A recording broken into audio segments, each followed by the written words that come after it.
not as difficult as a support. So what Not Me has accomplished here is totally amazing. The way he integrated into the team, the way he paired so well with Rule, everything is so amazing in such a short period of time. Apparently right before EWC as well, Rue started talking more than he was before. So I think that's also helping. I think they're making a lot of accommodations to make this support duo so strong. Yeah, and it's working out great. And we go from seeing two first-timers on stage in Malady and Not Me to, I want to talk about the experience, guys, because we got DM right now on your screen, and he was here last year, and he did come top 3. He came 3rd last year with Team Vision. So beating Team Spirit here would propel him into a position where he has overcome his previous result. And I think that would definitely prove to him and to his team that he can do it.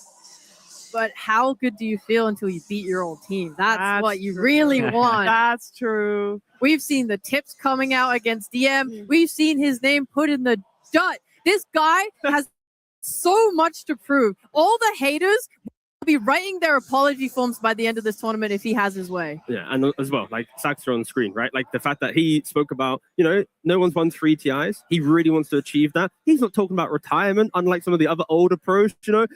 My guy's locked in. He wants to win this one. He wants to win the next one and maybe another one after that. And he talked freely about why he has his own team and why he's separated with 33. And he made his own team, or rather, he joined the team, made it his, basically. Yeah, this one now. Yoink.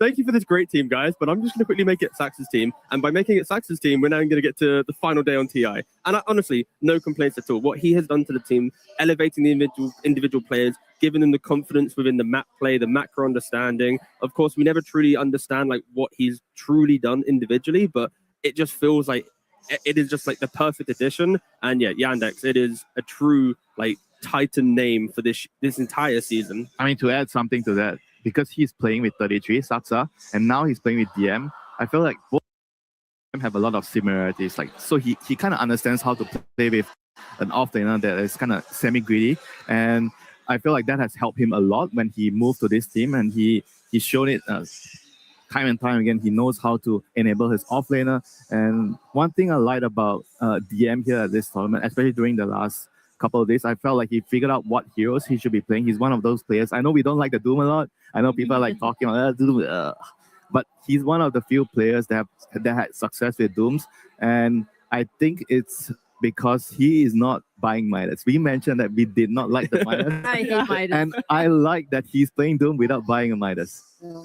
That's good. It's working out for them. I mean, we also have to remember the importance of the series for Spirit. This entire year, even if you look back towards 2025, Yandex has had Spirit's number the entire time. 9 series played. Only Spirit has won a single series of the 9. Wow. And in those, Spirit has only ever won, in the losing ones, 2 games total. Of all the best of 3s, that's like 2 games. Like in this matchup, it really is, you know, David versus Goliath, where Yandex is the Goliath. So now it's for Spirit, using their TI form, using the shape that they're in to finally overcome a team that has just pretty much had Spirit's number since their inception. I mean, I think today it's an entirely different story. This patch, personally, I feel like it favors Spirit a lot, the way they're playing.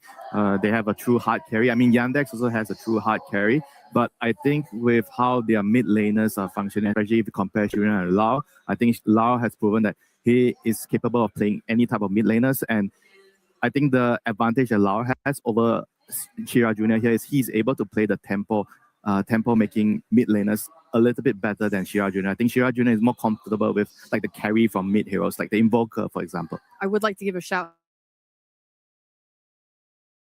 out though, because he was playing us. So I do think Shira Jr. has leveled up massively coming into this main stage.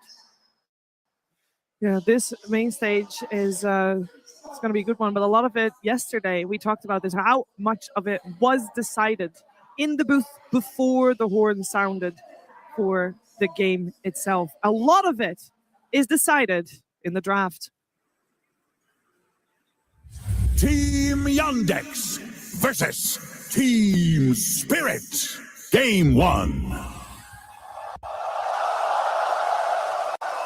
We are heading into the draft at the first game of the lower bracket finals. We got Yandex on the Radiant side, Team Spirit on the Dire side, and there's one hero in particular we want to just quickly highlight here, Winter, because there's a Winter Wyvern, and we have seen that so many times yesterday, and it was so successful, and especially if these games go so long, a BKB, piercing, disable, so strong. Yeah, Wyvern is one of the heroes that has been popping off so much. The remaining teams, all three of the remaining teams right now, they have a very, very dedicated Wyvern player. It's not a hero that you can just, oh, everyone else is playing, I guess I'm just going to play it. If you have not been practicing this hero, it is going to be very difficult for you to just pick up a hero like Wyvern mid-event. Yeah, and this is where you can see that the difference between the lower bracket final drafts towards the grand final drafts. We have Winter Wyvern through the pool, there's Lena through the pool, Lone Druid, Ember. Like, the drafts are going to be completely different as every game progresses and every series progresses. I felt like why Wyvern has seen such a rise recently is because one of her arch nemesis got nerfed a lot, Snapfire. I think Snapfire was picked so much the last 2 months, and it's very hard to play Wyvern into that snap because you can't save with the curse, and you can't really get to her because she just launches her Mortimers a mile away and you don't see her. So right now you don't see that old granny, so Wyvern's in a good spot. Yeah. Spirit have prioritized the Wyvern as well, and like if their last 5 matches, they've taken Wyvern on burst for themselves in 4 of them. It's such a high priority pick, and it does obviously let Yandex take the Nature's Prophet, which I think Spirit have also been playing really well with. Yeah, I mean, the Nature's Prophet is going to be quite nice into Wyvern. Naturally, in laning phase, Wyvern excels from using the Arctic Burn chasing down the lane. So once you have stepped a bit too far, Prophet can TP in, you get a very cheap kill on the Winter Wyvern. Sure, there'll be a cold embrace to kind of keep yourself alive for an extra 4 or 5 seconds, but realistically, Nature's Prophet can punish this Wyvern early on. Sure, later on, the qualities that you both mentioned will come into play, but I just feel like Yandex are going to just crank up the tempo a little bit and try and threaten the early game of Winter Wyvern, something that we haven't really seen been done yet, at least in the last couple of days. I think another thing I really like about Nature's into Wyvern is usually a lot of these fights break out, someone's holding position, you get to break a smoke, you see the look of the fight, and then Wyvern will ult to disengage it or set their team up. Nature's doesn't have to be in that initial smoke break because they can just teleport in. So Nature's can get whatever position they like in the fight, which really makes Wyvern have to either wait a little bit longer or use their spells and then not be able to stop Nature's when he comes. Yeah, that's actually a really, really good point. Like whenever I'm playing Wyvern, I really hate MP, playing against MP in a team fight because I can never see him. Because he never shows up initially, and usually when you're playing Wyvern, you're very, very focused on where's the enemy carry. I want to use the ultimate so that he kills one of his teammates, or at least I use my ultimate to stop him during his BKB. And whenever I play against MP, I don't see him and I have to hide. So what you need to do in this situation as Wyvern is your items, you have to buy more mobility items, the dagger, the 4 staffs. You can't afford to be too greedy. You have to get items that will allow you to kite to wait until the MP shows up. But also, Nature's has the shot, right? Curse of Old Growth to be able to see the Wyvern as well. So Yeah, sometimes like you just TP in, and then the Wyvern's like, oh, why'd you? Oh, no, you got me. It's like, it can be very annoying. Either way, the Yandex progressed the draft. Finally, we're seeing the Slug ban into Ember pick. If you want to pick Ember, this is 2026, the year of banning Slug. Not Huskars, not This Monkey is the King. new Huskar. This is the new guy on the block that you gotta ban when you pick Ember. But of course, there still are some of the classics like I just mentioned. We'll see how Spirit want to try and approach the Ember. There's the Pucks, the Huskars, whatever. But I mean, this is something that I was highlighting yesterday as well. I felt like teams were not doing a very good job at countering the Wyvern. They're just like, oh, it's just a position 5 hero, whatever, But I think that is not really the ideal situation and draft for them. You need to pick a hero to deal with the Wyvern, and I think Ember Spirit is one of the best heroes against Wyvern because you build vessels, and it's very hard for the Wyvern to actually target you in the team fights, and you can always find him because you're so mobile. And having one hero to specifically target down a Wyvern is very important in the team fights. Yeah. And already Spirit, they don't really care about Yandex's draft too much because they're trying to go for, okay, if you're going to jump us, we want to find ways to jump you, because now the Pangalier's job, and when Spirit is in true form, they will always offer up one hero for information. Everyone else will kind of hold position. When they understand the fight, that's when they go in. So this is where the Pangolier pick makes sense, because he's going to roll through, pressure the Prophet, force the Ember to waste a Remnant, Winter Wyvern will be hiding on the side, and only when they see the fight, that's when they'll collapse. It's the same thing for Willow as well. They can just kind of hug, wait, and keep kiting back the fight. And this is an extremely good pick here by Spirit. They have utilized this Wyvern plus Willow duo before. This is not the first time, but I especially like the Willow into the Ember Spirit because Willow is, I feel like, the best position for hero right now against Ember Spirit because of how your hero interacts and ganks Ember Spirit with your roots and your fear, and it's very natural for you to build a vessel. Sorry, not the vessel, but the Yules. So that you can actually target the Ember Spirit. Because one thing about Ember is usually in a game where you do not have the right catch against this hero, he can be extremely obnoxious. He's cutting your waves, he's farming in front of the tower, and your supports are like, what do?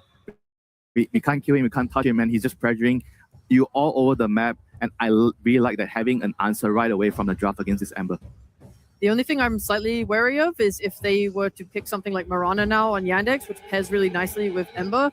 Willow, something she's so effective at is like breaking smokes or being at the front because she's so difficult to kill. Obviously, if she gets a Yules, it's okay, but Ember's root persists even when she goes into the Shadow Realm, and you can just kill her with an Ember Mirana combo. I think that will make it really hard for her to play. I like the idea of the Mirana, especially when Spirit's going to be playing for a lot of kiting and information in the fight. Throwing in invisibility, kind of other layers to Yandex's lineup can just make the draft really annoying. And they are kind of protecting DM in the draft quite nicely. He will be getting overall last pick. Yeah. You know, I wonder, like, all right. It was a couple of long days of Dota 2, guys. Okay. So what does this I mean? no longer know what's happening with the course. MP goes support, yeah. Yeah. But why is the MP good as a support here? They want the MP to lane into the Wyvern. Saksa has played it this tournament, which is nice. Yeah. Saksa is so annoying on the Nature's Prophet, actually. No, he is the most annoying. Like him and 9 class are the most annoying supports right now. Yeah. Don't forget there are of course, you just go for the vessel build, utilize the shard that we mentioned already for the vision that went to Wyvern, the positioning, it exploits.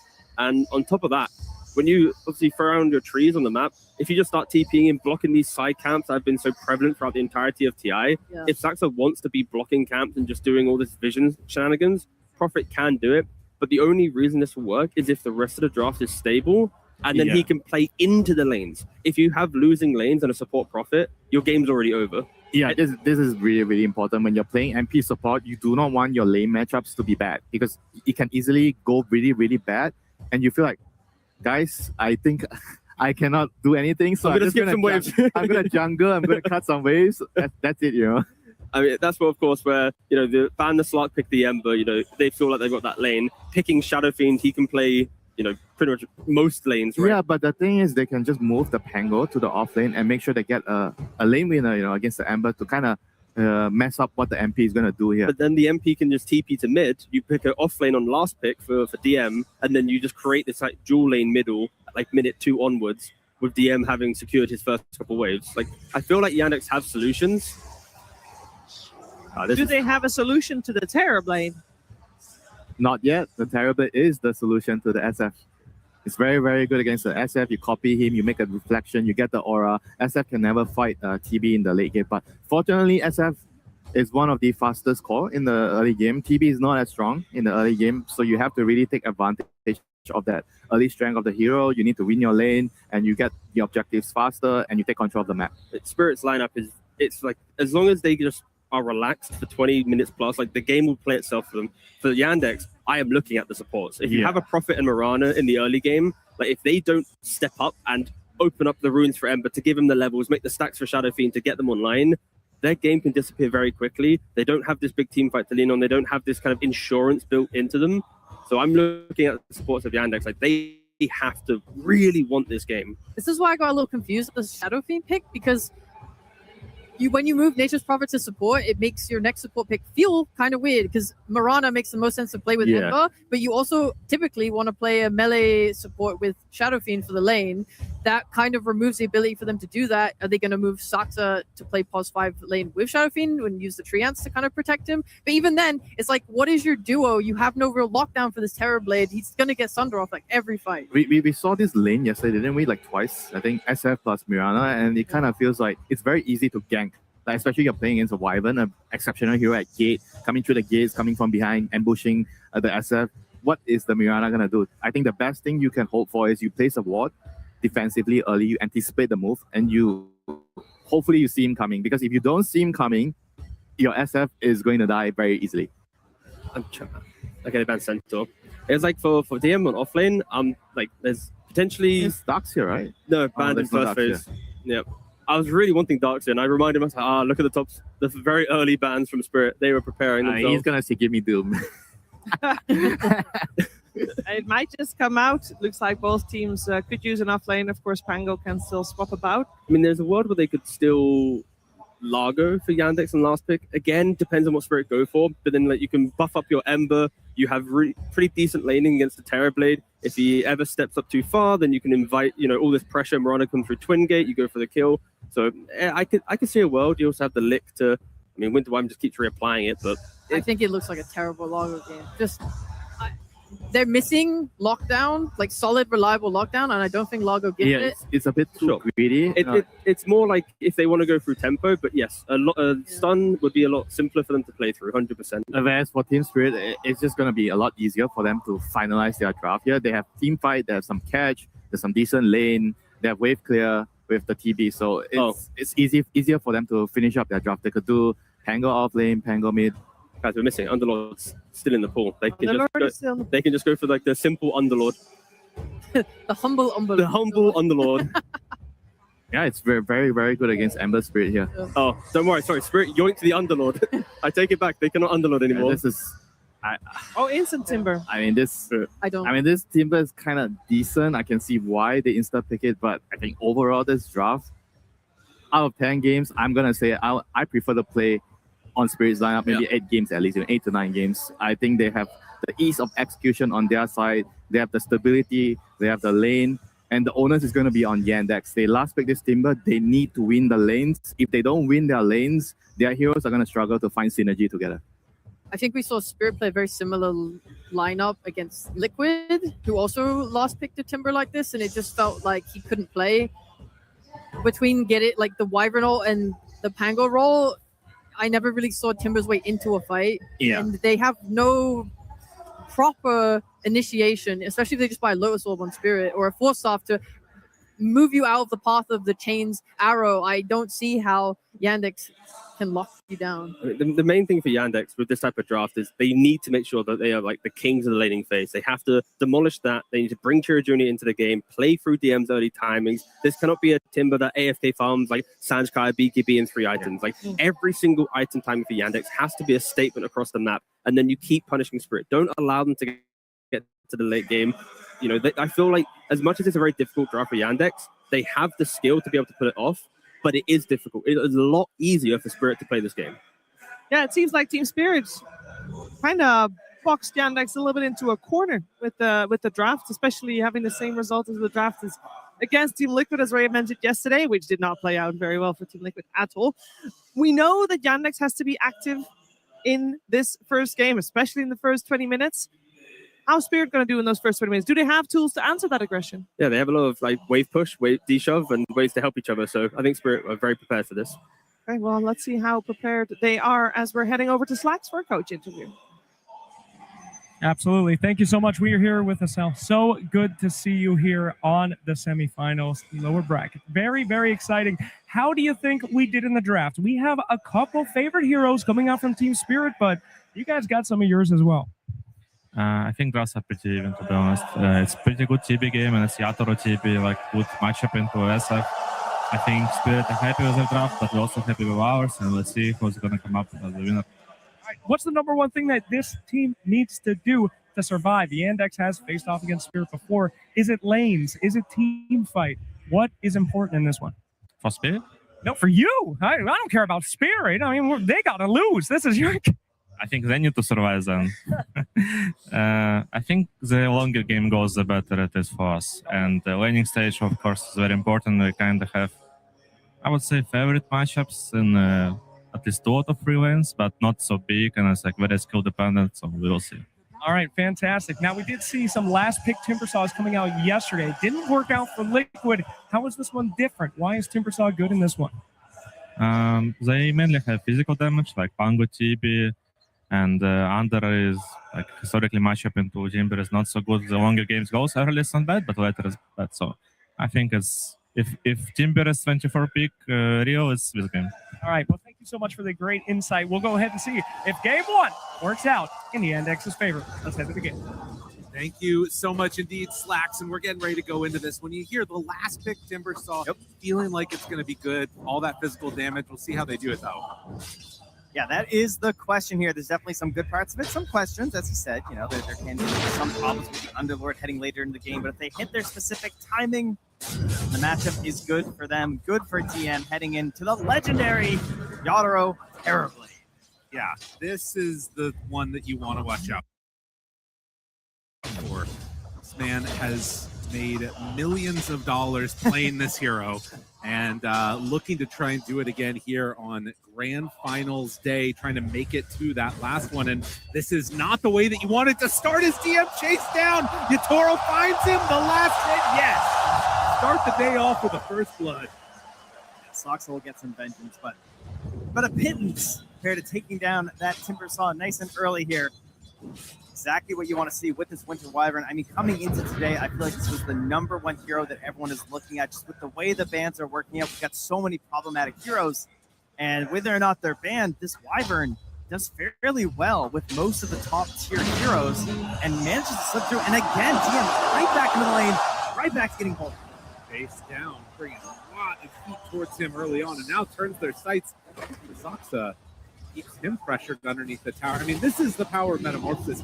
Getting that first kill on DM without having to use it, that was the real backbreaker in that one. And Terribly, as you can see, starts with 11 armor here. So when you have this level 1 heal in the Winter Wyvern, the value is just absolutely disgusting, right? Like every bit of HP is so much value on this hero. So juice him right back up to full HP like that, it makes the trade so difficult for Yandex. Well, and obviously that's going to change over as DM starts to get more of these levels, right? This Timbersaw traditionally a counter to the Terrorblade, but as you can see, if you can get off to an early start, and particularly having like this Nature's Prophet as a support, not providing a ton at the early stages from Soxa to try and mess with the TV as Piranha gets brought down bottom. Yeah, this is not the forte of the hero, and really not where Soxa truly shines as the player. These first couple minutes in his own lane, not where he's a beast. Going anywhere else on the map, that's where you've seen this guy dominate all of these games on Nature's Prophet or Bounty Hunter, anyone who can sneak in behind, but losing them on down bottom, try to get a little pressure. All the way up, but yeah, Mallory's going in, not me. Oh no, he messed up. Oh, managed to pop the Starstorm before he came out of the Shadow Realm, so no damage dealt there. A rare flub from Malady here on the big stage. Mid lane, Laurel a little low right now and also low on the CS at the moment. So Cheer Jr. off to a good start here. And Ember Spirit turns here once again, been a very important hero throughout this tournament for many teams.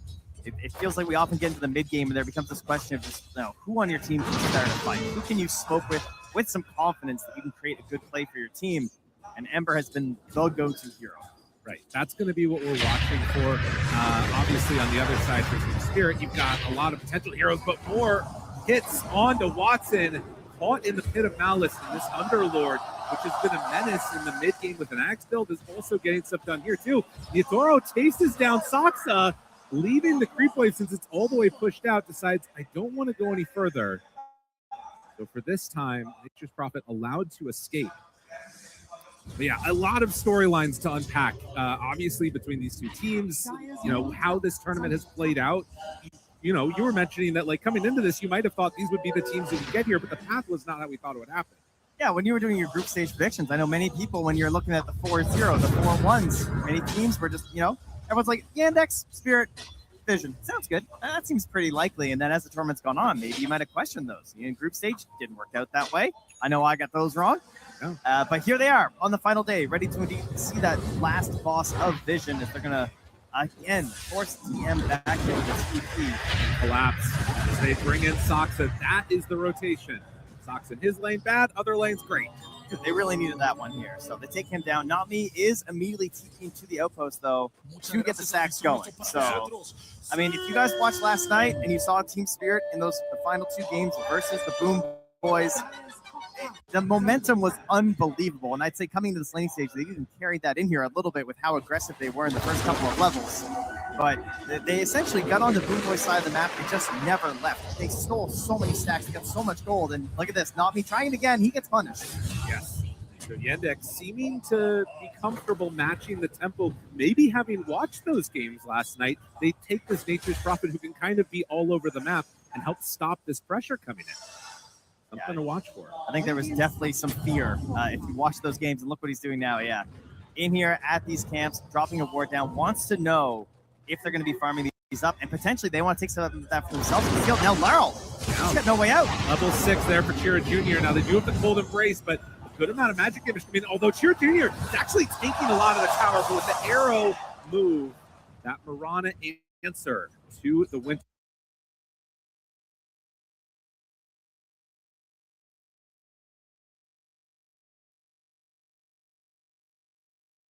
Wyvern is looking solid. So they get the kill on the Pango. Rue will steal away an Arcane Rune at the very least. That's very good for Team Spirit. Taking that away from a level 6 Ember Spirit. And that easily could have been a way into those stacks. Yeah. Could have been flying in here, stealing some of those. And Not Me, again, he's in here trying to defend it. He's looking for any vision that was dropped down by Yandex, but he's going to miss it. So Malaby wants to play in there as well. Take a look at these stacks. Yeah, he is starting to get some of these levels up top. 2 points in the reactive armor. So a little bit stronger here. And Soxy scouts it out. And another one. Malaby goes forward with the arrow chains combination. An easy kill. He's trying to get the roll up. Does not happen. Yeah, and they were focused up top with Soxa as well, too, at that same time as we move into the Wisdom Shrines. Making the move over. As Soxa is there. They're bringing Terrorblade, and there isn't any alternative move around the rest of the map. Pop Metamorphosis, turn on to DM, now turn towards Soxa. They're in trouble. They're going to lose the Nature's Prophet. DM not able to take that one away, so it is going to be double Shrines of Wisdom going their direction. Oro continues to hit DM, chasing. They're actually going to Fiend's Gate into this one. Well, Rue dies to Chira Jr. DM manages to TP out. Just barely misses the pit. Nearly gets him, but I mean, still able to take down that shrine. That's going to go both Shrine of Wisdoms now heading over to Team Spirit. So maybe down in gold, but it's a big boost to their experience. As Soxa TPs behind the Underlord. Okay, collapse. I mean, I guess that this is just going to be a full commit for the tower, and Collapse is going to back away Malady and can throw out some firestorms, try and keep the pressure off the tower. But yeah, that TP rotation from NP not doing much there. It's really hard to force the tower down against an Underlord. Certainly one of the strengths of this hero, so you really need the kill if that play is going to work out. Now, sitting mid Laurel, much healthier on the resources right now, has the Rolling Thunder ready to go.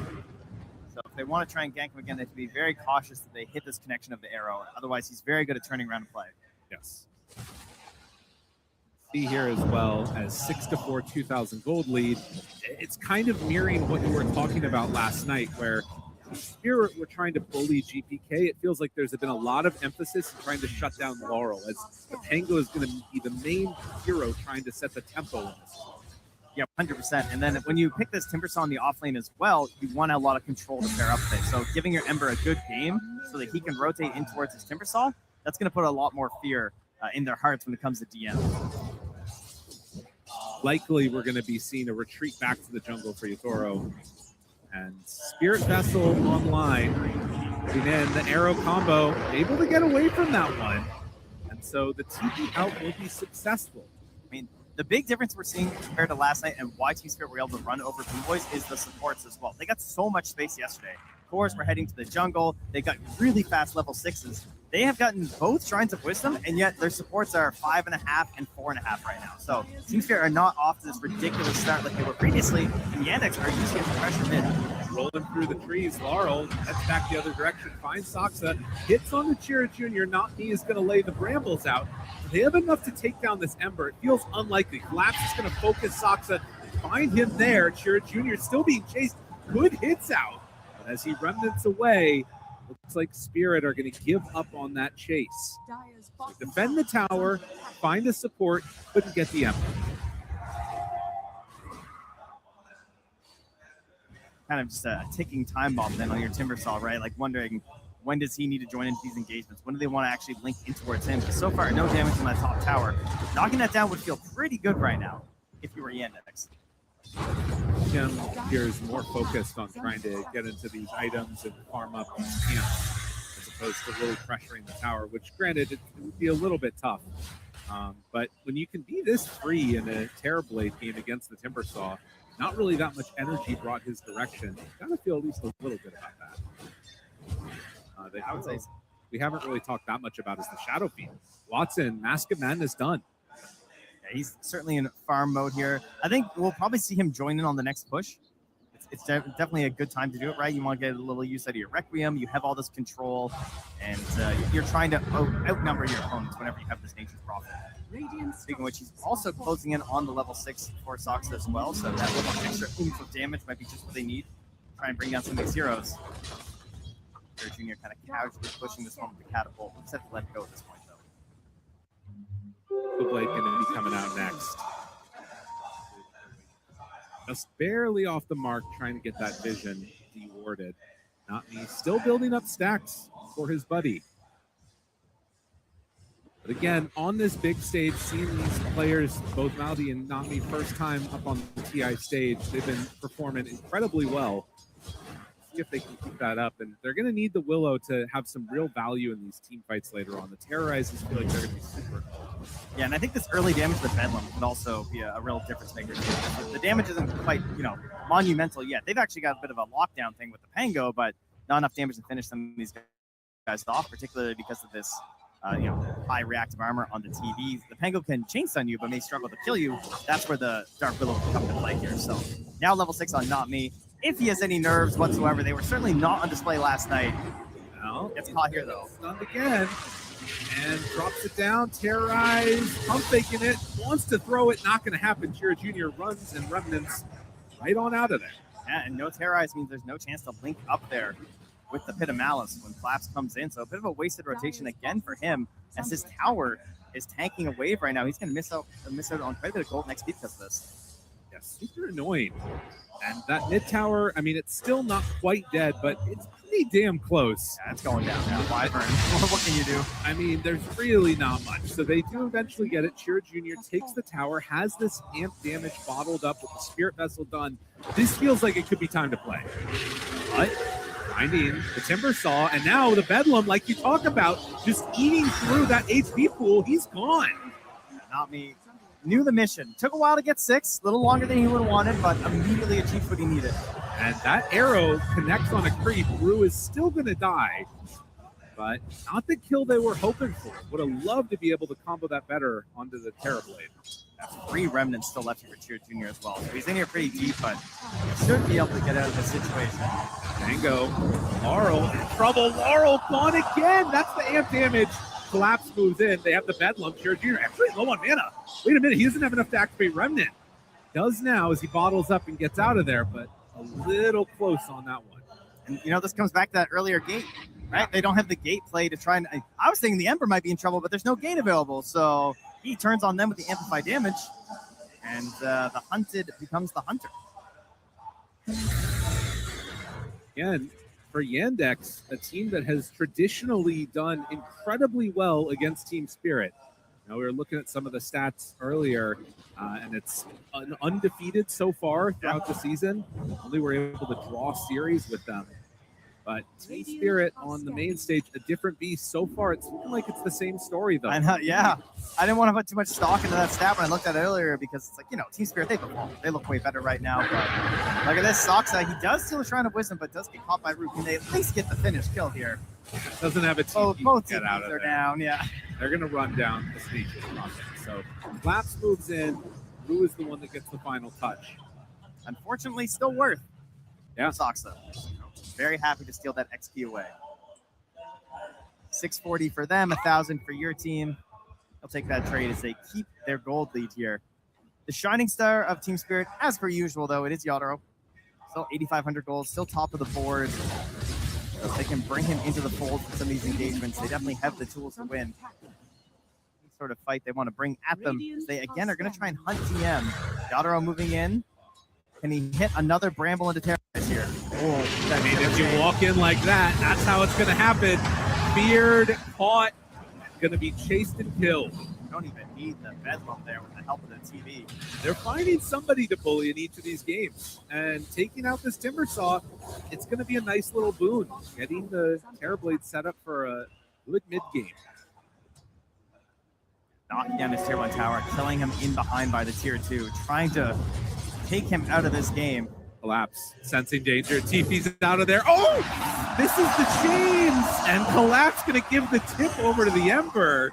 Insta tip. Interesting. Yeah, he's still losing his tower. Got to do something to build up that morale. But understanding what was coming his direction.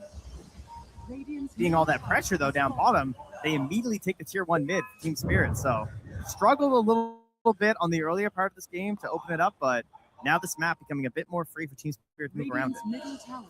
Still have yet to see Watson really make his way into any fights, but Watson is building into a BKB, signaling there could be some action coming their way soon. Illusion room for Laurel. This connection here. Not what they wanted on that one. I mean, I guess not a mountain to anything anyway, but it's a confidence arrow. You know, you don't want to be missing those. Or it's a calibrating arrow and it's okay. The next one will be more on point. Yeah, he's getting there. That's the other way to look at it here. There are some things up on the top side of the map where it looks like Vision is going to show Soxa. Not me throws out some brambles. The teleport away will escape. I'd say their first good timing for the side of Team Spirit probably comes out with the Aghanim Scepter on this Underlord. Gives them another way to get a route going. I think we've seen just how impactful it can be when you get in the early parts of the game. Particularly, we keep seeing it versus the Ember Spirit. So there's a bit of a race here between the Aghanim Scepter on the Underlord and then this BKB on the Ember. Spirit Jr. would love to have some defensive tools to deal with this on the earlier end here, but I'd like to see Team Spirit make a good move with the Pango and the Underlord when the time comes. Yeah, and Collapse is just a little bit closer to it, right? He's, around 300 gold away from having it completed. Spirit Jr. still about 1,000 or so away. They're going to try and bait Collapse a bit here. They find the Mirana. Arrow is there, but then they have the Terrorize out, and that's going to be an easy kill. Team Spirit felt like there was a lot more, right? They brought many numbers. Of course, you always have to consider that because the nature is profit as well. They're going to very quickly rotate up top. Speaking of, Laurel gets a double kill across both sides of the map. Now, this is going to be interesting, right? Because I do think the team fight potential is very strong from Team Spirit. You have two heroes that are super heavily countered by the Timbersaw. How much has DM been shut down? Can they kill him before he just unloads on these, Underlord Terrorblade? Yeah, he's kind of got this middle of the road item in the Kayan Saj. It's a bit defensive, it's a bit aggressive, and trying to get into the more secure item of the BKB. So I think when you see this instant smoke immediately after from Team Spirit, it's certainly showing hey, we want to keep pressuring this guy. They love living in this area. Yadro is farming their Ancients constantly. Now, speaking of which, they find him there. The route, the follow-up, it's in trouble. No BKB for you, and it didn't matter. They got the Requiem. But now TM, Toro going to hit onto Soxa, who TP'd in behind them. And no chance for a fight at all. Yandex need to get out of there. Underlord X is just too strong. This part of the game. Very strong indeed. Arrow connected on the back lines. Laurel just walked that one off. And as the BKB comes out from the Shadow Fiend, it's just, again, a couple of seconds too late as Spirit hit their timing perfectly. Ags was ready, you go. Yeah, it could not have been better there. I mean, it pairs so nicely with the Pangolier because this hero struggles a little bit before the Blink Dagger in terms of being a Spirit-esque hero, as we say. A hero that's very good at starting fights. Before the Blink, it's just not quite to that same level. Oftentimes the roll can feel a bit clumsy, so you have this Aghanim Scepter from the Underlord as a bit of a backup. You have the Brambles, you have the Terrorize. Suddenly it just becomes a 3-layered cake of perfection. A little hungry. I hear you. Sounds good. Early in the morning. But yeah, I think it's interesting to watch this one, right? Because, again, you look at this Watson, lineup. Down bottom, found by not me. Oh. Are they cooking something here? He does have there's no gate for 20. Yeah. No, it's all right. But again, thinking about the way that this game is unfolded, off to a good lead for Yandex, things looking solid, things start to turn back around into Spirit's favor, and it's off the back of these pickoffs. Now Watson moves in. He's going to turn and actually pop the Mask of Madness to try and do some damage there. but needs to get out because Toro is here as well. Find the pit. There's the BKB. The walkaway. The Terrorize connects now onto this Mirana. And as the Rolling Thunder comes through and this BKB wears out, Shadow Fiend has to be gone because otherwise he's going to fall also. DM losing mana, losing life to chase down the triple kill. Toro finds them all. And this game starting to fall out of the hands of Yandex. More of a classic team spirit this morning compared to last night. Last night was full-on aggression, very much not what we've seen often in this tournament for really any team. This, much more what you see with team spirit. Just the ability to force their opponents into these team fights that just seem unwinnable. And hitting all their timings in sync there. Like, you see that roll-up, so powerful when you're fighting in this area of the map. Mango doesn't have the best natural bounce targets to go for. Right. So he just pops it, they get the chainstone on the Timbersaw. And what does Shadow Fiend have to do with his first BKB? He just walks away the entire time. No opportunity to stand tall with his item. The disastrous time in the early game as they are Moonlight Shadowing. They need this kill. That's a level 17 terribly. You gotta take this guy down. This would be a really big win, and it's just they're not willing to go for it. It's a little bit off. He's on a ward right now. They still can't get him. I mean, See him back there. It's crazy. He's gonna walk back in. Toro unafraid right now. Steps up. Says, He's yeah, one man, Lyrical. He's just one He has man. no backup. They're coming in now, but the root lands. Follow-up root is there, and now the Bedlam. No Terrorize means no chance to fully kill him. Will gets the Essence Distiller. But yeah, that hesitancy. Like, if you've got 2 cores up, and now instead, it's going to be Soxa that goes down. This is Bounty Hunter. It's 1 and crazy. 7. I mean, they're willing to just rip the Underlord ulti for a kill on the Nature's Prophet. Like, they feel that is worth it because of how much space it's going to give them on the map right now.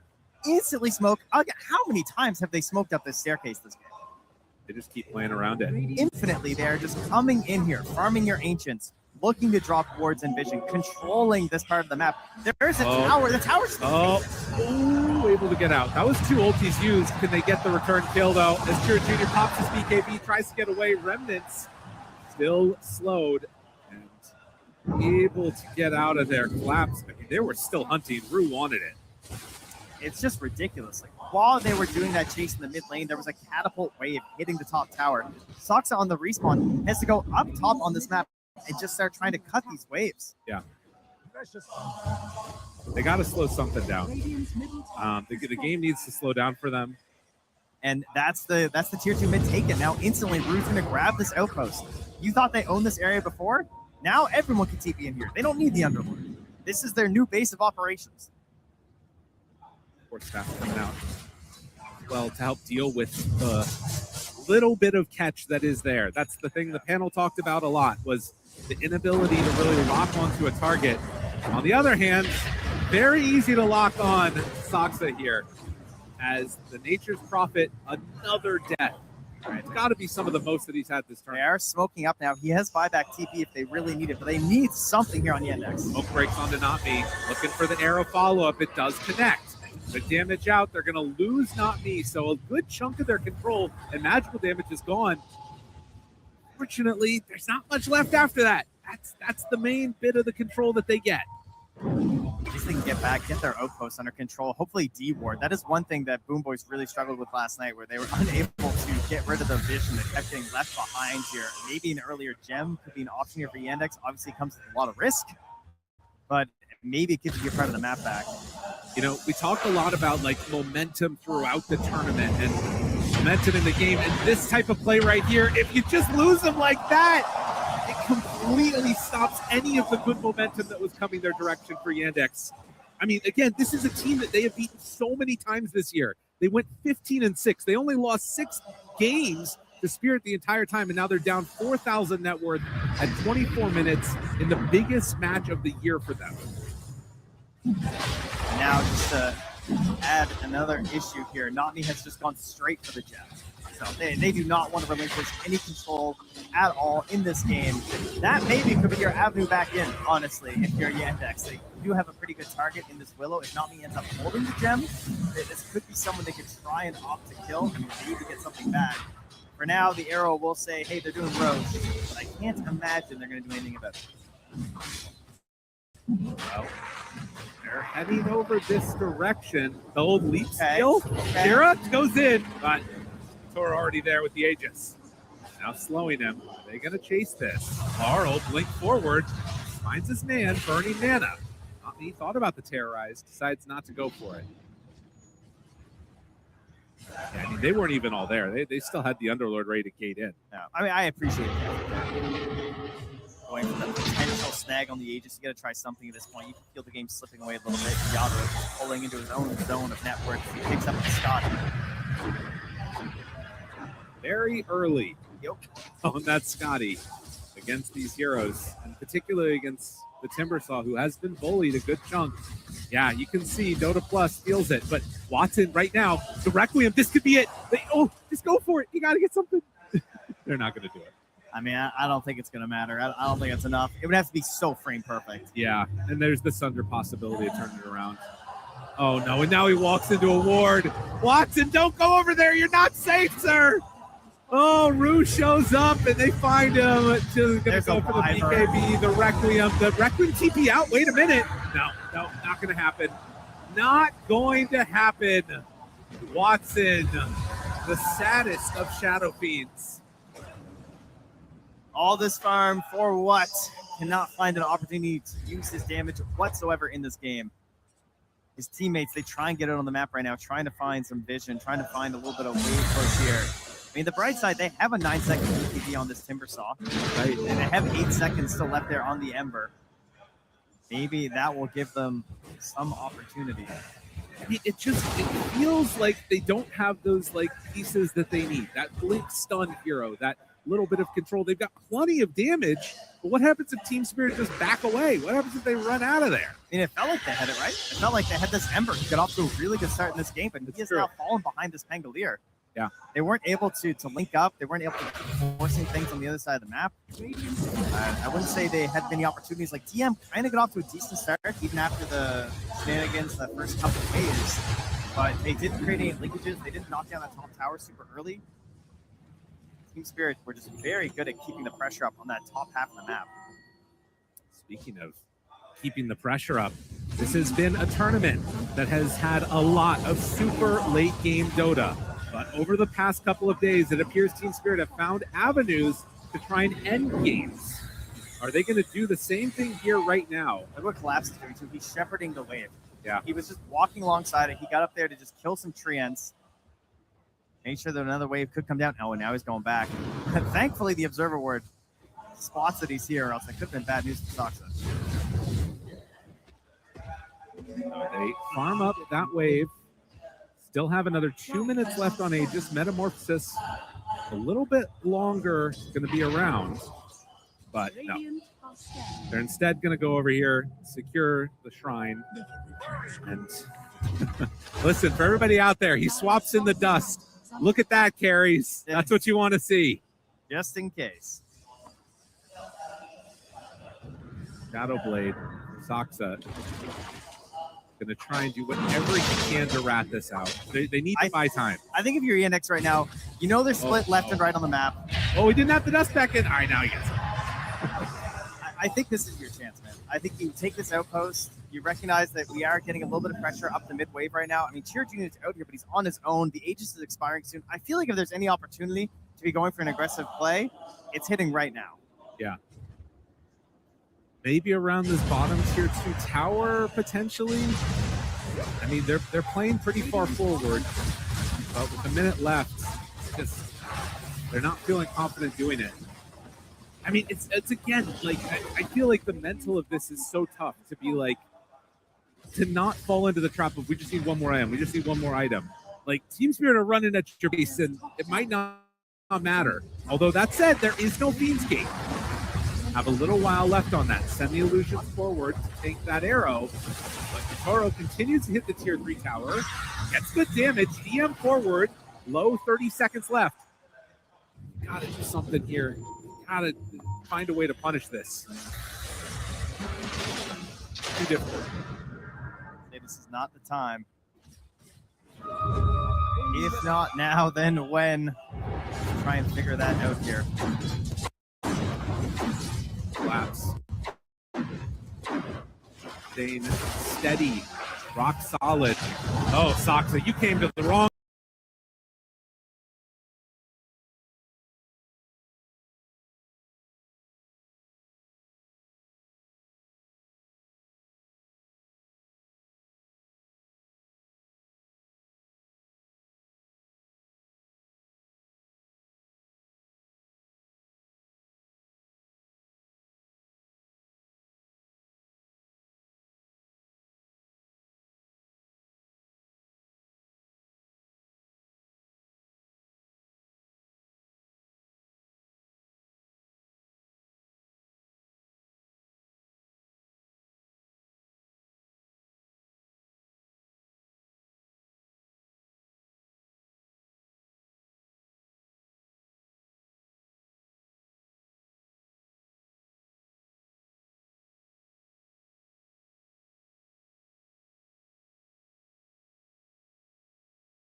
Yeah, I think it just didn't go so well for key heroes.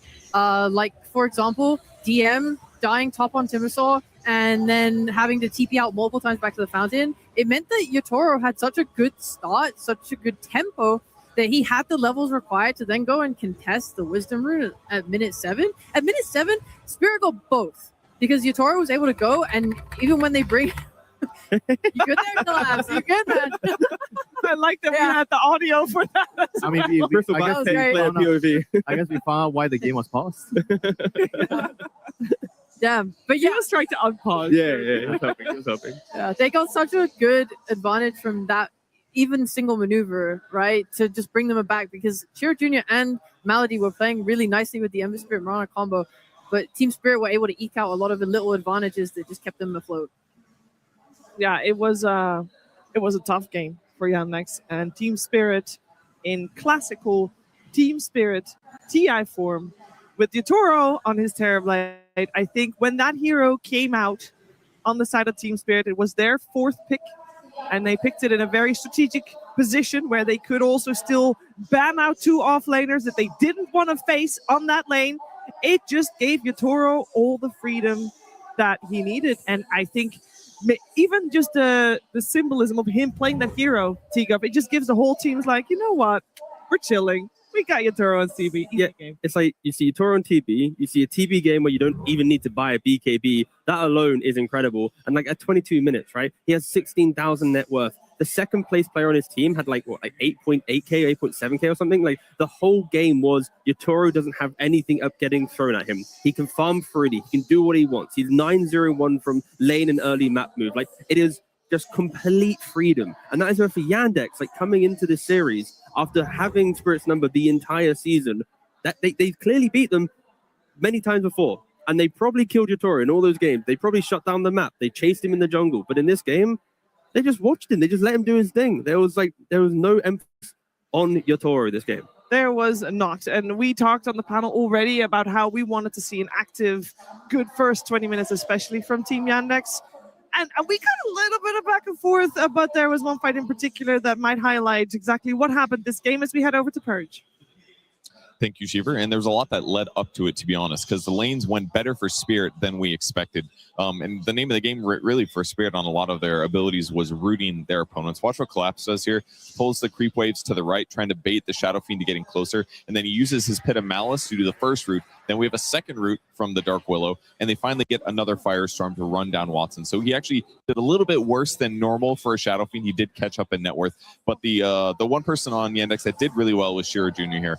He consistently was pressuring Laurel here. He's abusing a level 6 before his opponent timing here that resulted in Laurel's death. So that part was going good. The Ember had good net worth, and the Pango was behind. But the downside is that Pango is going to be stronger later in that big team fight. And the other player on Yandex that had a little bit of trouble was the Timbersaw. He died in the lane the one time, but look at this really good initiation by Not Me. First route with the Fear, which forces Timbersaw this way, which gives him a second route and tons of damage on top of that. Really just provides for a good team fight outcome. And they do this a second time here. Great blind route into the Terrorize, into a second route. This was just adding up really, really nicely for them. And on the other side, Yandex did eventually try to get Collapse and get some counter kills, but they just really struggled to get these. And ultimately what it led to was this big fight at the 18-minute mark for Team Spirit. Watch how they start the fight. Instant Pit of Malice. That's going to guarantee that Ember can't get out. That they're going to be able to layer their disables now. If they do another route into the Terrorize, just easy chain stun. And even though Laurel's behind in net worth, he just can kind of zip in and out on the Pango. This is the value of the hero. His team fight is incredibly good. It's on basically no matter what, as long as you hit level 6. So great early game by Team Spirit, making the best out of a slightly bad laning situation, and they ultimately clutch the team fights that we know they can win. Thank you very much, Purge. And we focus a lot on those first 20 minutes because we already said after the draft is done, once it gets past that, once Yotaro gets all his items, once the game is in a little bit of a favor of Team Spirit later down the line, it's done. Unless Team Spirit makes massive mistakes, it's done. So we focus on the first 20 minutes because that is where the game is played after the draft is done with Winter. And you had some highlights from that as well for us to look at, as you already saw the writing on the wall as well. Yeah, but I wanted to highlight how well Yandex did in the early game. Like how well they were able to utilize this Ember plus Mirana to shut down the Pango there. I expecting Lau to have a much better game, but I think the reason why the early game was like a little bit complicated for Panga was because of this Ember plus arrow, like the chains into arrows. I think he just kind of really didn't expect the power of it. I think he underestimated it. That's why he died, like I think 3 times in the early game. All 3 deaths, the Ember plus the Mirana, just creating a lot of problems for Spirit in the early game. But like you guys mentioned, despite the problems that Spirit had in the early game because they had the stability of the Terrorblade in the mid-late game, it wasn't a problem for them. They could be behind. I think they were behind at some point 4K, 5K. But even if they were behind more like 6, 7, I will always feel like with their lineup, they will have a lot of opportunities to come back in the game. But you can see from the script, right, the net worth, Terrorblade was always on top. And like with the 3,000-4,000 gold lead, with killing off the Pangler in the mid lane, like if they could have found a different offlaner that stepped into the lane, that shoved maybe a Toro down by, let's say, 2,000 gold, the game would have been completely different. I think that the slight fact that the offlane wasn't able to put Yatoro into the jungle earlier was the reason why Yandex couldn't snowball this game more. And it's difficult. In that position, DM's hero pool, Basement was banned, the Tide was banned, the Darkseid was banned. You're probably not going to try and pick up a Brewmaster at this point. The Underlord got stolen. Like, there wasn't really many options to stop Terrorblade just farming and being a threat. Yeah, it was a very good Terrorblade game, very good Terrorblade pick. And there's one more fight we'd like to show you guys, Rhea, as you have something to tell us. Of course. Pudge showed it a little bit, but doesn't matter, we're going to show it again. I think the really nice thing here is just Spirit being able to collapse all of their heroes together and take a fight like this, because at the end of the day, even if they did have a little less net worth on Yatoro, sure, it could give them more opportunities, but just the spells alone are so much better. It's so easy for Spirit to take a fight. Their execution is at a much lower threshold of how to do it, right? You can just put down a pit, you can put down the Willow Root on top of that. It's so hard for Chiro Jr., no matter what lead he accrued from getting those kills on Law, what can he do? He is just Druid. He needs a BKB to be able to fight, so them making this early move is so good. And if you look after this fight happens, on the map, DM is going to go off and farm here, and on the mini-map, Yatoro goes through the enemy's triangle and takes their ancient camp, so that they then actually don't have it for the next minute of farm. And he's going to then continue to farm all the way north to the gate, which allows him to connect to this fight that then breaks out on the bot side of the map, because the rest of the Spirit players move together. Then Yatoro is able to connect, and as a result, he is here for this Saksa kill, he is here for the rest of the kills, and they get a very nice secondary fight off the back of the first one, just from really nice map play that took I don't know, it was so much skill. I really love the way they played the map. I think with that, it's also clear to say, I mean, we focused a lot on the draft, of course, about how Yandex might not have been able to play too much when it went later down the line, but it also kind of seems like maybe Tiga, it was just now play. Yeah, no, fundamentally, yes. This game one was Spirit just being the better team. Like, they knew what they wanted to do. They knew the timings. They were very clean on them. And I think for Yandex, they want to try and step up for that. Yeah, and see, speaking of timings, there's one in particular timing that you wanted to focus up a little bit on, and it's a minute 20 timing. And you know, you talk all about objectives. There's one objective, spawns at minute 20, and then every 10 minutes after that, if it does die. Yeah, you have to be there at the right place at the right time, because the clip we just showed, Spirit then kind of moved into the Tormentor, and of the top 3 teams left at the International, I have to wonder, is the Tormentor worth it? Because Spirit, in the 21 games they've played... This is such a massive difference. Sorry for interrupting. That's perfectly fine. These stats are before the Spirit series yesterday, by the way, just to be aware. But anyway, so it was 21 games, 24 Tormentors. They take 1.14 average per game. You look towards Vision and Yandex, they ignore Tormentor, and or it gets stolen away from them quite heavily. So I feel like, at least with Vision and Yandex, I've seen so many games where they've had 4 or 5 heroes next to the Tormentor and they just walk away from it. They don't care. So I just feel like today will be a big day of Dota, where it's like, what happens in the next game? If Yandex is in a winning position, do they value breaking out onto the map, choking out the map more? Because to take the Tormentor, it does take some time. It's quite a difficult resource. It's not just one hero doing it by themselves. So for Spirit, that beauty of the map play that we've just seen in the clip, they can take it very quickly because they're there. Other teams, though, they don't always have that fluid motion, so they aren't going for it. But Spirit, they are the one team that they will go for Tormentor. I mean, I do want to add something onto that. I feel like if you just look at the stats, it might not show that sometimes when you're winning in the game, because Tormentor is also based on whether you're winning or losing. I think when you're winning right now, it just doesn't really feel like you should give up your position on the map. Like what Alex also brought up, like you want to farm the enemy jungle. You want to be in their jungle, you want to farm their triangle. And moving from the enemy triangle to the Tormentor is just like so far away. Like why would you want to do that when you are in a dominant position? So I feel like Dota now has changed so much. I think maybe a couple of months ago, you never hear people say that. You're always saying Tormentor is just way too good. It gives you way too much goal. It's just easier to take. You can take it with 3 people. But right now, things have changed. I was also nice, like with the Yandex game where they ignored it. It's like their heroes that needed shards, or they were kind of bad shards. So like, what's the point of taking it? We'd rather like choke out the jungle and continue doing these other things. Maybe power of taking it is also to take it away from a team that does need it. But in this first game, Team Spirit, their positioning, their gameplay, and their draft just made them the superior team, and they're having quite the onslaught here in the lower bracket. And Yandex is on the receiving end. It's painful for them this first game, but they have proven that they can come back from tough series. When they're in a tight spot, they might pull out the biggest, bestest strategies they've ever played here on the main stage, and they need to do exactly that if they want to try and beat this Team Spirit, because that first game was not it. Going into game number 2 shortly, Rhea, what do you expect to see? Is there any adjustments that were obvious from you after watching this first game?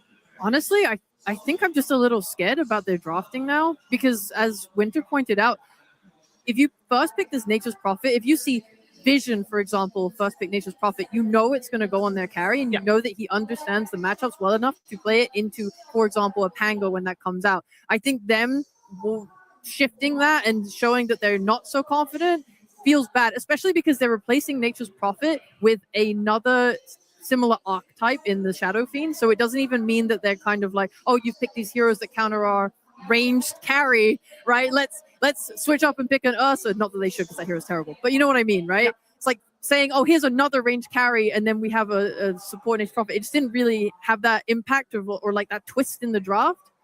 I mean, it's also a scary prospect when you are drafting against players like your Toro, like Satanic, even Watson to some degree. It's like when you reveal your offlane too early, they'll find the correct carry counter pick. They will scale. They are now a big threat. And then if you pick your offlaner too late, the carry's already been picked. You've protected it with enough bans. You have the correct support to counter the inevitable picks. And this is exactly what happened in this game. So I feel like for DM, they just need to find the correct pick position for him, because he was left too late in the draft. There was too many bans, too many block picks, and the Terrorblade went unprotected. So it's like if you're scared of Terrorblade, you have to preemptively go for DM and go, you know what, we'll casually go Underlord. We don't care. We'll ban some lifesteal or whatever. We'll play a game of Dota 2. But I think DM's pick position will decide if Yandex are to survive this lower bracket. I think you're right. They're worrying too much about what Spirit is going to do or might do. And maybe they should just focus on what they should do. What is the setup that they have to have in order to play the best, as a team. I mean, counter picking is nice and all, but if you worry about it too much, if you try to lean into it too much, you're going to ruin your own draft. And I think that's something that is very, very hard to balance sometimes, especially at this stage where there's so much at stake. There's a lot of heroes that you're worried about, and sometimes you cannot ban all the heroes. So when that happens, you really have to put faith in your own heroes. There was the opening pick, that the overall first pick went the way of Team Spirit in that previous game. They went for the Winter Wyvern, and we talked a little bit about that. Obviously, it had a great impact in the game, but we highlighted other players and heroes maybe a little bit more than Ruse Winter Wyvern. Winter, do you feel like the priority should be given to this hero to be banned this time around? Was he a major factor as to how this game played out?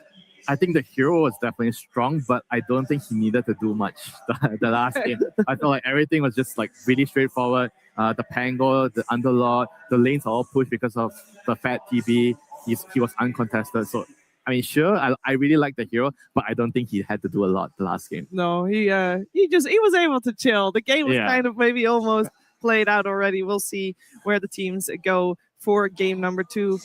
There might be a lot of things different. A lot of lessons learned from that one game. Of course, while the game was played out, we also had the coaches watching the game. They could already preemptively strategize how they're going to adapt going into the next one. Let's see what storm they have cooked up. Team Yandex versus Team Spirit. Game 2. The draft of game number 2 is upon us, and we got Team Spirit on the Radiant side this time around, and Yandex on the Dire side. So we swapped that around. We also swapped the pick order. We have Yandex with the overall first pick, and Team Spirit with the overall last pick. Now, normally overall last pick is a strategic advantage. The last game we saw Yandex being pushed in a corner, forced to pick a Timbersaw at that position. That did not work out too well. Let's see if Yandex can set a similar trap, as we do have the Winter Wyvern respected by Team Spirit. Bounty Hunter also still out, just like the Earth Spirit of the Tree, and I feel like those 4 heroes that Team Spirit has banned out, those are gonna be stuck there for quite a while today. The Bane, the Ember, and the Slard are removed by Yandex. No, I really like Team Spirit's bans. I think they are very stable. It's also a sign that they don't care about the Leaners, the Shadow Fiends, all these other heroes that we have been seeing in the tournament. It's just a matter of we care more about the building blocks that make these other heroes successful. Like the Wyvern makes the other ones strong, and obviously the Tree, the Earth Spirit, and the Bounty talk for themselves. But yeah, I like these bans quite nicely. I mean, I know we didn't really get to talk a lot about the sides, but I just wanted to have a little discussion about, when we have time, about the sides. I think usually we just mention about, oh, your first pick, your second pick, you have the last pick, but does the sides actually feel like one side gives you a little bit of advantage? Like, I think as a player right now, the benefit of being on the Dire side is the Tormentor might be easier for you to get, but for the Radiant side, you might feel like it's easier to get the Roche, because the Roche goes top when the Tom spawns at 20 minutes, and if you have a Desolator hero, you can always easily, or a Helm hero, you can always get the Roche easily. I was just wondering, what do you guys think about having either Radiant or Dire? Do you feel like it's easier to play the game on either Before side? I answer that question, I will say right now, I believe at TI people are fighting over first pick before side, and then whatever is available, then they just take. But first pick is the one that people take in the coin flip. But I would lean towards Radiant myself because of the outpost, the Roshan control, the general map movement just feels kind of cleaner throughout the Radiant side. It's easier to protect areas, in my opinion at least. Yeah, I'm not sure what the actual stats are for sides in this tournament. It's relatively even, I believe. I think last time we saw it, it's slightly Dire favored, but that could also be because Dire often gets first pick, so it's hard to judge. Things like, when you always ask about side, there's going to be some actual analytical point to why one might be better, but then they don't also is a vibes thing, and it's as a support player, I prefer playing the Radiant safe lane than Dire safe lane. It can also come down to this minutia.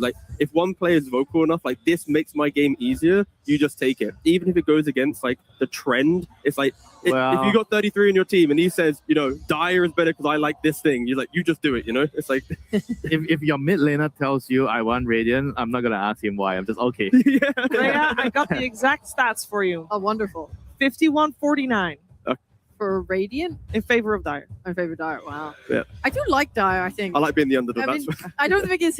apparently there's nothing that's swaying it actually hard in any direction, but I do like Dire. I think the way the camps sit for safe lane, the duo camp behind tower, it feels nicer to me. Or maybe I'm crazy. Okay, one thing I would say that, okay, I know there's no Trian, but when I play Trian, it's easier to get from Dire to Radiant. From Radiant to Dire, because when you're getting from Dire to Radiant, you need to take the long path tree map, because you cannot cross the tower without being spotted. I will say last words on this. It was actually 51 for Radiant. But I do want to focus on the draft that is unfolding before us, as we have got the first couple of picks on the board, and the Clockwork makes it through. We see the Underlord and the Lone Druid banned out in the second phase here.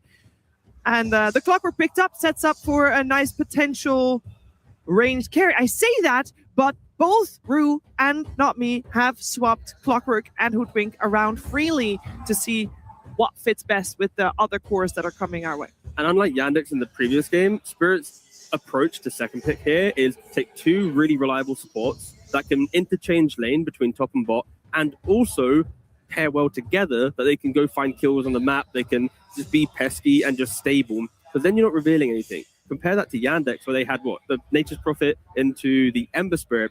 2 potential cores. Of course, Prophet did eventually go to support, but I feel like Spirit, they're kind of holding the cards close to their chest. And now Yandex has to decide what they reveal. I think they should pick their mid hero somehow. Okay, but they're picking the offlaner, which is something that T, you mentioned that they should try to prioritize pick DM's hero early, because every time we see them delay his pick, it just feels like, I guess that's his Doom. You know, there's not many options remaining later, so why not just pick it early? Because Doom is a hero where he doesn't really mind being in a worse matchup. He's still gonna find a way to come back in the game by eating creeps and the shard. You can recover in the game. I think heroes that are like this should be picked early. Can they not? I mean, I know they just profit to TP on, but like you can still go back for like the Drow that Yatoro played before. You have the clockwork. Just go super nuclear in the lane. Yeah, like really try and just kill this dude. That's why they should pick the right support. I think Doom with the right support can play that. Can play the lane. Yeah. Like a range support, like for example, like Lion, anything that can help you stabilize the lane. But if Willow they don't, is still fine. Willow's still fine too. But I think against Clogger, maybe I prefer Lion. They go for the SD, maybe a preemptive measurement against the SF. They feel like maybe SF is coming.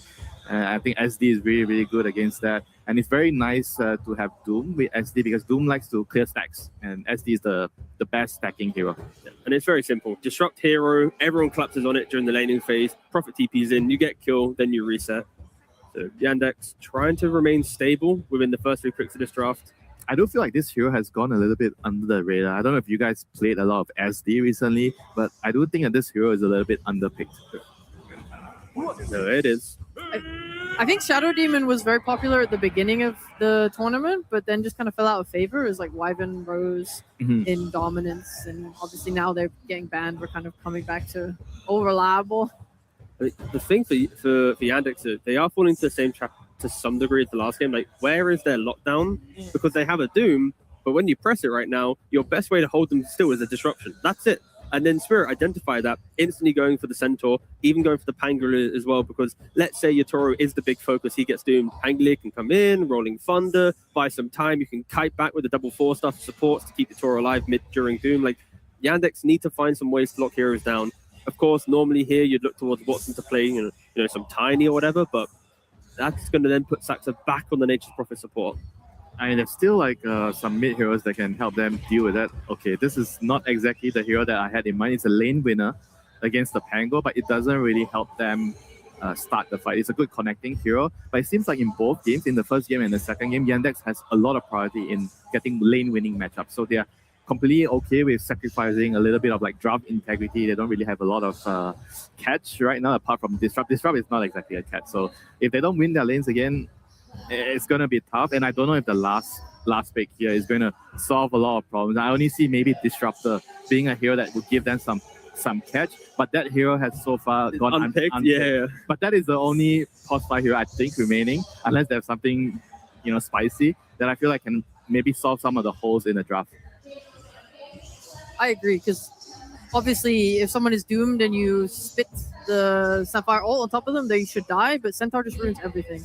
I think they need to be dooming him every single fight, in which case I would like to get something as well that can give vision for Yandex, because right now your Natures wants to find the prime target and TP onto them, your Doom wants to find the right Doom target and get onto them, but your Shadow Demon is playing backline, your Snapfire is playing backline, your Nature's Prophet wants to play backline, so who are you sending in first? It's gonna be your carry, or are you looking for Nature's Prophet to be a position 4 here, or are you looking for a new carry? Spirit's respecting the Nature's Prophet carry at the moment with the Tusk ban. Yeah. I think the idea of just winning lanes is just scary for them, and they know that Prophet Tusk will win the lane, and of course Snapfire will win mid lane. So that's already 2 winning lanes going their way. I mean, if they want to win the last lane, maybe they need to pick a melee hero, like some. Is Tiny still available? Tiny is available. So maybe if they pick Tiny, it will give them a way to catch heroes. And I think this game I see more of a reason to swap the Nature's Prophet to a support. Tiny. But the last game, kind of, I didn't really like it so much. But this game, it could work. The last game was also done very early. Yeah, and I was mentioning to you guys in the green room, if they wanted to flex the Nature's Prophet, why would they flex it so early? Why would they reveal it's a flex so early? Why not just wait till the end when you see more heroes and then decide whether you want to flex it? And I think this is a decent example of a good time to actually decide whether you want to flex it. The overall last pick for Yandex here. Other than Tiny carry, I'm not seeing another carry that really kind of makes the whole draft feel complete because of that need of that additional stun. Like the fact that they are looking for an initiating hero, if Watson is to take it, like there aren't many heroes that do that. I think Elk maybe could work. I mean, you can also go, okay, Out can work. You can also do the Wind Ranger where sure into Centaur, but we've seen this matchup be fine for the Wind Ranger. You just play elsewhere. You don't focus fire, crazy concept, and then you focus fire other heroes. But even about a Spirit Breaker, they really are going, what's a melee body that has catch? that could just, They really need catch, some stun, you know. But doesn't matter if it's a support hero or a core hero, they just need a stun. And Spirit's also going, like, we literally don't care about profit support. That's the melee support that we forgot about. It's not a stun, but it's a body. It's really good against the Centaur in the lane. So you can see the focus here on Yandex very clearly. They want to win the lanes and they want to run them over. Yeah. And also they just have like, they're going to take over areas and just try and stand there, right? Like they put down their tombstone. They have the globs. They've got a Doom who's like threatening the use of it, but also kind of scared to use it at any point in the entire game due to Stampede. But, you know, like they are just going to try and take over jungle areas and go, Watson, join us when you're ready. We're ready to try and fight. But I am still a little worried for them. Still a little worried. Well, that's because there's still a hero needed for the man of your screen. And he has deep pockets. And he will use only the ones laying on top. Little Shadowfiend, yeah. Just a little Shadowfiend, not a hero that is unfamiliar for this international. Very strong pick. It's his second game only on Shadowfiend, though. Yeah, it fits the same archetype of all the other heroes he plays, so it's not something that would be unfamiliar. It fits perfectly into the draft. It's a completely, I think Spirit's lineup is so coordinated. You have the melee support already for him earlier. You have the Centaur who can buy the axe, Cart to protect Yatoro in fights. It's a range hero that can also deal with the Tombstone, and if Yandex were to siege base with the Roshan banner, he can also do that with the ability for Centaur to save him after. I really like it. I think Yandex, it's so scary, and I think that the way that this Undying plays as well is typically you want it to have the shard and get Tombstone saves off, but it feels like you need him to be the one that can walk up high grounds as well and like tank smokes and things like that. It just feels like they're giving up parts of the utility of some of their heroes because their draft is not super complete. The Spirit does need more time this time around, right? Like the Collapse Centaur, he's going to have to buy Dom into Heart, and then of course Yatoro needs items on his Shadowfiend, and then Yandex with Snapfire, Undying Prophet, like all their heroes scream, let me go try and make a move. Let's try and play together. So I am looking at Yandex to be more decisive on the map to try and threaten Spirit's timings. But Spirit, sure, when they're online, we favor their draft. It looks cohesive. It looks like it's meant to win games. But for Yandex, they have a better window this time to punish. Chiro Jr., he has to step up. He cannot choke after the laning phase where he's dumpstered Lyle. Like, he needs to be, you know, a consistent threat the entire game. Yeah, this is definitely going to be a much more closer game compared to game one. And I think the focus is once again going to be a lot on the mid lane. A lot of focus on the mid lane, and maybe as the game progresses, a lot of focus on the carry versus carry matchup. The Shadowfiend versus the Nature's Prophet, two heroes that we've seen so many times on the main stage with various degrees of success, but mostly quite successful in a lot of capable hands like they are here as well. Before we head into game number 2, let's find out how Coach Maposhka is doing. Thank you so much, Shiver. Yes, I am here with Maposhka, 1 game away from the grand finals. You've been here before in different ways. You've come back to get these boys here again. We talk a little bit about how you're feeling before you're there.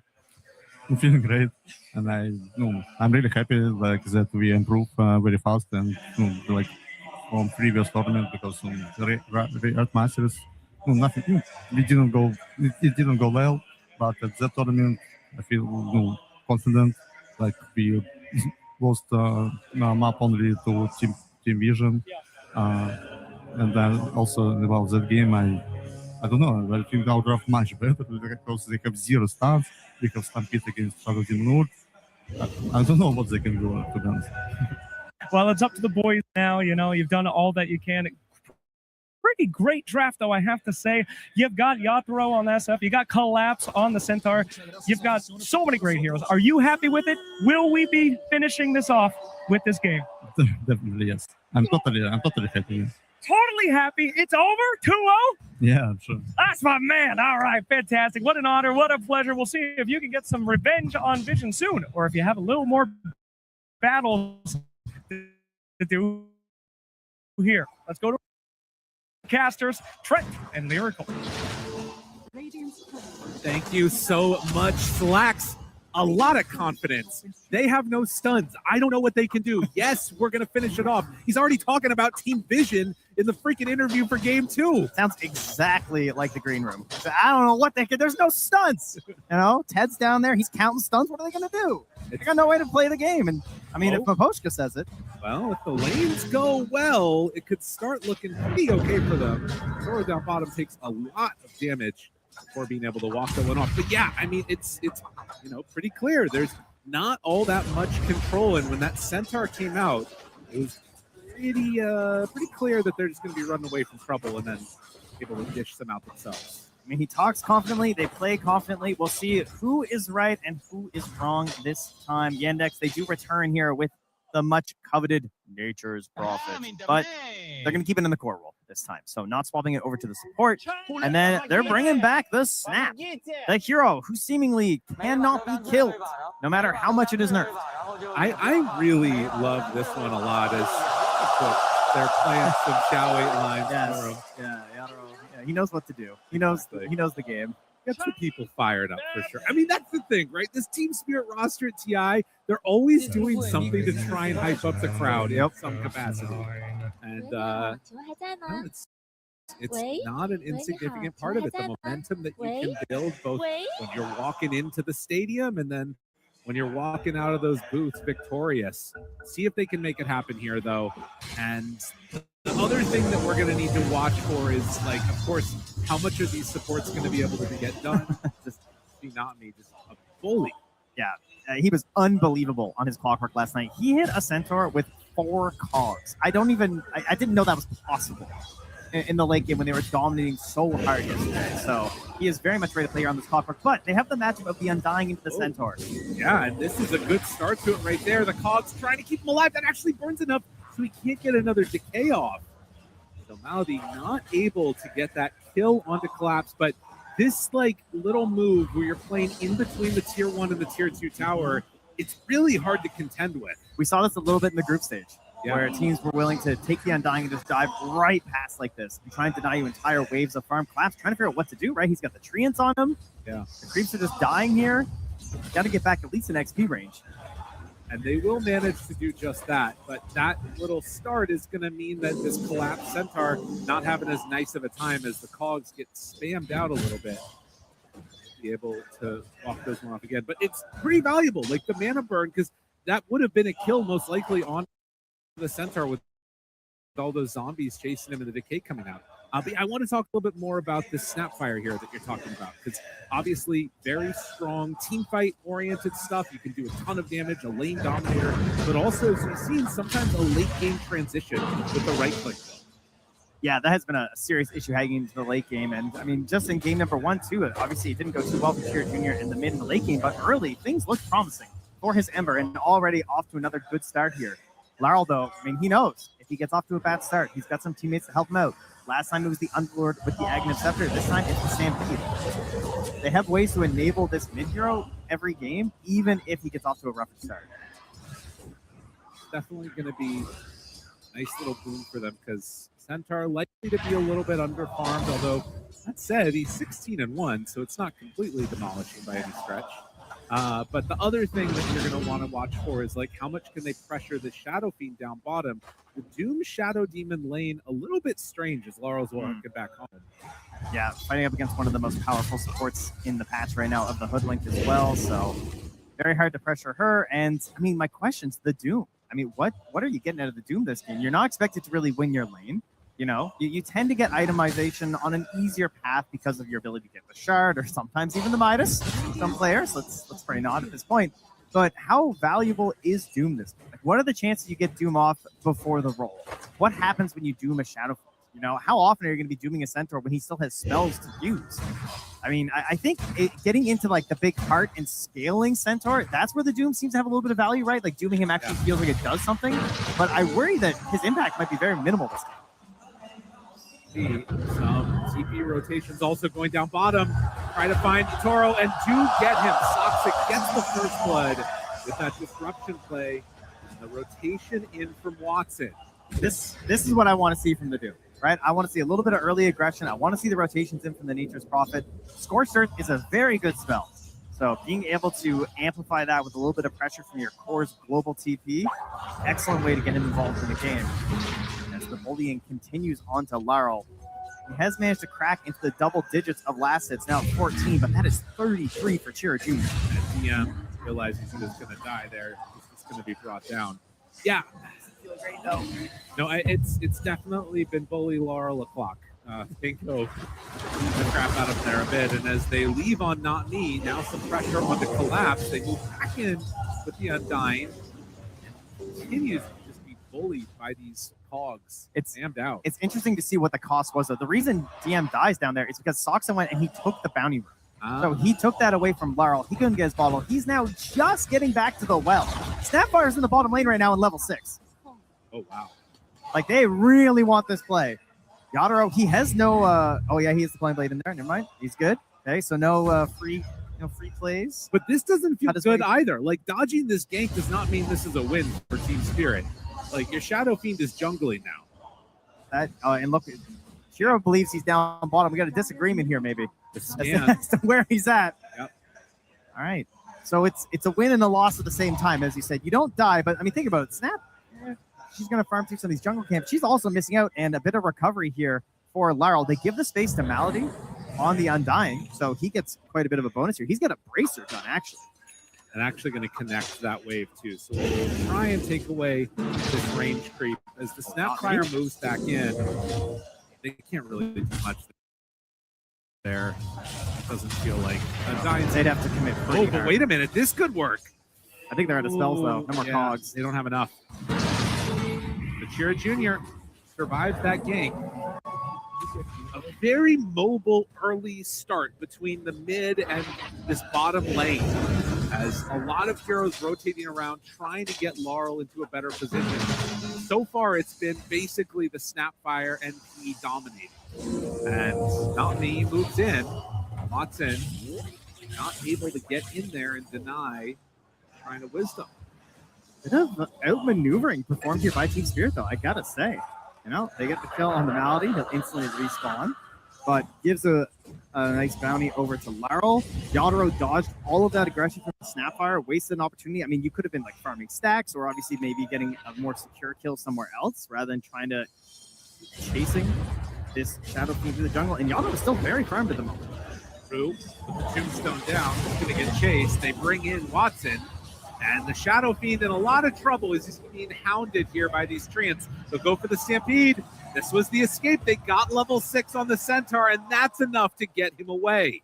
This time they don't have the Snapfire. There's no kisses. You're just shy of the level 6. He just got it on Nature's Prophet. If that's there, they get that kill. Still, this is not where you want to be on the Shadow Fiend. No, he is still weighted dicing his way back to the base, so not feeling too spectacular about his game.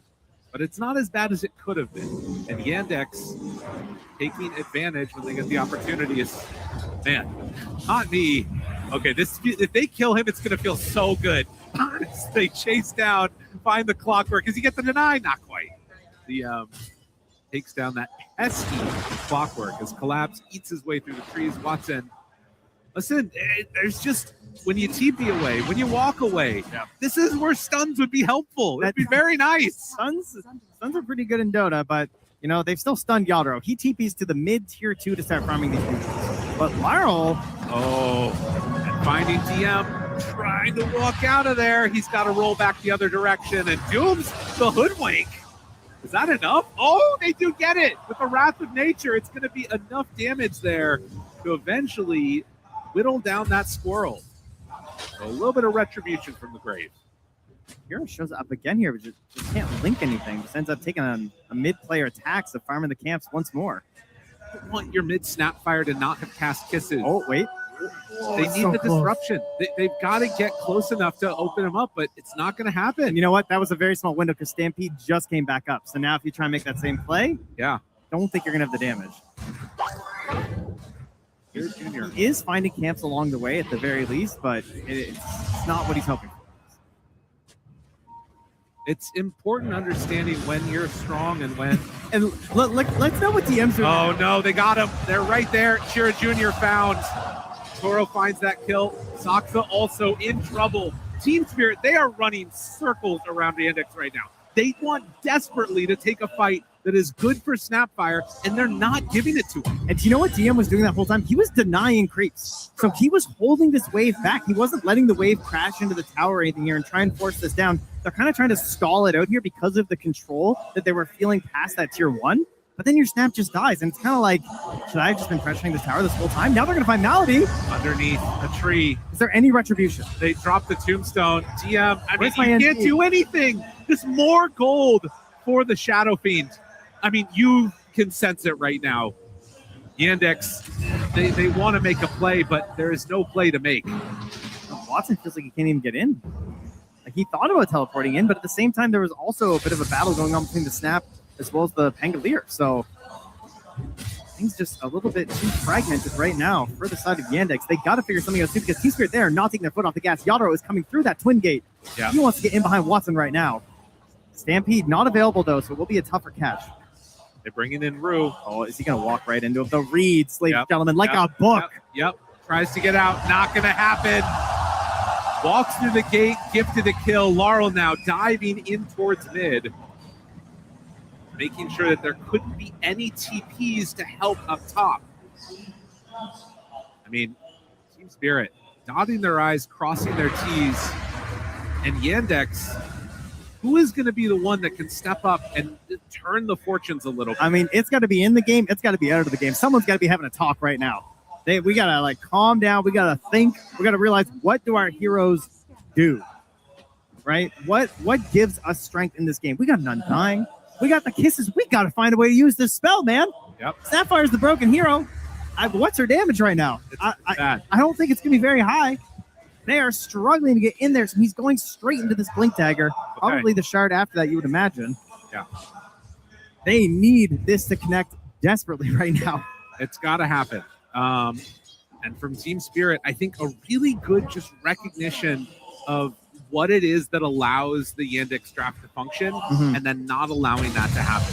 Saksa has not really been able to disrupt somebody. Okay, Rue is level 8 right now. Not me, just at level 5. Yeah.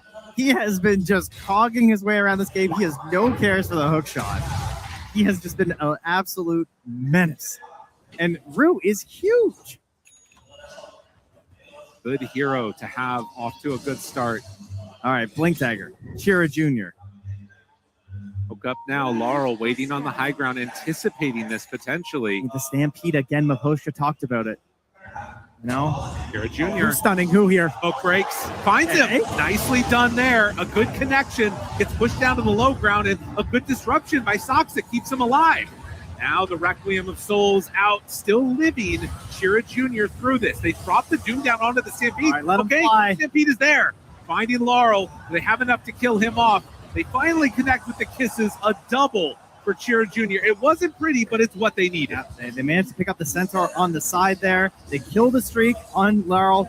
That finally is what they have been trying to do for a while. The Blink Dagger enabling things. And imagine if that Bushwhack had connected right off the Oh, bat. yeah. I mean, this game could truly be over mentally for the side of Yandex had that gone sideways.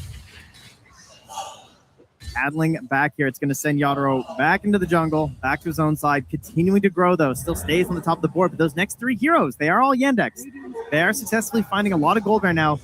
And, continuing to keep this tower alive, though, as they catch a quick burst on the Sox. Oxa just way too far forward there. Gets punished. Rue didn't have Bushwhack back up anyways, so it's going to be movement through the gate as they look like they're going to pressure. Yeah, a little circle on the map there from Yadro. And yeah, he is correct. There's some serious gold in there. There's an Dire Observer ward keeping it safe, so they will have an idea if the movement comes in. Not me with that hook shot, though. He's certainly ready to start playing on the other side of the map. Yeah, and Laurel comes in, he sees it. He's like, oh, this is a good idea, Yadro. Thanks, man. Now they have vision here. So if they try and go for the full commit, Team Spirit, it's a no scary kisses, one. but there's a haste room. Hunting. Jared Jr. gets the stun right out of the gate, but the Bushwhack to turn. He's gone. Didn't stand a chance. That's their big hero. Hook shots out is not me. I don't really understand the math on that one, Miracle. I'm not gonna lie. I mean, it was the Cogs mess up again, I think. Yes, but I mean, there's no kisses in that fight. There's no doom in that fight. I think that the idea of defending it is good, but the idea of chasing into it, it feels like I don't blame them. They feel like they have to force something, but that's exactly the kind of play Team Spirit is hoping you're going to make. They did manage to clean up the Ancients at the very least, so that gold not going into Team Spirit's coffers. Yeah, and up top, Collapse immediately starts dragging waves with his creep, forcing Watson to come back up here and push it off. At the very least, they have the profit to do this as they catch DM. Trying to run. It's pretty quick on this one, but with Bushwhack back up in a couple, they're not going to chase anymore. DM gets away and into the shard for himself. Oh, well, and, you know, this is Dota. At the end of the day, you can buy disables. Watson surrounded. Hook shot there. Lands. Another round. Another round. Another round. He's just beaten to death. He's got no more mana. The Cogs. The Diffusal Blade. They do trade it for Collapse. See the way Collapse backed away there as well to kind of bait him in, you know? Yeah. And Laurel wrapping in behind, but Collapse not able to survive even with that nice play. Gemstone out. They TP away with Not Me, and guess what? No stuns means no problem. They're out of there. Laurel. Yes. Down.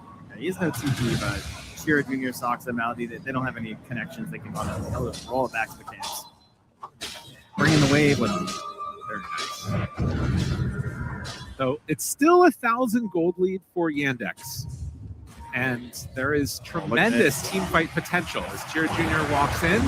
This is on the stun, and now Not Me is right there. He's got him caught in the cogs.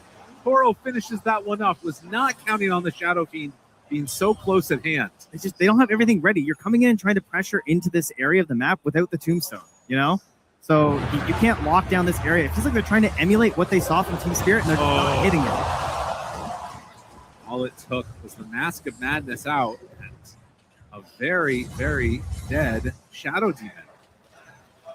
Yadro is unpressured in these engagements. He is just standing there. He is just casting any spell he wishes and right-clicking you to death. Impressive performance so far. Level 13 on the Shadow Fiend. Basically even with the Nature's Prophet in terms of farm. But Cheer Jr., after a good start, has started to fall down that leaderboard because of the failed ganked attempts. It's just like last game. It's the exact same story. Has a solid start in the lane, but they failed to make their connections together. They don't hit the necessary timings they need with their items. And then he's also missing his combos. You know, he missed some slight chains last game. He's missing a follow-up cookie after the banish. I mean, this is the kind of stuff that you're not going to see when you're playing a nice, comfortable tournament from your room, maybe even from the hotel room. You know, this is the gap that occurs upon the main stage on the last day of the International 15. Let's see if they can turn it around here. Team Spirit, they've been very strong. Toro right in the middle. They were waiting with Lauro, who has his Blink Dagger done. It's also a Blink Dagger done on Doom. Just a little undying here. They're ready to go. Now, Bruce shows himself for a moment. Stampede. The Cogs. Get back.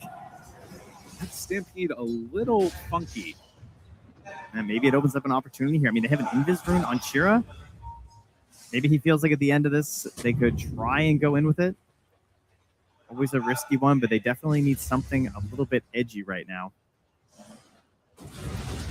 All the illusions did a good chunk of damage to that tower. Going to send in the Warpine Raider.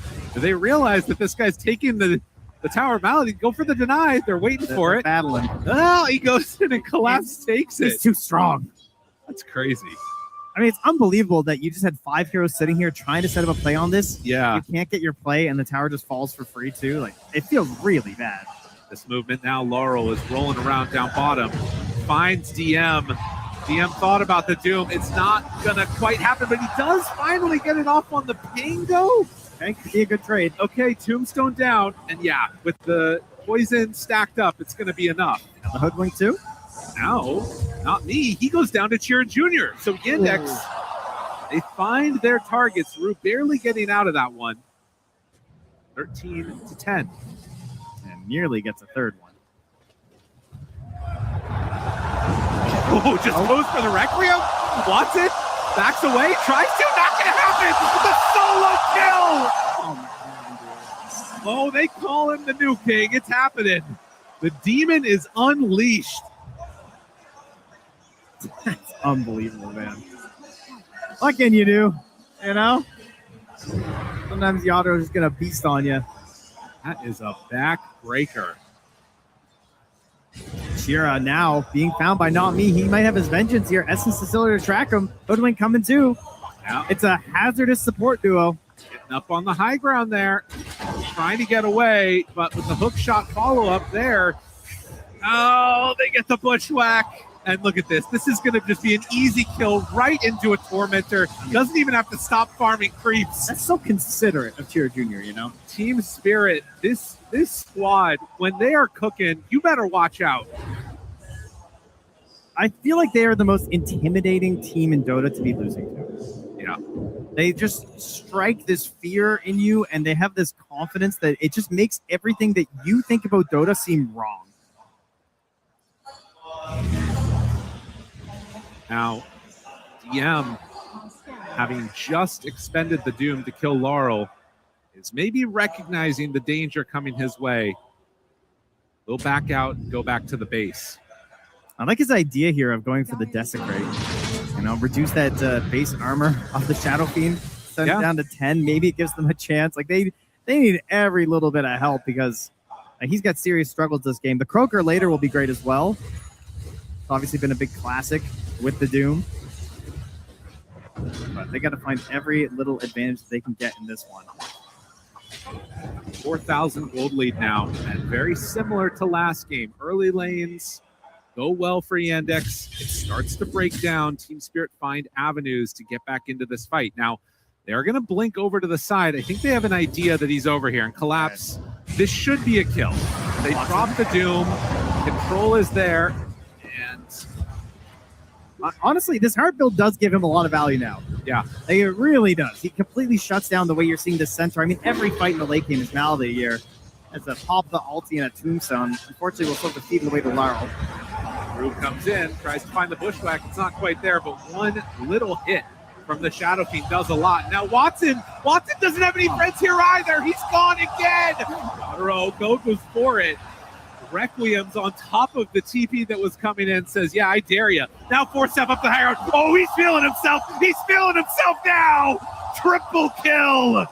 Yatoro. He hungers for the grand finals. There's smiles on their faces. An ultra kill. Get on back over here. Come on.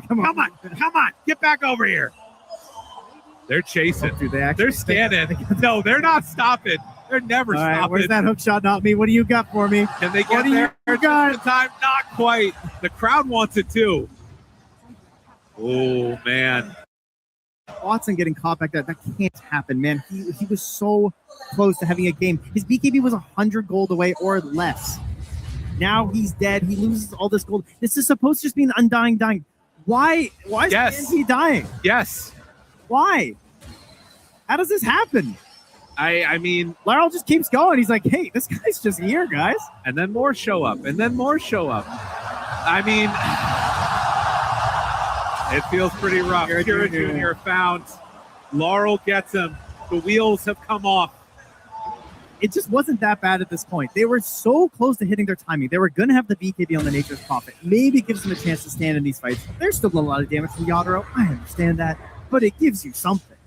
Now it feels like their hope is just turning into maybe I can TP out when I kill a wave somewhere. I mean, that's basically what their hope is for now. They get the BKB completed on Nature's Prophet. Kira Jr. dead for a little bit, does have the Kaya up. Doom is close to BKB also. Just don't know if it's going to be enough at this point, because if they Doom the Shadow Fiend, then you're centauring away, and if you know, Not Me is just ready to chase. Yeah, Essence Distiller was there. He puts him inside of the tombstone for a moment, but Laurel running back and forth over these guys. Yatoro, he hits very hard. He hits very, very hard. Watson BKB. Yeah, nice job, buddy. They turn now. Hit onto Malady. That's not going to last long either, as he doesn't quite do the timing right. Laurel finishes that one off. Anyone else? DM, gotta hide. Gotta blink. He's just swaggering. Sorely. Him down. They thought about it. decides not to go. Woo, man. It's a privilege to be here on the last day. It's not a right, you know. Yadro, he's seizing the opportunity. He wants to grasp that Aegis just another time. Maybe not even just the last time. Maybe a couple more times. Essentially. There's no signs of slowing down. There are signs that there could be a hero up here that's dead. He finds the right angle, going through the tree. I mean, he's okay. Yeah. When you know the game is in your hand right now. Yeah. Zero fear. Perhaps more impressively, 0 TPs in from the index. At least they didn't panic. Speaking of panic, collapse right next to 2 heroes here. Jumps in, finds him, Doom, out. But now the turn onto the rest of these heroes. Chira Jr. backing away. They are going to kill off Collapse. DM pops the BKB, runs away. Have Team Spirit maybe overextended a little bit here. We'll see if they can chase this any further, but he's right on top of him. Watson throws him into the Sprout, but there's no control. There's no anything. You can only slow him down for a moment as he turns and hits and kills Malady. 19,000 net worth at 25 minutes. Chira Jr. trying to put the team on his back. He does a good amount of damage, but it stops there. He is fortunate he did not get flared there. That could have been really bad. They can't establish a foothold on any terrain of this map. Every time they plant the tombstone, that is supposed to be your signal to, we win this area. Right? Doesn't feel like that at all. Yadro is just hurricane piking into the tombstone and just attacking people. He just does too much damage right now. He's got too much backup. Saw again the early start, the 2-0s that started the day yesterday for Team Spirit and have continued on. Are they going to be able to do it again? Maposhka felt the confidence. Yandex, who this entire year have not lost a series to Team Spirit, on the verge of being eliminated here in the lower bracket finals, main event of TI. He can't quite get the connection onto Chira Jr. He's getting the game closers, you know. The Vlad's at 26 minutes. Oh, yeah. That's I'm finished. You know, we got enough. We got all the right items. We are ready to end this game at our leisure. 1:40 still left on this Aegis. Very well set for a potential tier 3 push if they want to clean up this top lane. Watson can try and catch some of these waves, but he just has to be careful. DM, Malady, Watson, they're all on the bottom side of the map here. No intention of fighting this top tier 2. What do we have here? I mean, we got... Looks special. What the hell is this, man? They got all the items. They got items outside of the game. We have the Congregations of the Deep. There we go. Upon DM, the Croaker, the Riverborn Aura. Unfortunately, there's no river in the base. Yes. Can maybe change that. Meanwhile... Oh, DM. Oh, he gets out. They were trying to chase. And not afford to get caught back. I mean, they're still not me. How many shots? 2. Okay, Ghost Scepter is good. Fortunately, Collapse is right there to clean them up. But that's what you have to do for Yandex. If they want any hope in this game, delay, cut waves, try and get out of there. Now, they do see Toro completely alone down here with 40 seconds left on the Aegis. I mean, the problem is there's still Stampede. And Watson finds a Shrine of Wisdom. There you go. Does that make you feel any better? Not really. I'm going to be completely honest about it. And Chira Jr. being brought down again. It has been such a rough series. He has no buyback. Yeah, that's an issue. That is an issue. That is a major problem here. They can take this outpost. They can start pressuring the high ground if they wish. It is only 10 seconds left on the Aegis, so perhaps they could consider it unnecessary, but has that really stopped Team Spirit in their last 4 games? I don't think so. They were going high ground when they still had the tier 2 up. Yeah. He was just going to kill people. I mean, they don't have a Shivas, so the initial jump is a little sketch compared to most games, but you got the clockwork, so if you want to just put all your faith in not me, personally, I would, after seeing how he's played the last couple of days. They could opt for it, but the safer option is certainly to continue to control the map and just let Yandex create their own issues by leaving the base. Laurel waiting for somebody to step out. Oh, is that enough? I mean, he's not the biggest target in the world. Maybe they're a little bit off on the timing of the Cecil Sturge. It was still 40 seconds. Back up again. try and extend this out as much as possible for Yandex. The micro maneuvers here from Watson. He's just spamming the trans out amongst the map, scouting, trying to spot where they're at on Spirit as they drop the Stampede to catch Soxa.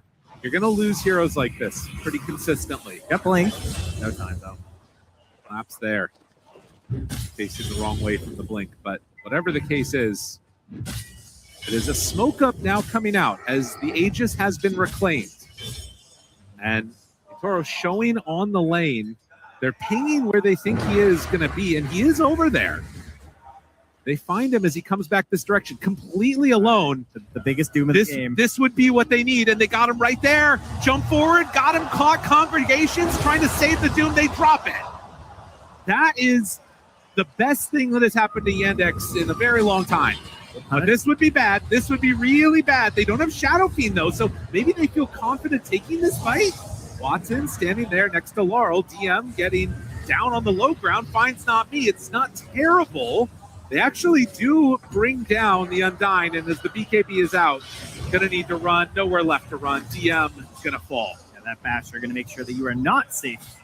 Your golden god for him here, but the double kill for Laurel, a kill on Yadaro. Yandex will take it. It's something. Yes. I mean, he's a lot of gold going back their way. Yeah. Big bounty there for DM. I'm glad he just dropped the Doom, man. He just, you know, it looked like they were thinking about holding it. Watson was coming in. He was just like a second too late to ensure they wouldn't have to. So they just secure it. Of course, that being said, maybe you needed that Doom. Maybe that helps you get a secondary kill here. Speaking of a secondary kill, Watson found by Collapse. More staffs down to the low ground. They're stampeding in. Did he wait too long? Yes, he did.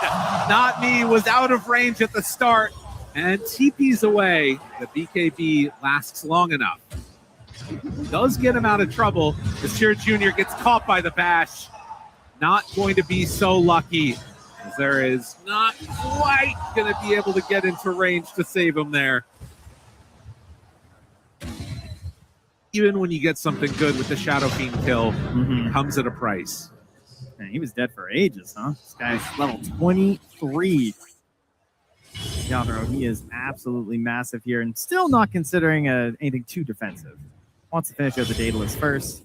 That's Collapse's job. Yeah, exactly. You saved me, team. I mean, Laurel, Not Me. Like, there's so many good heroes here at providing space and safety for a big range carry. This could be so many different heroes on Yadaro, and it's a very similar game. This one expected. Stomp on Double Edge, and accidentally pops his BKB. That guy's getting wobbled in the bottom lane. I mean, you saw him hitting his keyboard at the end of that last game, accidentally paused it. Feeling very hyped up about that one. Hey, no BKB. Timing, maybe. All right, DM, just solo the Tormentor. You know, take it down. I think that one's going to happen. He's getting ready to cut another wave. He's just hoping he doesn't get spotted here as he twin gates out. Player's going the other way, though. Not Me is going to be on the same side as him, though. And how annoying it can be getting these heroes caught. Toro having an inkling, an idea. DM. Ooh, boy. Rocket Flare. Gets out of trouble. I like some of the ideas they've gone for in terms of itemization, though, on the side of Yandex. Like going for the Shiva's Guard on the Snapfire. I like this over the BKB. I feel like if you go BKB, it's just not going to be enough. I don't think you can stand tall with the BKB anyway. Right. Scepter, trying to live a little bit longer, is going to tombstone himself. Here Jr. is up on the high ground. The problem is that, like, again, how do you start the fight? It's like all on DM. It is 100% just DM. That truly is the major issue. And he has gone for the Shiva's Guard as well, so they're doubling up on it. But again, all the extra armor is very good. So DM needs to get in here and spot this all with the Shiva's Guard to set up the kisses. This is a really good ward, but they're going to get the stomp to open it. Disruption. The flare. Not Me finds DM. Now the damage coming out. Oh, it's insane.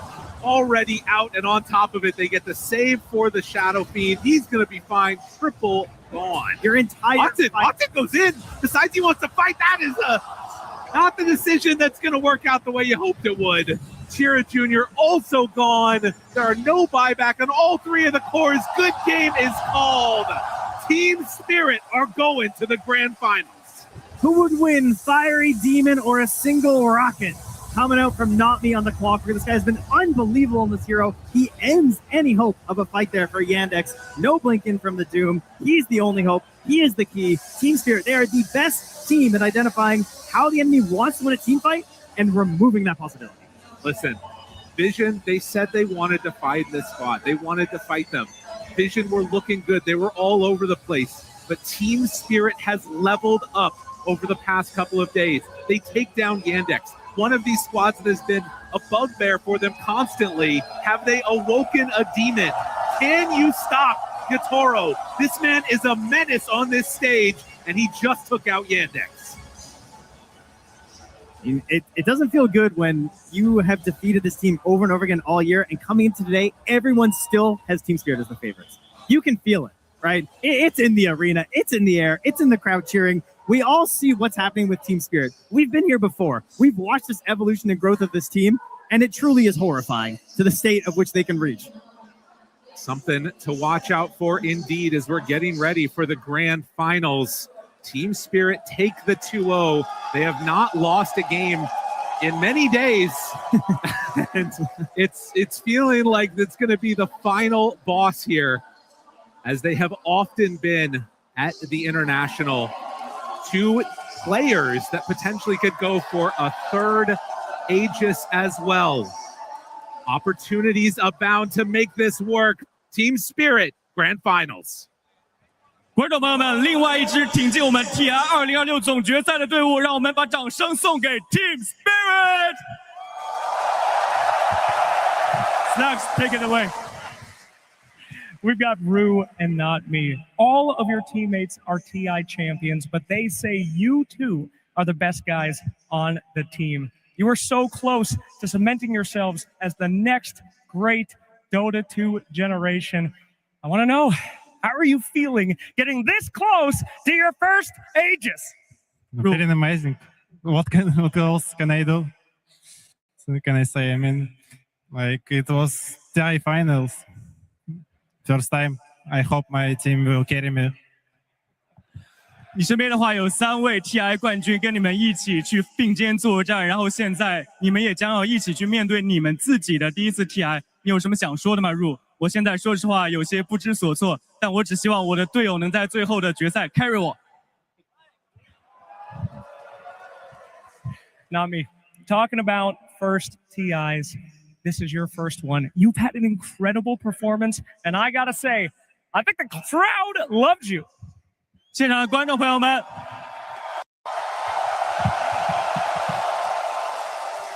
Do you have anything to say to them? Thank you all for support, guys. I love you. More tribune. What is this, guys? 感谢现场所有的观众，我爱你们！我希望你们能更多的来支持我们的比赛。All right, now going into this tournament, a lot of people have known that Vision is the team to beat, but they seem invincible. They have beaten you guys before, but after that series, it looks like you are a different team. Are you ready to take Vision down? 你们之前跟 Vision 交手过很多次，但是在刚刚取得胜利的系列赛里面，你们看起来已经准备就绪了。你们准备好战胜 Vision 了吗？ Yes. Of course. Of course. Let's go. 观众朋友们，我们再一次把掌声送给我们 Team Spirit 的 Ru Not Me。把剩下的时间交给我们的分析台。I love seeing both of them on that stage. The two remaining players of Team Spirit without a ring on their hands, and they have the chance to do it later today against Team Vision. Team Spirit, ever since they got knocked to the lower bracket by Team Vision, they're like, no. Let's do that again. And they were brutal in their own. We heard Miposhka there at the end, Ray. He's like, yeah, I'm totally happy with this draft. Of course we're gonna win. Totally sure. There was no doubt whatsoever. I feel again like they just have so much ease of execution on their lineup. It's so simple how these two supports can play with each other around the map and move. I mean, I'm not gonna lie. I mean, we gotta talk about Yatoro at some point, but holy shit, he overperformed. I mean, not only that, let's not forget that Not Me. How many tier 1s event has he played this season in his career? Five. This is his fifth. Correct. You count it on a single hand. This is his fifth tier 1 event of his life. And then, yes, he's making it to the grand finals. I mean, Team Spirit, they are absolutely exceptional right now. They are in form. They are going to be an absolute amazing competitor against Vision, who also are in incredible form. This is going to be an amazing grand finals. I mean, we're honestly just blessed, right? Because last year we had Falcons XG, a 3-2 grand finals. Now we have like your Toro versus Satanic, Vision versus Spirit. It's like back-to-back, just amazing grand finals. So, whew. Yeah, this is also very, very special because normally the youngest players in a team, they are usually the mid laners or the carry players, but in this team, for instance, in Rue, Not Me, they are the most inexperienced players, they are the newcomers, and they are the ones that the core players are praising. We're winning our games because the support players are amazing. They're setting up a lot of kills for us, and I think this has changed so much over the course of history of Dota. Oh, look at Yatoro. Oh, Collapse's face. He knows it. Team Spirit has a 100% win rate in grand finals of the international. So he is feeling it. Absolutely. He played a great centaur this game, of course, as well. But I think this game around, Rhea, you were on point. If you're going to talk about any MVP, it's got to be Yatoro. I can't believe it. He was so active. I think last game, I felt like he had such a good lead that he just pushed that advantage. This game, he just makes his own advantage even more. It was very good. It was fairly one-sided. And on the other side of Team Spirit, it was Yandex that fell here. And for the final words, we're heading over to Saxa. Yeah, thank you. I am here with Saxa from Team Yandex. Saxa, commiserations. We're sorry to see you guys go out of the tournament. I know you're disappointed, but you guys have had a fantastic season. 3 first places, lots of second, thirds, and fourths. You've made it to the 3rd place finish here in TI. How happy are you overall with how your team has done this season? 战队整个赛季成绩非常惊人，3个冠军。无数个亚军季军，然后 TI 拿到了第3名。你个人对于整个赛季的成绩满不满意？ I think the season has been good for us. We've had a lot of good results. It's a very young team, and for a lot of the guys, it was a first time winning. So with the results, we're happy. Obviously, a bit sad now, but top 3 at TI is not a bad result by any means. And overall, I'm not like too unhappy with the season. 整体来说，我对于整个赛季的成绩还是挺满意的。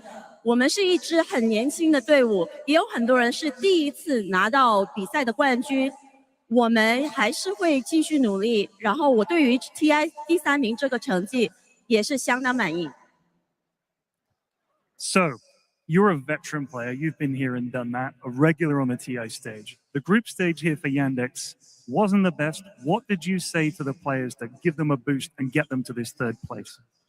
作为一名老将，其实队伍在小组赛表现不是特别的亮眼。在小组赛之后，有没有跟队员说一些打气的话？ Something I always say to my teams at TI is like, you can always expect other teams to play bad, and this is like a tournament in the season where many people are gonna play much worse. So that also brings me comfort to know that others are just gonna play worse. So I just told them, as long as we focus on our game, we just play our Dota, like we'll be fine.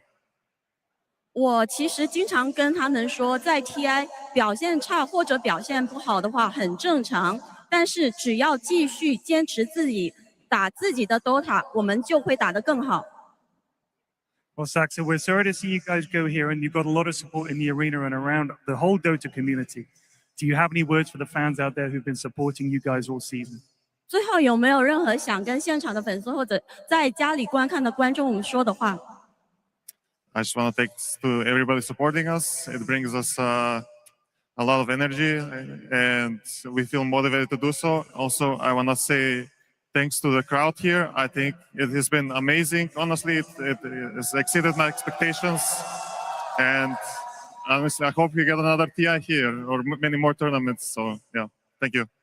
非常感谢大家对我们的支持，你是我们的动力，然后也特别感谢在现场的所有观众，你们的欢呼声让我们感到超乎预期。我们也希望如果有机会 ，TI 能再次在这里举办。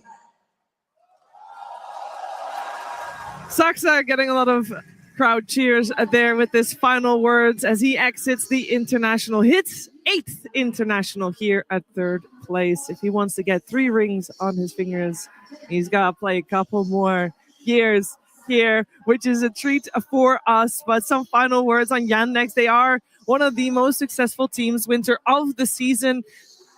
Saksa says it, top 3 is not bad at all.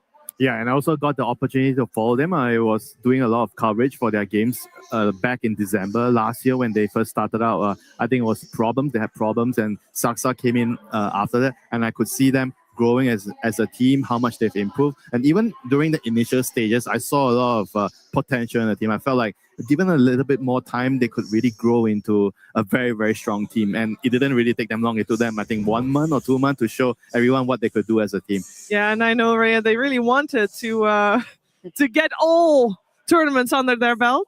Yeah, back in Blast, Watson told us that he was hoping to get 1 win from each organizer. You know, they won a Blast, they won a Wallachia, they won a Dream League. So they really are just doing the circuit. Obviously, they had their chance for the Aegis, which is the most coveted of all, but they weren't quite able to get it. Maybe next year. I don't think he intended for it to be all this year, but the fact that they nearly did such a thing was pretty damn good, yeah.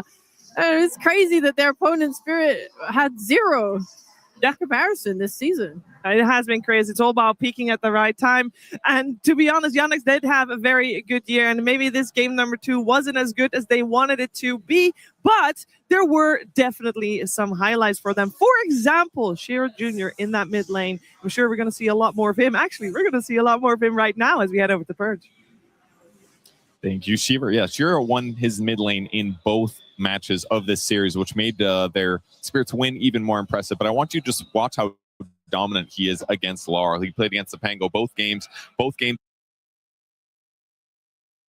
He had their number. He was getting a consistent amount of last hits, tons of harass and denies. And what he's been doing very well is he's generally spending his mana to harass, and Laurel is being forced to use his spells simply to get last hits. And when you have that kind of a inequality, the mana that Shiro Jr. gains and the money that he gains from the last hits ends up making a really big difference. In fact, he zones him so much. At this point, he's got 21 last hits, 12 denies versus the 8 last hits of Laurel. He zones him from the lane. He's forced to go heal. And watch how he plays around him coming back into the lane. This kind of dominance is crazy against top players, by the way. He grabs the first water rune, and he actually leaves the bottom one there to tempt Laurel into wanting to take it. And now he's playing this game where, is he going to use his spells, and is he going to be able to catch Laurel? They do a little bit of a dancing move there at the same time, which is very cool. But Laurel knows he can't go this way and back without getting killed, so he has to still play the left side. Now he finally thinks, this is my chance. I can get that way.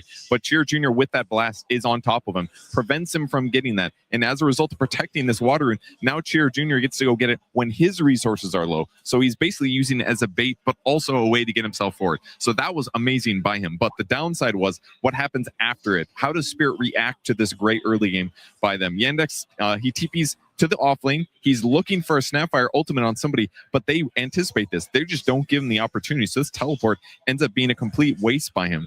And it kind of continues in this way as well. Laurel is going to eventually get enough levels to naturally kill creep waves. He uses his spells on the waves, they die, and he can leave. So he doesn't care anymore that he's behind. And watch how he uses his ultimate here. He actually turns a kill out of his level 6, whereas Shiro Jr. didn't get his earlier. And he teleports this time a second time. So this amazing early game that Shiro Jr. got didn't turn into anything super substantial despite getting Laurel behind. So this is the Team Spirit was able to get ahead in this game despite losing their lanes. They just didn't care about it because they knew they were going to play well. Thank you very much, Purge. Yeah, the movements of Team Spirit, we keep bringing it up time and time again because they are just superb. But we had a couple of movements, of course, also from Team Yandex, and one of them was when Shiro Jr. had his Blink Dagger, Rhea. Yeah, I think what Purge just brought up was fantastic. The fact that Team Spirit anticipated the level 6 timing from the Snapfire and avoided it, it's very consistent throughout this game. So Yandex smoke up when they get the blink from Snapfire and they move to bot lane. However, even in that moment, Team Spirit are aware of this move and they have Lol positioned on the one high ground, and then they have their supports positioned on the other entrance to their jungle to try and break this smoke and make it so that they cannot get the opportunity they need for a kill. weirdly enough, it actually goes much better than it should have. Cheer Jr. Blinks in, which maybe surprises them. Rue misses his bushwhack, and as a result, he dies, and they get a couple kills. So this was a nice move in the end for Yandex, but the fact that Team Spirit was still so prepared for it, I think, is kind of more of the point of why they were playing so well this game. Yeah, you can just see that Spirit is very calm. They know what they're going to do. Like the drafts are very simple, so then the players can focus on all the minutiae in the game, where it's like they're not having to overthink things. And sure, the fight might not go their way in the end, but everything that Spirit did in both of these games, it just was like a complete like team diff. And unfortunately, in the lower bracket. Yeah, maybe also a little bit of a carry diff as well, as we are gonna look at something Winter wanted to see again, and maybe again. Yeah, just one of the few moments of the Yatoro show here. I think he had like a really good game.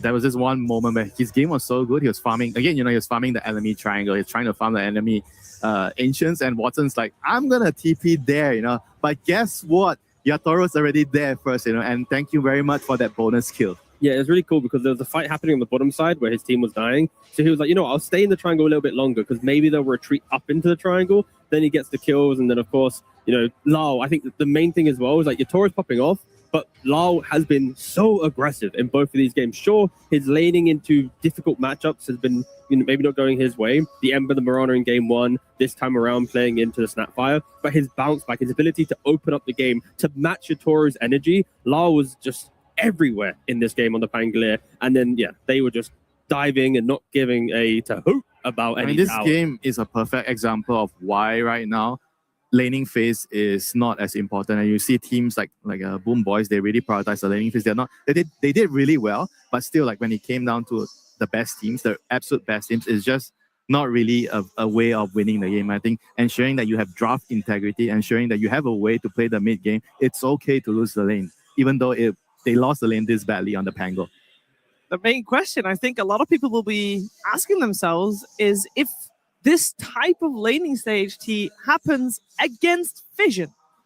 I mean, I feel like this is going to be very back and forth, of course, in the grand finals. Like these two teams, they've already they 2-1 earlier in the tournament. Like this is not going to be a shutout where it's a 3-0. It feels like it's meant to be a lot harder. I think Spirit are going to have to put up a better fight. The drafts aren't going to be as easy. I do feel like Yandex dropped the ball quite heavily in the drafts today, unfortunately not putting up the fight. So yeah, it's just only going to get harder for Spirit now. Yeah, Team Vision will be the ultimate boss for Team Spirit, or the other way around, because did you really win a TI without beating Team Spirit in the grand finals? I don't know about that, Ray. I think this is a very poetic end. I think it is a very beautiful end. Like you said earlier, Team Spirit haven't lost a grand finals that they've played in yet.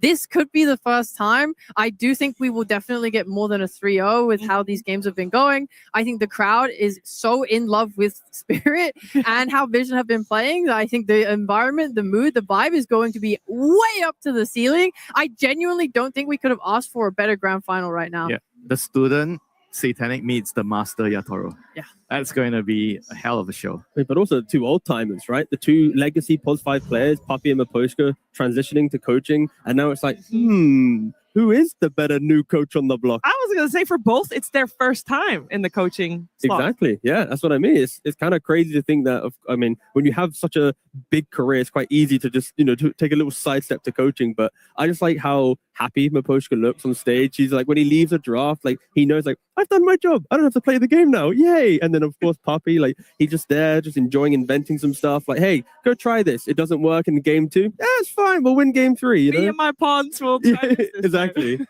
It's such a different style of coaching between the two of them, but the drafting is going to be just on another level. It will be on another level. You mentioned there's a 3-time hopefuls in our grand finals here today as well, which is, I think, crazy. You know what makes it crazier? Yatoro and Collapse. Yatoro, for example, Winter. Now don't worry, you're not old, but Yatoro is 23 and he's playing for his 3rd ring. You're making me feel old. I mean, it's amazing. He is one of the best offlaners of our time, and he is so good. The flexibility he has. The carry. The carry.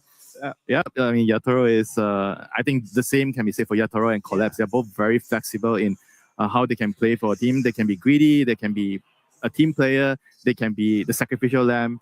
I think this is what makes it so easy. You know, we're talking about the draft. Why is it easy to draft? You know, for these teams because your players are flexible. Because sometimes you can say, their draft sucks. Their draft is not so good. But you can only work with what you have. But if what you have is everything, then it's easy to draft. I mean, they're actually doing a great service to Dota. Do they? Yeah, because if they are to win, right, and they have 3 Aegises, imagine being a new player. It's like, I got to win 4 TIs now. You know, you can't just stop after 1. Like when you think about the new kids on the block, like here, of course, in the grand finals, right? Spirit, they are fighting for 3-time and 2-time. Saxo not anymore because he's just been eliminated. All of Vision are fighting for their first Aegis. But just think about it. If Vision are to win this TI finals, they've got to go play another one and another one. So it's like we have so many more TIs ahead of us to get so many more Aegises and rings. You gotta have your whole hand covered. Yeah, surely. minimum. As many tier 1 events as not me. No, it is going to be an epic grand finals. Best of 5 is always different, and especially for coaches, especially for new coaches. And yes, I know they've drafted and they've been in best of 5s many times before. It's still a different beast that you don't get to practice that often, especially not on the main stage of the international. And it will be a spectacle, absolutely. And I think I want to also, we highlight Loudon Team Spirit because we did just see them win and they do have that momentum. But I want to focus a little bit on Vision here too, Rhea, because we got in the mid lane no one. If we're talking about young players that have many rings, we got to talk about the old timers that don't have any and are still here as a core role fighting in that mid lane. Yeah, it feels offensive to call him old when we are all older than him. We're decrepit. He is 28. He's 28. Oh my god. But yes, no one is has been around for a very long time. I think us old timers know him best from his stint on Virtus Pro. I mean, this guy was so damn dominant. If you haven't seen him, like, he went from being like the best player in the world to just a complete drop off of like, he's taking a break. He's no longer competing for a bit. And then he starts this ascent again to becoming once more top of the world. It's unbelievable to go from such a height to nothing and then back to the height again. I don't think anyone else has achieved that level in Dota ever. Yeah. It's crazy. If he gets this TI, I think it is the perfect crowning achievement of what he has accomplished here. I mean, what's even more impressive is he did it on the mid lane. Yeah. Usually the mid laners, they just get younger. They don't get older, they get younger. I mean, but also for Vision as well, so you have no one who is just incredible for the Dota community in what he's done for mid lane. But then like you have like 9 Class who, you know, a year ago or 2 years ago, he was a completely different style of POS 4. He had to reinvent himself. He had to kind of reshape his play style. So it's like a newer kid on the block. And then you have Satanic as well. Like, I don't know, the whole idea of this team succeeding, it's like you got Satanic who's going to potentially beat out your Toro and get his Aegis, where when he was unfortunately kind of crumbling under the pressure of the previous TIs, like it didn't really work his way. Like Vision has so many different storylines that also are so beautiful if they are to succeed. Yeah, there's a lot of stories going into this best of 5 grand finals. Thank you so much for all your thoughts on the lower bracket finals that we have completed. Team Spirit, they are the ones that will go up against Team Vision. Now they do get a bit of a break. Don't worry, we're not going to make them play straight away, even though, you know, from the way they were playing, they probably could have done it. You know, they only played 2 games and it was pretty convincing, but they need some time to prepare against Team Vision, who's been waiting in the wings, watching the series unfold. And I'm sure that they have their own plans as well, but they can rest a little bit longer because before we get to the grand finals, we're going to have a spectacle of our own on the stage. We are going to have the cosplay competition coming your way. We're going to have judges involved, of course, but the main person you're going to see right now, let's head over to Dove. 欢迎回到2026 Dota 2国际邀请赛的现场。Welcome back to the International 2026。接下来，我们要把舞台交给一群把 Dota 世界带入到现实生活当中的人。Up next, we're turning the stage over to the people who bring the world of Dota into life. 接下来我们将要进行的是 TI 2026 Cosplay 大赛，他们是由赛瑞和完美世界电竞主办的 TI 2026 Cosplay Competition presented by Steel Series and Perfect World Esports。站在我身边的是我们本次大赛的评委们，让他们来跟大家介绍一下自己吧。Standing next to me are our judges. Let them introduce themselves. Hi everyone, I'm Reeps. Reeps, what did you do? I've been making Dota cosplays for 11 years now. I'm currently holding the title of Best in Show of the International, which I won last year in Hamburg, but I'm ready to pass it on. 在我身边第一位评委是 Reeps， 他有11年的 cosplay 经验，并且他夺得了去年 TI14的最佳大奖。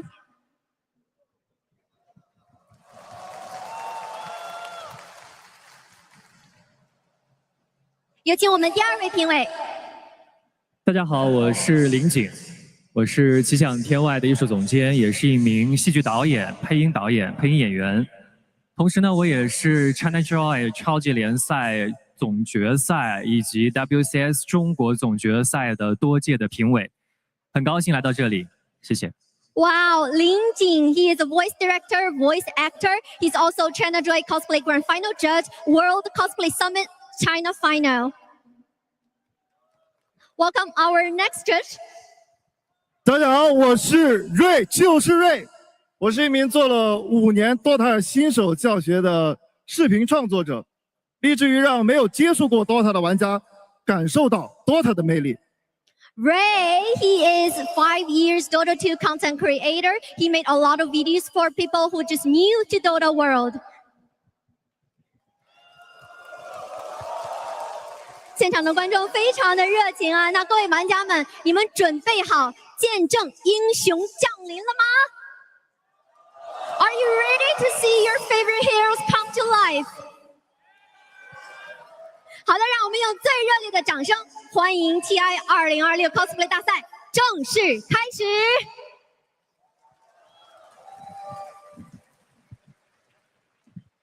接下来，让我们来看一下我们的第1个作品。Let's go to the number 1。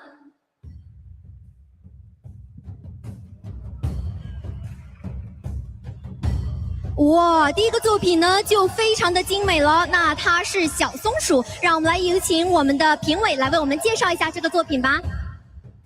野森卡的这套 cosplay 呢，还原了小松鼠独特的造型，它的十字弩通过3D 打印、组装、加工以及手工上色，还原了游戏中的武器。而且身后的3条巨大的仿毛尾巴中，使用了内部支撑结构，让尾巴呢能够保持自然的形状与蓬松感。The first closer is Yensenka bringing us Hoodwink Shadow Leaf Insurgent. Let Lin Jing introduce this work, and he just did. Do you like this one? 现场观众朋友们，你们喜欢这个作品吗？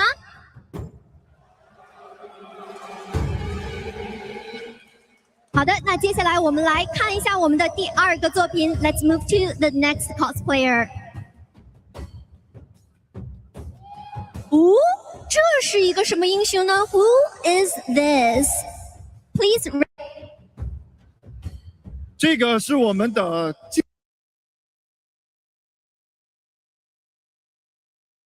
胜，这套造型主要使用了3D 打印加上 EVA 泡沫板进行雕刻拼接，最后组装并进行了喷涂上色。接下来我们看到的这一位 coser 是小狗帽子，他为我们带来的作品是主宰，那也是大家熟悉的剑圣啊。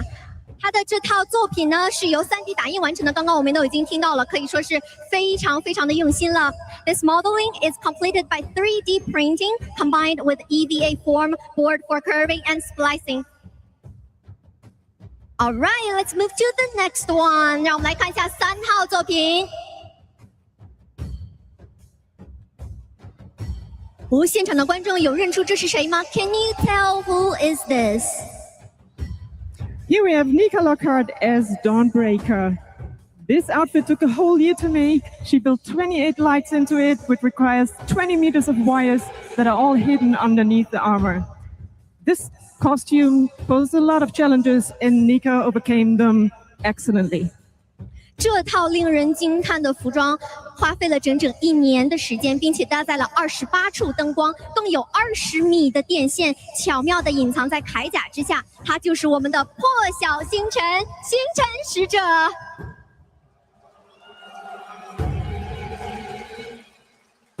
接下来，让我们来看一下我们下一位作品。Let's move to the next one.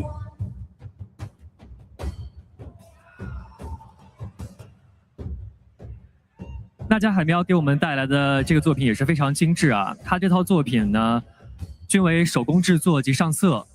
帽子下的猫咪呢，是由建模打印贴毛制作而成。配饰上的磁吸猫眼用指甲油巧妙地做出了光泽，而翅膀也加入了机械结构，能够灵活扇动。Can we see more movements from you？ 我们可以看到我们这一位形影芳龄的一些其他的动作展示吗？谢谢。All right, what we see right now is Willow, Dark Willow. This work is handmade. The cat under the hat part is made of 3D printing. The wings are added with mechanical structure to allow flexible flapping. 非常的可爱. This is so cute. Let's move to the next one. 有请 Ray。好的，现在我们看到的是来自于 Maki 的死灵法师套装。这套作品拥有超过1000片蛇灵。于 Maki 将细节做到了极致。从材料选择、塑形、纹理制作，到做旧、渐变、高光效果，甚至是 LED 灯光，力求将游戏中的角色完美还原到现实之中。而选择这个角色也有特别的意义。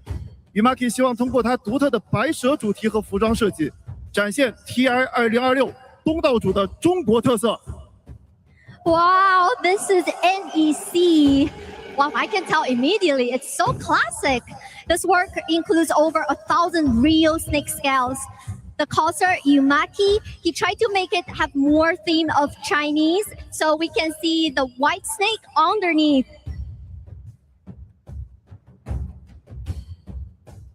好的，感谢这一位 coser， 让我们移步到下一位。Let's go to the next one. Here we have Shimbalus as Omni Knight. He completed this whole work in just 45 days. I don't know how. And the surface details of the armors, you see all the faces and figures, are all sculpted by his own hands. 接下来我们看到的这一套是全能骑士哦，这套套装我好像没有怎么见过，真的很漂亮哎，特别是他手中的这个锤子，是不是？那么这个全能骑士呢，他仅仅使用了45天，就独自完成了整套的 cosplay， 展现出了过人的创意与创作能力。Maybe can he swing the hammer? Can you do more movements for us? 可不可以对着我们的镜头展示一下 ？Well, I like it. 谢谢。让我们接下来视线移动到下一位 coser. Let's move to the next cosplayer.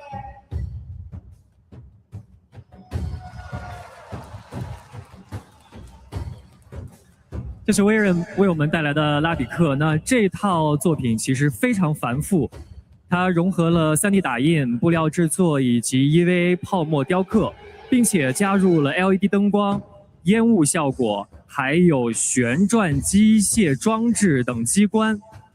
所有的这些细节完美结合，展现出了这个版本拉比克独特的奇幻、魔法与俏皮气质。This is Rubik for sure. Look at the steps. 这一个呢，就是我们刚刚看到的拉比克套装了。This cosplay has 3D printing, EVA form carving, and LED lights. Smoke effects. Ooh, I can see it. 现场的观众朋友们，你们能看到它的武器上面的烟雾特效吗？非常的精美啊！ All right, let's move to the next cosplayer. 现在我们看到的是来自 Goldie Moon 的军团指挥官。作为一名艺术家 ，Goldie Moon 运用了多种制作技艺，包括了雕塑，将这套令人惊叹的服装呈现出来。整套作品历时6个月完成，充分展现了精湛的艺术与制作工艺。This is Legion Commander. The entire set of works took about 6 months to complete, fully showcasing everything and his idea, the production techniques. 哇，这个军团指挥官感觉也非常的漂亮啊！现场的观众有没有喜欢玩军团指挥官的？我知道这个英雄现在不是版本热门，但是它还是非常的漂亮的。Let's move to the next cosplayer. And here we have Naga Siren by Graphomanka. She places great emphasis on hand coloring, on painting, on texturing her materials, including imitating forged metal textures and delicate color gradients.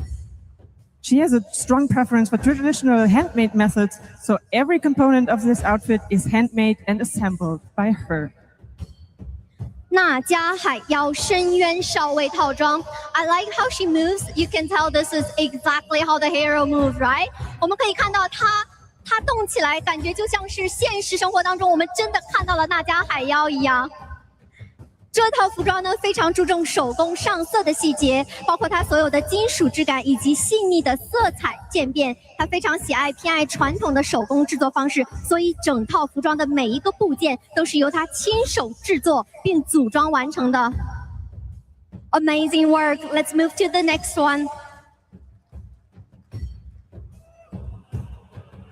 我们的第10位 coser 是阿布多瑞乃盖。她是一位10年 Dota 2女玩家，这是她自制的第10套 Dota 2 cosplay 作品。这套作品的制作时间超过了500小时，总重量15千克，使用了15.8米的 LED 灯带。从图纸制作到硬件开发，全部由她自己完成。What? Sven, she is a 10-year Dota 2 female player, and this is her 10th self-made Dota 2 cosplay work. The total weight is 15 kilogram and use 15.8 meters of LED light strips. 15 kilogram. All right, that's our last works. 这样我们就全部欣赏了我们10位参赛作品了。接下来就是我们揭晓奖项的时刻了。不知道在座的观众朋友们，你们的选择是哪些呢？ All right, that's all the 10 cosplayers we've already seen. Which one is your favorite? Let's go. The first one. 那么第一个我们将要揭晓的是评委推荐奖。有请 Ray。获得评委推荐奖的作品是阿布多瑞乃盖的斯温刚刃之治。Ray Rival the Judges' Choice Award， 恭喜阿布多瑞乃盖 Sven。该选手高度还原了斯温的刚刃之治，将发光假发、巨型武器与全身灯光系统融为一体，展现出极强的视觉表现力。从建模、打版、制作到硬件开发，全部独立完成，体现了选手卓越的综合制作能力与创新能力。The reason they gave this award to her because the content has recreated Sven, everything detailed, combining a glowing wig, oversized weapon, and full lighting system to create a highly striking visual impact. Congratulations! 接下来我们来揭晓第2个奖项。哇，现场的观众朋友们，难道你们不喜欢这套斯文套装吗？那么接下来这套是不是你的选择呢？下一个奖项表彰的是一位能够在穿上 cosplay 后彻底化身为角色本身，让人忘记服装背后的真人选手。有请 Rix 为我们揭晓 The Biggest Transformation Award。 The biggest transformation award of TI 2026 goes to Graphomanka's Naga Siren.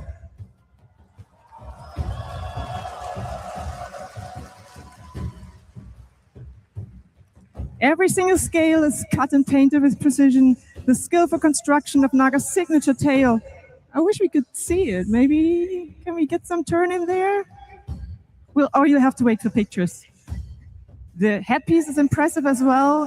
The beautifully executed makeup, all that convinced the judges that Graphomanka deserves the award for the biggest transformation. 它的每一片鳞片都经过了精准的裁剪与上色，那家标志性的尾巴与鱼鳞的制作技巧，再搭配令人印象深刻的头饰和精致的妆容，最终让评委们一致认为它就是当之无愧获得了最佳复刻奖。Yeah, I wish we can see more details about it. It looks so amazing. It's not easy to move with a tail like this, and I think she had to leave her device that she has for it upstairs in the room. So we'll have to wait for the photos later. But I tell you, it's amazing.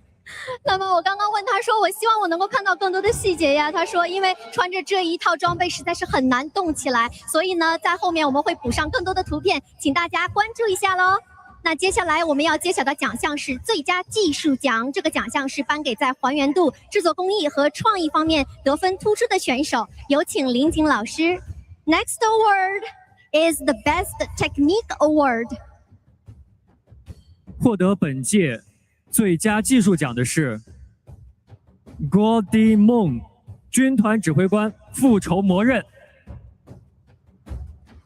Goldie Moon, the Legion Commander。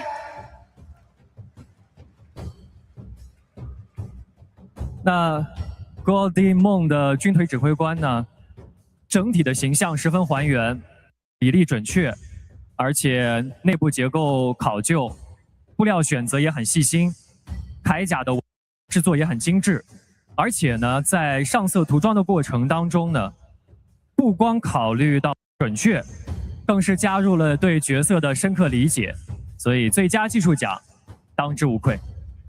Careful fabric choices and finely detailed armor texture highlight the work.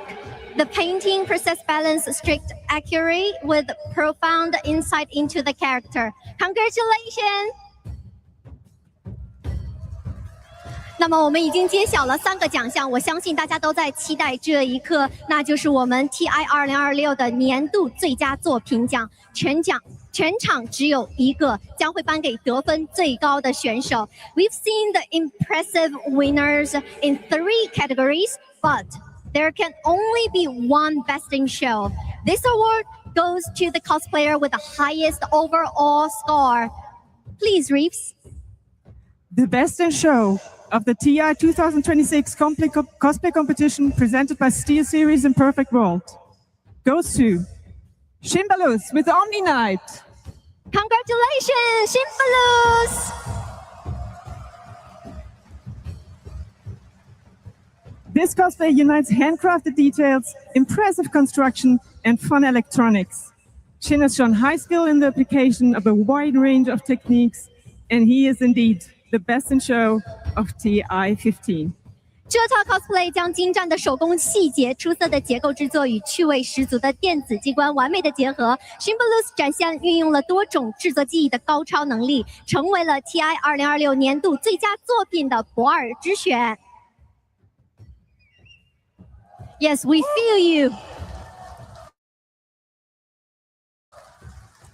好的，再一次恭喜所有的获奖选手，也感谢每一位 cosplayer 为我们带来的精彩作品。Congratulations once again to all of our winners, and huge thank you to every cosplayer. 有人用一针一线让 DOTA 的英雄走进现实，而接下来还有另外一群创作者用镜头和故事把他们心中的 DOTA 搬上荧幕。We've just seen DOTA brought into life through incredible costumes and craftsmanship. Now it's time to see DOTA brought to life in a different way through cameras, stories, and imagination of filmmakers. 接下来舞台交给你 ，Take it over, Slacks. Thank you. For 15 years, the Dota 2 International has acted as a showcase of the finest teams and players from around the world. But that isn't it. No, TI is a place for the community to come together. From making signs in the arena to drafting some dank memes to post on the internet and spending thousands of hours on incredible cosplays like the ones we saw here today. These are all ways that the Dota community shows us their passion, drive, and love for this game. Now, for the last 10 years, the Dota 2 short film contest has been another way for fans to celebrate the community and show their love for Dota right here on the main stage. So many talented people have come together to participate in this contest over the last decade. And we thought it might be a little fun to talk to some of the finalists and get a backstage look at what it takes to make it here to the International. Hi, I'm Genevieve Sai. My name is Nicholas Kundashizel. My name is Mario. Mi nombre es Pamela y soy más conocida como Maidot. Hello, my name is Kevin Siri. Hi, I'm Dopa2. My name is Shaylin Ham. Меня зовут Михаил Пахомов. And I'm Sam Siri. Hi, my name is Lawrence. I'm known online as Lozenger, and in 2015, I won the very first short film contest with an entry called The Calling.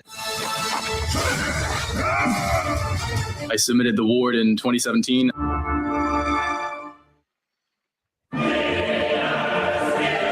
I won the short film contest with At Any Cost in 2024.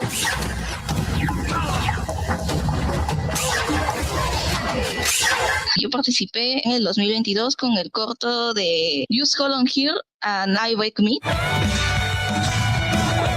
I submitted in the 2022 short film competition.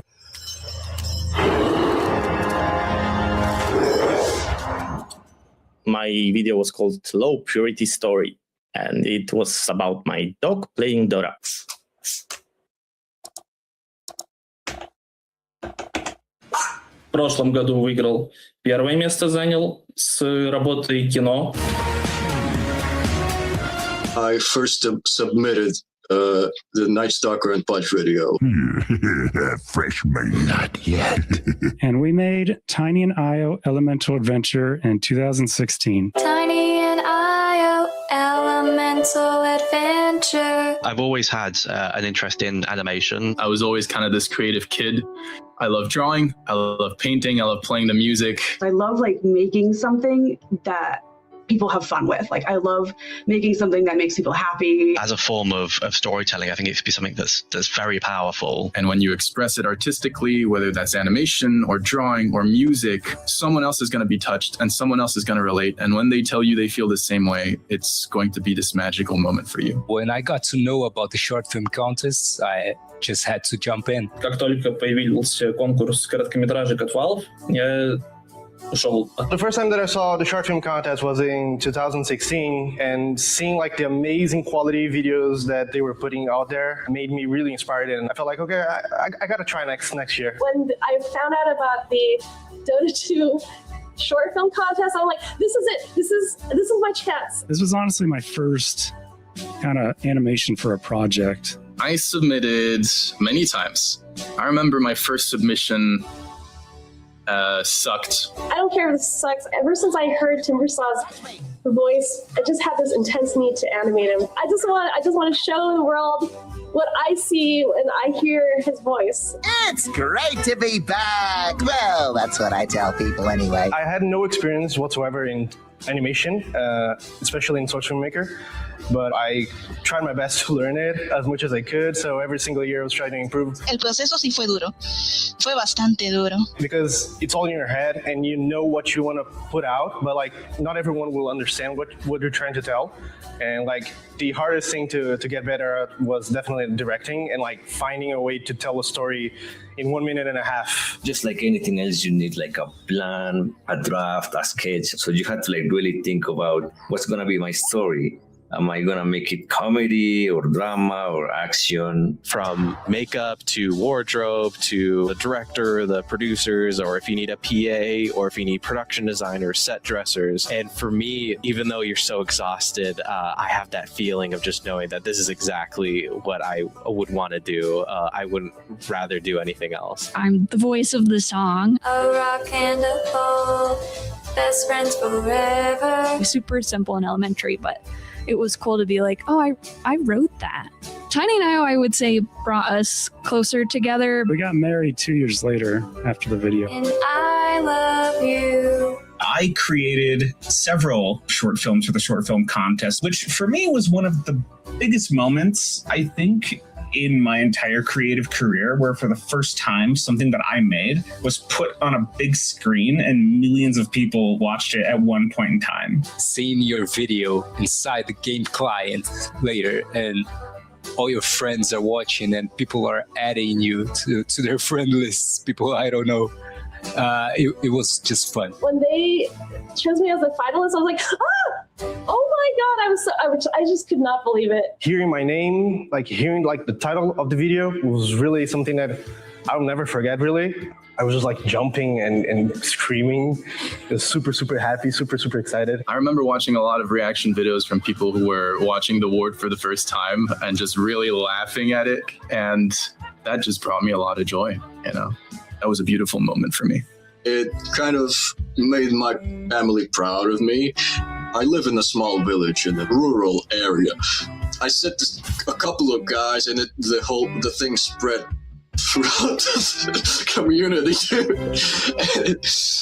And people now know that I have a YouTube channel. I got kind of famous in my community. I was on my bed still, like I was watching my bed, and then I heard you saying that, and then I was like so fucking happy. I started like banging my bed with my hand. That was an incredibly validating moment for me as a creator, and to that I do credit a lot of my background with the short film contest. The short film contest, all the years that I've submitted, they've changed my life in so many different ways. Эти конкурсы кардинально изменили мою жизнь, и стало понятно, в какую сторону будет двигаться моя карьера дальше. Сразу после первого моего участия в конкурсе короткометражек я смог найти работу в геймдев-студии. After short film, I was blessed to work with as many tournament organizers as there is in the Dota scene. So I had a chance to work with PGL, ESL, Blast. For PGL, for instance, I worked on those animations that you guys see, like the draft animations where the hero will pop up during the draft phase. And definitely like the craziest thing that I've ever worked on was this year's TI. So the embroidery theme, the opening ceremony that you guys seen. Now I've been working with animations for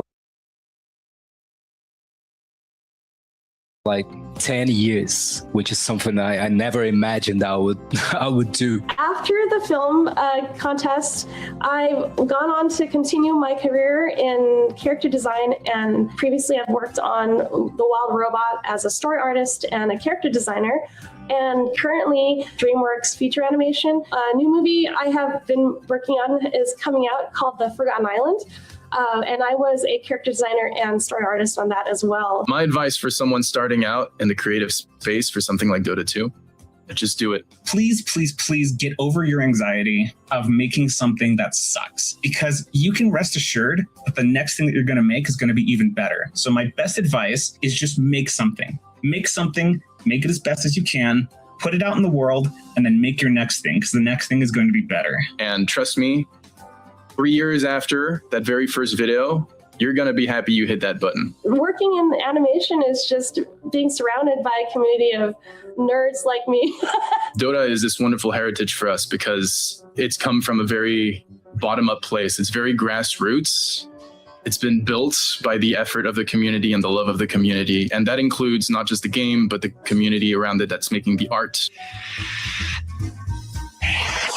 So all I have to say is thank you. Thank you so much to the community for inspiring me and so many others over this last 10 years. Thank you for your support. Dota 2 wouldn't be the same without the players. Dota 2 wouldn't be the same without the creators. You guys mean the world to everybody else involved. Thank you very much for supporting the game and for supporting our work.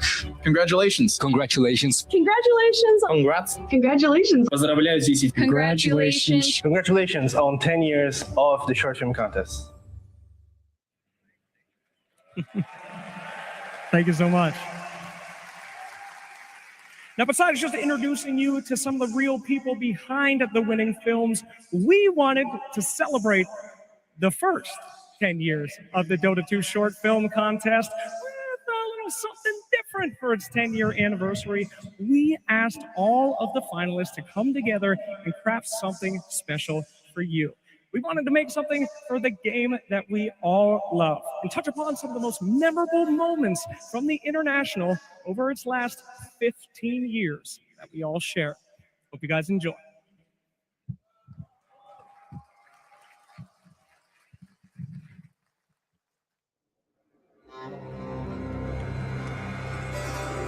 Often I am asked, what does a hero truly need? Much depends upon the hero. Would you be swift? Then for you, I beyond measure.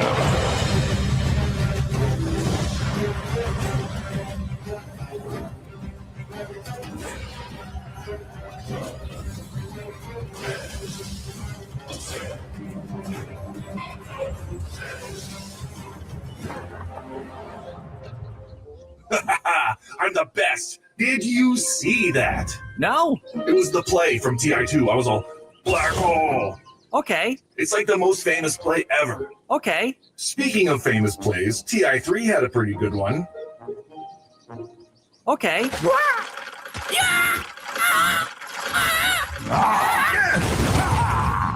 Would you be strong? Then I can grant you the might to overpower any foe.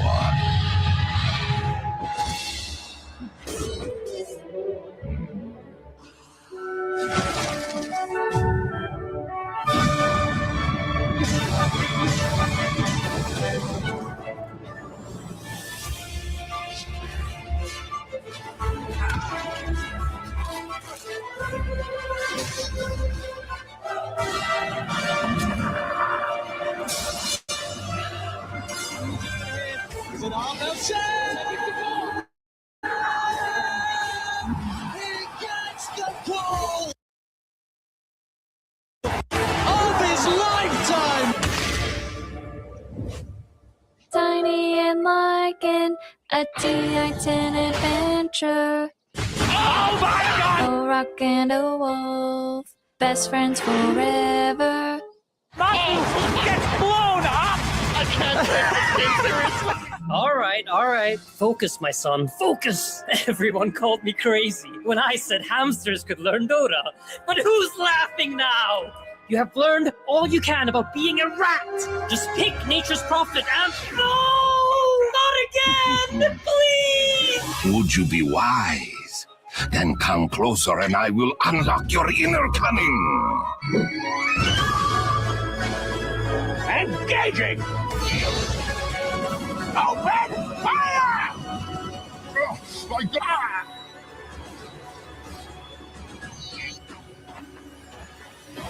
Mega Creeps inbound. EG with their last chance. Can they hold? Here we go. Ice going in. Saturday move the Dagon. It's not doing much, but the other Dagons are triple Dagons. Timbersaw, he's dead. They might be able to do this. Divine Rapier on Void. He's going in. EG with the impossible comeback.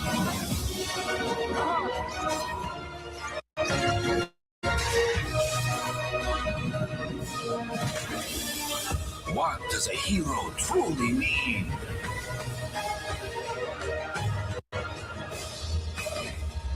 That is for you to decide.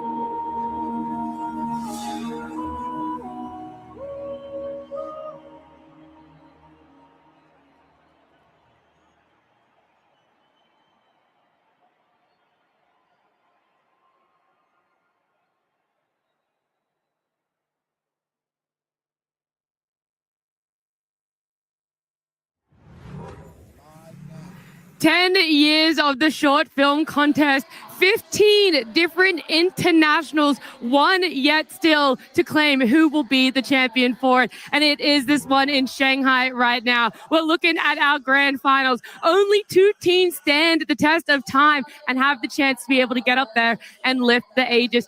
And how far we've all come since the first international. You yourself, Insane, you're having a cameo in the short film celebration there, and how far you've come as a player too. Yeah, I mean, it brings back memories of the last time I was in Shanghai for TI9 and, you know, the unfortunate moment with the gyrocopter.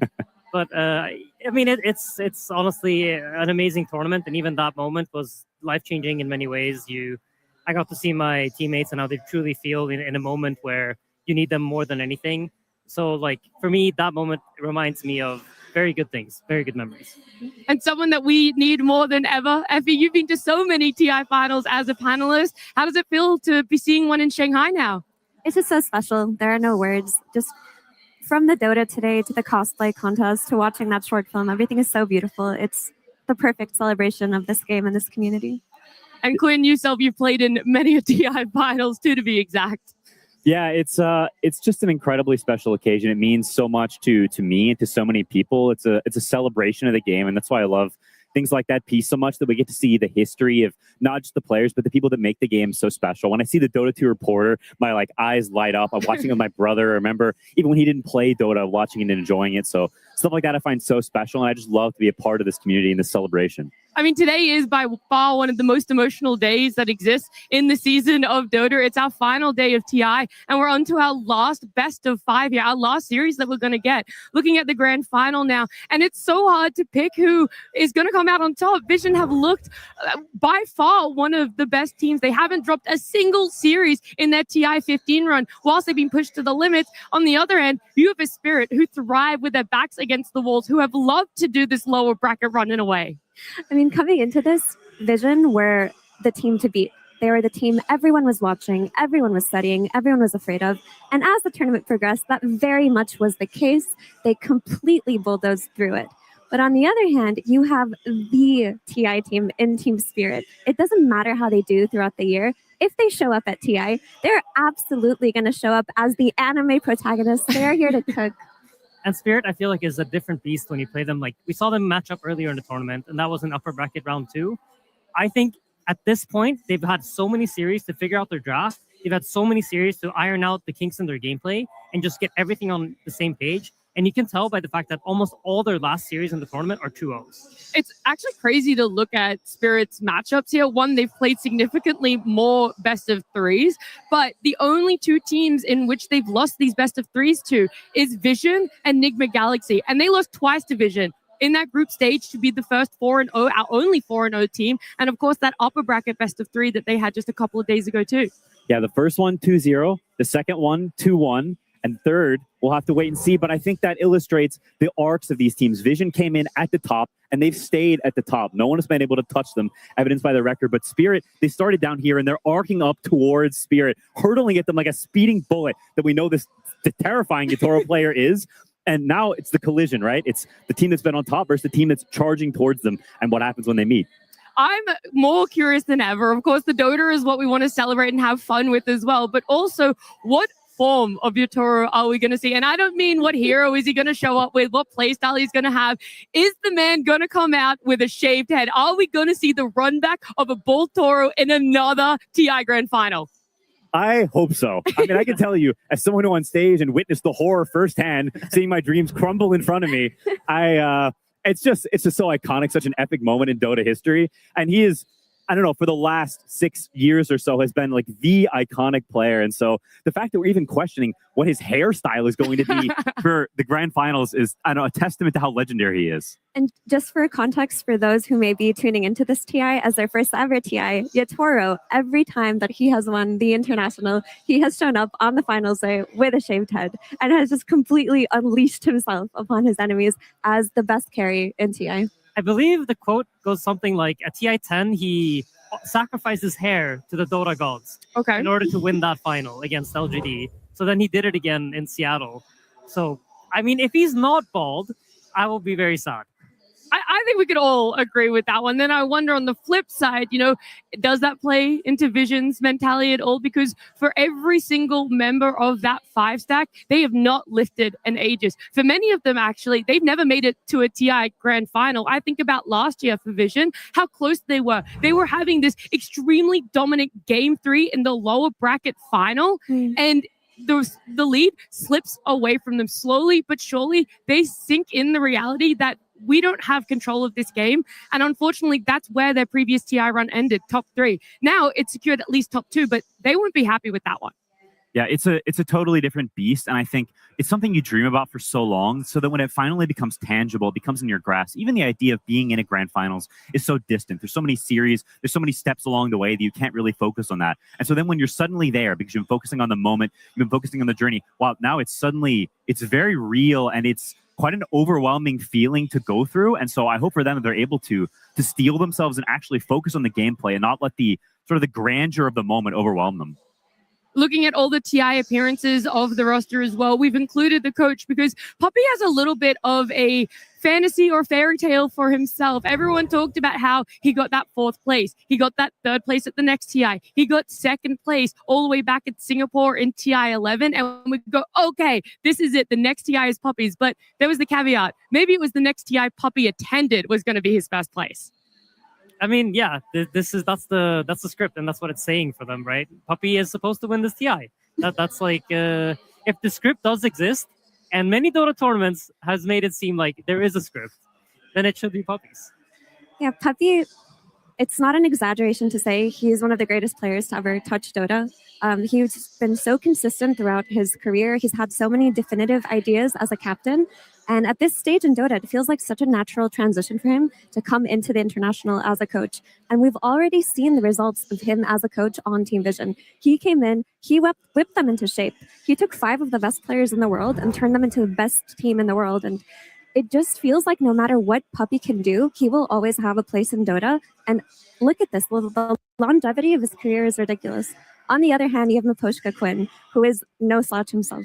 Yeah, it's two titans, really. I think the parallel of Puppy coming in, whipping him into shape, I think Miposhka is the same thing. He was not on this team for a solid chunk of time, and they did not look like themselves. They were in shambles for a big period of that. And then Miposhka joins, and you slowly see them ramp up to the form that they're in now. I think he is such an integral and core part of this team's identity and history. And honestly, I think they would not be even close to the same without him. He's definitely like made them look more like they used to. And I think we had Laurel say it, and it's so true that they are now able to play fast and slow. And this has been one of the things that's the scariest to go up against, because it's quite easy when you're only facing up against one playstyle to try to match. And it's the same thing that Vision brought up, right? When they talked about Yandex, is that Yandex are the kings of split pushing. But we can split push and team fight.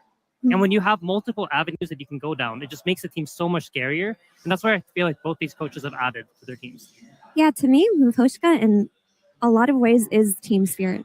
It felt like his team when they won both of those Aegises. And yes, he had a star-studded roster, especially in Yatoro and Collapse being some of the greatest players ever.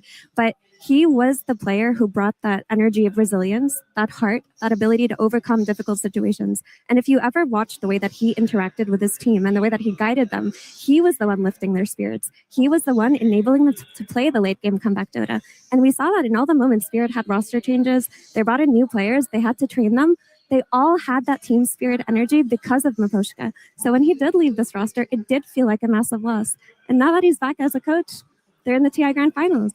Slowly we're seeing his voice show up in game, even though he's not there for them. And that has been such a pivotal point for Spirit here. And I just love the fact that we're seeing them be Spirit of old, because we missed out on them on the main stage 2 TIs in a row. They make it to a main stage, they drop to a lower bracket, and they are completely unfazed, Quinn. They go, okay, and...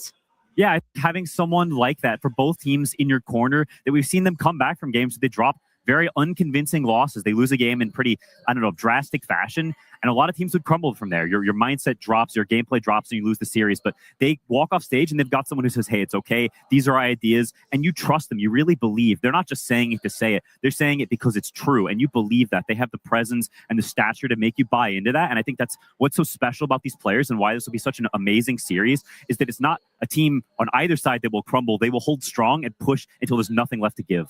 I think context to how surprising it is that Spirit are here, because if you tune in for TI every year, you go, this is an org, a roster, lineups, players that we're expecting to make deep runs. But this is the one year in which we have not seen Spirit win a single tier 1 event. Every other TI since that TI 10 run for themselves, and even including in that year, right, they were able to get an event win for themselves. This time around, 2 second places was the best that they were able to do in Senior. And so they really did, I think, slip to the wayside in people's minds about the potential threat of what they can all be together as a roster. Yeah, I mean, absolutely. I mean, and on the other side, you have Vision that's been pretty, honestly, ever since they got the roster together, ever since Notice joined, arguably the most dominant team of the season. And I think everybody coming into TI knew what these guys are capable of. So in many ways, it is like David versus Goliath, but it's Spirit. So it's Goliath versus Goliath in TI terms. Yeah, exactly. Yeah. No, I think another really cool thing, and it ties back to what you said, TI 10, I think, is an iconic tournament. It's when Spirit first came to be the greatest team in the world. And I know Team Secret at that tournament coming in, they were the favorites of that year. They had this super dominant online era, and they come to TI, they lose to Spirit in the end in this kind of crazy game with I think it's a and Tiny situation going on. Anyhow, I'm just rambling. But the reason I bring it up is because we talked to Sumail at some point, and I remember he mentioned that he thinks Vision is the most similar team to that Secret ever since Puppy's joined. So I think for Puppy, this is also revenge for TI 10. And that TI 10 mattered more than any TI, I think, to most players that were there. So for him, I think this moment means everything. I'm intrigued to see it play out this way because Vision, again, you're talking about it, the most dominant team for this year. We have never seen the most dominant team or the favorite team throughout the year go on to win TI, to lift the ages. They've always fallen slightly short, whether it's a second, a third, not even making it through groups. So in your eyes, if Vision were to win TI today, would it be the first time in TI history that the favorites have won it? That's a good point. I would say that they're an exception to this because they were not the most dominant team for the first half of the season. They were going through the growing pains of their roster changes. They had a stand-in situation. They had offlaner switches for a while. Pubby came in as a coach halfway through the season. It took a while to wrinkle out a lot of that growing pains. And towards the last 3 months, they've been the beast.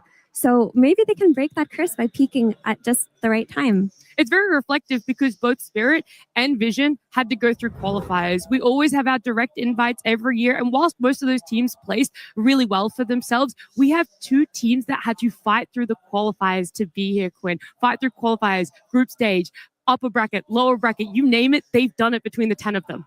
Yeah, I had completely forgotten about that. And it is such a crazy, and I think it's very accurate what Mira says about peaking at the right time. And I think this plays a lot into it. You've had a bunch of games. You weren't the greatest whenever, the season was going on. That's why you weren't invited directly. You had to prove your merit in other ways. And so that you've had to grind. You go through these group stage matches and you ramping and ramping and ramping. That's what you want. You don't want to peak too early because that's why we see so many teams that are dominant early in the year fall flat later because you can only be so good for so long. It's the nature of competition. It's so difficult to stay on top. People are gunning for you constantly. And so the fact that both teams have timed it perfectly, whether through luck or through, I don't know, some insane pressions. That was the Maposhka. He's like, if I do this and at that time and in this month, if we just bring it up and stop playing late game, we got it, boys. Yeah, they've stolen the stars aligning from another team, and now they're here and they're in form.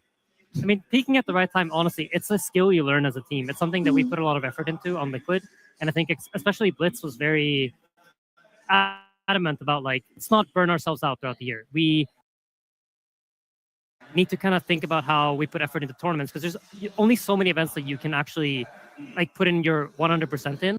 And for TI, you definitely want that. And you don't want to come into TI feeling a little bit burnt out. You don't have that fire and that passion for the game that you would have otherwise.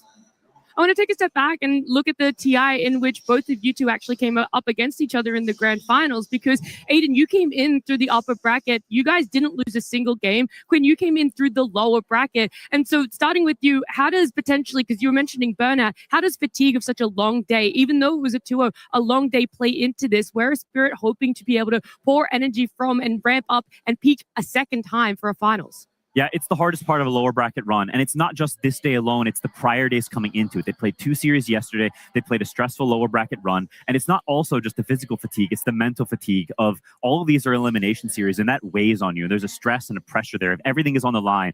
And everything can only be on the line so many times before you break. And so doing that lower bracket run and getting to the grand finals, they've done it before, but it is an incredible feat, both physically and emotionally, completely unrelated to the Dota. Yeah, absolutely. And something that is really tough and maybe hard to relate to unless you've been there is the fact that the day before the grand finals, you're also playing a double series day. And they had the first series of the day into the last series of the day into today, and then you get to play another series. And this drain over the course of 2 days is crazy tough. Well, it's great for them then that they had so many quick 2-0s. It feels like the last 3 rounds for them have just been all right. Let's make quick work of this and go home and sleep. We even had Collapse say, I have 5 hours of sleep. We're going to do this fast. And they did it really fast yesterday. Hopefully he's gotten a little bit more sleep. But Aiden, is there anything that plays in your mind when you're coming in from the upper bracket? Because some people do talk about or allude to Spirit have now had 2 games to warm up for themselves. They're in the group of it a little bit more, and maybe they're ready that off the rip, they're going to be playing at a tempo that you haven't yet done because you haven't walked out on that stage on the side of Vision. I think usually when you're in the upper bracket, you have this confidence of we haven't dropped a single game. You're coming into that series thinking we're going to absolutely smash the other team.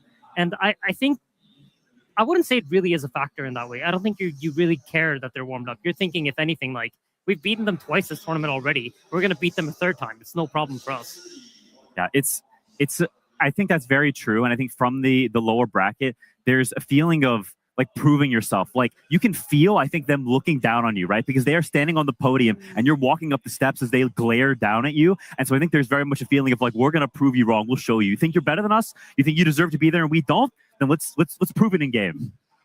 Oh, that talking is going to happen when we see our grand finals there. But it's just so insane to think about that no one's mentality over this last year that we're aware of, we're not sure how long that this has been a shift for him, has been so much more about the journey. And ever since then, it feels like we've seen a resurgence of him. We've seen him back to the no one of old. Before we saw him do a lot of region swapping and org changing. And now it is a no one that is consistent, is willing to play whatever role it is. And I'm so intrigued as to how much progress and how much effort has gone into this, and almost this satisfaction that he must have that because of it, he is now in a grand final for TI.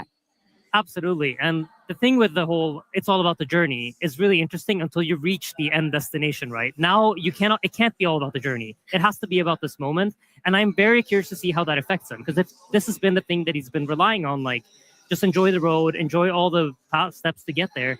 Now that you're here, can you stay in that mindset? Can you stay in that idea of like, there's always next year that this team is going to continue on. And even though this moment means so much to you, to not get stuck up on it and not think like, this is where we were meant to like end up. And this is what it's all about. Yeah, it's so true. And it's so difficult. I remember the same feelings when you finally get there. It's very easy. It happened to me to get caught up into, wow, this is what I've always dreamed of. And then suddenly you start thinking about that and you're not thinking about the gameplay, and that slips very quickly. And gameplay goes from 99% to 97%. And suddenly you're making mistakes and things crumble. So it's a slippery slope. And I hope that he's able to stay in the mindset that's gotten him all the way up to this point. There's a lot playing into this, and we've mentioned the coaches, the impact that they've had on the rosters that they have been helping come to this grand finals. Now we've talked about no one's journey for himself, but more importantly, something that Vision really wanted for themselves was to see this rematch with Spirit. They wanted to have Spirit in the grand finals. When they secured their spot, that's something Dekal has said. And looking at Satanic, Yotaro, there's a lot of different accolades between them. There's a big age gap between them as well. But more importantly, there's a different sort of veteran when it comes to being out on a TI stage. And Satanic has been there once, and it wasn't the result he wanted. It was a top 3 finish, which is still fantastic last year, but that's still that element. Is it going to be different for him mentally stepping into a grand final? Yeah, I mean, we have to keep in mind that a lot of these younger players from the EEU region grew up watching Team Spirit. They watched the miraculous run that they had at TI10. They saw them lift the Aegis in that beautiful story, and Yotaro became the carry player to watch. Satanic has absolutely molded and shaped himself as a Dota player off of Yotaro. We called him Baby Yotaro for so long. And of course, he's come into his own and stepped into his own as a player, developed his own particular playstyle. But this was his idol for so long. So going up against him must mean the world to him. And is it a TI win if you don't beat your idol? Guys, I'm getting a little giddy in my seat because I have just gotten word that if anyone out there is, dual screening right now, watching the broadcast as well as maybe scrolling on social media, Team Spirit, a little bit of a spoiler, have posted Oh a boy. photo. Oh my God. Oh boy. Now, we don't know whose hair this is that has been sacrificed to the Dota gods. That's all I'm going to say. But there is an inkling as to which player would love to have given that up. My goodness. I mean, you talk about King versus Prince. What better situation to try to take the throne than versus Baltoro? Can you imagine if Satanic comes out? Head? I mean, There talks when about it his is idol. Yeah. Do you think? No. You never know. You never Really? know. You never know. I mean, this is, I fully agree with Mira's point, and I think it's so cool that it is, like, he is his idol, and you see that throughout his gameplay, his style, the heroes he plays, and they've gotten all the way to the grand finals, and it really is a dethroning moment. Like, that is what it is. Yotaro is what everyone thinks of the pinnacle as carries, and Satanic has risen and risen and risen to be in contention for that, and now the proof is in the pudding. Are you really better? Show me. We're looking at the hero pool comparison. There's a lot of common overlapping heroes, but when it comes to unique heroes, we're not seeing as many come out from Satanic. But there's a caveat to that one, Insania. Remember, they haven't played as many series, they haven't played as many games. But I also think that is a lot of props to Puppy. He's not putting Satanic in a situation that you have to reach really deep into your hero pool and hopefully get the final pick, the last gotcha pick that comes out from our carry. It's a stable, all-rounded draft, and you can just excel in those heroes in which we're picking for you. Yeah, absolutely. And it comes down to the different draft styles of the two teams. We saw multiple times throughout this tournament where Spirit just end up in a position where they're last picking their carry against a team that's also last picking their carry. So the maximum amount of bans that can be on carries are being had. And I think Yatoro thrives in that position. That's what he wants to be in. He wants to abuse the fact that he has a big hero pool and make sure that neither carry is necessarily on their most comfort. But I think this is where Satanic can match him. He just hasn't needed to do it yet. Yeah. Looking towards our offlaners as well, because that has been the narrative around Vision. It felt like they were unsatisfied with their top 3 last year, and things just needed to change. They ended up bringing in Puppy as their new coach, but obviously Notice now joining them as their offlaner as well. And it was a departure of DM with a stand-in of SSS, and once Notice became that free agent from Yandex, they brought him over into Vision here, and we're looking at him. He is not necessarily a same player in the way that collapses, despite us seeing a similar hero pool up the top there. It is just so different in how they can engage for their team and what they can offer in terms of stability. Yeah, for Noticed, I consider him very much the best all-rounder in all of Dota offlaners, in the sense that no matter what you give him, he will make it work. Do you need blink initiation? He can do that. Do you need scaling through your offlane? He will be able to do that. Do you need him to take a step back and sacrifice himself? He will do that, and he will make it work. Whereas for Collapse, he has, of course, naturally shifted his hero pool as the meta has shifted. But what he's the best at in the entire world, and has been, is clutching team fights. He's the best blink initiator in all of Dota. He's the best Aegis stealer in all of Dota. And he is the player that you rely on when things are going bad. He finds a way to turn impossible situations. Yeah, he has this magic quality to him almost, that it just feels like if you have any player in the world at a clutch moment, you're picking him. I don't even care what role it is. If he's playing mid, you're still picking Collapse. He's just that, I don't know, he just has that special sauce.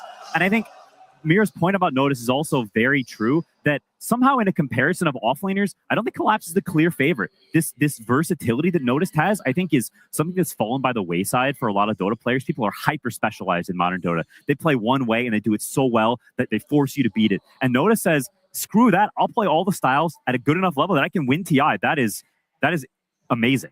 It reminds me of XXS last year. I feel like he had a similar thing going where, like, whatever the team needs, whatever way I can enable our draft to work, I'm going to do that. And it's a player that you can't really like ban against. Like, what do you can't take him out of the game. You know, he's always going to have some sort of impact.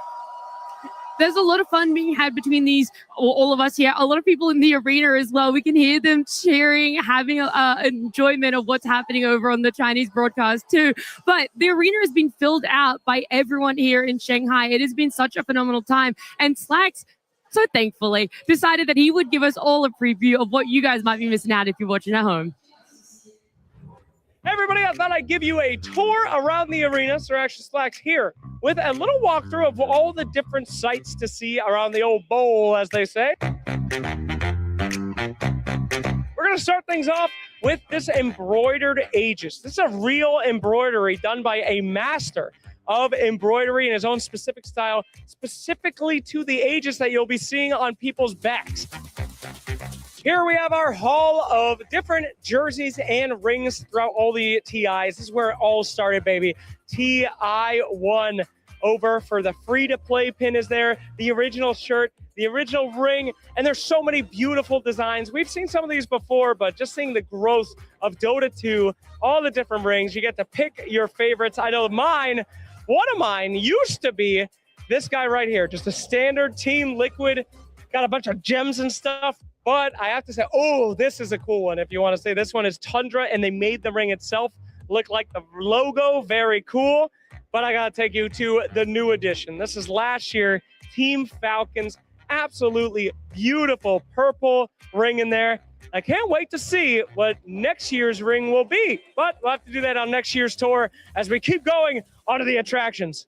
Do you want to take a little seat? Well, come on over to the Secret Lab booth. You can see a beautiful replica of the Aegis, partake in some stuff, and go look at some chairs. Now, Secret Lab has been one of the only sponsors with the International here, one of our official partners here. We have had custom chairs every single year, and they are beautiful, dating back all the way to 9. Look at this purple bad boy. So yeah, I personally love this year's chair. I think it's fantastic. We've got that nice logo on the back celebrating our embroidery theme this year. A lot of Chinese stuff.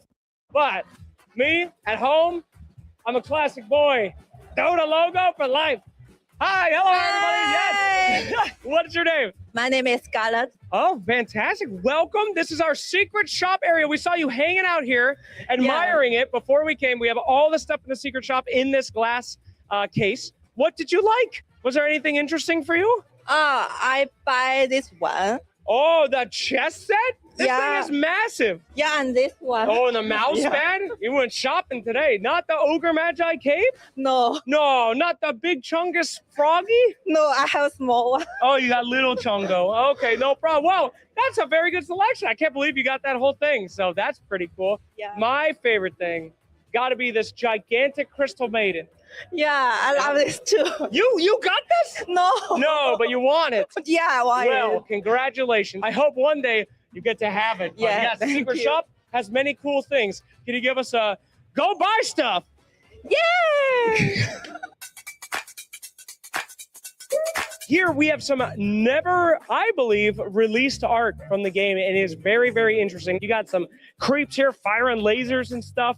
Got some beautiful rivers out there before it actually got out. I know this one was a preview to the back of TI-10 on Roshan, which was cool. We've got some massive lane pictures. Now, you might have seen stuff like this anti-mage background picture before, but this is the full-size one. I never knew there were radiant towers behind anti-mage. This is early concept art of Dota 2 heroes and other things, and it is fascinating to see stuff like early Underlord, Arc Warden, Monkey King. These Slark before and afters are absolutely unreal. Did you know Abaddon was supposed to ride on the haunted Gryffindor? I never knew that. But yes, absolutely fantastic. And this one I know I've never seen, the early concepts of Aghanim. So if you're a lore nerd, come and check out the early concepts. It is super cool. Welcome to the secret shop, my friends. There he is, the shopkeeper and his beautiful pet. Do you have anything to say, shopkeeper? No, it's a picture. Don't get crazy, but you can absolutely come here with your friends and have a beautiful picture. Bring your friends if you have them. It's a lovely setup. And there you have it, our little tour around the bowl. So if you guys are here, I hope you have fun. I hope you explore a little bit. There's lots to see and lots to do. And if you're not, you'll be here next year. I'll see you guys again. Thanks for watching. There's always so much to do at TI just outside of watching the amazing Dota that these players are putting on for us. And this year's theme has just taken it to another level. Everything about it feels so symbolic, so meaningful, and so emotional. And to see it spread around, to get to go through those journeys, having a look at the jerseys and the rings of all of our TI winners of past, I think that's just so amazing to get to witness with your own eyes, because it's not every day that someone wins a ring, let alone that you get to see it as well.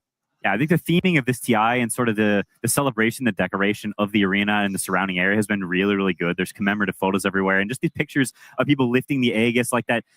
So many moments captured, and I think it's really special to just be walking around and just see all those pieces of history. It's very nostalgic and very cool.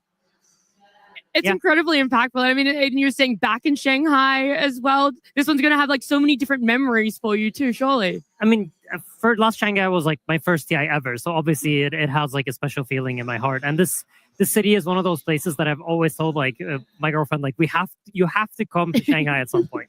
This is one of my favorite places in the entire world. It's where I essentially feel like my Dota journey started. So Wow. it holds a very special place in my heart. Yeah, it's my first time in China, and it's such a cool thing to be here because in Dota's history, China has always been an integral part of it, from teams to Dota culture to the back and forth of, the East versus West storylines we had for so long. And growing up being part of Dota and watching that, it's something that I've always wanted to do. It's always been a bucket list. So being here is so special. It has been amazing 2 weeks of it as well, that everyone's just been so privileged in a way to get to experience. But if you guys have been here at the arena every day, grinding out what has been some phenomenal Dota, then maybe you've missed out on just how beautiful Shanghai is.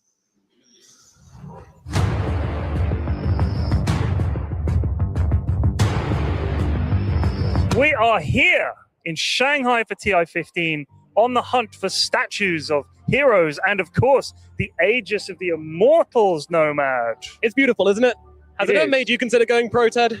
Nothing has ever made me consider going pro, especially my total lack of ability. But I tell you what, this is the actual size of the Aegis. If you've ever seen the players lifting it on stage, they're giants. Yes, your size grows relative to your Dota skill. It does indeed. It does indeed.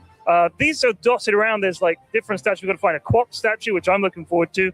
What are the other ones? Axe. There's a gigantic jug balloon on the roof of one of the buildings here. Yeah. We're going to see Don't how tell many. Slacks, but there is a Wind Ranger around as well. There is a Wind Ranger. Don't let him hunt her down. We're going to see how many we can find in 30 seconds. No, I'm only kidding. It's not a race.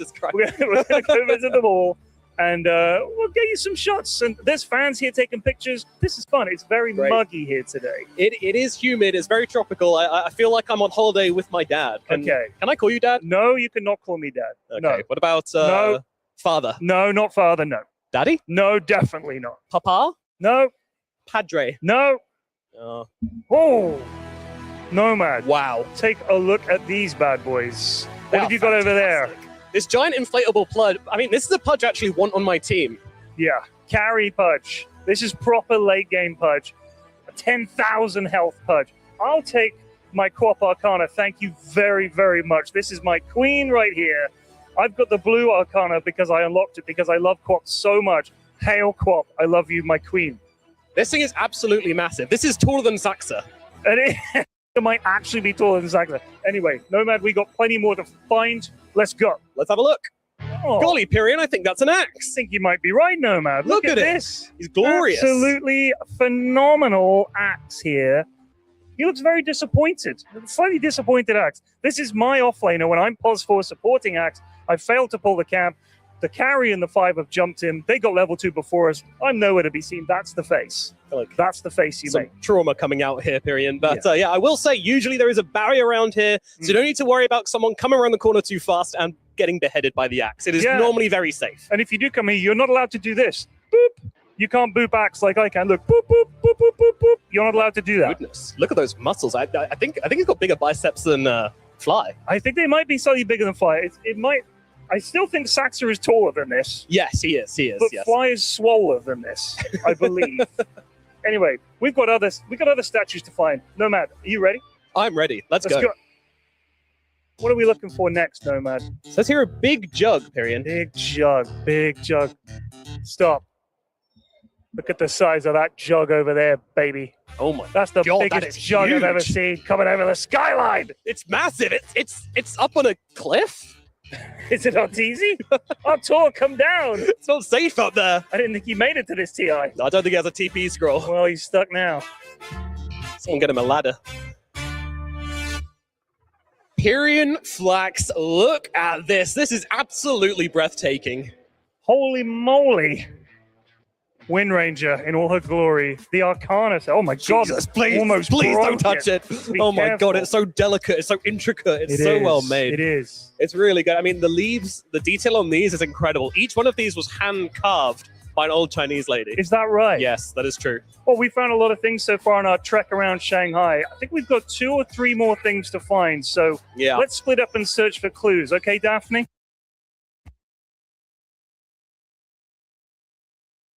All right, sounds like a good plan, Fred. Pyrian! Oh, there you are. Hello, mate. Hello. Look at these beauties. Oh my God. I mean, this, I don't even have jokes. This Mars is just fantastic. That is pretty blooming cool. And they got a Shadow Fiend as well, who's, well, turns out I'm taller than Shadow Fiend. So that feels pretty good. I mean, feels it's pretty good. It looks epic for sure. I mean, look at the colors, look at the rendering. It's sick. I mean, this is how every Shadow Fiend player thinks they look when they're playing this hero. Urgh. After they've just missed their 3rd Yule's combo. Of course. And there in the middle is the true-sized Aegis, not like the gigantic one we saw at the start of this bit. This is more like what it actually looks like. Realistic. Yeah. You ever held the actual Aegis? I haven't. Have you? Several times. I'm sure you have. Several times. And every single time, there's a Valve person there who says, "Don't drop it." Well, we've done a full tour of these now.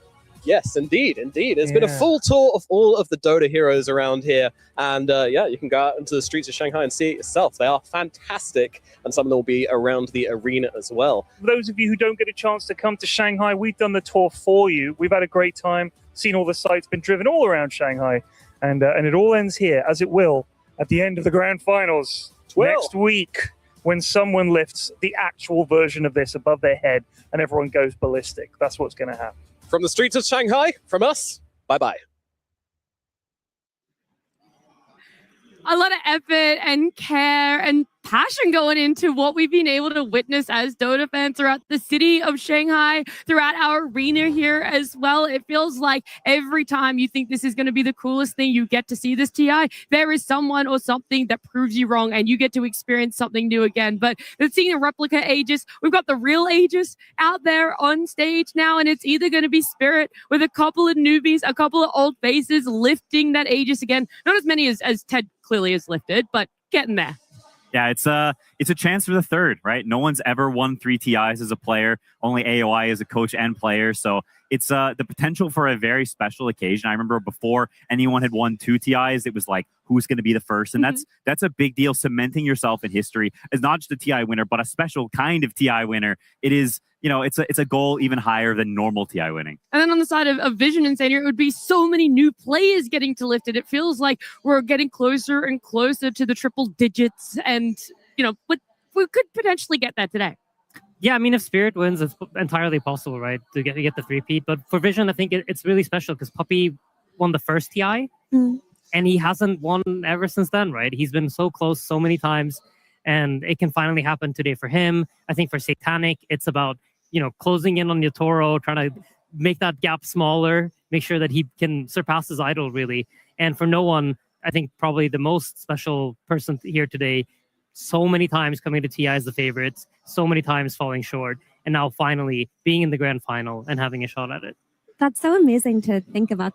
Puppy won the first ever international, and now we've come full circle, and he's still competing all of these years later at TI 15 as a coach. Like, to me, this is one of the most incredible storylines of this entire TI, if not the most incredible one. I just can't believe that someone has been that consistent throughout Dota. Like, this is longevity like we've never seen before. I don't even know if he has comparison in any other esport. Yeah, the legacy is crazy, especially considering how much Dota changes. Like, there's patches all the time and the game shifts and morphs. It's not a static thing, it's an ever-changing thing. And so to have the commitment to something, to stay with it even while it changes is, doubly impressive, I think. I know that we've been talking about stepping things up. However time you think you've seen the coolest thing, there's one more thing to add. Well, our grand finals will no doubt be the top of it, but I've got something else to slot in just before it, and I know Devin Tsunami would love to walk us through it. 我们现在就在现场环廊里，在我们苏秀的这一枚不朽盾边上，哇，真的非常的精美哦。It's an incredible work of art. 3 months to build something like this. I thought it was digital, but it turns out that was just the template. And then an incredibly talented artist took the time to put every single thread in the real thing. 大家都知道苏绣呢是我国的一项传统技艺，那它经过了几千年的传承，它的技艺在不断的精湛改善。现在我们看到的这一个苏绣的作品，它其实有一个非常细的地方，不知道大家能不能看到啊？就是它这个平面完全是平的，那这也是苏绣的一个技巧，就是你在缝制的时候，你的每一针的拉力都必须是均匀的，这样下去的时候，每一针才能恰到好处，它是一个完整的平面。Can you check if it's actually so flat? I'm telling you, like, this almost looked like a painting at first, or like a woodcut painting kind of thing, but it's real. It's all threads. And it's a gorgeous tapestry. This art form has had to be preserved for thousands of years, and the fact that there are still artisans creating it to this day is truly impressive. But I was hoping I could ask you about some of the specific themes that they threw in. So I'm noticing here there are pine branches on the left side, and then on the right side there are plum blossoms. What's the significance of that? So these are symbolizes some very good quality personalities, about strength, about resilience, about never give up. Perseverance. Yes. I see. And then how about we got the tides at the bottom and then clouds all the way at the top? These are just, in Chinese, we call that 吉祥.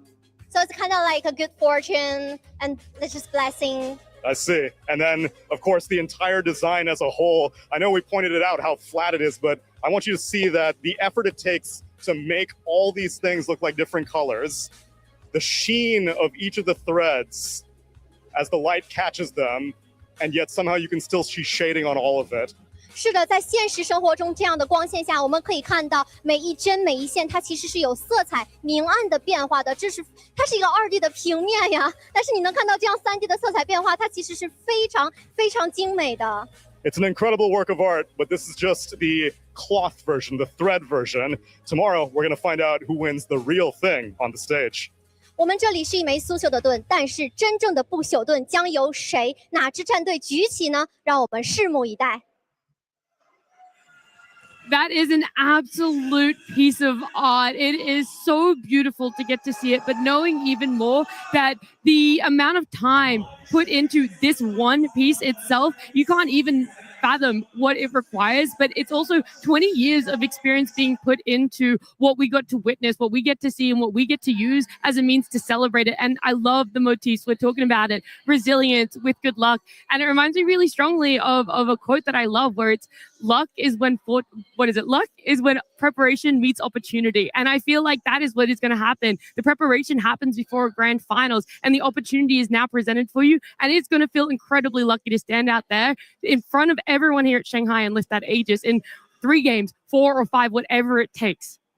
Yeah, it's an amazing feat, and it's something that you always strive for, but you don't have complete control, right? Dota is a team game. There are a lot of moving parts. There are patches. There are all these things that can change your odds of actually winning, and so you do your job. You do as much as you can, your individual work, either helping your teammates or just your gameplay. But at the end of the day, everyone has to show up and play their part in winning the tournament. I think that's part of why it's so difficult on a mental and sort of, I don't know, just preparation level is that you are just a small part of that. You don't have complete control, and humans love control. And I mean, I think every single TI winner would account their win to some degree of luck, whether it's luck with a patch or luck with like everything clicked at the right time, or luck with like us peaking and the other team maybe not peaking. Like there is always an element of luck involved in winning TI, and it's cool to see. You know, you just have to have it. If you don't, you're not going to win.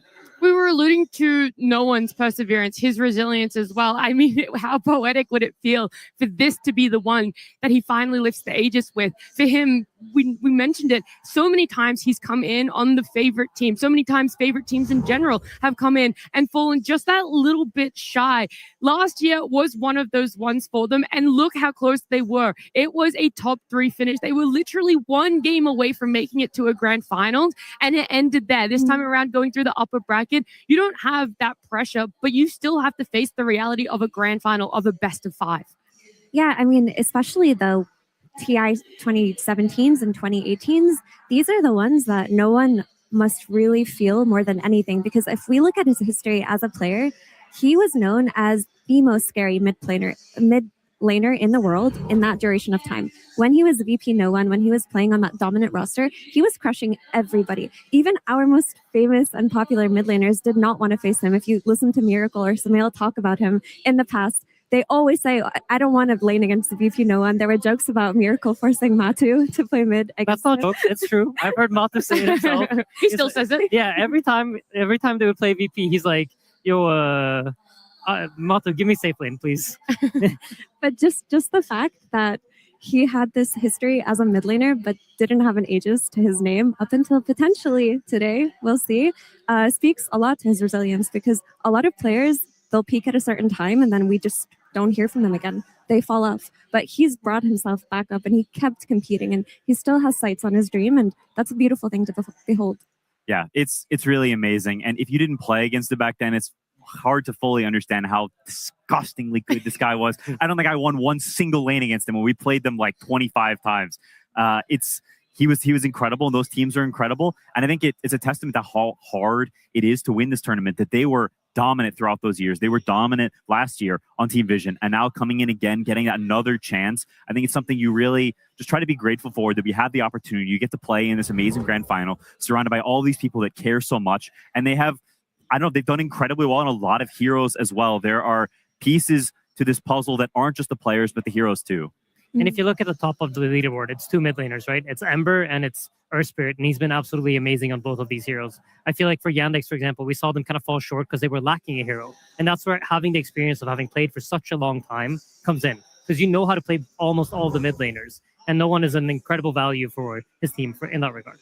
And 2 of the standout heroes that Vision have been owning on to me are the offlane heroes that popped up, the Centaur and the Doom, and that brings me back to Notice and how much she's provided for the team, because the archetype of these heroes is very different. With Centaur, sure, there is a lot of farming and a lot of creep dragging going on, but initially you're playing for team fights, you're playing around the Stampede, you're looking towards map control, whereas with Doom, you're playing for late game scaling, and Vision has done both very well. We've seen them take over both. We've seen them pop off, completely crush the enemy, and we've seen them play slower paced games, take it to the very end, and win off of their scaling. And the fact that they can do both makes them so difficult to play against. I think it's also just that we look towards the supports of both teams as well, because we talk about No One and his resurgence, how he's able to bring himself up to being on a team that is as dominant as Vision. It's his skill, but it's also the surrounding cast that's helping him. And when we're looking at 9class and Ducalis, they're names we've mentioned so often, time and time again over the last few seasons of Dota, but people might forget that this is only their second TI appearance. Their first one was also that top 3. Their second one is now a grand final. That's so crazy to think about, when they were these annoying terrors with techies and pubs, and now you're like, that is actually one of the biggest strengths of how you're playing as a support and how you're getting under the skin of your opponents. Yeah, to go from third to second like that in your first 2 TIs, they are so incredibly skilled. And I think they're not those players that were just instantly incredible at the game. I think they are where they are due to hard work and dedication. They're players that grinded pubs for years and years. And now they're finally getting the fruits of their labor. They are super hard workers, incredibly skilled. When you play with them, you can feel it. Every decision they make is crisp. Their item decisions, everything. They are immaculate players. And their cores would be nothing without the supports propping them up. I would say these are probably, even coming into TI, the 2 support duos that I would say were the strongest. And it seems to have been a major factor in the runs. Like, I think especially the Spirit supports, I personally have found to, like, ever since, like, I'd say like a month or 2 ago, even when Spirit wasn't doing so hot, I just kept feeling like they're outshining their cores. And to do that on Spirit says a lot about how well you're playing. I mean, it's the supports who got the Aegis steals on Team Spirit this TI, which normally is something we see Collapse doing. Yeah, it was on the Spirit side, it was not me and Rue, both of them were able to get it, but we're seeing 9class and Ducalis, and I love that their support hero pools don't overlap, but you still have to think about the flexibility, because that techies, whilst Ducalis is playing it, it could easily just as much be a 9class Ducalis, 9class techies as well there. Yeah, it definitely could. They've got a little bit of overlap, but also a lot of uniqueness. You see a lot of heroes here that nobody else is playing. The Pudge, they really prioritize this Dark Willow, the Techies, and the Ogre Magi from Ducalis. They just have so many strengths, and I think it just makes it very, very difficult to play against them, especially as how Dota's map has changed. It being bigger and the gates being added to the game, I think has added so much more importance on supports, because you have more options. Not only can you gank mid, but you can gank the other side lane. You can stack camps. There's a lot of choices on what to do in terms of moves and efficiency, and it's put so much importance on these 2 roles over time. I genuinely think they're some of the hardest roles in Dota right now. And that brings me back to an interview we had with Ducalis on Team Vision at Dream League, where we asked them, what's going on with you guys? Why are you playing so well? And he said, we're just taking a lot of personal responsibility. I think me and 9class are just playing better than we were at the start of the season. And he said ultimately that what takes you furthest in Dota is if you have the best players. And he thinks that they are the best players and they are the best supports in terms of technical skill. And I found that confidence very interesting. Yeah, I mean, for sure. And I think that confidence is backed up by hours and hours put into the game. If you pay attention, I feel like Ducalis, every time he picks any hero, it's at least platinum tier on Dota Plus.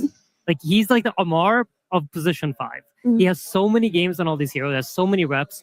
And that's why I think he also, when you paid attention to the hero pools, has slightly bigger hero pool than Rue, right? He's had years to refine his position 5 gameplay, whereas Rue has kind of been thrown into it very recently. So it's cool also to see that kind of matchup of like a lot of experience versus somebody who's coming into a role with like a completely different perspective on it. I mean, there's someone that's coming into this TI as their first one, and that's not me. We haven't even mentioned him yet, just how impactful it's been that he also joins the team of Spirit around the time that Maposhka is joining as coach as well. And it feels like he slotted in. We didn't even necessarily see the roster change. That's how seamless it felt him joining and removing to that 5. Yeah, I think it's also very fitting that he's laning with Collapse, because it's not me guy has the clutch gene. Like, almost nobody I've ever seen as a rookie. It's ridiculous. This guy, whether it's the hardest match of his life, if they're down 15k gold, he is still absolutely owning. And so the fact that the 2 most clutch guys ever that I've seen are on the same lane, I think it's just only fitting that it fits Spirit so much that they're just the clutch guys. I also find it a benefit of it when it's your first time playing a tournament, or like a big tournament like TI. You don't really necessarily have the experience of like fully having understood what it means and all this pressure that's going on. You just show up and you're thinking, I'm just going to focus on playing the best Dota that I possibly can. And I think that it also enables you to be a bit more clutch, to take those risks, because you don't have the experience of trying to do that and then being punished for it. So I think that gives them a little bit of freedom in the series too. Oh, 25 seconds. I'm just excited. Are you more Yeah. nervous as a paddlist than when you were playing, walking out for a grand final? No, not even close. Playing is way more stressful, and that's why I'm excited to see how they look, how they feel, how they play, because it's just such a monumental moment for all 10 of those players. It's just so insane the way that everyone's feeling, Effie, to feel like we're this close, moments away from our grand finals in Shanghai. I have such high expectations for these finals. I think it's going to go to all 5 games. All 5 games would be amazing, and we get the moment everyone's been waiting for, the horn here. This grand final has everything on the line. 3-time hopefuls here, 2-time hopeful in LoL, first timers as well on the side of Vision. But we know at the end of the day, whoever lifts that Aegis, it's going to be a lot of fun. And it brings me immense pleasure to welcome you to the grand finals here at TI 15. They battle around the world for the right to stand amongst legends. We gather where the legends are made.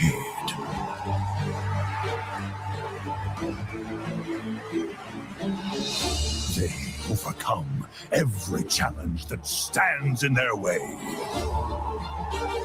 We witness the final ascent to Dota's greatest stage. They carve their names into the pantheon of legends.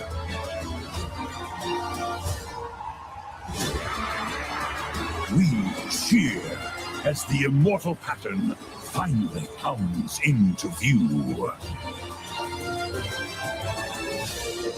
Now, at last, we can answer the ultimate question. What shape does greatness take?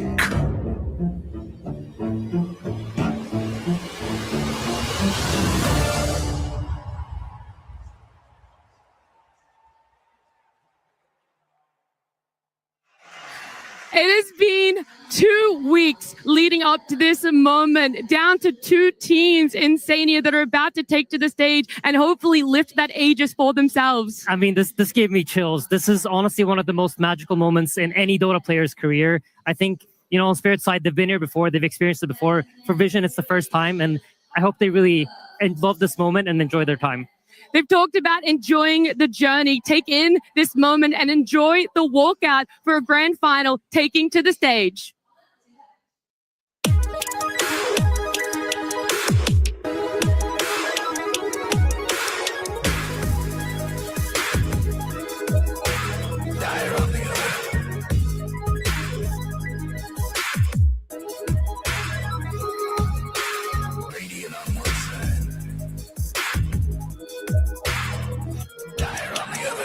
Team Vision!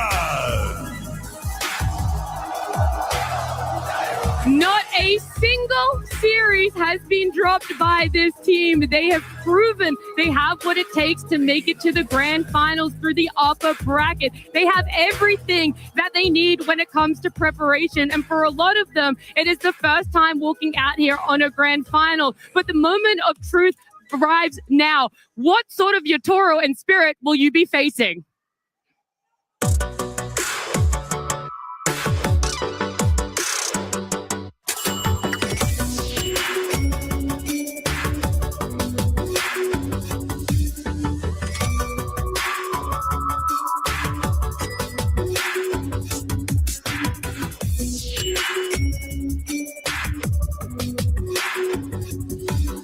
Team Spirit! A 100% success rate when it comes to TI Grand Finals. We've got Spirit walking out there. A little bit of Aegis State in some of the Spirit pairs. It is Yatoro with full head of hair, but he doesn't need to make a sacrifice to the Dota gods to show that he has what it takes to potentially be our first ever 3-time TI winner, along with Collapse there, and so many new players by their side. They've done it time and again, bringing in new players, changing up their roster, and still proving they have what it takes when it comes to a grand final, when it comes to Spirit being in TI form. They are one of the most epic rosters in Dota history. This is their bread and butter. They love this spot. They love the spotlight, the crowd, the pressure. They are the kings of this domain. I remember a long time ago, once the TI prize pool dropped, them saying like, we absolutely do not care about that. That it doesn't matter one bit. We want to win as many TIs as possible. TI is the most important tournament, and this is the only thing we care about. They also have the opportunity today to silence all the people that claim that OG are the GOATs, and they are not. Team Spirit are extremely internally motivated players, and that's always stood out to me about this team, is that they don't measure their successes by whatever it means financially. They don't look at it by, I have X amount of wins, therefore I am done, I've succeeded. When you talk to Collapsory Toro, they don't even think about things like that. They just want to play Dota and they want to be better than everybody. And I think that's the biggest factor that's led them to have such a long career on this team and get so many of those wins. I remember back in TI 12, that Seattle TI, the amount of times Collapse and Yotaro talked about how much they wanted to do it for Lal, right? They wanted him to be able to lift that Aegis. And I think bringing on people like Rue and like Not Me, it gives them that extra bit of motivation again. Yotaro's out here fan servicing. I bet you it's going to get to a game 3 and Bro's going to shave his head. That's what he's waiting for. Yeah, Not Me shaved his beard instead. Little switcheroo. But I mean, to be honest, he's a rookie. You know, you got to take some sacrifices for the big dogs now. And we've got some spice in the crowd today. There is mixed reactions between the teams, to say the least, here when we're seeing our players show up on camera. You know, we've got the narrative set. We've got the tone set by the crowd favorite in Team Spirit versus the villain. And you know what? Team Vision have been happy to play the villain all year so long as they win. You know, these players, they don't care about public perception. They play incredible Dota, and they've shown it to us throughout this season that they are the best. And can Team Spirit, the heroes, beat them? Yeah, I mean, you mentioned how Team Spirit cares so much about the pride and the glory, and I think Vision is the same way. People are not here because of the money or because of this. They're here because it matters so much to them, because they set it as a goal. This is what they've set their heart on. This is their ego, their pride. This is a battle of emotions, not of just gameplay. There's so much on the line. The pressure, how it builds, it's unlike anything else they've experienced in their lives, and now's the moment to show that you're truly worthy of it. It's so phenomenal to get to feel how everyone is looking at these players. We've all loved the journey that they've taken to make it to a grand finals, to see each individual player get their flowers, their cheers from the crowd, to feel the energy that TI 15 in Shanghai has been able to offer us. It only makes me question just how excited everyone in the crowd is for our grand finals. Ladies and gentlemen, it is time to get the final series of the International 2026 underway! 女士们、先生们、现场的观众朋友以及所有正在观看直播的 DOTA 2玩家朋友们，欢迎来到2026国际邀请赛总决赛的现场。But hold up, before we kick off the grand final, Tsunami, I want everyone here some questions. Okay, let's hear it. 在我们总决赛开始之前，我想问一下现场的观众朋友们一些问题哦。有谁是第一次来到 TI 现场看比赛的呢？ Wait a second, are you asking how many people are here for their very first TI? What? What ding dong? All right, you're very smart. 那接下来我想问一下，有谁7年前上海 TI 9也在现场呢？ That's a lot. So you're asking how many people were here from TI 9 7 years ago here in Shanghai, and now they're back again. That's a lot of history. 15 years of the International, and now we are celebrating a very important anniversary. But in that time, so many players, teams, coaches, they have poured their blood, sweat, and tears to reach this moment. 距离第一届国际邀请赛已经过去了15年，而距离 TI 9也过去了7年。当年那些熬夜陪你看比赛的朋友们，可能很久没有联系了，可能还坐在你身边，而有一些可能成了云玩家。This year, 80 players set foot here in Shanghai, and now we are down to the final 10. And along the way, we may have said our final goodbyes to some of the most storied players who have written their name in the history of this game. 但是当现场的声音响起来，我们还是会回到这里，不是吗？我们见证了太多太多的故事，我们熟悉了太多太多的选手 ID， 而我们也不停的在跟他们道别。比如今年的国际邀请赛，我们就跟 Smile or Crit 说了再见。Behind us are the two teams that remain, fighting for a chance that the greatest feat a Dota player can achieve, a chance to immortalize themselves on the Aegis of Champions. 而在我们身后，就是我们本次总决赛的最后2支战队，他们将为一名 DOTA 选手所能触及的最高荣誉而战，他们想要将自己的名字镌刻在这枚冠军神盾上。On one side is Team Vision. They came so close to reaching this point just 1 year ago in Hamburg before their run was cut short at 3rd place by Extreme Gaming. 一边是 Team Vision， 1年前的汉堡，他们距离这个舞台仅有1步之遥，但是他们被 XG 挡在了门外。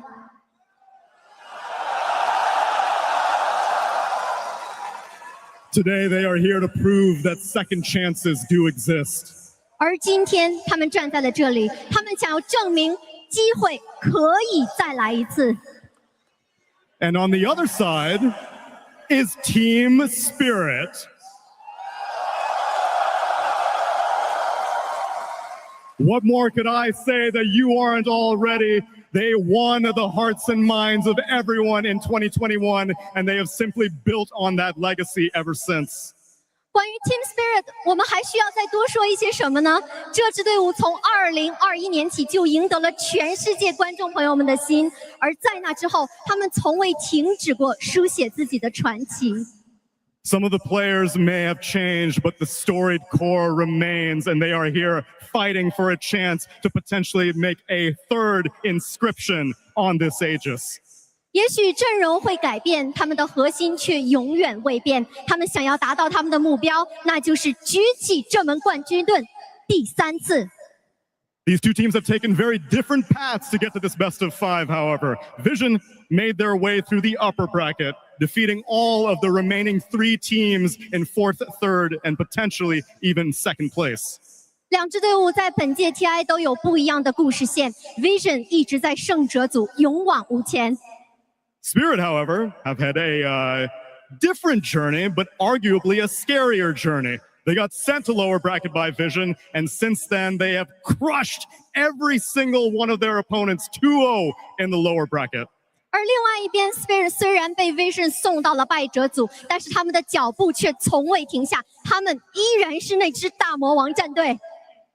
Dove, I think I already have a feeling, but I want to check who the crowd is rooting for. Let's start with our upper bracket finalists. 话说到这里，我们想问一下现场的观众朋友们，你们是来支持谁的呢？ Who here is shooting for Team Vision?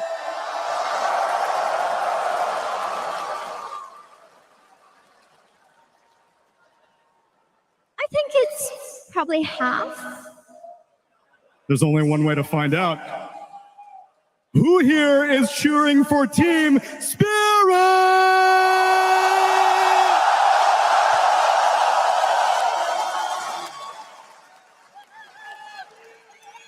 I don't think it's half and half.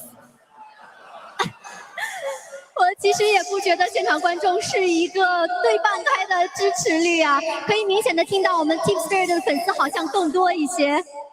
But I know I can get one thing that everyone can agree on. Who here wants to see some good Dota?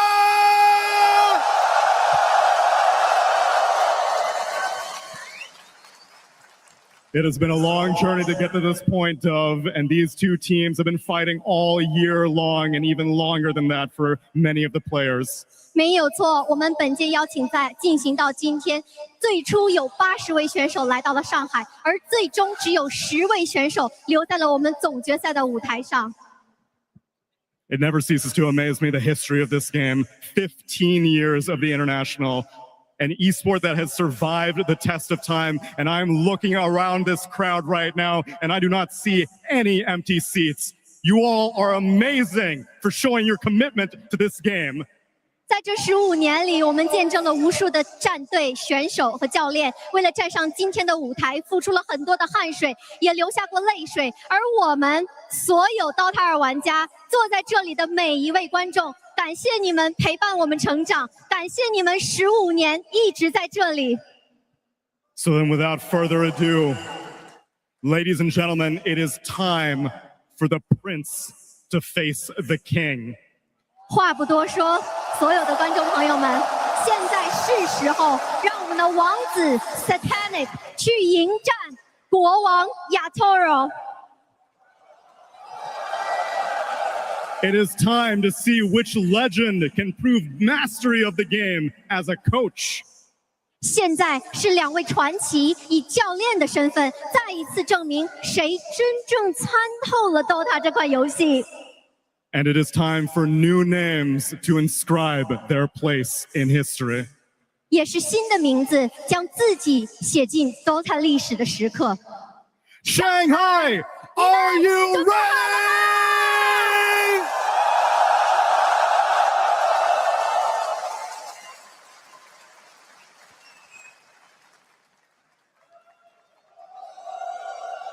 Such a beautiful arena here, a full house, a lot of fans coming from everywhere here to celebrate what is our 15th international. And there's cheers for Vision, there's a lot of cheers for Spirit is the way in which I will coin this. And I love just what narrative we've been able to accrue for ourselves between these 10 players. But you know, I really hope the crowd bias lights a fire in Team Vision and in Puppy, because they've been the greatest Dota team this TI. They are the strongest players, and I would only hope that this gives them the need to rise to the occasion, to prove themselves even more. And I feel like these grand finals are going to be exceptional.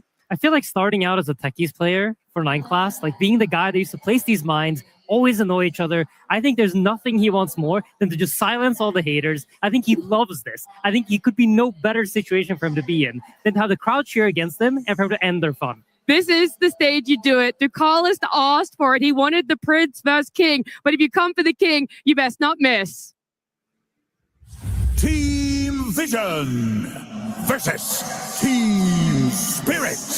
Grand Finals. Game 1. A lot rides on the line of a game number 1 here. You always want to be taking a best of 5 with your best foot forward here. And it's going to start off with hopefully a strong draft. It is going to be Vision that will have our first pick, which some teams love. Some teams thrive on it. Other teams, they want that second pick because they want to be able to have the overall gotcha pick here. And looking at our first phase bans, Bane, Clockwork, Wyvern, Coddle, Earth Spirit, Tree, and Bounty Hunter taken out with Vision not too worried about opening up with an Ember here, despite we know the threat of a Slark. The big 3 heroes for this series for me are going to be the Ember Spirit, the Lone Druid, and the Nature's Prophet. And to see Team Vision place the emphasis on the Ember Spirit, they did their homework. They don't want to give it to Laurel. They're saying that our opener in Nature's Prophet is not as important as taking away Ember from Spirit's mid laner.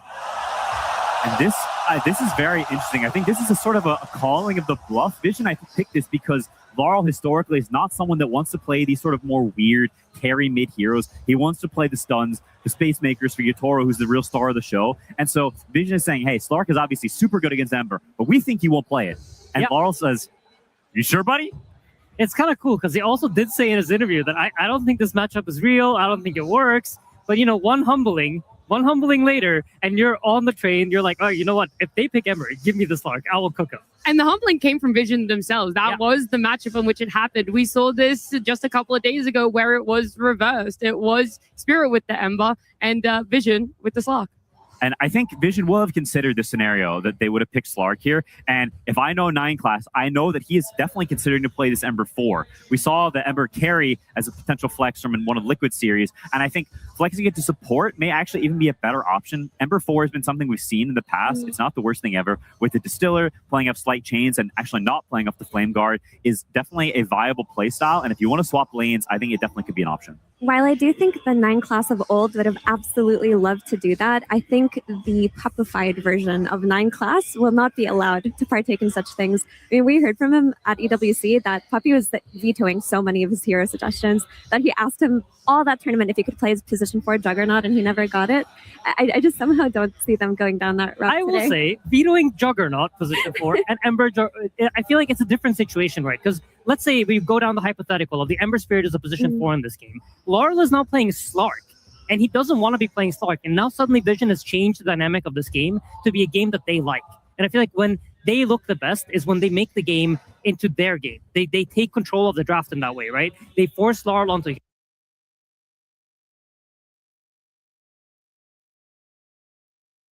he doesn't want to be playing, a matchup he doesn't really love. And when I remember personally playing Tinker, which was like one of my favorite heroes at the point, into 9 class TA. And I was like, I've never played this matchup in my entire life. I don't know what's going on. And I think that's one of the things that makes 9 class such a special player, that he can do that to you. I also love this Dark Willow pick from Spirit because it's been one of Vision's most picked and most successful 4 heroes. And to say, hey, this is a hero you rely on. You really like it in your drafts. We're going to ban your Coddle. We're going to take your Dark Willow. I think Spirit in finals is incredibly good at taking you out of your comfort zone, of understanding the heroes that you really want, especially in a final, right? You want to play the stuff you've been playing, the stuff you're comfortable on, and they're going to poke at that. They're going to poke holes and make you prove that you can play something you haven't been playing the whole tournament. It's really cool to see. I feel like right now we're in a position where both sides are like not letting go of the draft. You know, they're both trying to pull it in their direction, make you play our game, and neither team is really giving it up yet. There are still quite a few things left in the pool, though. The Lina, the Lone Druid, the Nature's Prophet. Nature's Prophet has been Team Vision's go-to this entire tournament. It's only lost 1 time in the hands of Satanic, and the only way to beat it has been to consistently run at it with heroes with tempo nonstop. And the mid Slark, while it's going to shut down Ember effectively in that mid lane, doesn't provide the same tempo. I also would just love to point out how interesting and how much the drafts change over the international. At the beginning of it, we have first pick, Treants and Banes and sort of normal heroes we see. And now at the end, there's a first pick Slark. I think that evolution of Dota and how the meta changes and the counter picking, the creativity from the teams, I think is such a fascinating part to see that, that journey that the draft goes through. We also talked about how impactful the supports have been coming into the series. For me, especially, I think about Rue, not me. And if you look at the bans that Vision decided to go with, as Mira points out, all the cores are in the pool. Why is that? Well, because you have some of the best support players in the world, and they're forcing out these bans. Wow. Yeah, and IO being let through, because it goes back to what you were referencing here, Quinn, where there is this massive cycle that is happening where I wasn't looked at the start of RTI. It wasn't looked at in the group stages. It hit a peak where everyone was first phase banning it. You might be able to call the bluff of some teams, but ultimately you are afraid of what it can do either as a mid or a carry hero. Yeah, and it's a hero that Spirit does not really touch, and we haven't really seen Vision play as a core either. But they're pulling it out of the hat saying, hey, we've got this extra trump card up our sleeve that now you need to have answers for, because it's a hero we've seen, when played well on core, be borderline unbeatable. The question is, can Vision actually execute it to the level that maybe some of these other teams that are now fallen by the wayside can? It's quite heads up of them to take it, though, because while Spirit haven't run it, it would have been an excellent thing to combo with the Slark. And we have to mention, 9 class was playing position 4 IO for the last 2 months. While the hero did shift in priority to core and looks better as a core, this is still one of their more comfortable strategies if they flex it to support. And he's a greedy 4 IO player. He's not like GH playing the enabling role. He's farming those 2 camps, he's max leveling Wisps, and he's taking as much gold as he can. I also see a lot of the traditional heroes that you would want to play against the IO be banned out. You see Underlord, very good percentage damage.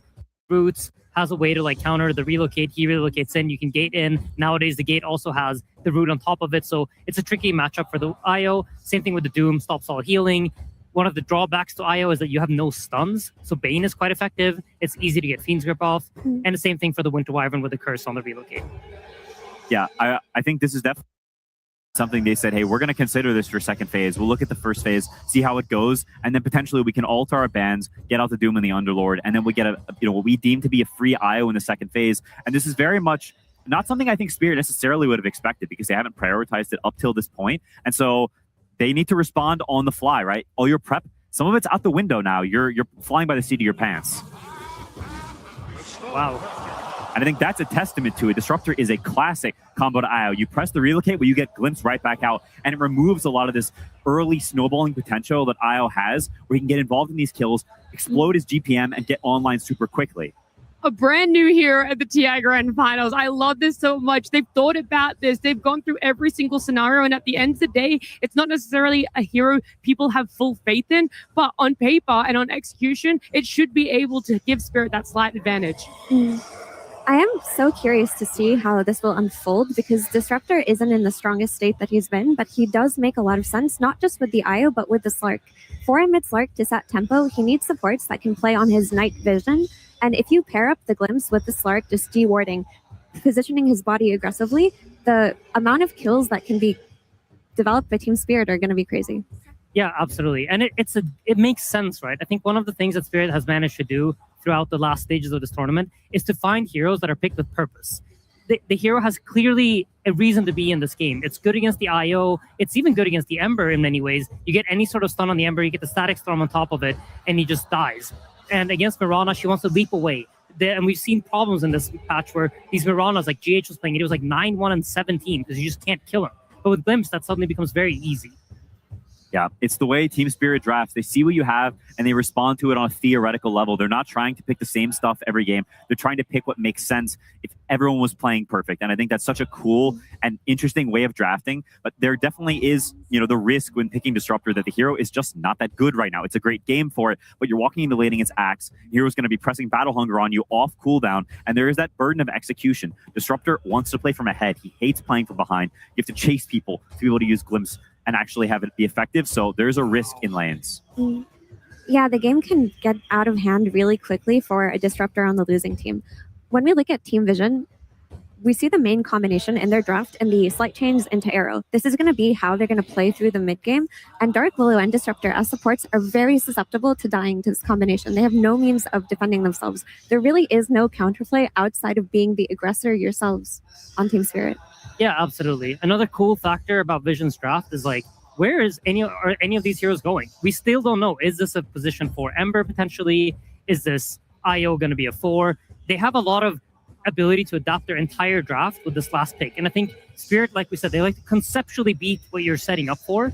And by putting themselves in this position where we're just not going to tell you what our draft wants to do at the end of the day, gives them that advantage. And I think it doesn't allow Spirit to have that edge that they've had in all the other drafts leading up to this grand final. On top of that, it also makes your last bands very cloudy because you don't know where these roles are going. It's much easier to miss on those last bands, which you would typically want to be very accurate and take out some key heroes that could be game-winning picks, counter picks against your draft. Well, you don't really know what those are anymore. You can see them banning the Kez, so they're definitely considering this being a support IO.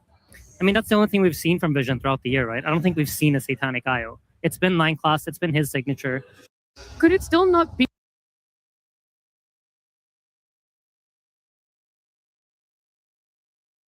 a mid IO though, and the Ember 4 that you guys were talking about, which is why they're doubling down that if that's what they want to go, at least Satanic won't get something that he's popped off on and felt comfortable with? That's definitely possible. And I think they're trying to cover their bases because they're not entirely sure. No one is, besides the 6 people in that Vision booth. Nobody knows what the plan is with this IO. Is pre-concocted for this game when we're going to surprise them. We're going to get off the jump in the right way. And so we just don't know yet. I mean, I think even for Vision, right, you have the option of like, because I think they're kind of team that will try to do everything they possibly can to get the setup correct from the start. So depending on what they feel like is, do we want a Satanic hero here? Does the Satanic just play the IO? It looks like he's pretty quiet. So I'm leaning towards him potentially being the IO and it being a new mid pick. Yeah, you often can gauge who's picking the hero just by who's talking the most near the end of the draft. And I agree with that rationale. I also think I've seen him play it in pubs. I've played against his IO in pubs. Yeah. So it is something that he has practiced. He's not incapable of doing. It's not completely blind, even though it may be new to officials. And they're gonna tank the mid matchup. So no one's saying, I picked the Ember, it's fine. I can deal with the Slark. We've seen many mid players this tournament say that, and they cannot deal with the Slark.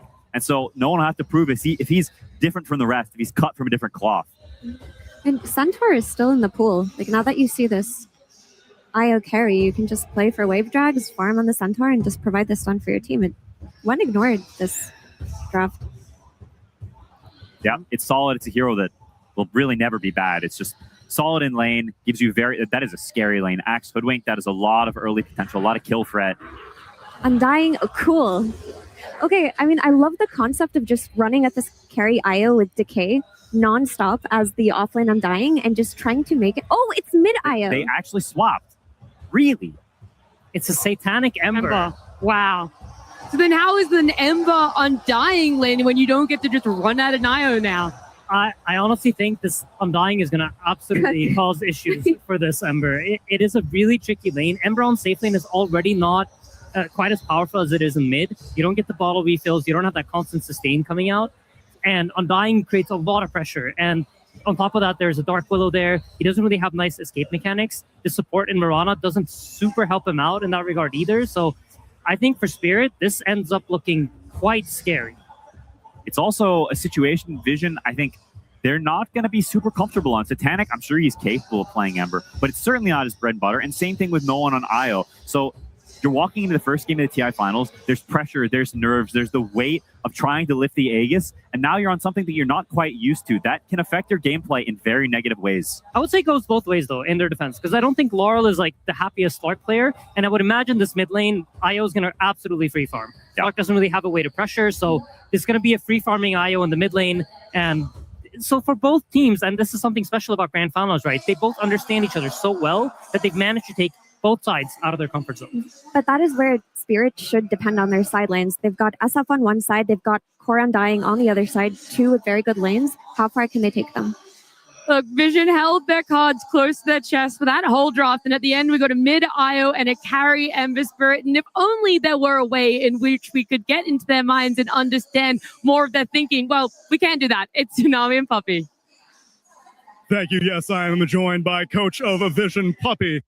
Welcome back to TI Grand Finals, my man. And I mean, no disrespect when I say this, but after the past few years of your Dota career, were you ever wondering if you would be able to make it back here?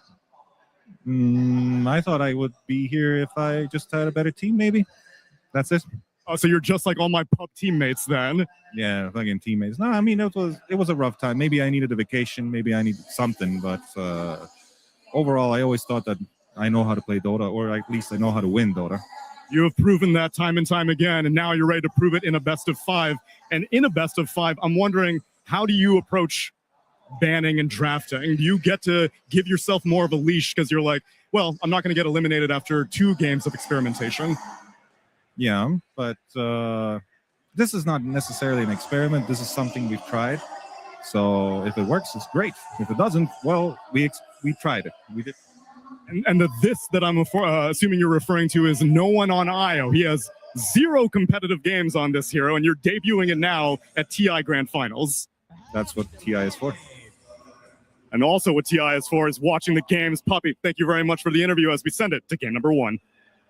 Thank you very much there, Tsunami and Puppy. Indeed, it's time, ladies and gentlemen, to get into the grand finals here of the International 2026. Team Spirit up against Team Vision. Folks, everybody around the world, they're just so excited to see these two teams play. Now we're getting them going head-to-head in this best of 5 for the Aegis of Champions. You couldn't ask for anything more. The question is, what do we start to talk about, right? There's storylines, there's incredible different type of style hero picks, there's new heroes being picked in the grand finals. We've got a disruptor. I mean, I don't even know where to begin, right? So yeah, Vision changing things up quite a bit here. Spirit with more, you could just look at it, right? A bit more of a normal approach, heavy team fight, strong carry pick. We have to talk about, you know, the young prodigy of Satanic playing something different on a very different. While Yotoro, the legend carry himself, playing something much more standard. I don't know where to even start. Yeah, I mean, how is that matchup going to go down? We're going to look forward to the clashes when it inevitably gets to the point where these two carries are going to have to meet head-to-head. But yeah, a confident move here from Team Vision, and a risky one. You know, Puppy said game 1, trying something different. It's TI. It's the time apparently to try something a little new in game 1 of the grand finals. I'm all for it, and I'm not surprised. I'm sure as this grand finals goes on, we're going to see both teams bring out some strategies that we're yet to see in the entire tournament. We're already getting here in this first game from them. So Satanic playing the side lane Ember. I think we've seen one of these side lane Embers have success. I think it was Sumail in one of the games that we did. He did win again, but out. Good. But that was it. Yeah. All the other side lane Embers, they've had a pretty horrible start into the game, especially when they're into these Slarks and into quite a bit of counter picks too, right? For sure. Not just the Slark, this Disruptor pick as well, the Willow pick too. Willow is a problematic hero for a lot of these Spirits in the mid game, so we'll see how they do endure. Mid lane though, let's see, because I haven't seen these Slarks lose the lane and get pressured super hard, so I'm wondering how he's going to do if he does get set behind too much versus the IO as well.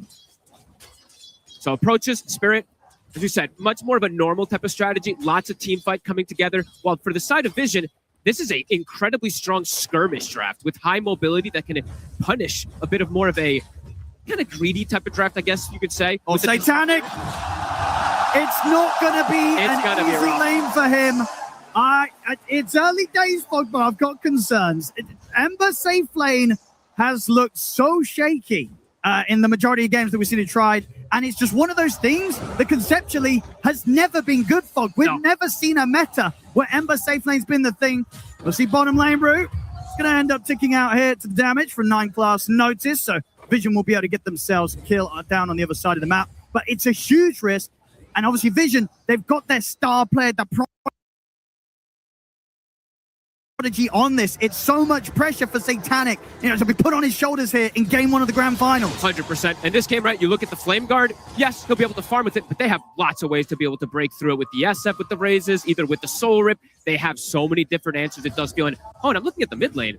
This clock's doing pretty damn good. 11-7 to 11-1 at the moment. I gotta say, I think this is a little bit better than he should be getting away with. This is, in this matchup, they make the switch up, obviously, to take the Ember away from the Slark, but you'd imagine they would ideally do that in a situation where the Slark would suffer mid. And yeah, as you can see on the numbers, he's not suffering at all here, Lyle. At the least, it isn't an Ember that has he still has very low last hits, but we've seen a lot of these mid matches versus the Ember, where the Ember has like 2 last hits to 15 of the Slark. So at least there's that. But yeah, I'm just watching the Slark walk up, steal the regen of the IO with his with the Shiv. So he's getting quite a lot out of it versus that bottle, versus the Tango regen that's coming in from a high regen here. Not me.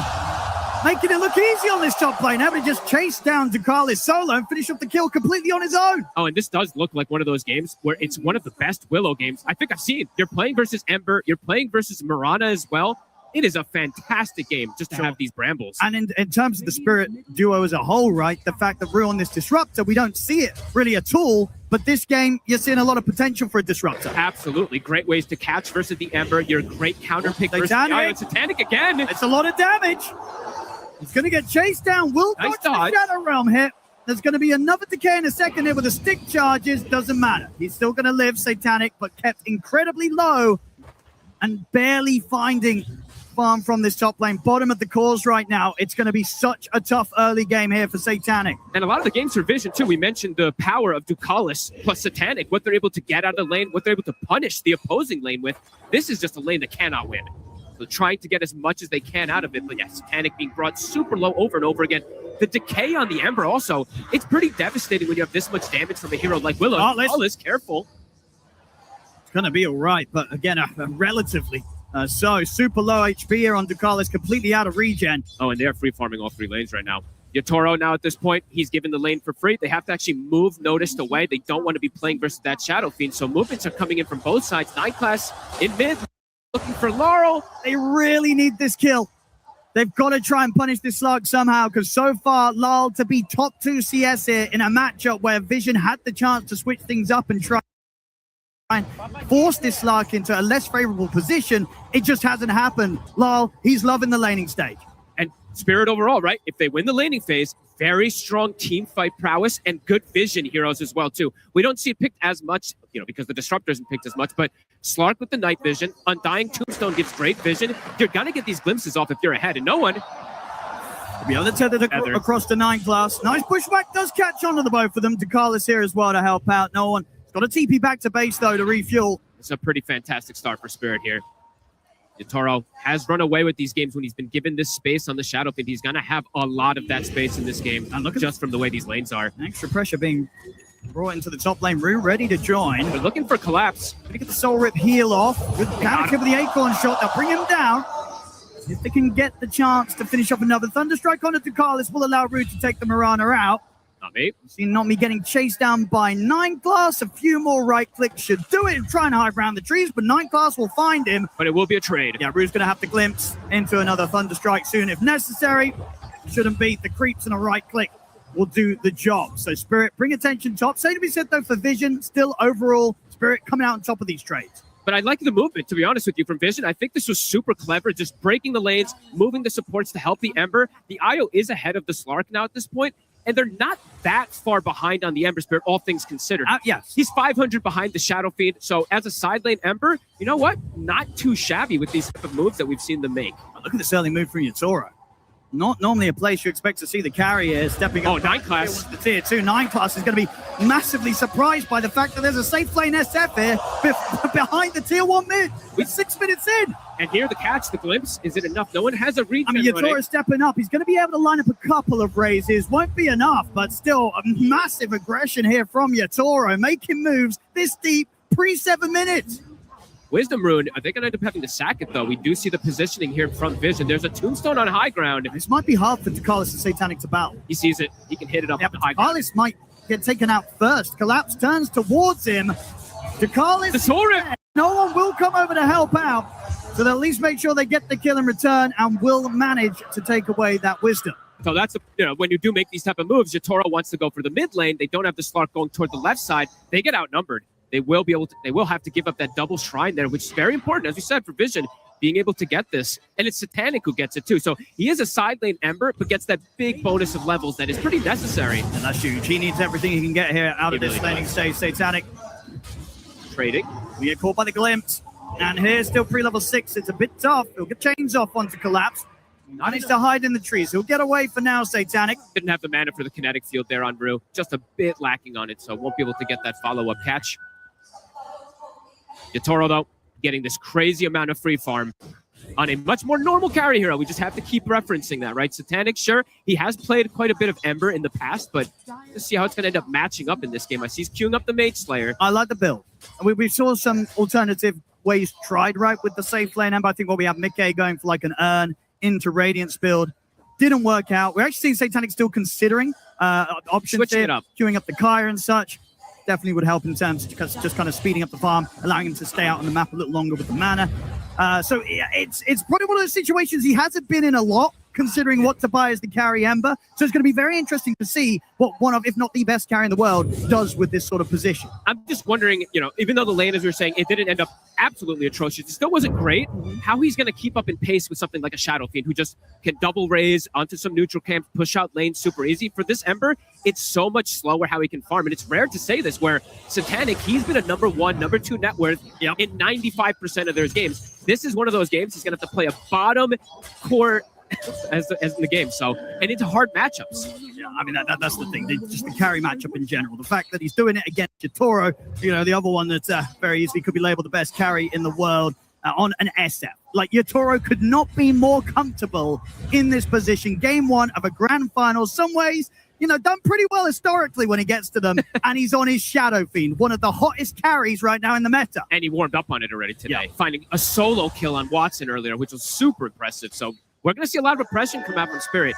We talk about Disruptor in the past a lot when we used to see him is when you're ahead, you really can press your advantage. So they're looking for kills right now. In 9 Class, they'll find him.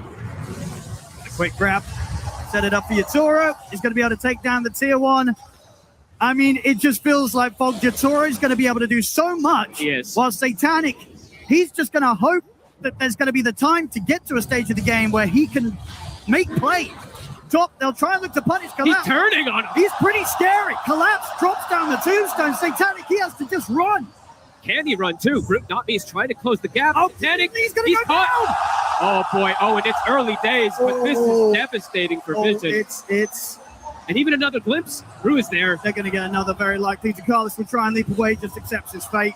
He knows there's no further way to escape the reach of Collapse. Nice Spirit double with a much more normal approach to the game, and it's just looking so much easier to play with this type of advantage. So many catches. The damage isn't there for Collapse at this point. He just walks up. He doesn't even have really that many HP items. Just gets the ulti off. They are lacking in damage early on the side of Vision. And Yatoro is nearly double the net worth of Satanic. Oh boy, Owen.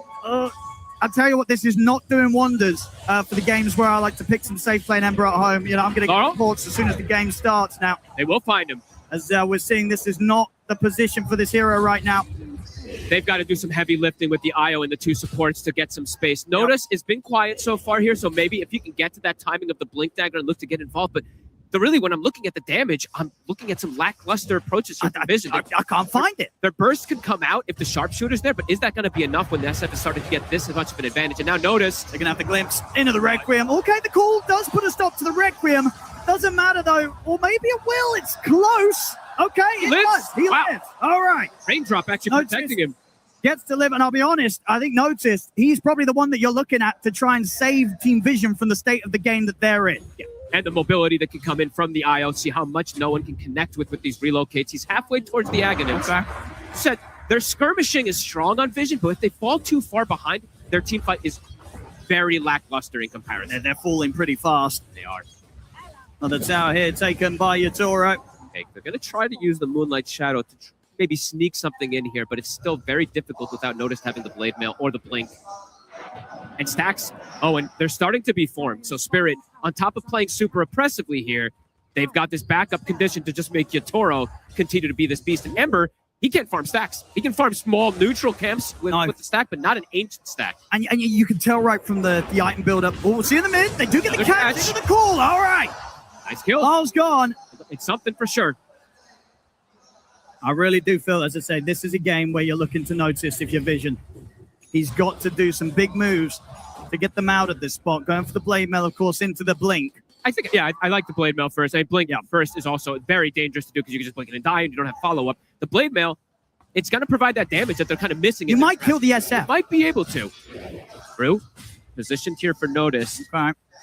He did get himself out of this last time, Notice. There is an ulti this time, though, from Rue. Yeah, there'll be no hesitation. Dropping down the Static Storm. Yatoro's able to step up, lay down the raises. This time, no chance of Notice running. No one's going to come in. To get the catch. It's a tricky one, especially with Lala around as well. Vision, they've got to be careful how they chase for this. Lala ready to pounce aggressively straight towards them. Acorn shot in the bushwhack completely off the mark. Satanic. He steps up. He'll drop a remnant out, but he'll get another one away, so we'll still be able to jump out despite being glimpsed back. They bring the numbers forward on the side of Vision and can't go for any type of trade play here because our Spirit, they just react to the numbers themselves. They bring everybody over. They know how ahead they are right now. Playing with this Disruptor, Max Glimpse is online. They can keep bringing this number advantage. Even if the IO relocate comes in, they can just send him away. Nine Classic, a good connection here onto Collapse. So they have follow-up. And it looks like it's coming up for Collapse. It's all right. Now they'll get the glimpse. I mean, this is the dream sort of position, right, to be playing with this Disruptor. We don't get to see it a lot, but get this sort of momentum. This is where Rue absolutely controls every single play. You cannot run. He will bring you back, and what better carry to bring the enemy back over the wards than an SF? Yatoro's going to clean them up every time that Rue catches them. He's still continuing at almost double net worth of the Ember Spirit. As we said, Satanic, it's very rare that he's put in this bad of a position. Yes. So how is he going to really recover? I don't know. Trying to bring numbers, but Spirit's reacting every single time. Yeah, this is strong. Like you said, the Disruptor pick is looking incredible. They have all the vision tools with the Slark, with the Undying to be able to give him these glimpses over and over again. It's early, but it's a 5K lead, and it's about to jump to a 6K after these stacks get finished up here from Yatoro. A very tough road ahead for Satanic. If he's able to make this work, it's going to be unbelievable. Okay, Notice just feeling like, okay, I can't actually go for the Greed Blade. I need a blink. We need a way to set up and slow the pace. I don't mind it. I mean, it definitely shows, Vision, they realize the spot they're in ain't too great. They got to do something drastic. Blink dagger timing with the smoke. They need something big. The dream catch, of course, would be Yatoro. Let's see where they can find Vision. Will they have the damage is the question, because I'm looking at the build from Collapse in this game also. He's maxed the Soul Rip. So there's quite a bit of sustain that can come in, even if they do get the catch. And Yatoro has Mask of Madness. See, not me, but not me is not the one they want to go for. They want Yatoro. Yatoro is going to step up. Notice, he's thinking about it. He's going to make the jump in with the call into the arrow. Static Storm. They'll get laid down. Yatoro will get hit by the sharpshooter, but he's able to get off the rack. Too much heals. The Notice is gone. No one to fall. Ducalis has to retreat, but Lal chases him out. Yatoro throws out another raise. They cannot go on this SF right now. They hit the call, they hit the arrow, but it just doesn't matter every single time. Backup's going to be there. and they don't even get close to killing him. Even with multiple ults Not even connecting, close. the sharpshooter comes in. Yatoro doesn't even get anywhere close to dying. Spirit, they're 1, 2, 3, maybe 4 steps ahead of the play. They've got double vision in the area. Thank you, Collapse, for the goals, of course. Double vision in the area to cover. They know exactly that move's going to happen. And Yatoro, he loves to play super aggressive on this Shadow Fiend. This team, it's insane how we've watched Spirit level up in just a couple months here. Not looking to play slow, late game type of potential. No, they're all about the aggression, especially with this lineup. They're not slowing down, Owen. No, which is of great concern for Vision. Yep, and another catch. He's just dead. I'm struggling to see the recovery. I mean, I think you can see the struggle and sort of working out how to recover in just the build that Satanic's got queued up. There's no other carry that you're going to be playing at all in this meta, right, where you go Kaya, BKB, Radiance. It's just, you know that Satanic himself, he feels how awkward of a spot that he's in, that he's been put in, having to play this Ember in the safe lane, that there seems to be very little way to kind of farm and build your way out of this hole. I don't think we're going to see this again. This, Slark type of thing with the Ember teams. It's been tried too many times in this tournament. It's just looking so hard to recover. No one, he's got the Ags. Let's see how much he can do with this one. He's going to farm very fast, but he's still so vulnerable going into these fights versus the SF and the Slark. With the Remnant there, Satanic will make sure it doesn't get tripped up by the Willow combo. The thing, too, is like, a lot of times when you're playing with the IO, it's not, of course, it is about the IO, the spirits, how much damage they do, but it's also, you're able to provide this extra sustain at times. When you're playing versus this Slark, too, he just steals it. He walks up, throws that shiv onto somebody, and you're just preventing all that extra heal. They'll find room. It's going to be enough to kill him. Can they get out? They get out. I don't think noticed this. He's gone. Well, not me, though. Able to find him, but indeed 2 supports taken down. Time before though for Yatoro to turn up. Carlos will manage to leap away. A favorable trade in terms of numbers. Yep, not bad. They get both the supports. Sure, they lose a core, but in the position they're in, they'll take that. Collapse, dodging the bushwhack. He's got Octarine already, so these decays, they're building up, reducing their health, tanking up himself.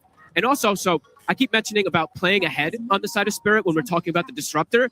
The other thing about playing ahead, too, is they have a Slark. So look at the vision on the map. All the wards, they're just getting taken away. So just completely controlling that versus vision, so limiting any of these aggressive moves of trying to outnumber in any way as well. It's so hard for them to make a move like this. Look where Yatoro's farming.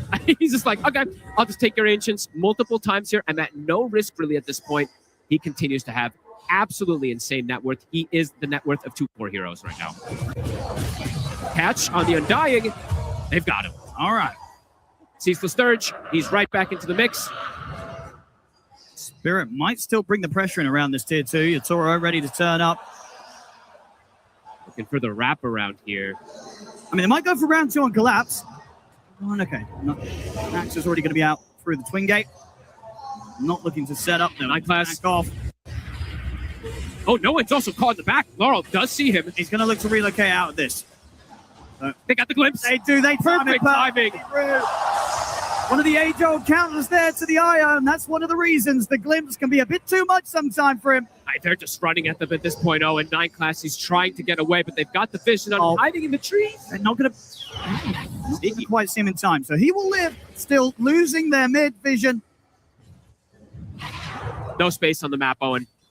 The only place they can play right now is where they had that vision on team vision, and they're just still getting run at in that. They'll kill the Undying, but as you said, Ceaseless Sturge, he's back immediately. And with the Octarine, it's a much faster cooldown as well. 360 seconds rather than that 480. So we'll be able to utilize that in the next move as well, potentially. See if Vision can bring the numbers again. Not me. Does still have this ward on the high ground. Panic. Ready the brambles. Into the fear, Lal ready to pounce in, closing onto Dakalis. He'll get the leap off. So it from Collapse will allow Spirit to continue to rack up the kills here against Vision. And Spirit too. They have a building hitter. While on Vision, they do not have a building hitter. They don't have a single building. They do not have a single one at this point too. So overall, just have to play to farm and try to catch back up with these items that they can get. Looking for the BKB timing. So double BKB, potentially triple BKB timing that Vision is going to look for versus that heavy team fight. But it's not just that team fight. That physical damage, it is there too from Yatoro that will be able to bypass it. Roche soon on the menu probably for Spirit. With this I think they can. damage, I think it's Absolutely. time right now. Step straight into there with the amplified damage. Yep, they've got the Undying too, so he can pop the ult. He can keep pushing it forward even faster with the Tombstone too. They'll even save the ult potentially here for the fights. It's just going to be brought down so fast. Little to no mistakes from Spirit right now. And Vision just still trying to get these items online, trying to make the recovery for Satanic. Yeah, very much making a statement for, maybe that slot does actually have to be first phase if you want to open with December. Yeah, potentially so. Might just force you to kind of have to come in with these sort of strats that just don't seem to be anywhere close to working. 9 class trying to be cheeky here, finding a place to farm. Rune knows where he is. They're going to see him. They've got the catch. Static Storm, make sure there's no way for him to play his way out there. At the same time, Spirit, they've also got the creep wave moving in top. Notice we'll get the call onto Yatoro. Got Aegis. And no one's come across. Satanic.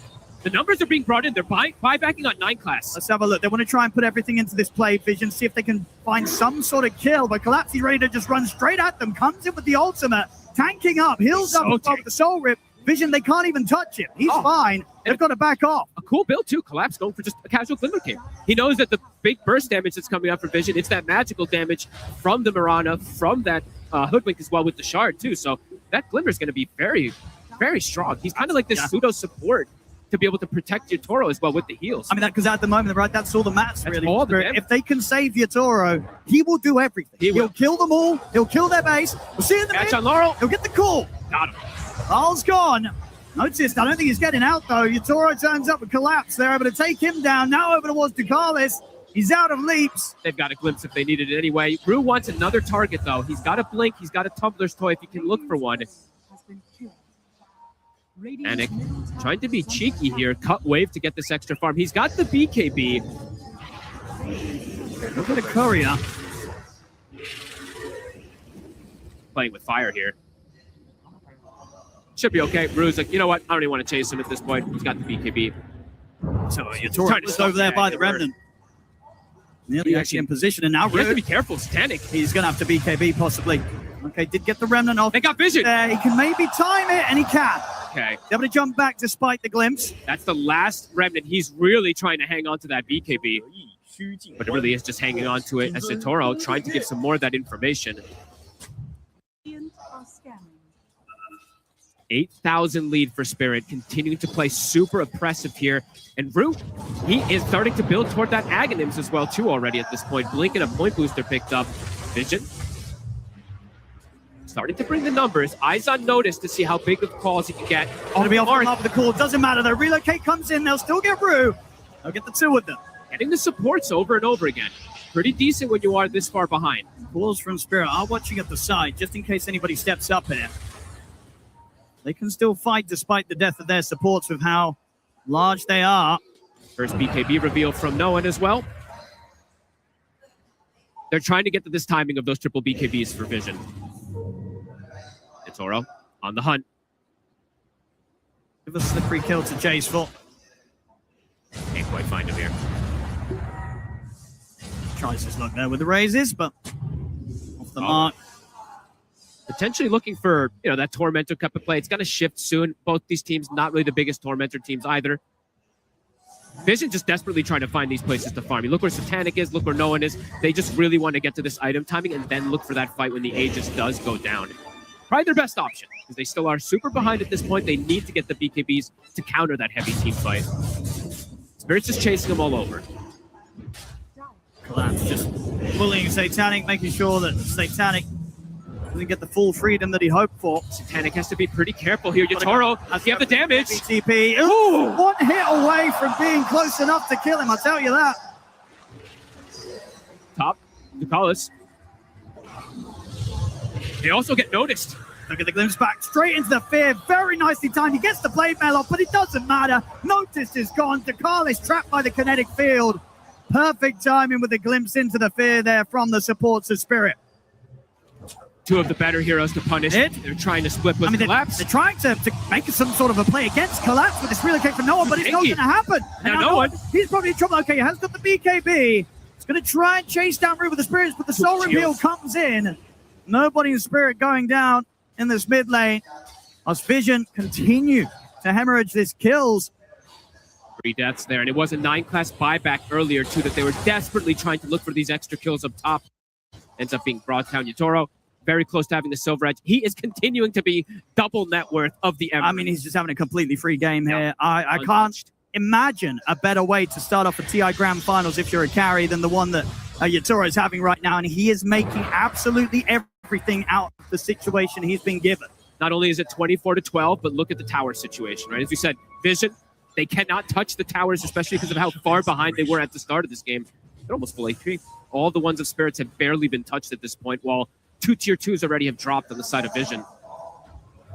And noticed his BKB is the timing that he wanted to get a bit of acceleration onto it. He's now died, I think, 3 times trying to make the space for the team, so his BKB is going to be so delayed at this point. Rue is going to have an Aghanim, maybe as that BKB comes out from the axe, so he's going to have extra answers even to prevent them from using it if he does get the initial catch. Vision. Panic. There's a silver-edged Yatoro stalking him. Lines up and ready to go for this final tier 2 on the bottom lane. So hard for Vision to put together a team fight. Spirit will take every single one of these battles at this point.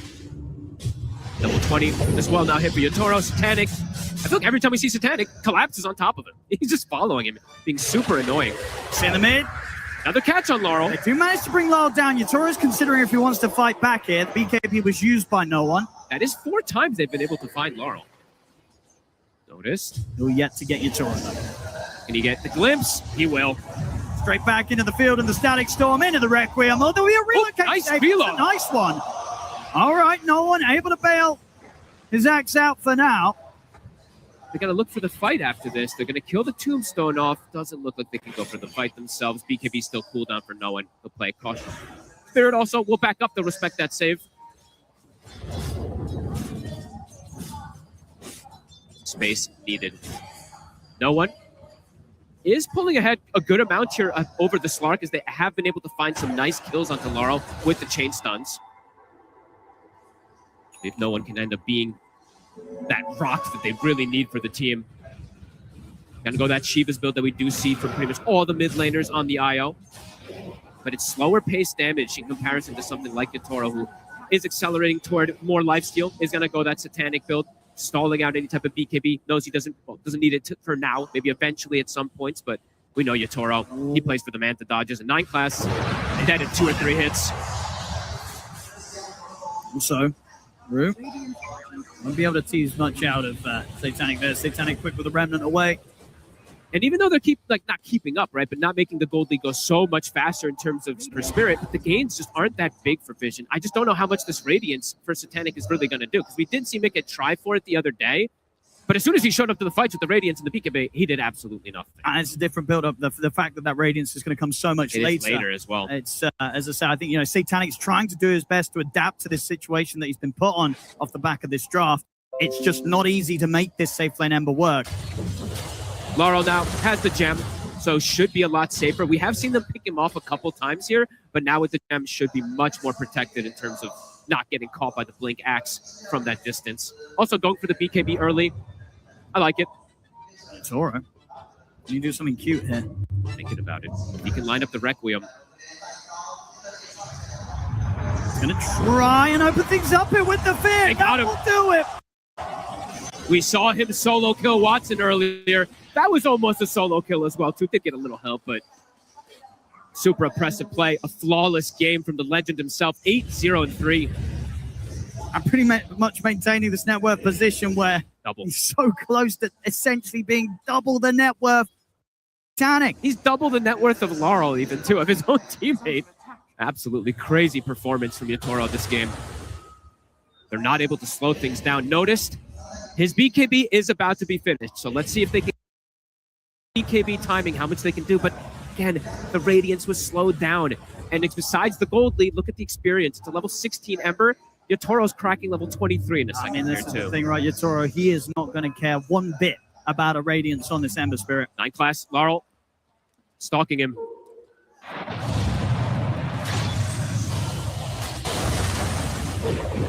Pushback. Bit of a tricky kill to chase for. Forcing him away. Now, meanwhile, over towards the mid, we're seeing them grouped up and ready to try and make a move here. Vision, the smoke out. Trying to catch Spirit if they're split up in any way, but Spirit have been so careful in this game. The Satanic is going to be coming out very soon for Yatoro. They haven't managed to bring him down yet, and now they're going to have to somehow bypass the Satanic, which is one of the best answers versus the Blink Blade Mail Axe. Roche soon on the horizon too, something that Vision can't let Spirit get Roche. If they do, the game is going to be pretty much impossible for them. They're looking for Laurel again. They've got him a fair few times. Not going to be able to find that catch. All right, Radiant's done. At the same time, Yatoro gets a full Satanic. The damage isn't going to come out that fast from Vision, and there's heals. There's ways to protect. Collapse, as we said, he's playing this pseudo, the extra support in a way, right, with the build that he's gone for. He has Blink, he has Shard, so if they do get the catch, he even can get the saves as well. So again, just difficult to see how Vision approaches these fights. We'll try and check out the situation. I'll find 9 class. Yatoro steps in, a couple of right clicks. That's 9 class gone. Godlike. Vision needs every number too. So even if they lose one hero contesting that Roche, already was super hard, now impossible. So they're going to have to just accept the fact that they're playing versus this Aegis. Push might come onto their high ground pretty soon here with the banner as well. Yatoro, super tanky, can probably just frontline. And how's Rue doing for his Aghanims too? He's got 3 components already finished up. So yes, pretty close. Vision's got some BKBs, but they might can't even get them off too. Satanic. Oro. Satanic is not taking any chances this time. They're trying desperately to get any type of building damage. Got a decent amount bottom here, but it is just that tier 1.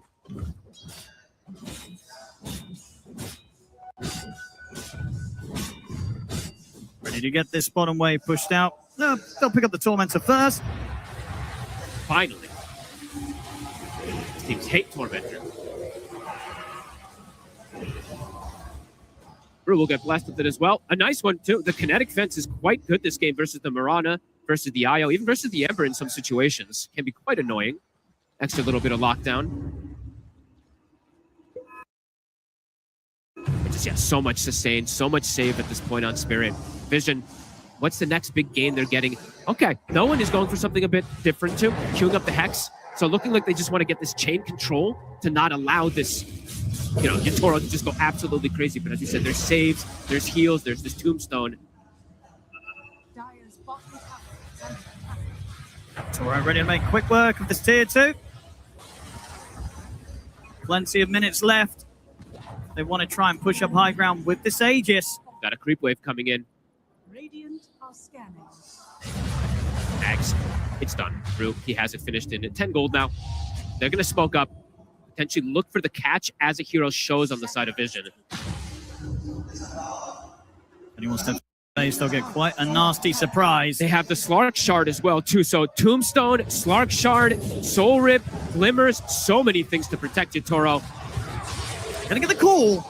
That's a heal. Soul Rip's there. They're keeping him healed up pretty nice. He'll get the match shot. The pushback comes out after, but there's going to be the save from the Tombstone. Fear connects onto no one. Satanic to heal up. Yatoro will back away and respect the damage. They force everybody from Vision back. Play it safe. Work on sorting out the other lanes here. Spirit. Now they do have that Ags Disruptor, so Vision has to be so prepared to click those BKBs, but it's going to be difficult because the blink is there too for Rue, so can't just blink and drop that Static Storm.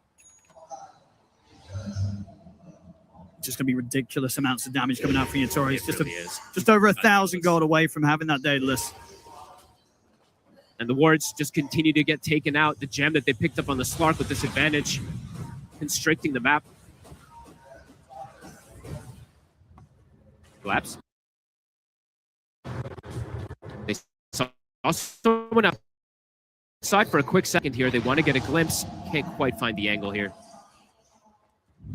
Not letting Vision get outside. Talik's just trying to find some sort of corner of the map.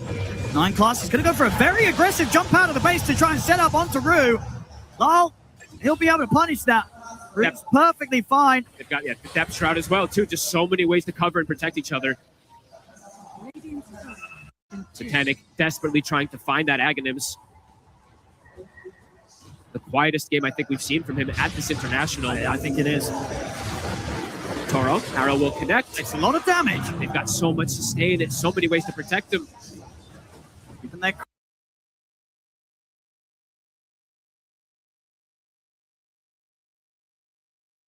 the fortification here in the mid.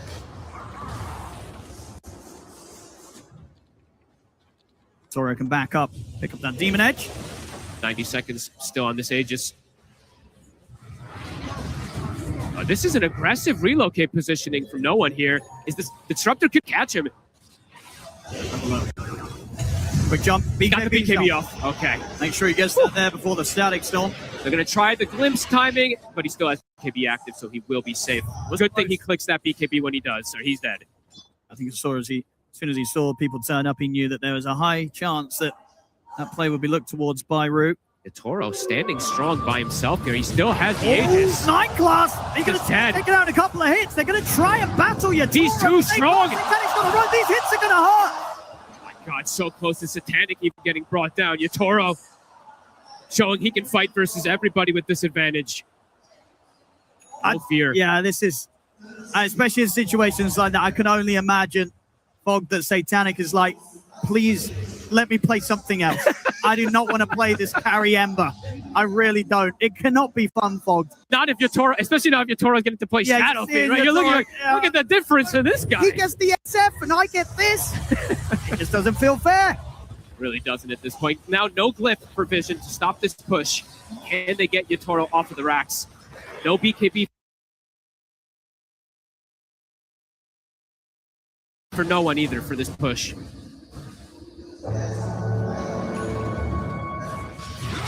Getting the call. Try again. Really any follow-up. They do get the arrow. Collapse has already jumped in. Satanic's going to try and go in on the back lines here aggressively with a BKB. He's going to try and chase out Rue, bring the Disruptor down. He'll succeed. Takes Rue out the fight. BKB's about to come to an end though, so he'll have to jump back defensively. Did manage to get that kill there with that play, Satanic. That was a pretty cool one. Just jumps past everybody. Did have to use a lot of the remnants. They did have to use their BKB. That was both the BKBs, right? Just to find a support kill. So it's something, but it's a very expensive commitment just to find a Disruptor here at this point. But they have to do that, right? I think this is exactly how the Emperor has to play. You cannot let Rue get his spells off because you will just get destroyed in the team fight if he gets a Static Storm on top of you. Even the bigger Static Storm. A Chasm Stone casually picked up from the Disruptor too, so even more massive to be able to get the connection onto them here. Some decent execution we're seeing, the attempts from Vision, right? Getting the call, pulling him back, getting that connection of the arrow too. But yeah, just still a bit too far behind to bring down Yatoro at all. How's no one's Hex looking? He does have the gold for it, but saving for the buyback for the moment. Yatoro. Notice sticks around. He might regret it. But the blink in time. Look at the build he has to go for unnoticed. He's like, yeah, armor isn't the solution, guys. I need to blink, blade mail, and ghost scepter so I don't just die to this. Against this SF, certainly so. No one forced to pop the BKB defensively again. He's going to try for the call. Yalali was already up the BKB. So there'll be no follow-up damage to threaten the Slark. The ghost scepter buys him a little bit of time, but as it comes to an end, Spirit will bring Notice down. Yatoro just running the show beyond godlike. And that was what BKB used from no one. Notice still has his for the potential for the defense. Satanic also, but not having the IO BKB, he can just get popped. Yatoro. Aggressive force staff. All right. Looking at the bushwhack. A little stunned, but the tombstone's there. Satanic going to have to use a lot of his BKB to try and take that out. So in time, the call comes out. They get him. They've done it. They killed Yatoro. For the first time this game. That's massive. Vision doing what seems to be the impossible. Now, Collapse, on the other hand, he's got a lot of HP to get through if they want to try and keep undying. Collapse is going to try and chase through out of the action. Collapse building the HP up. And Collapse, he's kind of cleaning them up. Satanic's gone. Double kill for Collapse. Got the blink. And he's ready for more. Jumps over to Notice. Notice trying to pop it. And the tree comes in. Collapse. You don't need Yatoro now at this point. He's the new carry in town. They had to use everything to kill you. They executed it pretty beautifully to bring down this SF, but Collapse maybe even more. I have 52 strength. He wants more. Rounds 4 from La. Won't quite be able to get slow onto either of them or the leash. Collapse. He still wants to get in. They finally defeat Yatoro. They kill him the once at least. Good. They synergized that pretty beautifully there too. I didn't see if they broke the tombstone. I think they did, right? Because he got stunned straight out of it. afterwards from it. So it's pretty perfect that ends up happening, and they get the call right afterwards, so he doesn't get the satanic. So it can be done. It can be done, but they end up losing a lot out of it as well too. 9 class looking for a cheeky catch here onto Laurel. They've got back up. Well, listen, no one trying to come in to help out, but the BKB's up for Lyle. Static Storm. See them get the grab onto no one. Lyle falling low, but Collapse coming in with the save. Heals him up with the soul rip. Keeps Lyle strong. No one will relocate back out of there in time to survive, but the Carlos has been left out on the map. Laurel too tanky. Too much regen. Gets to steal a lot here with the Shiv versus the Io over and over again. Plus the healing from the Undying. Absolutely seeing that come into play there. Vision, they're trying their hardest.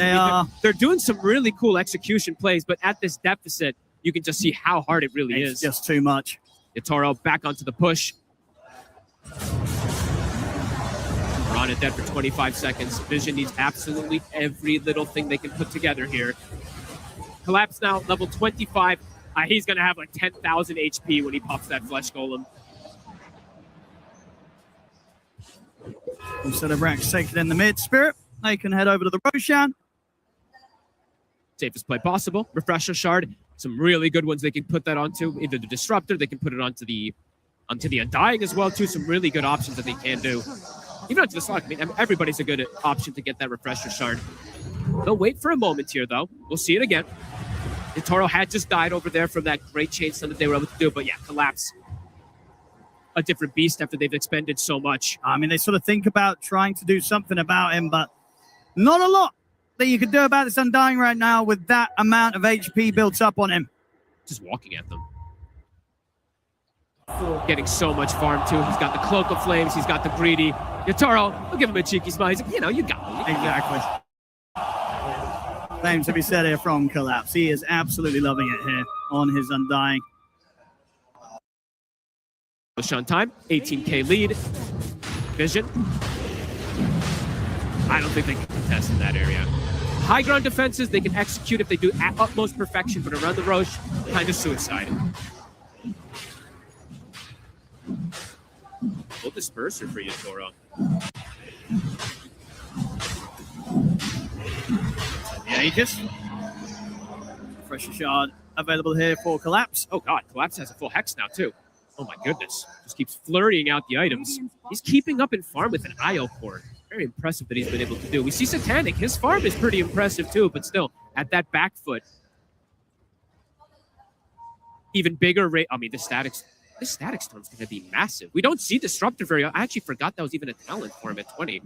With that Chasm Stone too, this Static Storm's going to be huge. So many things that they're going to have to pre-BKB. Yeah, they either have to pre-BKB or if they have to jump the Disruptor and kill him at the start of the fight. So they're just going to get decimated from that Ags. Push coming in toward the north side. It's all right. The Aegis goes with the question. Do they have the answer? Collapse now finally switches his neutral item. And immediately Satanic has to put this BKB. He's so terrified about what they'll throw at him. A quick tombstone dodge off the arrow. I mean, he needs to use that. He has to. It's so scary. Otherwise, he's going to get hexed. Well, 9 class outside of the base. Collapse. He's waiting from inside of the base. 9 class going to get glimpsed back. I mean, they just can't do anything about the fact that Collapse is just standing there between them. He has 7,500 HP. Good luck bringing him down. I mean, put some Vessels onto him. Vessel's going to do like 300 damage per tick.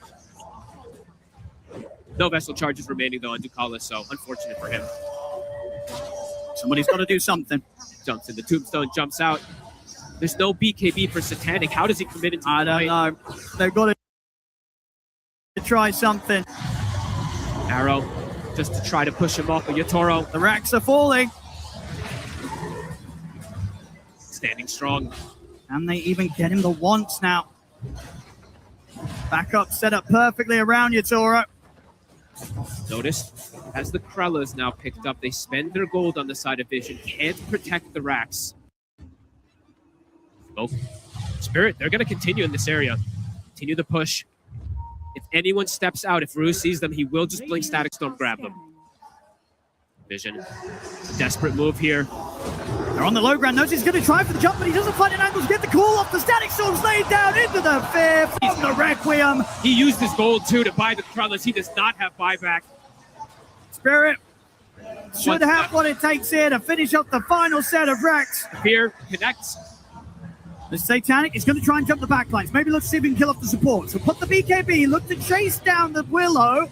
Can he at least get that? There's going to be also give a save. No one's just getting shredded by the right clicks of Yatoro. No one's gone. He's out for 100. They're getting close to killing off Collapse. He'll heal up with the Soul Rip and the Decay. It is Tombstone. He's still alive. Satanic, he's trying to run. No one coming with the tether to bail him out of this. He'll be able to live, Satanic. They're just way too far ahead, Owen. They're all too tanky. Yatoro's damage, he shreds. I can't believe no one actually gets away. And the Collapse, he's back in with another jump. They get the Hex onto Ducalis. He's out. He'll buy back. Satanic's going to jump in with the slide chains over towards Yatoro, but it's a triple kill for Yatoro. This game is over. GG is called. And Team Spirit will take game one. Yatoro finishes with a rampage here in Shanghai. The legendary carry himself having a pretty free game this time around. Vision trying something here that we've said multiple teams have tried with this Ember to dodge this Slark.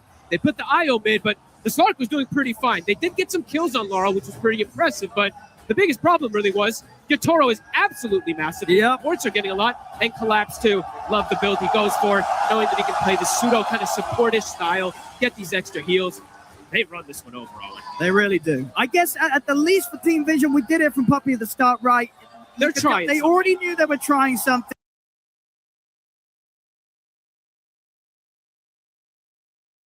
So they should be able to easily move past this into game two. But as for this game one strat, it did not work out.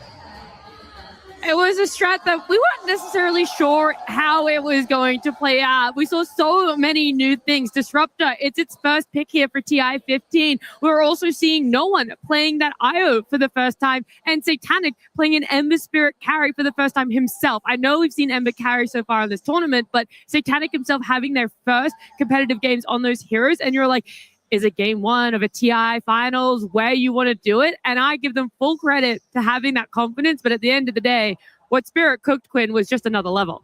Yeah, I think the answer to your question, is this the place to do it, is no. I think you want to go back to your comfort. You want to go back to the solid strategies you played for the entirety of your career. We look at Satanic, you think of him as the hard carry that scales into the late game, that's going to put the team on the back. And how can you really do that with an Ember carry? It just wasn't the same level impact we're used to seeing from him. And I don't blame him. It's a very uncomfortable position to be in. Yeah, I mean, we heard from Puppy in the coach interview that they have tried it before and it wasn't unexpected for them. And he thinks that TI is for trying things and that's why they did it. But in practice, it didn't look that good. That IO mid didn't even manage to have a game against the Slark. The Ember lost to that Undying pick, which was brilliant because teams set up a situation where both side lanes would win, and the mid flex didn't matter in Stadium. Yeah, I mean, to me, it just comes back to what you brought up about how maybe Puppy is saying no to Nine Class's ideas. And for me personally, I feel like Satanic's been the player of the tournament, or the player of Team Vision at least. And put him in an Ember against Undying lane, you're not really setting him up for success. And I feel like you have a guy on Nine Class that could take that upon him. He could play that Ember. It's something he's done in the past. Their lane didn't go well anyway. It's not like he's a particularly strong hoodwink player. So for me, it's just a little bit questionable how they approach this game one. But to be honest, in a best of 5, you have a lot of room to do these kinds of things. And it doesn't matter for the next game. It's 0-0.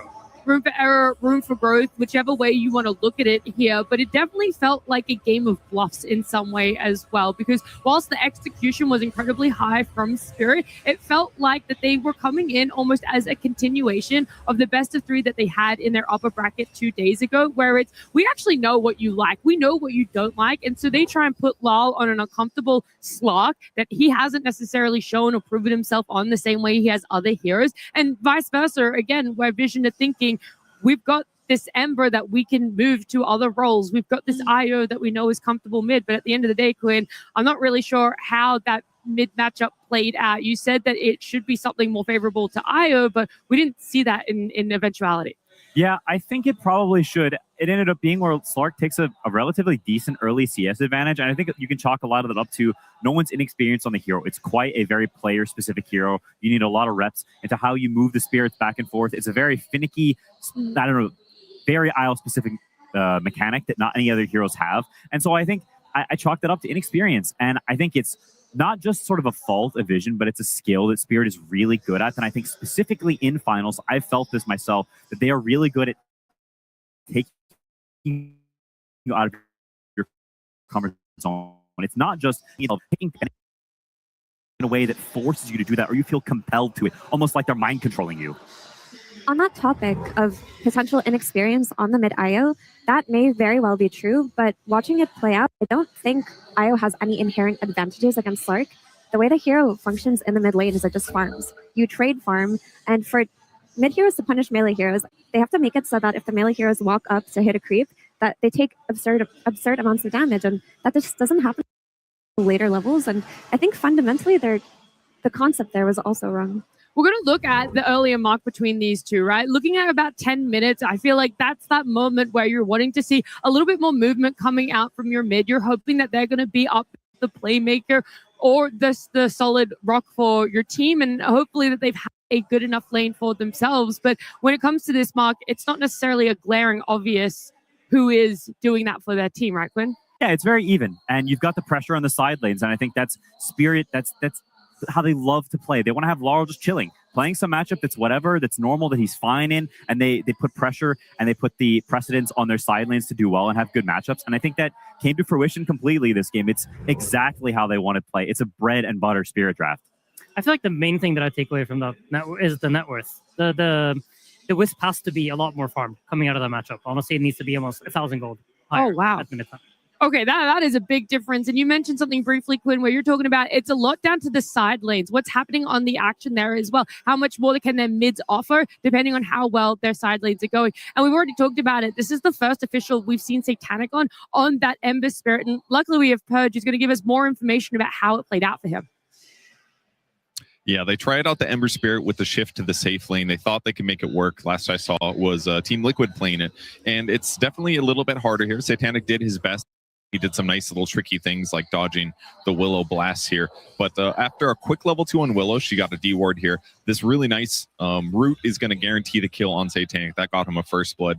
And the lane didn't really get that much better for a bit here because that level 3 now for Undying is very, very fearsome. He did use Flame Guard to protect himself when he got gone on a bit here, which is going to give him a little bit of protection. But the downside is they have a lot of nuke damage here. So they actually were just bursting through his Flame Guard and almost killing him. Here's his final death here that you would normally get successfully, but Satanic, of course, so he's going to slight dodge that one as well, even using another Fairy Fire to survive. He had a tough lane. They did gank the Undying, but they did do the move on the Wisdom Shrine, which allowed them to, at the very least, get the Wisdom Shrine, but it forced a ton of rotations here, and Clap still got one support kill. So, but this was a nice moment for Satanic to catch up, and in the end of this, he's actually kind of close in net worth if you take a look at it. All things considered, yeah, he's really not that far away. So that was great. Then Utora did some really interesting things in this game. You probably spotted him in the stream at some point showing up somewhere he's not supposed to be. So watch his path here. He was thinking about killing the Axe, but Axe basically got zoned because he's SF. SF wins his matchups. And then he's just fishing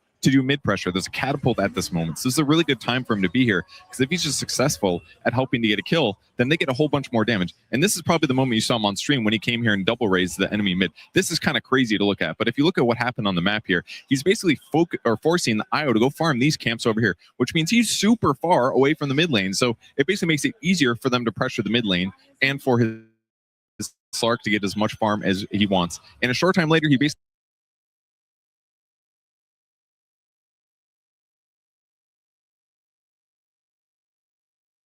does the same thing. He's going to clear the wave. He's going to walk towards mid. He's going to take this nice little ancient stack, which is beautiful for him. And he's going to do the same thing, hiding behind the tower, looking for a hero. He ends up spotting out 9 class, which guarantees the vision, which guarantees the kill, and again, guarantees the tower. So this early pressure that Yatoro did to rotate, it didn't take a huge amount of him.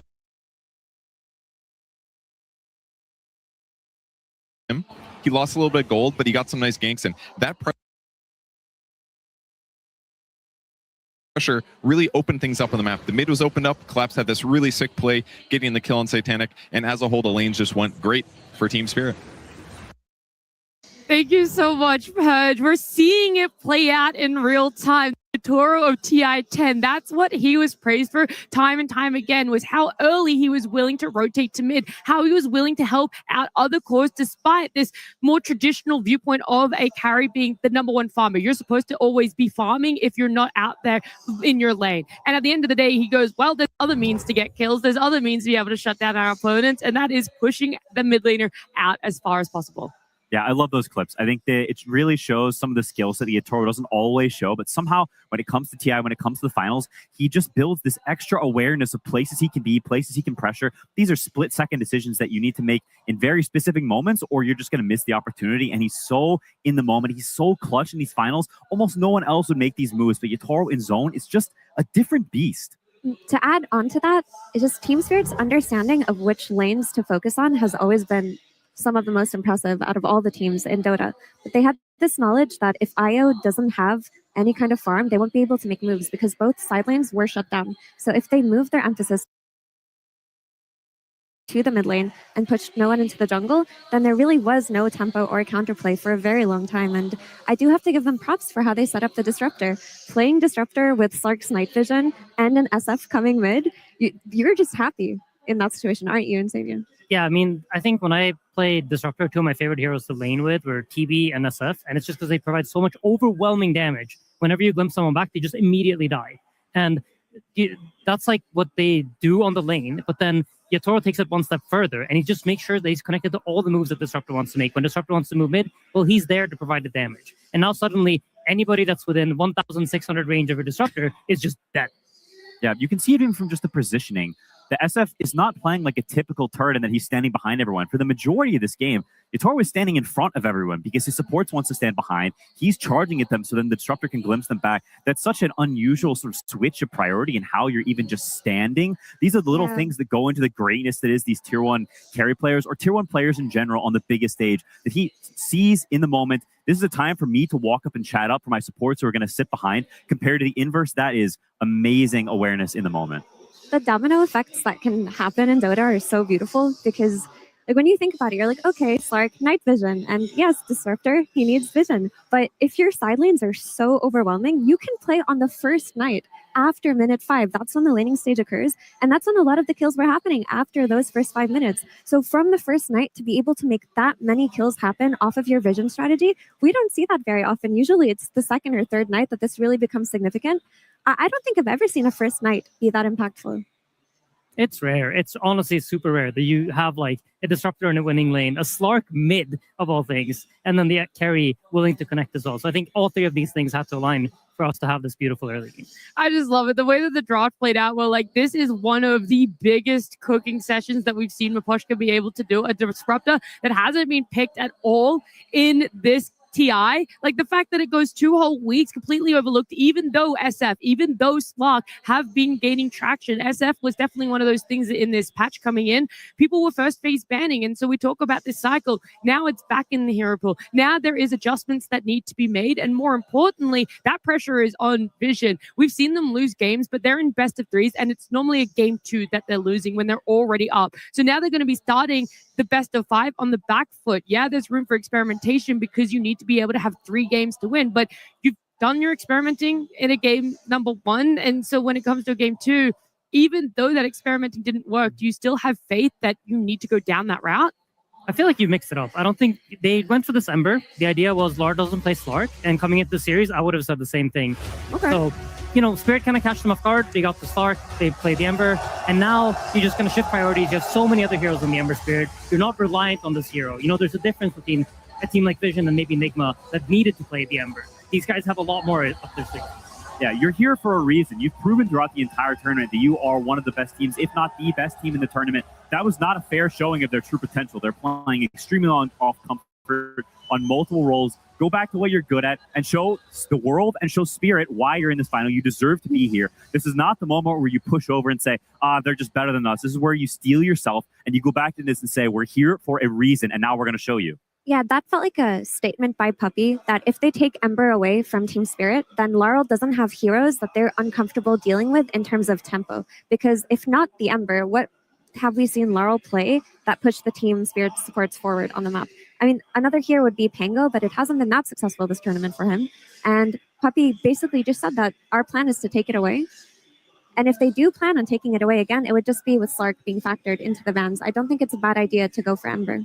Yeah, absolutely. But then you open up doors for potentially a Bane, potentially a Winter Wyvern, and we just honestly, I feel like we just got to see how they react to this. It's hard to make any sort of predictions about what their take from the game is, because for me, at least watching, I think you don't want Satanic on Ember. We want him on some sort of win condition. And if this is the plan B, then I don't like the plan. Yeah. I think it's also interesting how the sort of the order of these drafts pans out whenever hard counters like the Slark versus Ember arise. Ember, through a lot of this tournament, I think would be getting first pick, but there's this one pesky Slark. And so that means Ember is will be a second pick only hero, because you need to pick it on the end of the first phase, so then you can ban the Slark in the next phase. Compared to if you try to pre-ban it, then they will just respond with the Ember ban. So you can actually never get Ember if you're first pick. And these things can arise and change how teams prioritize draft order and how the lineups are created, because maybe Ember was crucial and now you can't get it anymore from that pick side. It's always the back and forth when it does come to drafting. Are you a team that loves and thrives on that first pick, or are you a team that wants to wait until the end to be able to be more reactionary and know that you have that depth within you there? And we're seeing all of our players, they walked out on stage, sitting back down in the booth, and we've brought this up time and time again, is how necessarily do Vision feel after a loss, right? Are they a team that gets a little bit downtrodden about it, or are they a team that goes, hey man, you chalk it up, it is what it is, and we just look towards a whole brand new game here? And I honestly think it's the second of those two options, because even though we've seen them be the team with an early GG in a game at TI, there were still a lot of laughs, there were still a lot of smiles, and I think the camaraderie between Vision is much stronger than maybe public perception sees. I think so too. And I mean, no one was smiling at Satanic at the end of the game. Someone was chatting, and they seem to be okay. I think they have this understanding that when it's a draft issue, then you go next. Like Insania loves to say, every game is 0-0. You give up on the last loss. Yeah, I think you just forget about the last game. I think you can draw some drafting lessons, but that's mostly for Puppy to do.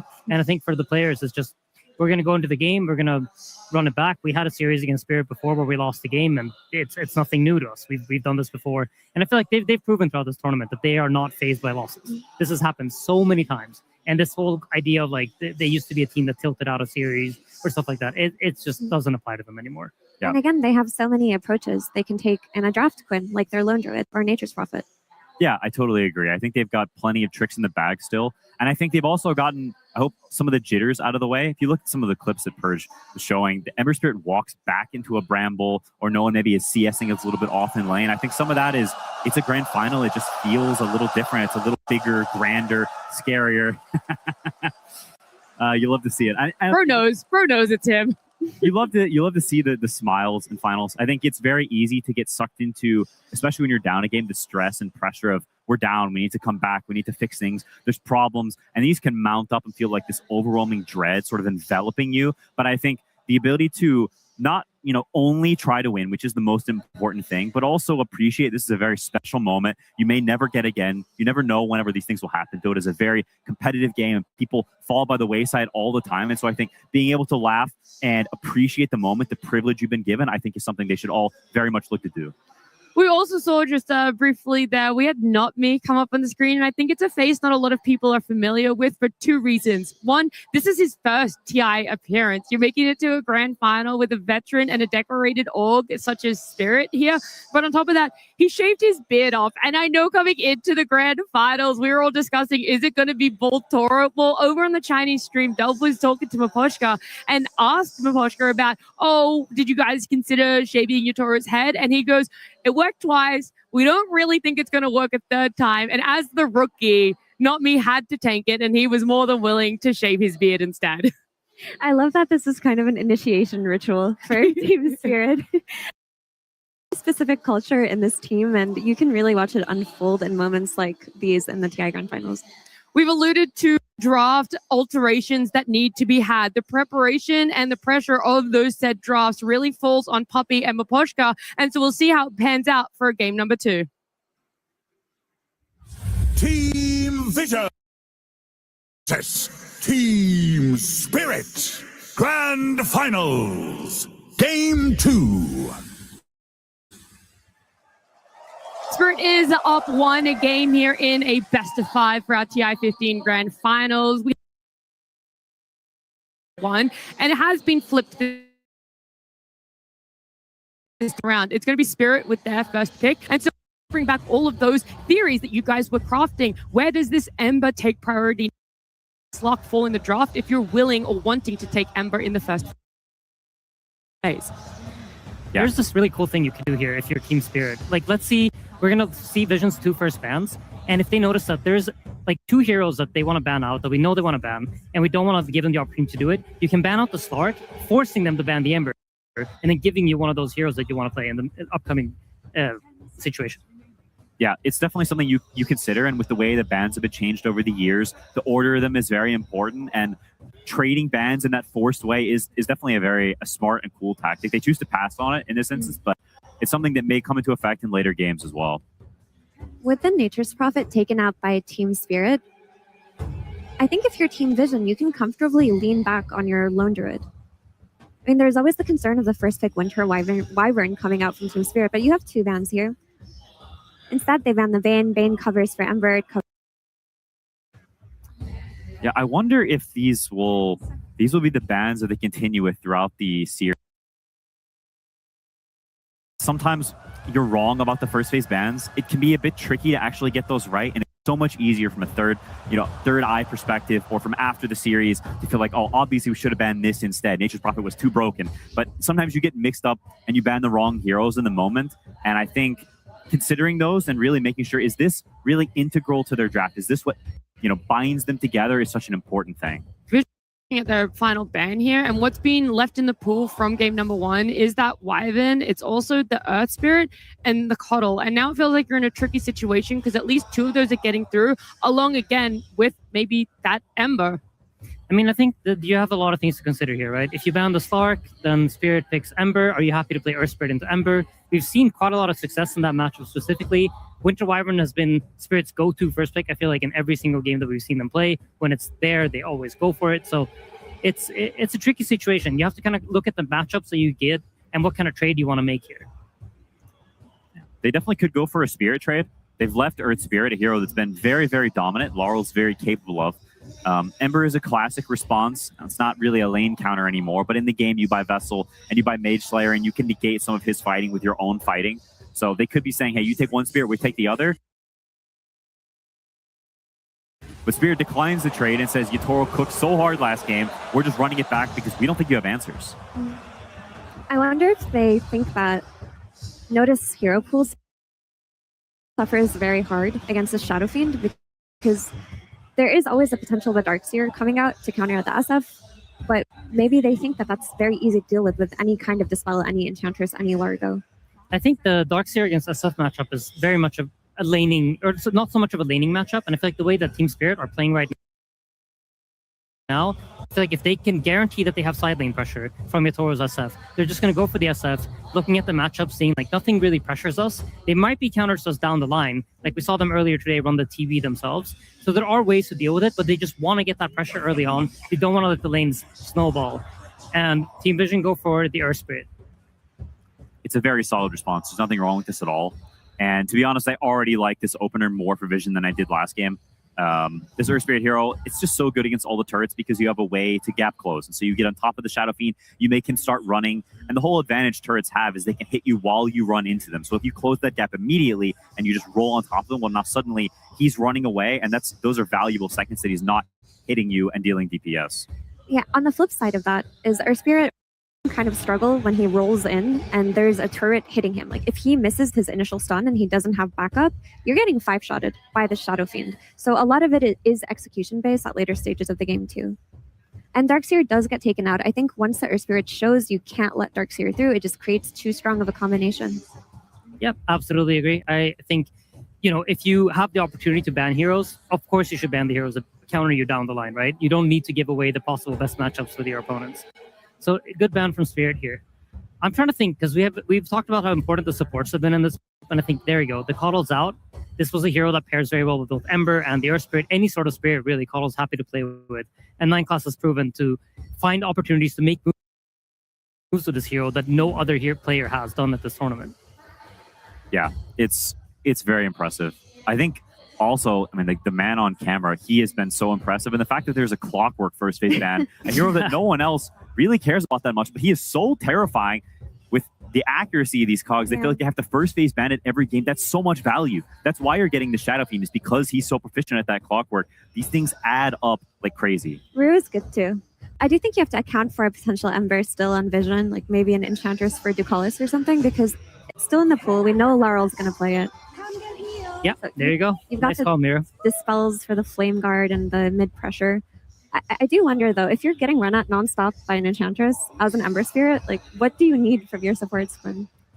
I think you want pressure elsewhere. Yeah. Like Enchantress, the biggest thing about this hero is if she's free to attack. She doesn't actually have any spells, and so it takes her a little bit of time to get the creep, to walk there, to get the right angle, to wait for enchant to come off cooldown so you can slow with the creep. There's a lot of prerequisites that sort of have to be met, and if there's a ton of fighting and there's gate ganking and all these things, the pressure in the side lanes, well, she doesn't have the time and the freedom to go mid and make moves there. So I think you're kind of like, yo, team, can y'all put some pressure elsewhere and let me like do my thing here?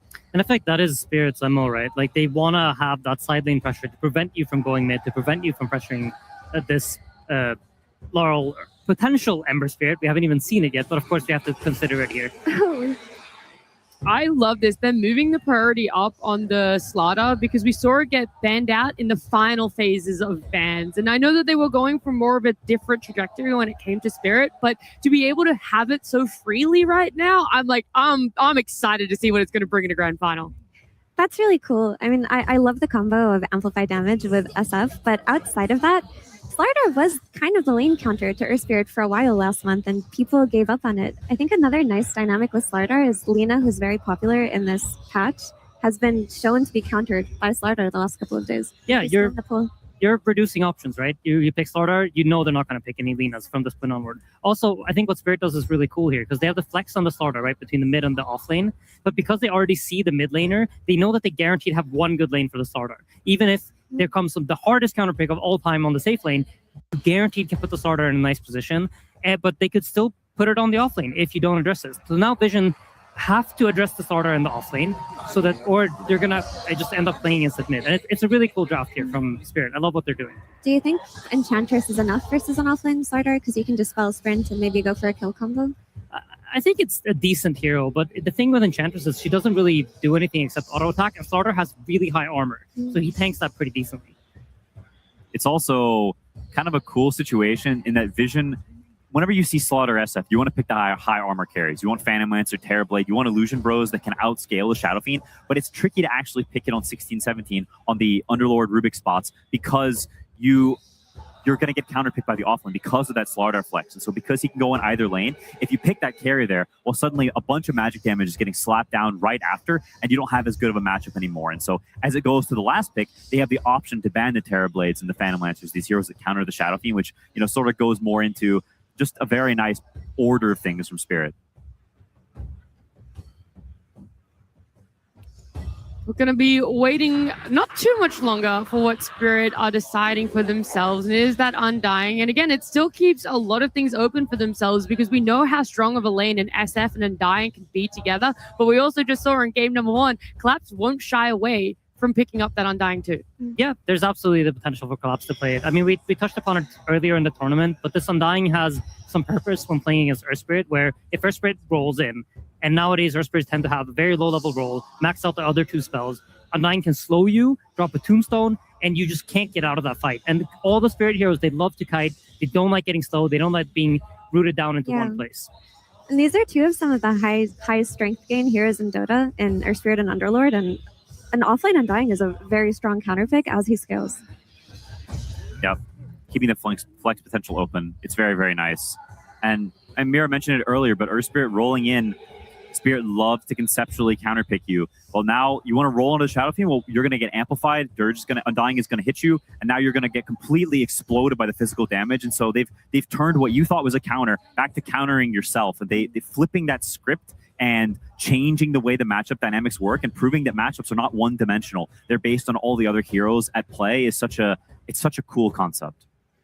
Yeah, I mean, this is what Spirit does, right? They always look at how to conceptually beat what you're doing. They also take out the TB. It's a great matchup against the SF. We saw them run this exact same matchup earlier today, so I like the position that they're in. I feel like when I think of Earth Spirit and how he deals damage, it's by being tanky. It's by staying alive, letting that Magnetize run. It takes time. But when you don't have time to do that, suddenly this hero isn't that super high magic damage hero that we've seen throughout the rest of the tournament.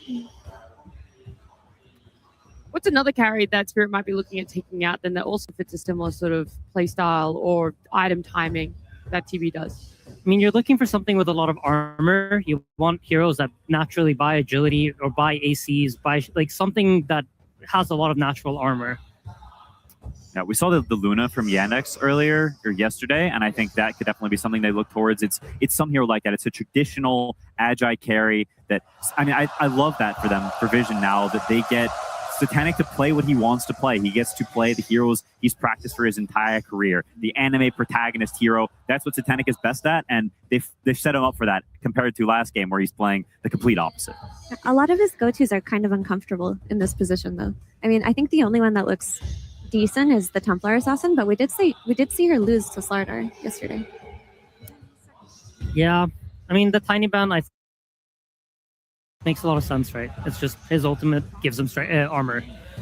It's a tricky position to be a carry, I think. I'm trying to think of good options. To be honest, the TA, I personally only really liked it when we saw it against the Centaur the other day. It had clear purpose. It's going to destroy its lane. It's going to abuse minus armor. Here against Slardar, potentially, I feel like that is a draw-ish lane. It's not like a super dominant one. See the full lane now, have a little bit more information. It's a strong lane. It's not a lane that's easy to pick super hard carries into, and I think that may be a little bit of sort of a pre-countering. We're picking the Axe hero that's going to Blink Blade Mill call you. So if you pick these traditional Agi heroes that are low HP, high armor, well, the Axe is going to be super good against that. And so it's a nice, more uncomfortable for you. Mm-hmm. And things like Lifestealer get solved by that came early in Spirit's draft. I mean, Miposhka's kind of cooking today. Yep, and like any sort of TA routes against Axe are super scary because you one-shot yourself on that Blade Mail, so they deny that. I think you can choose to just play tempo on Vision instead if you feel that you may fall trap to lane counters or matchup counters, because you still do have the tempo of Earth Spirit. You have this Enchantress that's going to be running around taking towers. You have the Underlord who can connect on any kind of plays you make. Maybe go for a Luna.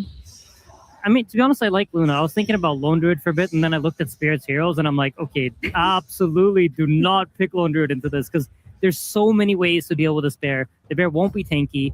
And to be honest, I like the Luna. Watson pulled it off. It looked pretty good. It buys the right items. It has a lot of armor. It even has damage reduction that it provides for itself. So it's a pretty cool pick here. Yeah. You want some building damage too. You've got a lot of guys who sit behind you. You're tanky. Okay. This is risky. Historically, Lifestealer is pretty bad against Slardar because when you press Rage, then he Amplify damages you and Shadow Fiend shreds you. You need to run into the fight. And while it does have a good lane, I think, and can get ahead early, you need to be quite farmed so you can actually get to the Manta, get to the AC eventually, and then the matchups can turn a little. Yeah, and we mentioned how this Earth Spirit needs to stay alive in order to be able to deal its damage. Lifestealer is one of the few carries that can actually amplify his mid-hero in that way. So I think Vision are trying to then once again answer concepts, not focusing so much on individual hero matchups, but try to look at what does our draft actually need to be able to win this game. We need to keep our Earth Spirit alive, we need to get value out of Magnetize, and we need to make sure that Satanic is on a good lane and he's playing the game from ahead. Yeah, in situations like this is where I look towards Enchantress as the X Factor hero when you need to win your early game. This is where Decalis needs to put it upon himself to take the towers, to rotate, to go to that mid lane, do a couple of smokes, try to win as many lanes as possible, go through the gate.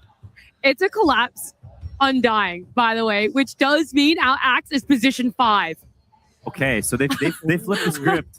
That is, it's so on the fly, and I think it's really awesome from Rue, but I wonder if he'll be able to pull off, not because I don't think he's capable, because Axe 5 is just not particularly good generally, and you're saying, Rue, you're going to have a much worse game, and Collapse is going to have a better game. They're trading, one of them has worse, and now the other one has better.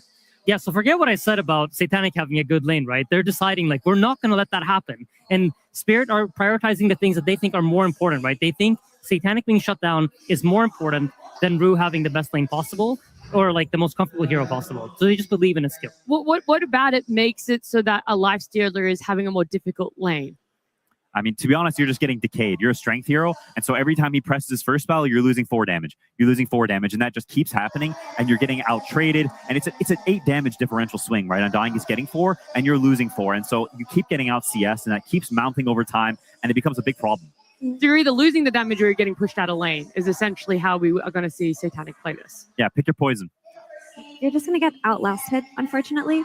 I do want to comment that the 5-axe, I think, will have a good lane too, because Rubik Underlord aren't going to bother him so much. You're just going to press Battle Hunger, SF's going to press Raises. It's not that difficult of a swing either. Yeah, I mean, the lane is really strong, and I think that's where he's going to be comfortable. The question more comes in, like, in the mid-game. He's been crucial in making moves, right? Does he know how to find those opportunities with Axe? Because sometimes seeing those things can be tricky if you're not really comfortable on a hero. But to be honest, I think from Spirit's perspective, this kind of switch, it shows that they're like really thinking about the game, and it's really impressive to see them do it. Well, we've loved getting to see that little switcheroo right at the end there, seeing the Axe go into position 5. But let's get a couple more details about it, because Tsunami has Miposhka standing by. That's exactly what was on my mind. Miposhka seems like quite the last-second pivot. Support Axe. What was the idea? Idea was like we picked Dynamic and Axe, so we can flex them between both roles. For example, they picked Axe, and we just decided that Dynamic would be much better at lineup against Lifestealer and Range with Cooling. So, but Axe is still just under Shadow Fiend. He anyway will be useful. He anyway will get his blink. He anyway will stun some heroes. I mean Agar, and he will do his impact anyway. But Dynamic will just kill them later. So you definitely planned this out quite a bit, and I'm wondering, you are now on a 7-game win streak right now at TI. Obviously, from players, I hear what a hot streak feels like. You know, your clicks feel better. You always know what the enemy is. But as a drafter, do you also feel like, oh man, I feel hot right now? Maybe in that grand final, I would say yes, because I feel like also support from my players, like they believe in my ideas sometimes, like they trust me. For example, we let our Spirit enemies, but we choose to pick Shadow Fiends. That was my idea, and just wants to like how to like play very tempo and just kill them until he get his items, for example. And we can see how it will go. But they believe in me. I believe in my teammates, and we just has a very good synergy right now. And the harmony is working out great. Miposhka, good luck in game number 2 as we send it to our casters. Game 2 time, ladies and gentlemen, here between Team Vision and Team Spirit. And before we get into breaking down what's going on and what we're going to see, I believe we actually have some quick words from no one in the booth. Let's hear what he had to say. I mean, this guy play X5 in the TI finals. Good luck to him. Caught by these bushwhacks from not me. So it could be that case. Well, sure, it's not a side lane Ember where he's just struggling to get that full recovery, but it's going to be Yatoro with absolute free farm to a bit of a slowed down Satanic again. They're going to try and go for a bit of a dive here with the Tombstone. Satanic will turn to try and take it out, but a little bit of Soul Reveal comes out onto the Tombstone, and Satanic, he's going down. First blood here for Collapse. They will get not me. It's a big creep wave, though. Punishing Collapse with it is not easy. No. Too many creeps. He can easily walk this one off. I mean, already showing that with this aggression Spirit, they're ready to punish Satanic early. They don't want him to have a free game at all. And talking about the Lifestealer as well, too. They went for this last pick, but by no means is this a free Lifestealer game by any means, right? They're playing into the Corrosive Haze from the Slardar, the minus armor that comes up from the Shadow Fiend, the Axe that has the call versus him, and a difficult lane as we're seeing. So already seeing the approach from Spirit to shut things down.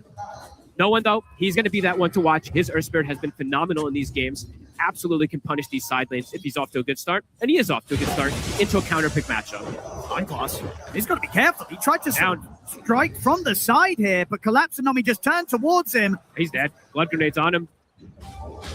Actually, okay, not me should have the connection. They should get him with the decay. They do. So another kill here for the duo off lane of Team Spirit. These two are owning. Like, not me in so many of these games has been incredible for this team. One of the newer pickups. Laurel. Give something to that. Living on the edge there here against no one. We'll have to sit back here once he's got the South. Bruce coming in with a rotation.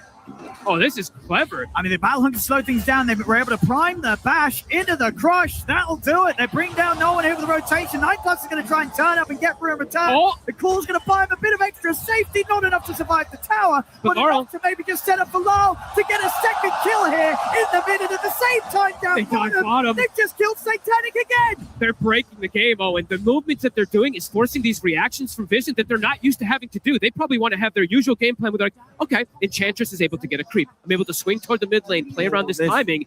This is so fast from Spirit already. It's so early. And of course, top lane, Yatoro. Free farm. It's happening again for him. It is. And in a situation where this came out very early in the draft, Fog, the question is, did Vision, can you see at least what Vision did try and do to adapt and say, hey, we cannot let the SF, Yatoro, get as free as a game as he did in game one? Like, do you see an idea here? I see them having damage mitigation at the least, right? The Underlord plus the Rubik, just the Fade Bolt plus the Atrophy Aura that comes into play in mid-game team fights can be very strong. And they have a gap closer that comes in from the Earth Spirit. But if he falls too far behind, this Earth Spirit, Panel was talking about it too. If he rolls in, you're going to have level 1 roll very early into Undying, SF, Slardar, and stuns. It's not an easy game for him to just roll in and get out if he does get committed in. Max Call. Won't be able to bring down Noticed. Pulling him away from the wave, making sure that Yatoro continues to get all the space in the world in his safe lane. Amazing start that they're having here. And Collapse now at this point, it's gone to that 7-minute mark too, so even if he does die down here, he will be able to respawn instantly and continue that pressure onto Satanic as well. And they'll have to bring a lot of resources to kill him too, even if they want to. Trying to poke onto Collapse here. They have the creep from the Enchantress, but he's still healthy. Satanic's damage just continues to get limited every single time these decays come out. -8 this time. Yatoro, with a similar rotation that he did the last game, they are reading it. They do get the scan. Spirit bringing even more reinforcements to potentially look for a tower push here and force Satanic to jungle. He's not going to want to step anywhere near the lane whilst he's aware that this look towards Spirit. Know that they know, though, and will return Yatoro back up to the top lane. The nice thing I will say for Satanic in this game, though, even before he has Radiance, he kind of can turn up. Sure, not in like a very aggressive way, but playing into this Infest to protect his Earth Spirit could be these small moves that they can look for if they start to fall too far behind. Mid, Laurel. Ross is going to come in with a rotation. TP's coming in as well from Spirit. No one trying to stand his ground here with the magnetized damage, but backup's coming in. No one careful. Laurel just kills him off. Laurel should die. Bushwhack. The catch is there onto the two of them coming in. Collapse turns up. Takes out 9+. Vision, they've got to back off. The Tombstone's down. They can't handle it. Something I didn't really look at either about the game is they don't really have the best ways to hit this Tombstone. Lifestealer doesn't want to rage and commit for it. There's double supports that are ranged, but not the greatest ones to be able to go for it here. To Collis, they'll be able to finish it off here at the least. Get that +125. A Collapse, Spirit, you can see the way they're playing. Very active on the map, looking to respond to the moves. Top.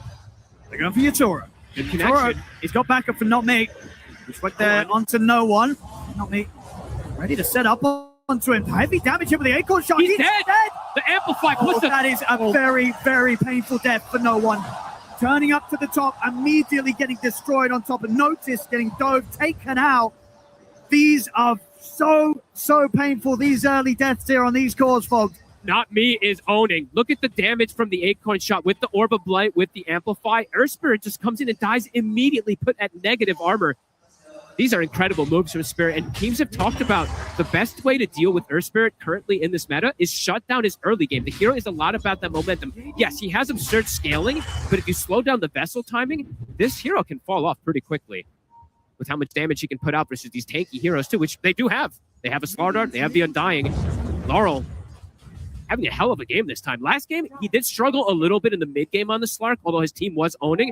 This one, Laurel is performing incredible here versus that Earth Spirit. 3K lead at first 10 minutes. They've got their work cut out for them yet again here, Vision. And Laurel. Not an easy spot to play from here. And overall, Laurel, have to keep mentioning the type of game for Slardar. The fact that he's having such a good opener, he's very good versus all three of these cores. Underlord, it goes a bit of both. And the Firestorm is, but Collapse. Coming in with the body blocks onto Ducalis. He's getting slowed down here. Buying time for Lyle to close in. Ducalis, he's gone. See, No One coming up the counterplay. We'll be able to roll forward, gets the silence in onto Collapse. He'll heal up here with the Soul Rip. Doesn't matter, they'll still kill him. They ditch him completely. They don't lose anybody else. And he's back to life. Ceaseless Thirst immediately is going to be able to rejoin the fray. So they cut their losses instantly.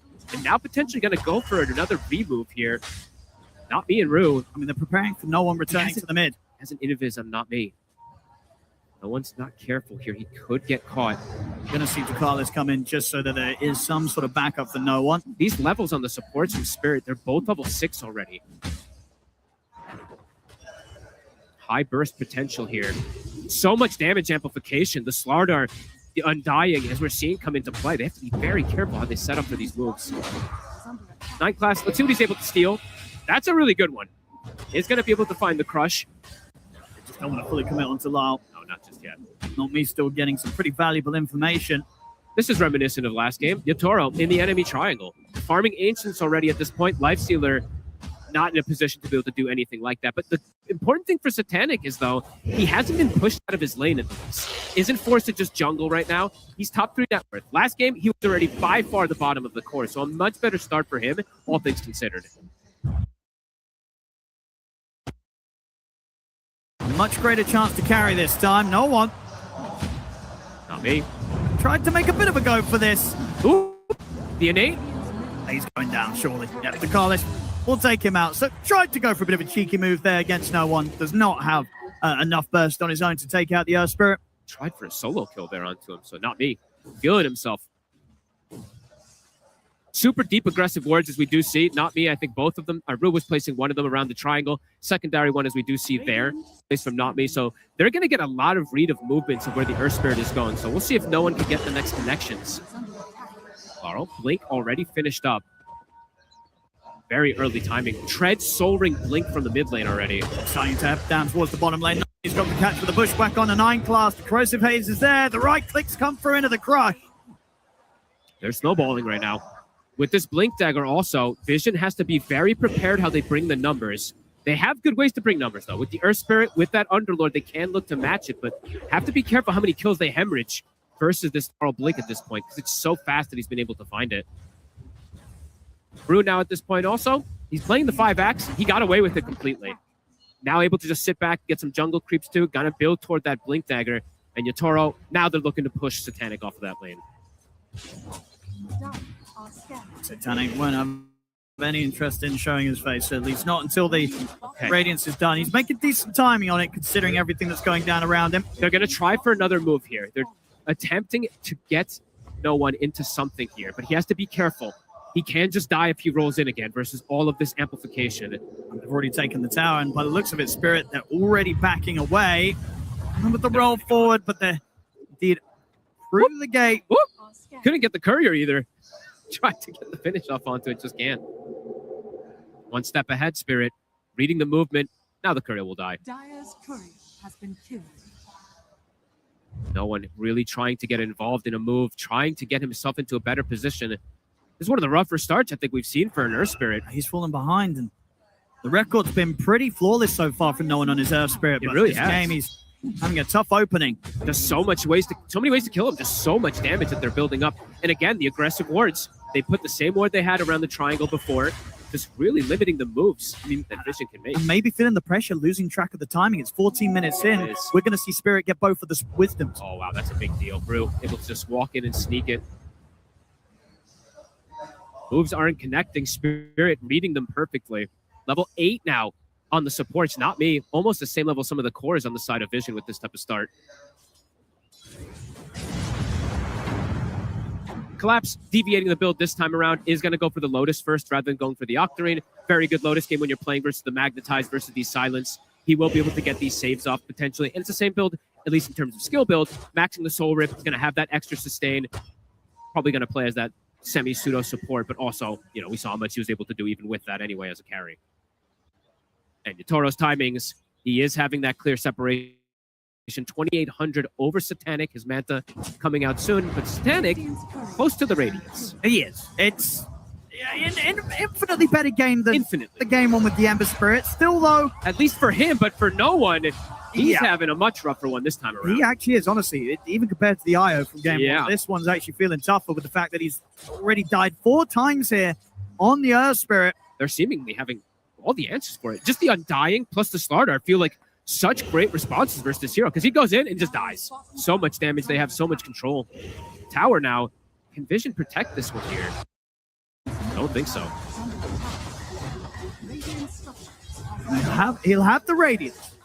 Okay. See what he can do when he turns up to the fights with it. They TPing over. Maybe see if they can do something with the Radiance timing, but Spirit, they're already away. No one, even though he died, one thing that he does gain from a death, he does get a Spirit Vessel charge. Sure, it's not that big of a positive, but it's something slight. So they're going to look for a move here to connect. I don't think they can just let Spirit do whatever they want in this game. I actually see Noticed even running in the smoke. He buys the shard. This would be huge if they can get Yatoro. Something that it took them a long time to do in game one. They're just going to be off the mark. They didn't quite read the position that he was in, and Yatoro look at the not line. Get found. Hey, look at the line drawn. That's Yatoro reading the move. He knows exactly where they are. Not going to get the connection. No one will at least get an arcane rune, but again, just continuing to get slowed down, not finding connections. Oh, and Rue's about to have a blink dagger on the axe. I mean, they're getting crazy farm on the support, some crazy levels. Yeah, it makes it pretty hard for you to play this Lifestealer freely. Can't still just get caught inside of these multiple BKB piercing disables. So Noticed, we do see a lot of these Underlords do this, buying that shard, but I was surprised he's running in with them with the smoke up here. Laurel, he's got the blink up. He gets it before the blood grenade. Nicely done, Laurel. Can't catch them. Still going to try, no one. Rolls forward, they'll look to collapse. They'll get him with the silence. Notice comes through with the Fiend's Gate. They'll take the Undying out. Takes the 5 of them, though.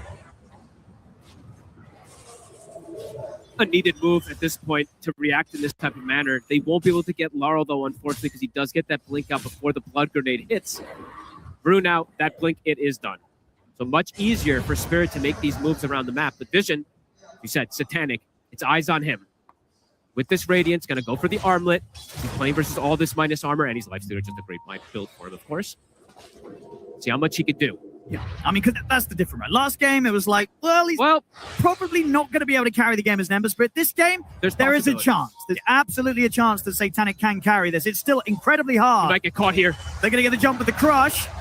Pick up the damage. They'll have the telekinesis, but Rue's waiting with the blink call. Gets the lockdown on the Satanic. Satanic trying to run over to the safety of 9 class. Will be able to jump in with the Infest. But the chase is going to continue. They're surrounded. He's going to blink up in a second. He'll get the corrosive haze on towards 9 class. 9 class is gone. Laurel blink in 2, 1. In a second. There's Rue with the jump. Gets the blink call. Dragging Satanic back. Lal jumps in. Bushwhack's there to look. No one's here. Coming to help out. Big connection. Will get the double with the help of Notice, but no one still dies. And Lal and Yatoro, they can continue the chase over to Notice. Notice tries to turn. The bash comes in. The neutrals do hold Yatoro back momentarily, but the Bushwhack from Nobby still reaches forward, sets up for the raise. Notice falls.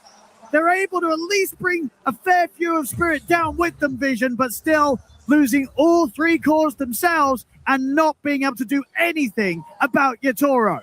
Couldn't protect Satanic, but the best trade they've gotten this game so far, this series, in fact, getting these extra kills, no one getting the connection. The Radiance damage did start to build up, but just like Yatoro, just like last time, an amp damage spawns right outside the pit. Going to be able to commit for this Roche. The scan will connect. They're a little scared. Well, not scared necessarily. Maybe just looking to see if they can find a kill before they go for the Roche. Panic. Careful. The axe is in position for the call. Investors on cooldown for 10 seconds as well. Rue, he's got the setup into the Bushwhack. Satanic, he's gone again. This amp damage. And Yatoro with the amp damage. A couple of right clicks. The uphill miss. Doesn't matter. Still gets the job done. Double kill for Yatoro. Even Gaben on Spirit's side here.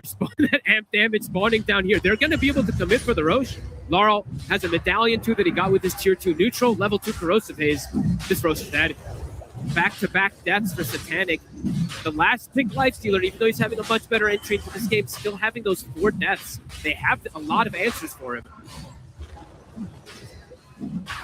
It's a difficult one yet again here for Vision in this Grand Finals Game 2. Ways to see ways to enter these fights, but yeah, Yatoro, he is 4K ahead.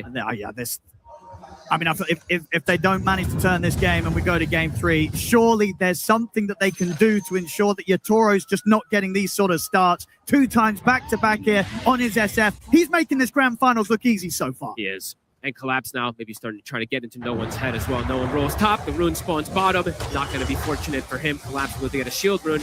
And with this minus armor, can actually just go for an immediate tormentor. Super efficient one. Nice one as well. He gets it on Not Me. One of the better shards that you can get. Dire's middle tower has been And for the side of Vision, they don't really have these BKB piercing disables. They have much harder ways to start fights and force fights. It really has to be around no one. And as we've seen multiple times, he has to be careful because once he's committed in those fights, he dies in just so fast to all this physical damage. Hard for them to make these moves aggressively. Toro. I mean, they want to try and stop the push. They get the setup here with a bit onto the two of them. This is a good connection. Okay, can they bring him down quickly though once? They can. The Aegis gone. Oh, this is a huge catch. Nineclass gets the sharpshooter steal too. They're trying to bring back up over to help him out. They'll look for the Requiem, but they're stunned from the Centaurs there to put a stop to it. Toro's going down. Taken out. No one gets the kill. Rue, he'll TP out of there. A Vision finally being able to take out Yatoro in a situation where he had that Aegis. So a rare sort of misstep from Yatoro where he may have just felt that he was a bit further ahead than he is. You know, he's incredibly far ahead, but not that far ahead enough, Fog, that he could just step up with the Aegis without his team behind him. Vision, they'll punish that any day of the week. The last game, when they did this type of move, they had Collapse with them. This time, not having Collapse, absolutely crucial. They see that on the side of Vision. They bring all 5 heroes with the Fiend's Gate. Nice move from Noticed. Easier for him to get involved this game. So not having the initiation from the Earth Spirit this time, but having the Ags on the Underlord actually making the difference. So good timing from him. Solid bit of a slowdown there from Vision. Well needed as well. If Spirit were allowed to continue to pick up objectives with that Aegis, this game would have fallen into an incredibly dire position. But hopes here now for Vision. Carl. Regen has been found. Sharpshooter won't connect. One moves around to make it a little less appealing for Spirit to commit for to Carlis. Trying to get him out of here won't happen. Carlis goes down. Away. Also get the call onto Nineclass as well as the Battle Hunger. They should be able to pick up both supports. He'll try and lift himself away, but lulls him with the blink. Double kill for Yatoro. Speed from Spirit. No Magnetize available. No Underlord Gate. They immediately run at them. We'll be able to catch those 2 supports, but not core kills. Instant smoke, though. They do want to find another one. Titanic showing himself up top. Armlet is done. Gonna go for that Manta. I like the build. I mean, it's pretty standard this game. Going for the Armlet, Manta, AC, playing for this physical damage. Wants a way to dispel that Corrosive Phase 2. All makes sense from Satanic. Can they connect with this smoke rotation? Even if these two do, it won't be the easiest of kills. No, they probably want Yatoro to be in there if they want to go for a triangle play. So it looks like it's not going to be the case. Nineclass, I like that he buys the shard this game. Knows that he needs to be the save for Satanic or for no one to bail them out of a potential bad scenario. I like it quite a lot. No one starting to recover. Has a way to protect himself now too. Does have the plate mail. So will be able to potentially survive versus that high person. They're getting aggressive again. Ulti's at the ready. They've got Fiend's Gate. See who no one can find. Really big slowdown that they were able to do onto Yatoro once. Can they find another core kill? Because Yatoro, this time, does need a BKB this game. Not going to do it before the Shadow Blade, but the next item after that will be that BKB versus the Magnetize and the Underlord. So they do have windows. If they get on top of him at the moment, they will kill him. How's Collapse doing with his build? Okay. Still does the Lotus, going for that Octarine, then the eventual Blink Shard for the save. But this time also, Collapse being slowed down himself. Not having that same insane performance as he did on the Undying last time. Things have been slowed down. Dire's top tower is under attack. Won't get any kills with that move. They do manage to secure tier 1 tower. They get a rune as well, too, for no one. So he's going to have the amp damage potential for the next fight, and almost a Shiva's, too. So things started to come more and more together for the side of Vision to take these fights versus Spirit. Spirit. Gonna spot to Carlis. On in the river. He has got no one by his side if no one wants to fight, but seeing the 3 of them make it come. Three-man connection. They're going to try, but the BKB's up for Lyle. No one's rolled in for this. They've got the call on towards him. Lyle coming in with the right clicks into the crush. The saves there, though. Nineclass having to drag no one back up the high ground. Lyle still on top of it, though. No one will fall. It's not me. Get the double. Titanic. They're looking to collapse, but Notice doesn't have enough damage on his own to kill this Undying. Yatoro can turn over toward Notice. Rue jumps back in. Will die for that play. but may have just set up for Yutoro to finish the kill. No, another telekinesis save doesn't matter. Nami's there with the wraparound, gets the triple with the finisher, and now he looks over towards Nightglass. Falls forward from Yutoro. They take out another. Satanic is going to try battle them, but he's surrounded by 3v1. He's got to run. Dugales comes in with the heals. Under the tier 2, they'll hit with the sharpshooter. It's tempting to dive this, get a few more right clicks in onto the Enchantress. He's up to the high ground. Should be fine.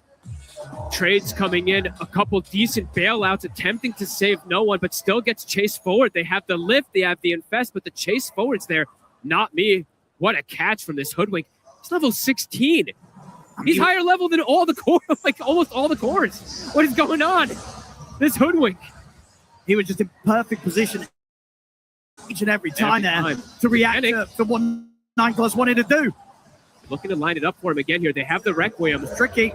That's the Rage off. Going to try and turn towards not me into the trees with the Scurry. Rage is about to finish, so he has to start backing away. I mean, not me is level 16. He has 25 armor. Good luck hitting him with the Lifestealer. It's getting redirected to the trees. Super tanky as well. Knows that he can play aggressively there. Yutoro with the Shadow Blade looking for more. Look at the cool, but again, 9+ doing his best to try and bail his cores out each and every time. The Ghost Scepter. Keep him safe for now, but it's going to come to a finish. Lyle's in with the crush. That's going to be notice gone. Lyle considering diving for more here as he pots the BKB, turns his attention over towards 9+. The bash is there into the crush. That's 9+ going to buy back. Come in here from notice. Look at this Magnetize. They're looking to try and fight back into the tier 2 and deal with the Magnetize damage being split between all of them. It's bringing Spirit down. They've lost 3 of them. Yutoro will get the Requiem up to push them back. Turns towards the Dugales. Won't be enough to kill the Enchantress. No one knows he has to push forward. They have to try and punish Yutoro now. The dust, it's wearing off. Towards him. We'll roll forward. They'll trap him in the pit. Yutoro, if they got any more detection out, they don't. Yutoro should be fine. They used all of them. I believe the double dusts were already popped. I think Noticed and the support had already used it. It started to wear off. What a connection. It is a buyback from Noticed, so it's expensive. But look at that magnetized damage. He clipped onto absolutely the whole team. Some good connections, some good kills. But as you said, it was a buyback having to be used to be able to fight back there. But at this point, probably pretty worth it. I think, yeah, you'll take anything that sort of stops Spirit from building up that net worth lead even more. It's going to mean that Vision are closer and closer to buying time for Satanic to get to the point where he can carry this game as the Lifestealer. Yep. This game, they do have some great scaling. In that last game, you can see they don't have that scaling. Spirit, of course, also has some pretty scaling themselves, too, with all this excessive damage that they can amplify. But a good strike back there, Vision. Getting Satanic in a position now where he's got Manta, he's got the Hyperstone, getting closer and closer toward these extra armor items for the team. And definitely seeing the damage amplification on the side of Spirit, but there's damage mitigation on the side of Vision from the Underlord and Rubik. Very, very dead here in the river. Very still looking to snowball with these kills. It's all right. Ready to hit hard here with the Silver Edge.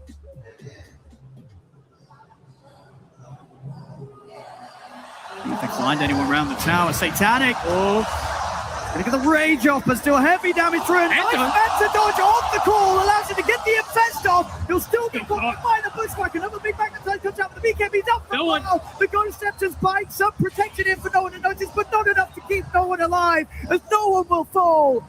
They try so hard to protect Satanic, but Spirit, they know exactly where he is. And no one, even though he's got Shivas and Ghost Scepter, still vulnerable. There's so much mixed damage. I mean, it was a very cute attempt to try and survive there with the Manta dodge of the claw, but still not enough to get away from Spirit.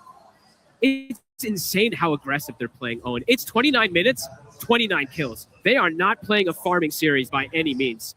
They want to put this pressure on as much as possible onto Vision, force them to play reactive. That's exactly what it is, right? A reactive game from Vision, which usually it's them on the aggression. Nope, and it just continues to get caught. 7 deaths now for this Earth Spirit. Bringing in the mid wave and the bottom wave. And it's for me, it's for Yutoro. Still only the 1 death is very impressive in this game. Having a lot of magical damage to go through him. Looks like he is going to go back for that BKB potentially here too, which is going to protect a lot versus the control. He's going to be pretty much invincible with the BKB. Yeah, he is. Inching forward. Double Shiva's being picked up here, so they have committed onto these. They want to timing. They want to go with this. Yeah, they want to win these next fights before that BKB comes out from the SF. Vision. Time to try with the smoke. Rue, no catch. Get a clean catch to start this one. Not a lot the Rue can do. Catch also looking for another one onto not me. Satanic's on top of him. All right, they'll get the chase down. Caught him in the pit. Now get the 2 supports. I think that's the first aggressive move that we see Vision actually able to connect with. It is just the 2 supports again, but it's around a good timing. 20 seconds until Roche is going to be spawning, and they didn't commit the Magnetize. They did use Fiend's Gate, but they have Magnetize for the upcoming fight. They're going to buy Gem as well, looking to constrict some of that Vision. Toro. He's going to have the hit here with the Silver Edge. DeCarlis not standing any sort of chance there. Not me with a buyback coming in. I mean, they know want to Roche's coming up. Roche, yeah. Yeah, they do not want to let Vision get that opportunity. Oh, and not me also. He has a greater healing Lotus. Something to always watch in these fights. We did see a crazy one the other day from Lorinov with that Enigma play. These Lotuses can be pretty massive in this game. Look how much he can heal. Right, 1,400 heal that he's going to be able to apply onto somebody, plus the soul rip they have. Doesn't end up getting them anything here, but they were afraid of the potential Roche play here. Getting big pickups. I mean, Lal, he's pretty much got this Nullifier done. He can get that relic sent over. And they did commit for the double Ghost Scepters plus the Shiva, so those Ghost Scepters aren't going to be as good in these next upcoming moves either. No BKBs for Vision just yet. Quite vulnerable versus the Disables. Probably, yeah, Krella's going to come up for Underlord, BKB for no one eventually at some point. Keeping this game, it's stuck at 6K. Spirit looking to blow it open here. Yeah. Is Vision going to be prepared for the move? It looks like they are right now. No one in prime position to break the smoke. He is leading it. They've hit with the scan. Spirit know that Vision's up here. For a different angle of approach here. They were maybe seeing if they could catch Satanic a little split from the rest of the team. I mean, they know they're up on this high ground. Not me. It's going to roll in first with the Shivas. Got Greaves. The Nullifier to take that Ghost Scepter off. The Fiend's Gate comes in now. The turn towards Not Me able to jump up with the Sharpshooter with a follow-up hits there. Tombstone save, buys Not Me a little bit of time, but they'll take the Tombstone out, kill the Hoodwink off. That's 90 seconds, no Hoodwink. That's a pretty massive kill that they find here. They're going to chase for more. Yatoro. Try for DeCarlis.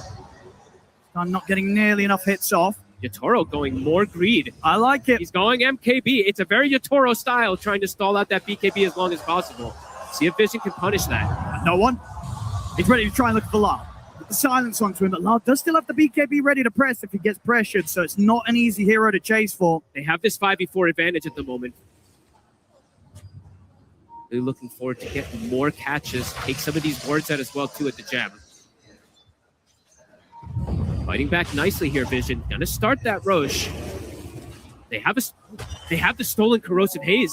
Oh, and this could catch Spirit off guard with the pace that Vision's going to be able to kill it. Spirit's got to make a move quick if they want to try and stop this, and they are going to be fast with it. Smoke's there. It's only 4 of them. They do have the MKB, though, so heavy hits from them. They're still pretty strong in the 4v5 with the lead they have. They're going to get up straight away on the No One into the core, but the telekinesis and their Night Class trying to save him. Get around the side, but he will not be able to keep him alive. No One. Yatoro, though. With the buyback, Satanic turns over one. He's dead. Who brought down Yatoro? He's out for 90. Satanic backs out of the fight for now. Back in the river, No One with the buyback comes back in. Helps to bring down Lal, helps to bring down Collapse. They're killing them all. Kill him through.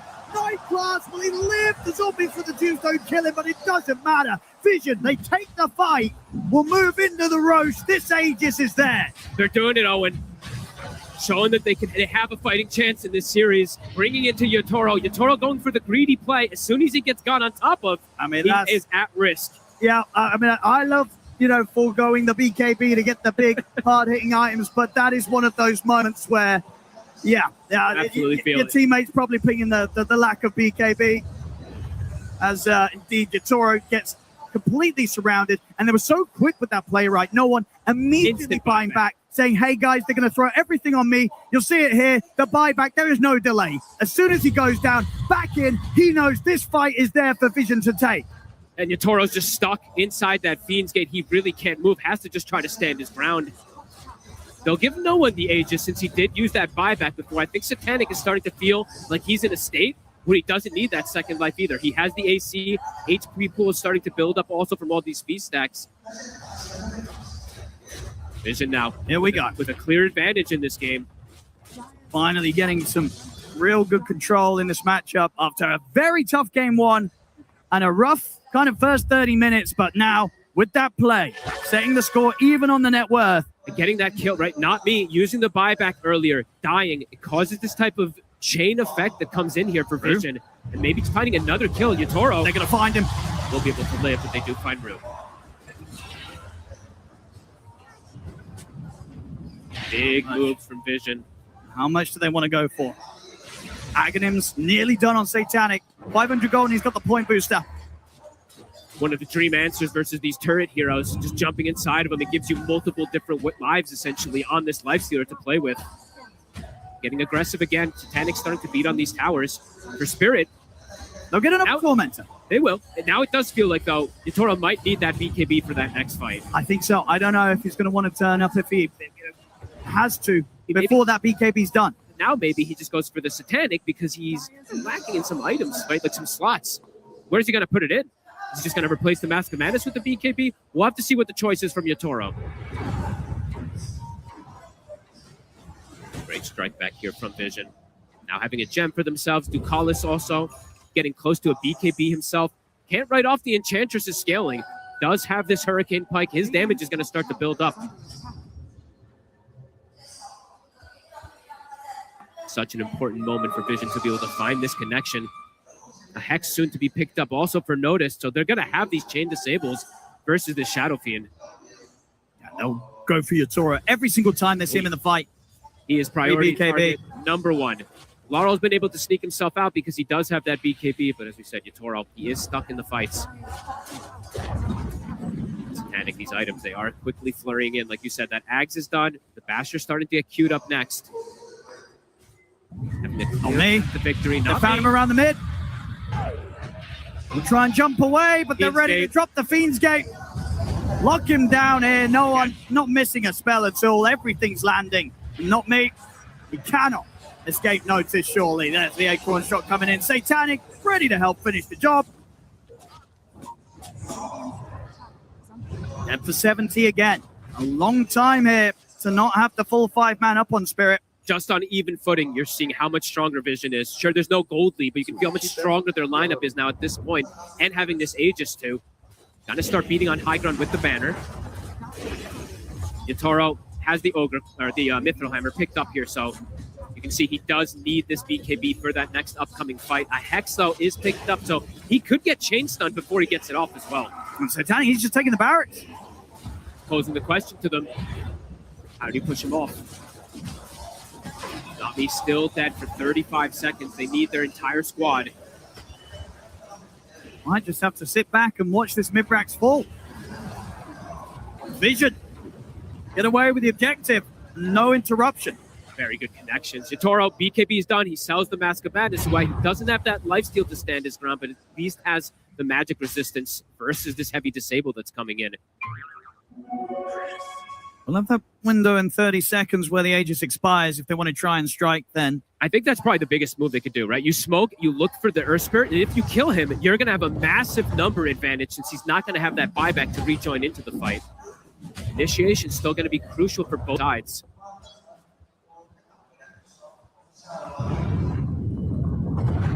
Collapse also now. Switching the build again, right? Now he's got an Aghanim this game, so looking to build up in the longer team fights, in particular with these decays. Vision. Catch again. They're ready with the setup. Look towards Lyle, force the BKB out of him immediately. Rue will get the call for only onto 9 class. They'll take him out very quickly with the damage to Yatoro. Hex is onto Yatoro. Satanic turns towards the SF. Yatoro put the Manta back away. Now try and stand his ground. The Infest comes in to try and save Ducalis. Allows Ducalis to get the BKB off. Rue comes in with Yatoro's getting hit. No one, they've got the call control onto no one. They bring him down. No one's gone. But they've lost Rue and they've lost Lyle. Can Yatoro get out? It looks like he can. And Collapse is burning up a lot of HP in this fight. They're buying back on Rue. Satanic's kind of chomping through that HP though. Collapse starting to fall. Rue's going to be able to come in and keep it coming in with a big call, but he had to buy back for this. Yatoro? Yatoro tries with the Requiem, but the range was up, and now with the Infest, he's in trouble. Straight into Yatoro. Yatoro will slide. He's alive. Yatoro able to separate himself just in time from Satanic. Satanic tries to continue the chase. Bilal comes in with the crush. Now we have to be so careful. They bought back for this. Yatoro? Yatoro? Yatoro's still alive. They take down the 4 of them. Only Notice left alive. Holy crap! As well. What is this outplay? Insane plays from Spirit coming in with the buybacks and Yatoro turning back up to the fight on barely even 10% HP. I think he gets saved from a soul rip in the midst of things. I don't know how he survived this, just dancing on the fray of the fight. What a play from Yatoro and the buybacks from his team. Oh, he pushed it to the limit yet there, Yatoro, and it pays off. And confidence from the team to join. Collapse is just building up that strength with the decays. This is insane outplay. Yatoro literally playing with, what, 10% HP? Even less. For what? For 50% of the fight as well, watch him in this fight. This is insane. It's literally all eyes on Yatoro of how he's playing on the outskirts and allowing his tanky cores to give him that information. I mean, that's the thing. He trusts so much in his teammates here. Even at the start with Lyle and Rue going down, Lyle and Rue with these buybacks say, hey, the fight is not over. We're getting back in there. And Yatoro, he says, okay, he's ready to turn, continue to fight. He does not run. We'll see it here. Absolutely insane. Look at him just standing his ground. Panic, he gets the invest onto him, right? But I think this is a soul rip, right, that saves him here. It is. So the last second soul rip. At the same time the damage was coming in. Absolutely. And Yatoro says, well, if you save me like that, I've got to save the state of the game. Ready to find the angle to get back in. Very much knowing that Lal and Rue are going to be able to live long enough to provide Yatoro the chance to get the damage out and allow Spirit to find the team wipe. There's a reason these two teams are in the grand finals. You're seeing the display from them. And you have to feel, I mean, Satanic's like, you got to be kidding me. I mean, how is he alive? It's like, what can you do? What can you do? That's a what can you do kind of situation. Yatoro's doing this. Unbelievable stuff. Satanic now finished up for Yatoro, so he does have that secondary life collapse. Surviving that whole fight, too, has the BKB. Wow. That was, I could rewatch that replay 15 times because what an absurd team fight. I mean, from both sides in particular, but my God, Yatoro. Yeah, those are the kind of moves you've got to be making as a carry to win an international. Truly. He knows this, Yatoro. Absolutely, Owen. Level 26 now for him, back up to this 4K lead. Oh, that's a bit interesting, too. Don't see that one get picked up too often. Doesn't take the Shadow Rays, applies attack. I don't mind it. And I'll tell you why, because that little bit of a change can sort of catch you off guard. When you're trying to kind of hold back on the Rage and the Infest, it might surprise you. That little bit of a difference on the Requiem timing, it could trip up even the best of carries. I don't think I've seen anybody take this talent It's big instead of break. the other one as a carry. And these are the sort of moments again in the international grand finals to do stuff that's going to be just that little bit of a difference in feel and vibe that catches the enemy cores off guard. This is such an amazing game. Best game of the tournament so far here for me. 40 minutes in, super even. Yeah, both teams absolutely with a chance. As much as that fight was phenomenal for Yatoro, did obviously mean that they had to use It was a lot of buybacks. It was. This can be punished by Vision. Hey, buybacks feel like it's going to be the name of the game, this one, right? Earth Spirit did use the last buyback, ends up winning the fight. This time, it's Spirit with the buyback. So could see it go the other way again. Well, that's the right thing, afterwards. As impressive as it is to win the team fight in that fashion, it's not the way you always want to do it, right? Sure. The plan is never to sort of let your carry get to sort of as close to death, the edge of death, as the situation was there for Yatoro. That's not always plan A. And so now, also, Vision, next time round, if they're able to push him over the edge that little bit more, the outcome could be vastly different. Level 25 starting to get hit. Lifestealer level 25, Underlord, Shadow Fiend, and the Slardar and the Undying. So 3 level 25 cores on the side of Spirit. So much money on Satanic. He's got pretty much 5k gold. Because he has to eat the Aghanims, and he's still considering what he wants to do. If he wants to get more damage or a Bastard. I mean, they're going to see Yatoro. Satanic's going to go straight over towards him. Rude's ever keeping coming in with a call. Has a bit of control here on towards Satanic. The hex out to Yatoro. Yatoro Panic. He's trying to stand Yatoro. But Satanic's bringing Yatoro down low. Too much damage. Him down. Yatoro's gone. This time, Satanic reigns supreme. Ready to go over towards Collapse. He'll try for the BKB TP out. The damage is too there. much. Satanic gets the double. Oh, and just like that, might be able to push toward the base. The Undying respawns. Does have the Ceaseless Surge available, but no Yatoro for 80 seconds. I mean, it's always going to be the difference maker, right? If they can kill Yatoro at the start of the fight, that's the key. A much different outcome to these team fights. At 9 class now, I think this is the 3rd time I've seen him be able to steal Corrosive Haze. So that extra physical damage, it makes the difference. Oh, not me, might try for a steal. Oh, no, he's not going to get the chance. They were ready for it. They had to outplay pretty hard in that last fight on Spirit with the buybacks, but now truly seeing Satanic able to stand his ground. He's able to just stick on top of that Shadow Fiend. Has the damage. That's a big Aegis too. Refresher Shard as well.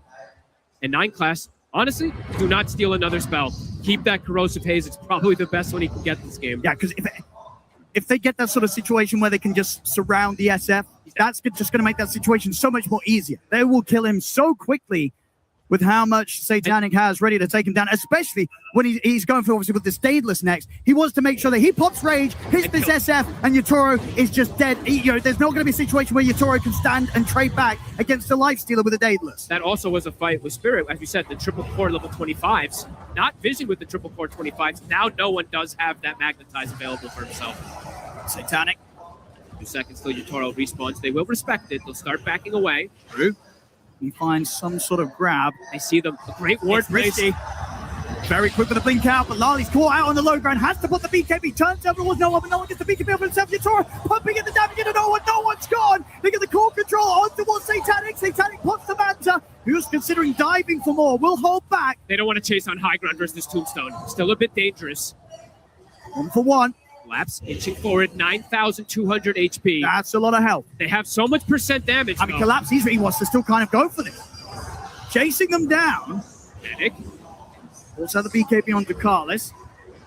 Not me. He tries to get the grab on the Satanic, but Satanic's ready to turn straight away. Heal it back up the full. He'll infest over towards Not me. He's gone. Satanic can close the gap on Yatoro. Yatoro has to separate himself with the Silver Edge. Tries to turn backline though on towards the Lifestealer. They've killed off 9 class. Notice though, he's ready to have a call. Rue comes in, gets the call onto the boat, but then they take the Aegis out of the hands of Satanic. They bring Notice. Can they deal with Satanic a second time though? 9 class ready to reach back in to help out so Satanic can bring Collapse down. They may have got the Aegis, but again, Satanic comes out on top. Buybacks after buybacks after buybacks. They've got the numbers to go for it here. Collapse is actually going to go for it himself. Vision going to buy back and force the issue. They could do big damage. There's 3 heroes dead on Spirit without the buybacks. Inching forward with the catapults. They won't be able to retrieve that gem. Does get picked up from the courier. Do they want to try and push for the 3rd set? They don't know that the buyback... Okay, the buyback's actually back up here for Rue on the axe. Okay. But no buyback on Lal. Go back up, get the Daedalus finished, take the outpost, take a second here to consider their options. They can look for the aggressive play. No one is respawning. Might just look for the jump onto Yatoro. He's got BKB at the ready.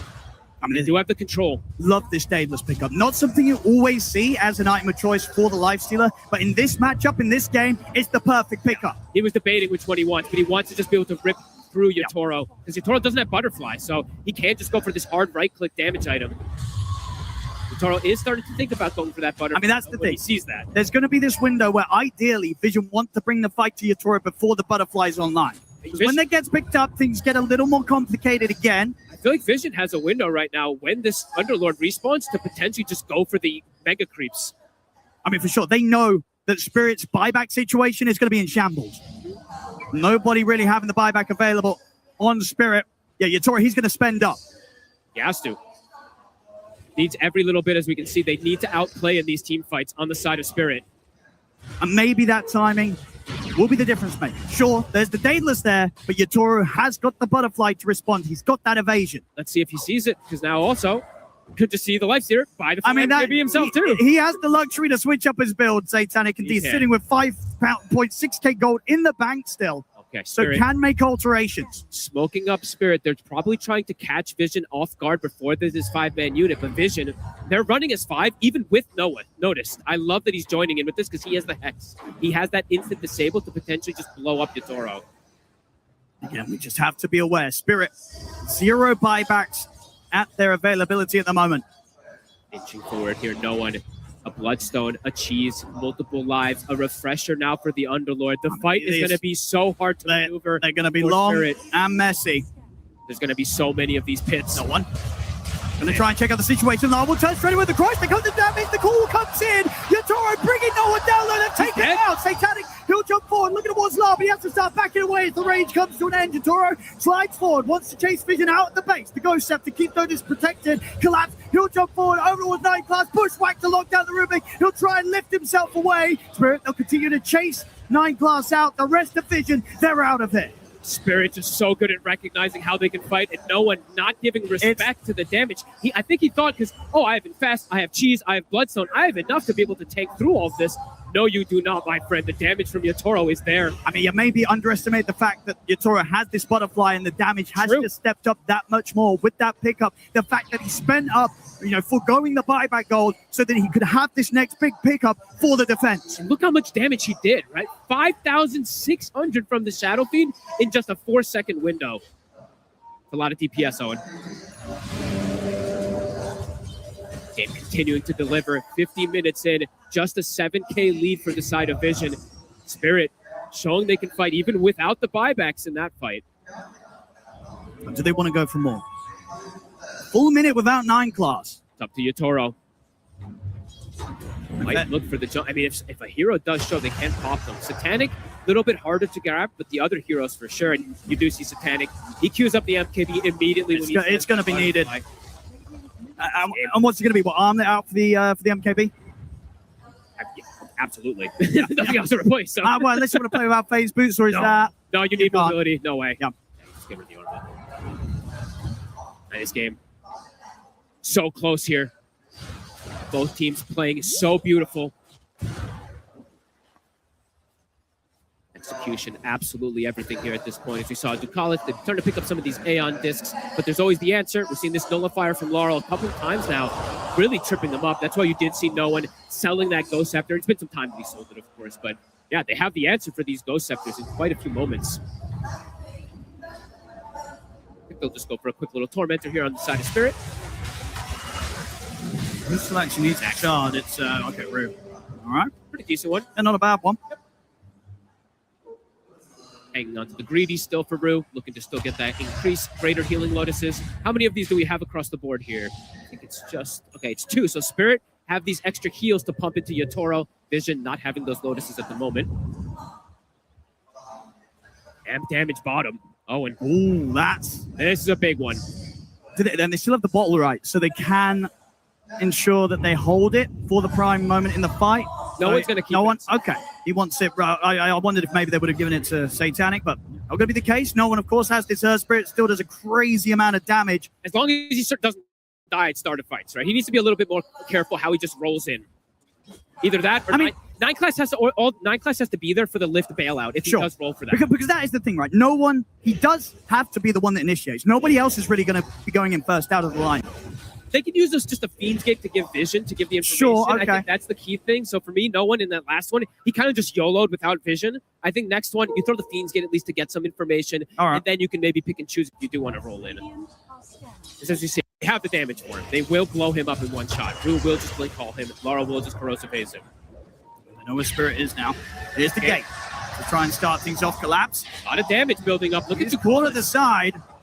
Yatoro seeing if there's going to be an angle to get in on this to try and help Collapse out. They're trying with the wrap. Collapse, he's already gone. Satanic takes him out very quickly. He's got ceaseless thirds, though. He did use buyback before, but he can rejoin into the fray with these boots of travel. Bots 2, in fact, so can TP right into the fight.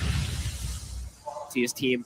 He probably tells his team, guys, don't help me. I know I don't have buyback, but I've got the ceaseless thirds built in. Roshan is back up. Both teams take this down very quickly.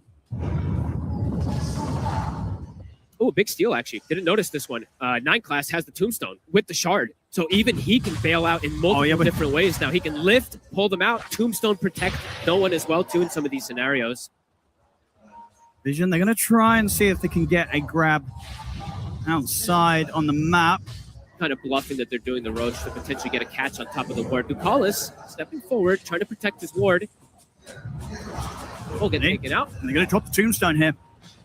Very aggressive. Just to sort of hold this area and make it that much more difficult for Spirit to try and get anywhere near to the Roche.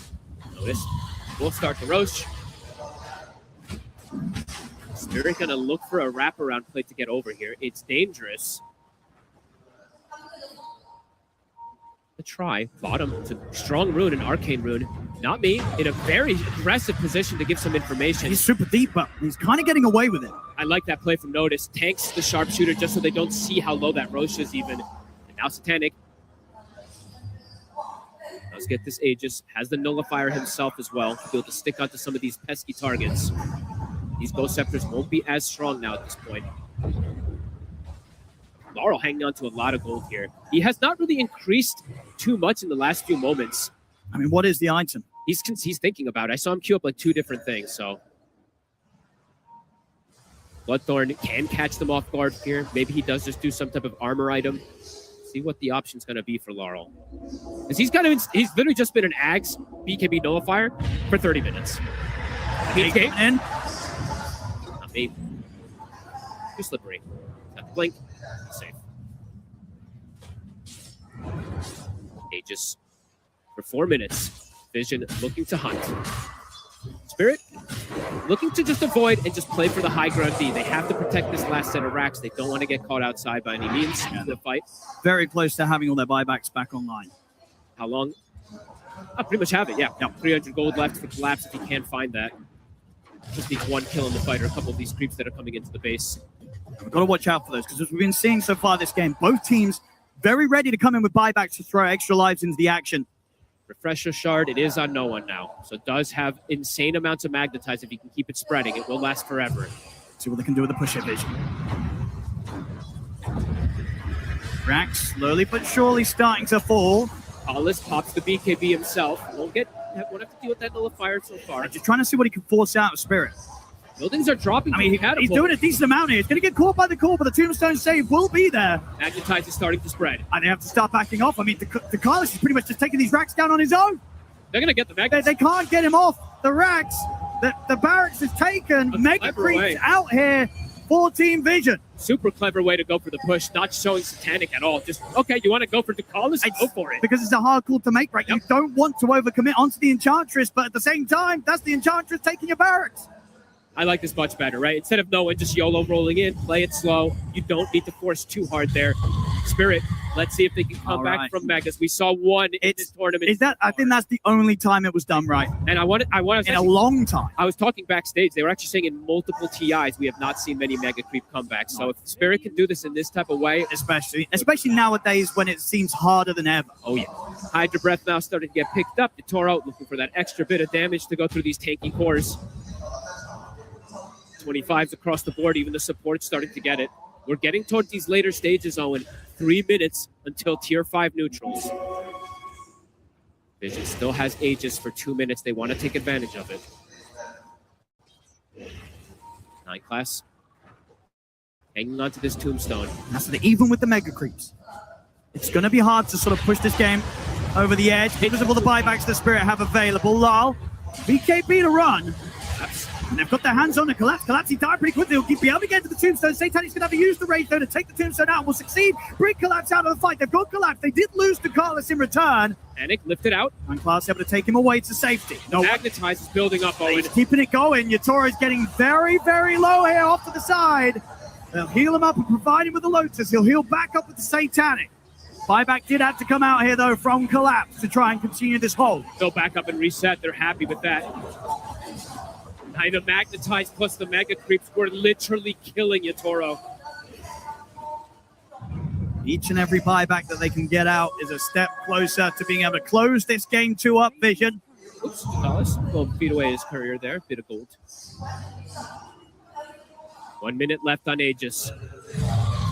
Buybacks have been the name of the game, so Collapse not having it. He will, fortunately, though, 30 seconds, he does have Ceaseless Third, so he has that kind of built-in buyback for himself. That's a rough one there for Lal, though, spending up for the heart and losing the courier, so won't even get the benefit of taking this risk to put the buyback to the side. He lost his heart? It's gone, the courier sniped. That's 3 minutes without it.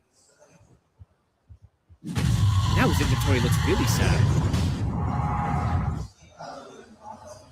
It might be the saddest 59-minute inventory when you look at it without that courier, of course. Lines being drawn. Satanic saying, let the lanes force in. We've got 50 seconds until tier 5 neutrals. They could set up for a potential gank to find one of the Spirit heroes when they are looking for those neutrals as well. Since they do have the Fiend's Gate, a lot of global potential.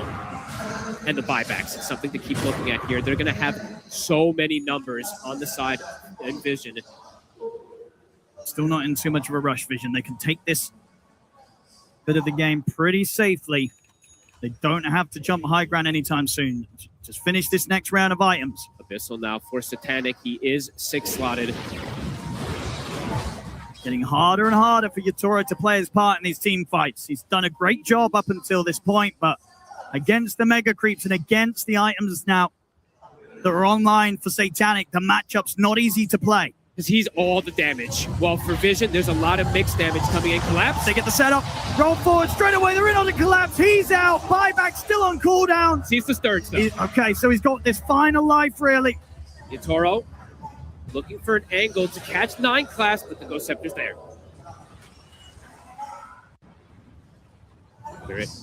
Jumping forward, very aggressive from Not Me. He tries to see if he can get a catch. Won't be the case. Vision already out. They're trying to take fights on their own terms on Spirit. Vision, they're trying to take fights on their own terms as well, too, with the patience that they're taking, stepping back.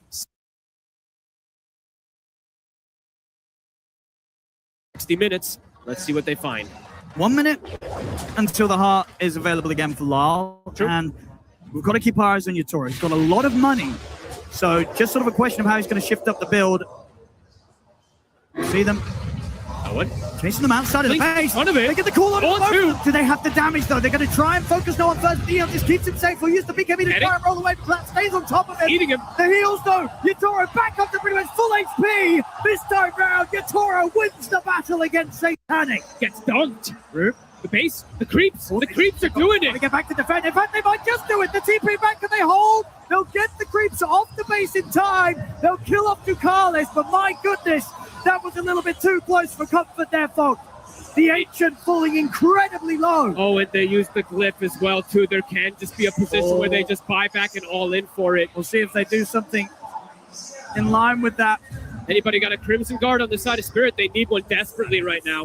They're going to have to make that purchase. Not me. On bottom. I got room with the call.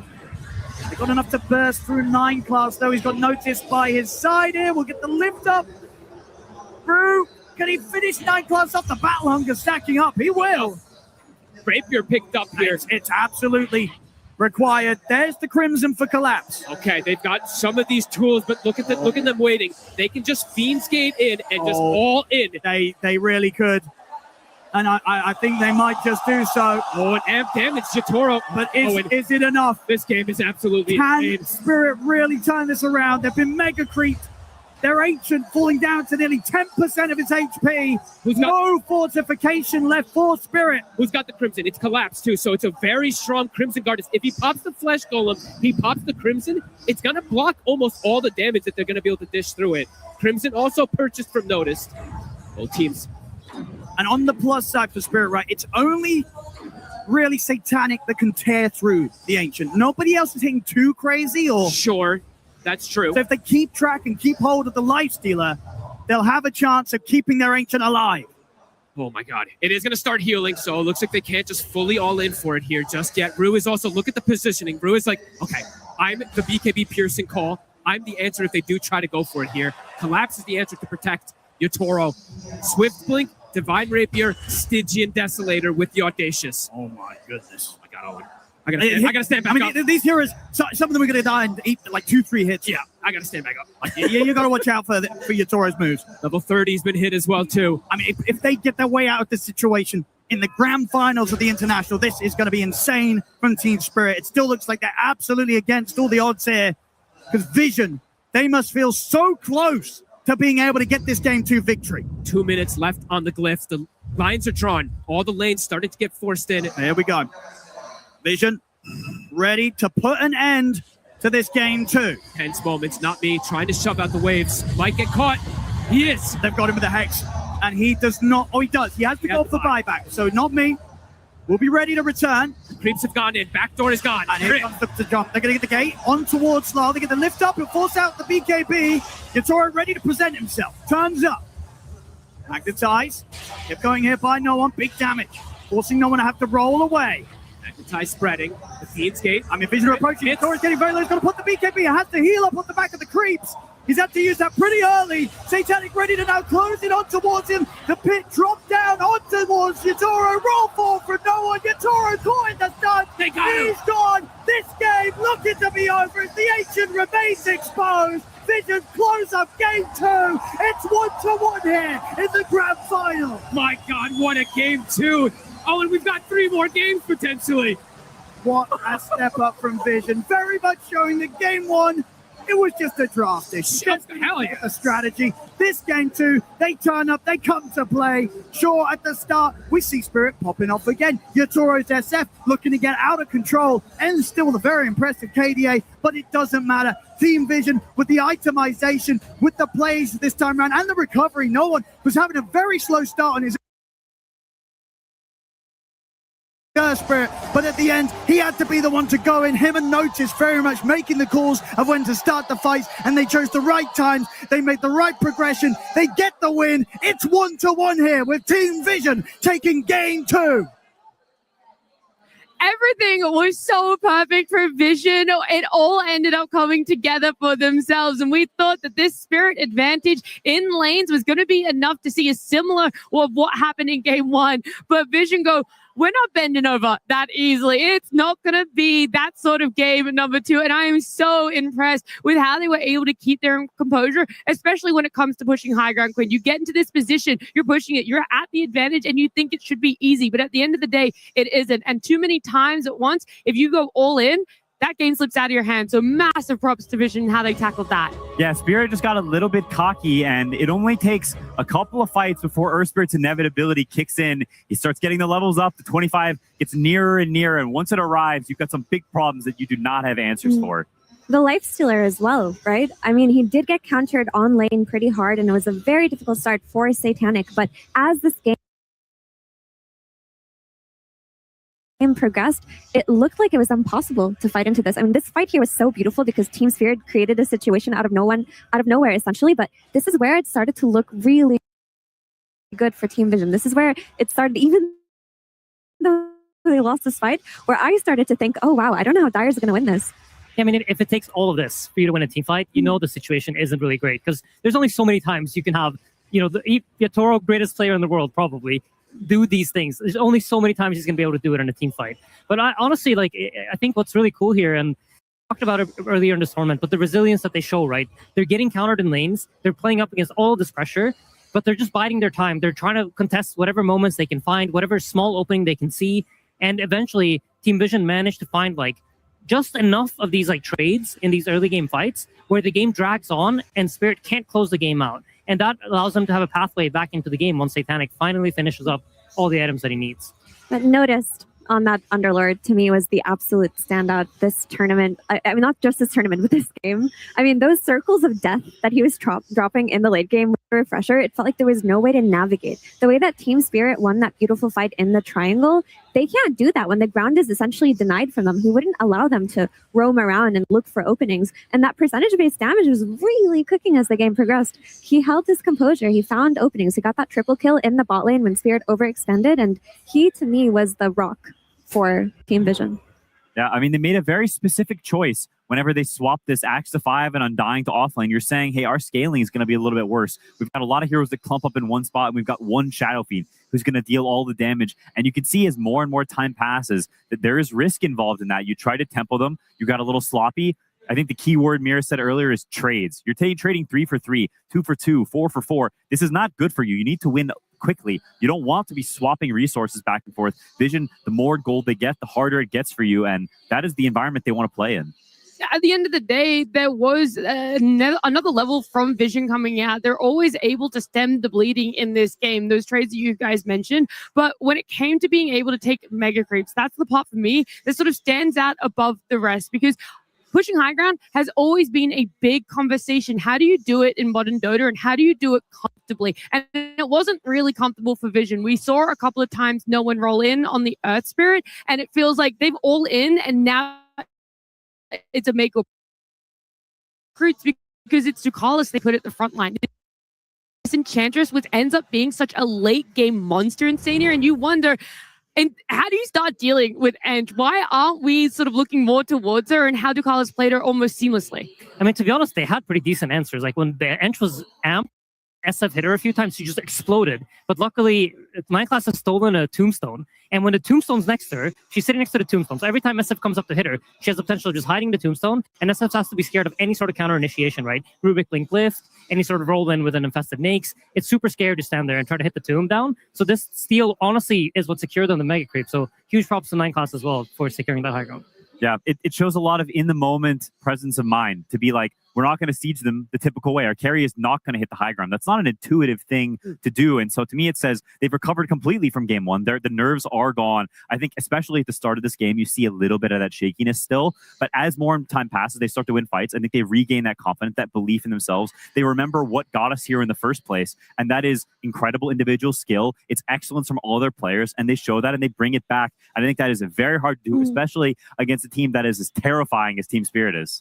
Yeah, ultimately, Vision were able to do that for themselves. We see the run-up that, Vision has been throughout the upper bracket here, and they really take it to Spirit. But the early game wasn't necessarily that easy. Again, we talk about it. Spirit getting their hands on this slaughter was incredibly impactful throughout their TI run too. And this time around, it didn't really feel like it was much different, but Purge is going to give us some more information on how that happened. Thank you, Nat. Yeah, Laurel had a lot of bad matchups today. Almost every single game that he played, he had to play losing matchups, which made his lane tough.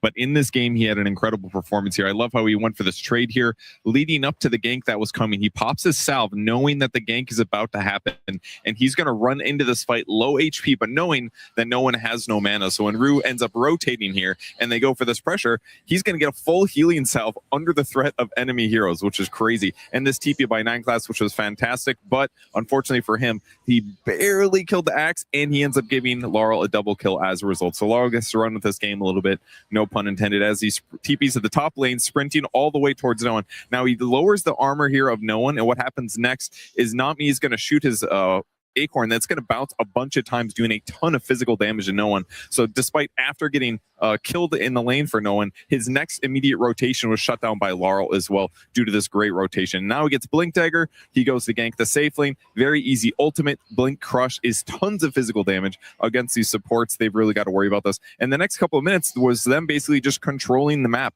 not letting their opponents get much done. So what Earth Spirit does is he uses his spells to clear the creep wave, but immediately afterwards, there's Slardar on top of him, stunning him and having huge movement speed, which means very, very easy for him to block the roll here. Laurel just absolutely demolished the mid game. He gave a lot of control for his team, and that allowed the Shadow Fiend, who had tons of net worth, to just stay on top for such a long time in this game. So excellent early game for Team Spirit, but in the end, they didn't win by enough.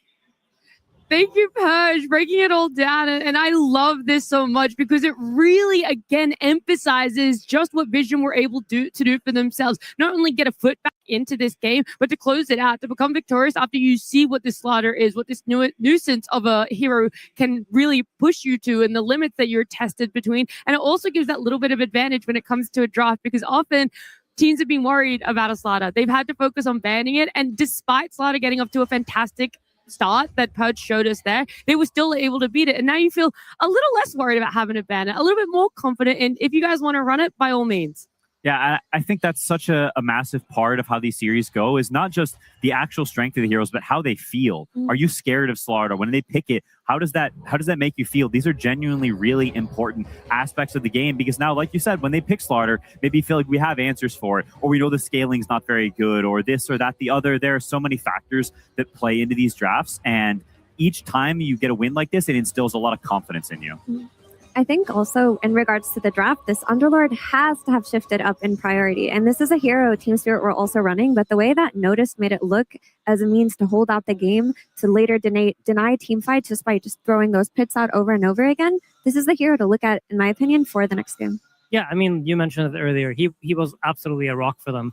I think what's really fascinating, though, is like when we were looking at this draft, it's really hard to see a good carry pick. Like we can't identify what is the hero to slot in here. Traditionally, Nakes is not a very good hero against Slaughter and SF, but due to the items that he buys, he goes for Manta, he goes for AC, he goes for Radiance, he buys Armlet. All these items are giving him armor, it's giving him evasion. He's just tanking up and he's buying all the right items. And I feel like recognizing that in the draft and going for a hero that's traditionally not good matchup, but because he buys the right items, he becomes that, is really, really cool. Yeah, it's a great point, and I think it's a testament to how in Dota sometimes you're almost picking items than you are picking a hero. Like you look at a draft and you know you need certain items. A classic example is like you see their heroes and you know you need a pipe, and so you pick pipe. You pick any hero that can buy it naturally in his item build. And I think I totally agree. I think that's sort of what they did this game, and it's ingenious and creative. And I don't know, it's just, it speaks to how high level these two teams are, that they have the awareness of that. They're not just looking at the matchups on terms of a hero to hero basis, but understanding that items can fix those problems. It's very good. Yeah, it's a statement to say we're gonna choose a weaker lane and win later on in the game, because Lifestealer absolutely had the scaling that game. But that early game was really rough. And while Team Spirit did end up losing it, I think they have to account for the way that the supports rotated and connected to Laurel, the way that the pressure was ongoing on no one. This is 2 games in a row. He's had 4 people in his lane, like minute 8. Yeah, I think for both sides, this game has like a lot of conversation afterwards. I don't think you walk away as Vision thinking like, oh, this is great. Let's just keep doing this. I love being ran out for 20 minutes and just getting absolutely slammed. And we'll hopefully Satanic will carry us eventually. So from their side, there's that conversation to be had. How do we like secure up our early game? I think for Spirit, because they're able to play so many different styles of Dota, it also is a question of, do we want to continue with this like absolute ramp up? Do we want to keep trying to like overload them with so many plays happening at once that they cannot play, or do we try to fall back on a bit more scaling ourselves? Yeah. Sorry, Quinn? I think I tend to believe it should be somewhere in the middle. Like I think for Spirit, you don't want to go full into pressure mode, because I think that's what this game is. They're full into pressure. They're all committed on, you play early game tempo, and the late game is very bad for them once the items come out. I think something in between, still good lanes, but better scaling so that you have at least a chance if there are some trades and things aren't totally clean, because immaculate gameplay in a TI finals is just somewhat unreasonable. Absolutely. I do think the pressure thing is very important, though, because the only times that Team Vision have dropped games this entire TI is to heavy pressure and heavy tempo lineups. So I think that identification is correct. And you can just iron out, like you said, pick some more scaling, maybe take away something like an Underlord that can allow them to hold the game out for longer with tower defenses and with team fights. The vibes were looking phenomenal for Vision there, by the way. We saw a brief glimpse of them before they were about to walk back out on stage, and a lot of smiles, a lot of jovial energy. And I feel like after what we got to witness in game number 2, it's very similar for us and everyone else at home. And to put it into a time frame that people can understand is that this is the second longest grand finals game we've had at a TI. It's also the second highest in kills. The only one that's beat it was a game 4 between LGD and OG. Like, that is the privilege in which we're getting to witness between the high caliber teams and how closely matched both Vision and Spirit are today. That's so cool. We were screaming in the green room when the team fights were happening.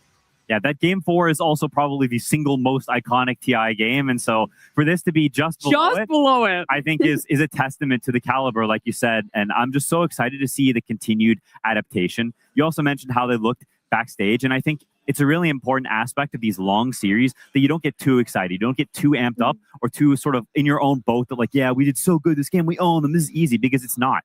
You did win this game, but like Aiden said, you did not run them over. This is not some dynamic, complete beatdown. You came back and you played a good game, but you need to, reel it in and understand that we still got a long way to go. Yeah, and I think honestly, this is where the upper bracket advantage also might start kicking in. Now Spirit is on their 3rd game of the day, or 4th game of the day, sorry. Whereas for Vision, you're just on your 2nd. And eventually, the longer this final goes, the more that drain is going to come in. And it is a factor to keep in mind. I do think that Spirit feel good after that game, though.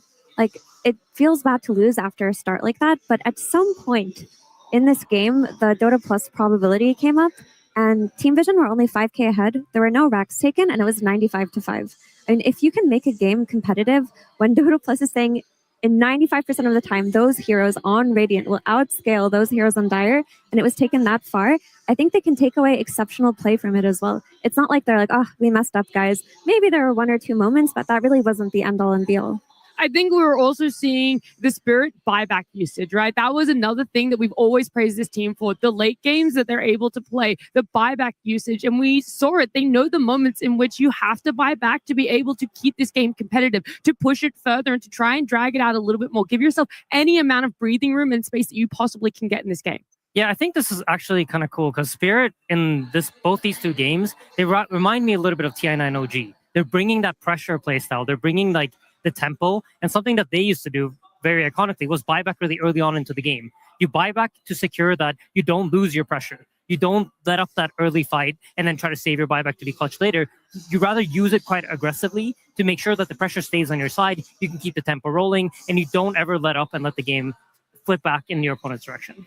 Yeah, I think winning lanes in a TI setting is also like it can be a very like sort of damning feeling for the other team that, oh, we're falling behind, and it can weigh on you and be kind of spooky in a sense. It maybe takes you out a little bit more than it would in a normal series where, I don't know, the feelings are loose and you die a couple of times, but it's fine. But if you lose lanes in a TI Grand Final, suddenly it feels like things are crumbling and it's harder to push back. I think teams are way more susceptible to crumbling, which is why we see a lot of 3-0s in TI Finals. You lose a couple of lanes, you lose one game, suddenly you're just mush and the other team walks over you. I mean, I can speak to that. I feel like the feeling when you're falling behind, the timer just starts ticking slower and slower and slower, and you have so much more time to just get into your own head and think about like, oh, I should have done that differently in the lane. And obviously, you should not be thinking about these things at all because you can't go back in time and change it. The only thing you can do is like try to think forward, but it's so easy that happens when you're falling behind. Obviously, it's up to each individual to have that in mind and to push themselves to not fall into that. But does it help if you have a strong presence, if you have a strong person that's willing to almost be that hope in the team that goes, it's okay, we're getting trades. It's okay, they're not invading this part of the map. Do you almost need someone to be that silver lining at more pivotal times? It can definitely be useful. I think some players, they just don't get into their own heads. You've gotten this far so many times that you've learned the skill, you've developed it. Other times it's really helpful to hear it from someone else. I would imagine in the Spirit booth, like having Collapse or Yatoro be like, I'm going to carry this game. I remember actually quite iconically at TI9, the practice rooms were all on the same floor. Mm-hmm. And as you finish your game, there's other games going on inside of the practice rooms. Walking by the old Team Liquid room, and I'm just hearing Miracle yell at the top of his lungs, like, don't worry about this. I'll carry this game, guys. Just buy me 5 more minutes. I'll carry this game. And having something like that, it inspires confidence. That is so cool because I can't imagine a better player for Team Vision than no one to take that role upon himself too. I hope they're in there in their booths, building up that energy because they have a whole nother game to get into. Team Vision versus Team Spirit. Grand Finals. Game 3.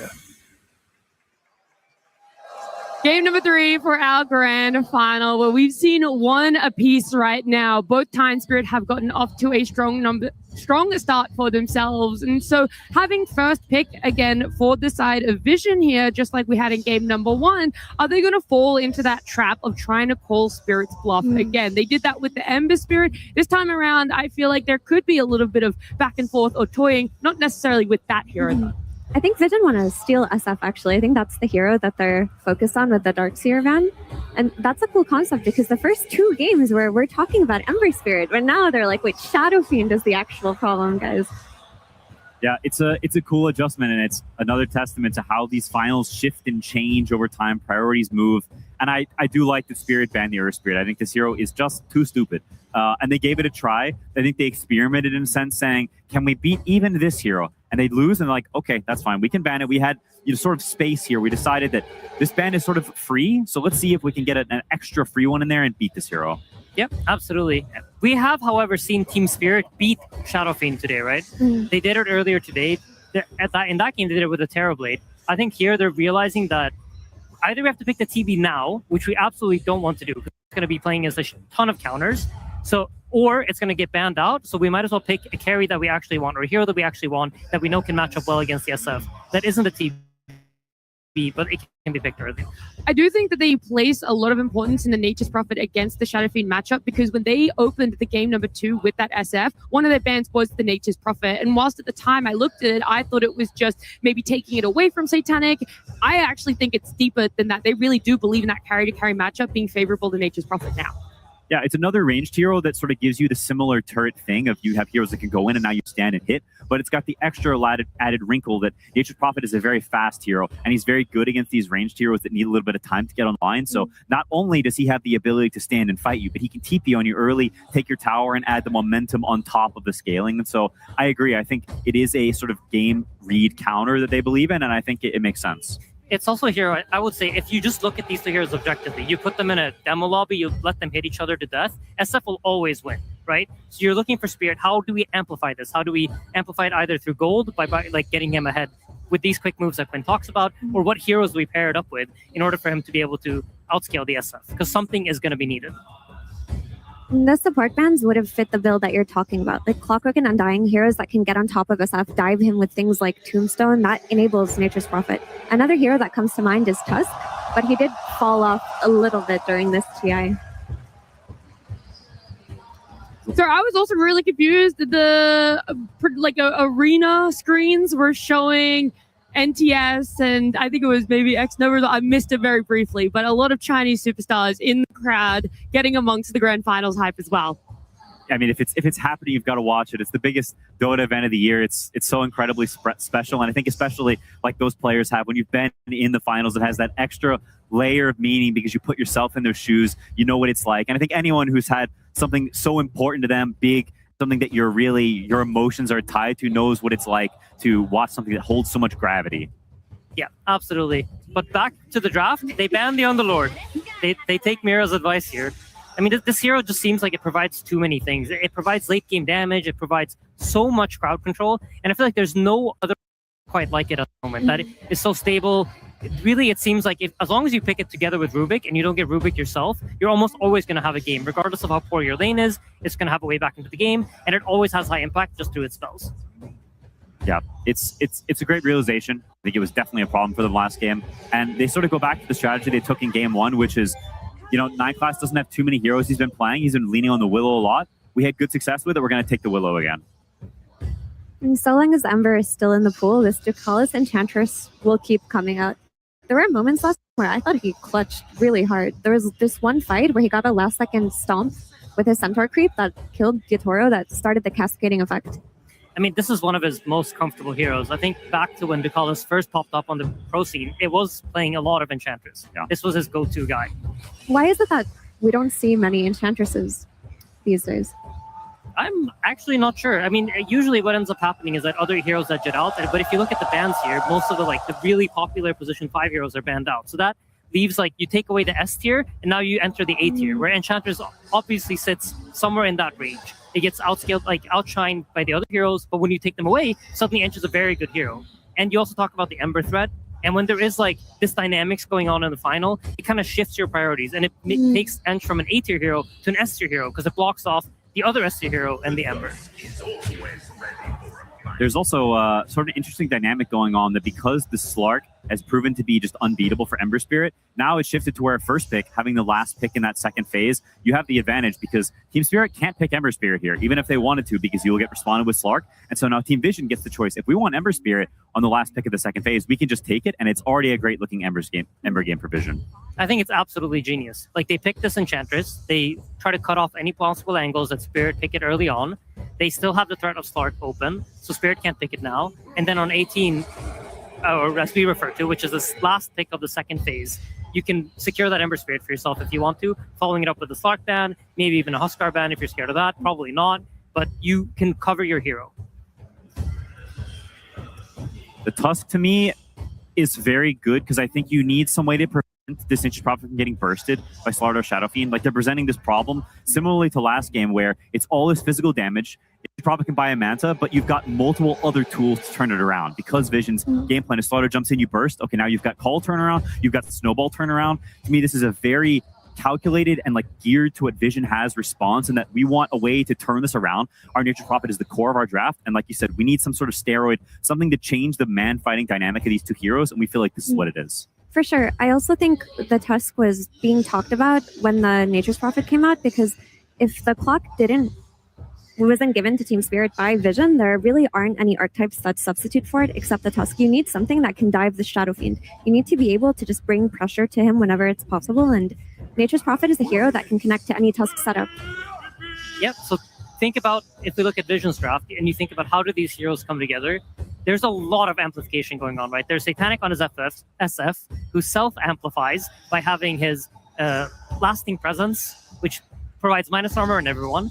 You get Slaughter adding to that, you have Pango adding to that, and then on top of that, Enchantress could take a Wolf Creep, and suddenly you're providing additional attack damage to everybody in the area. So this is kind of the idea that they're going with is that nothing is going to be unkillable. No matter how much armor you stack up, you're never stacking up enough armor to get past this. Yeah, I also think this Pangolin pick is actually better than the Ember would have been because it gives you an opportunity to break Spirit's response to your jump. So the Slardar jumps initially. Now you've got a Pangolin who can jump the back line, roll around and make this Tusk and Axe's life hell. So it's not as easy for them to just blink in compared to Ember, who until you get an Axe, which is much later down the line, it's not as easy to disrupt the back line. And so Vision realizing that and saying, okay, we see what you're doing here, and this is our response to that. I think this is a very calculated and thought out back and forth here, not just a we see what you have and insta pick the number one Dota buff counter pick. In a way, that dynamic can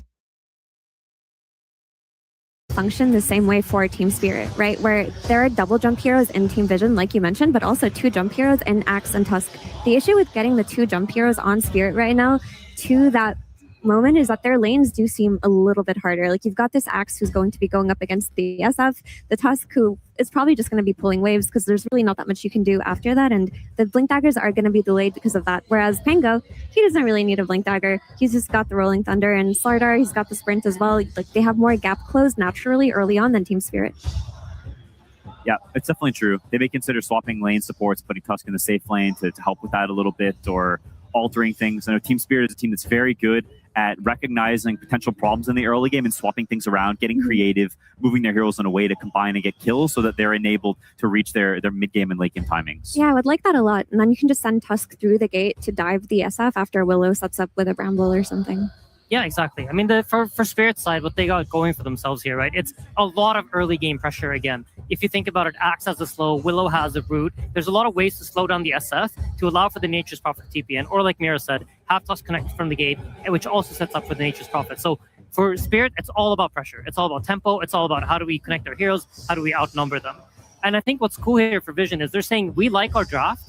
Our heroes are good. We just need to come online, right? So how do you prevent them from coming online? Well, you destroy the Pango mid. You send them into the abyss, as Quinn would say. And they've banned the 2 heroes that can do that. They've banned the Snapfire. They've banned the Monkey King. And they're trying to secure themselves a good laning phase. Because even if this Ember comes out, which traditionally was pretty good against Pango, it's not that punishing. Yeah. It's very true, and also because they have the Slaughter SF, they have this minus armor. That some of the heroes that we've also traditionally see against a Pangler, something like a Huskar or a Lina, you don't really want these heroes because yes, you may win the lane, but 5 minutes later, you really wish you were another hero, and it's also not particularly Laurel's favorite type of that's a Marcy. Very observant of you, Quinn. I'm very proud to have you in this battle. I mean, this is actually one of 9class's favorite heroes. It's not what we see very often recently, as Mira said, he's been puppified, but I think it is a pretty cool pairing with Slardar because you can just jump on top of Nature's Prophet and you just slam him together. You crush him and Marcy punches him in the head and you take it to this guy.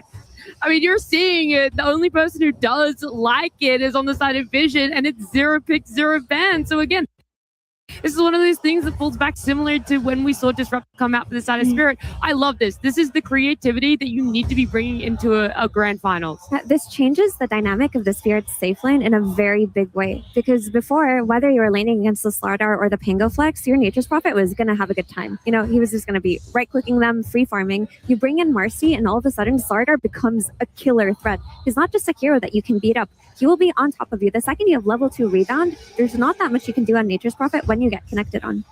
Yeah, I mean, luckily I think now the Tusk has to be in that safe lane, right? The idea then is like, you're going to have to use that snowball to dodge that stun, and that way try to battle out the lane. But it absolutely is. Okay, they changed it up. Oh my, wow, TB didn't get banned. Yeah, so they just fully did not expect Laurel to be playing the Nature's Prophet, and now they've got an incredible TB game. You talk about minus armor, well, TB is the king of armor. He has 10 armor level 1, and it only goes up from there with the items he buys. So a lot of your strategy, the way focusing down one hero with right clicks has been nerfed pretty hard.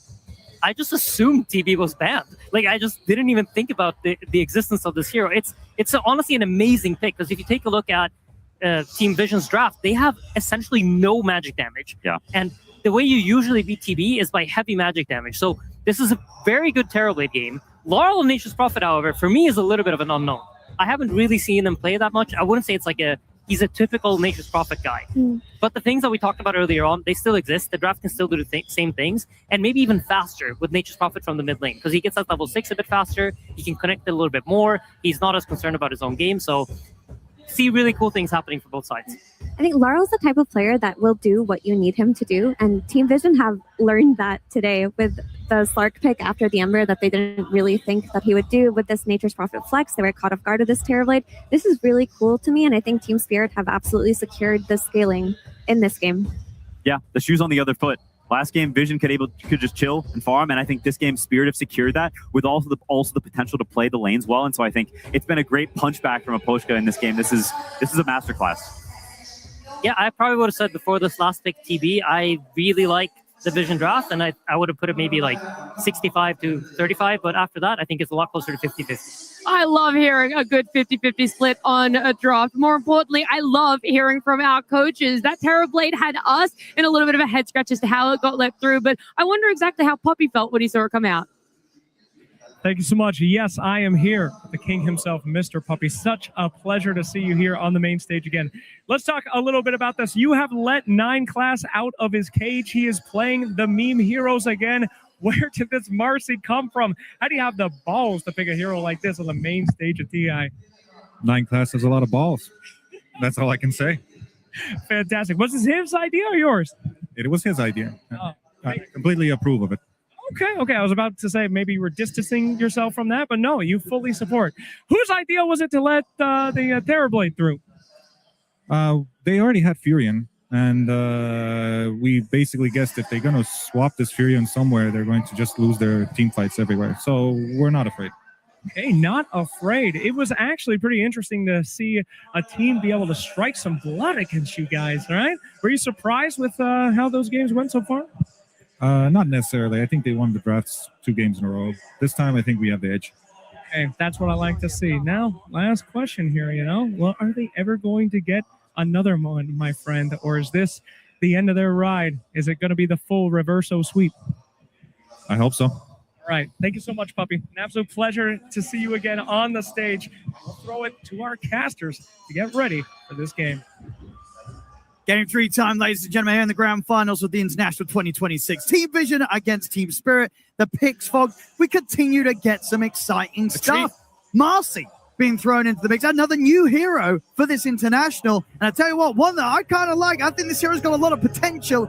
And of course, especially when it's in the hands of 9 Class. And when you've got something like a super hard carry to play around, right? Sure, you don't use that sidekick. You don't notice the bodyguard as much as it once was. But it still can be a very strong tool for something like a Shadow Fiend. These turret heroes, even though we don't see Marcy, definitely can see some type of potential from it. And what do you make of the switch up? Obviously, as Puppy talked about, they weren't too fussed about banning the Terrorblade because they considered, well, if they do go for this Spirit, we have overwhelming team fight. It's going to be this Nature's Prophet mid, and that might leave some openings that Vision can punish. Do you think they can, or do you think the fact that there is a Terrorblade, and it is a very good Terrorblade game, might fight them back? It could. It definitely could, but Vision also very strong at being able to play versus these type of drafts and just knowing when to just always take the team fight advantage. I've seen them so many times this tournament having team fight advantage. So let's see if that position for them is going to be working for them. While for Spirit, much more scaling draft, right? Looking for the MP to get that scaling. I'm curious to see how active Laurel's going to be if he's going to TP to safe lane, because I could see him make those moves, right? You want to punish Satanic. You don't want this Nature's Prophet to have a free time. And the lane overall for Laurel, it should be good. So I want to see him play pretty aggressive on this Nature's Prophet.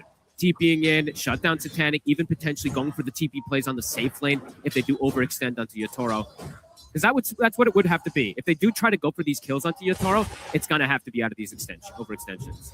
And we're seeing the lane switch-ups, right?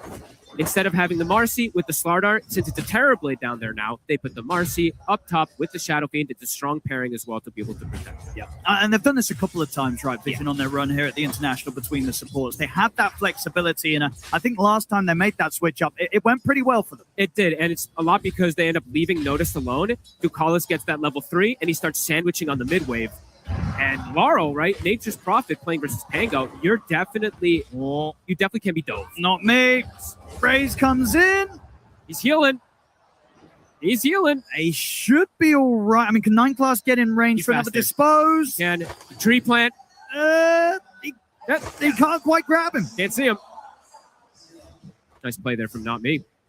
Now able to beat back onto him, even though there's that movement speed advantage from the Marcy, not me with the little branch play. Actually, he's able to distance himself a knife there. Nice. I'm looking forward to see, of course, what Satanic is ready to do on the SF. Last 2 games, he's been watching Yatoro play the hero. Sure, Yatoro didn't win last game, but still individually, he had a pretty good game on the SF. Satanic, he's ready to try and see if he can replicate that on his own Shadow Fiend performance.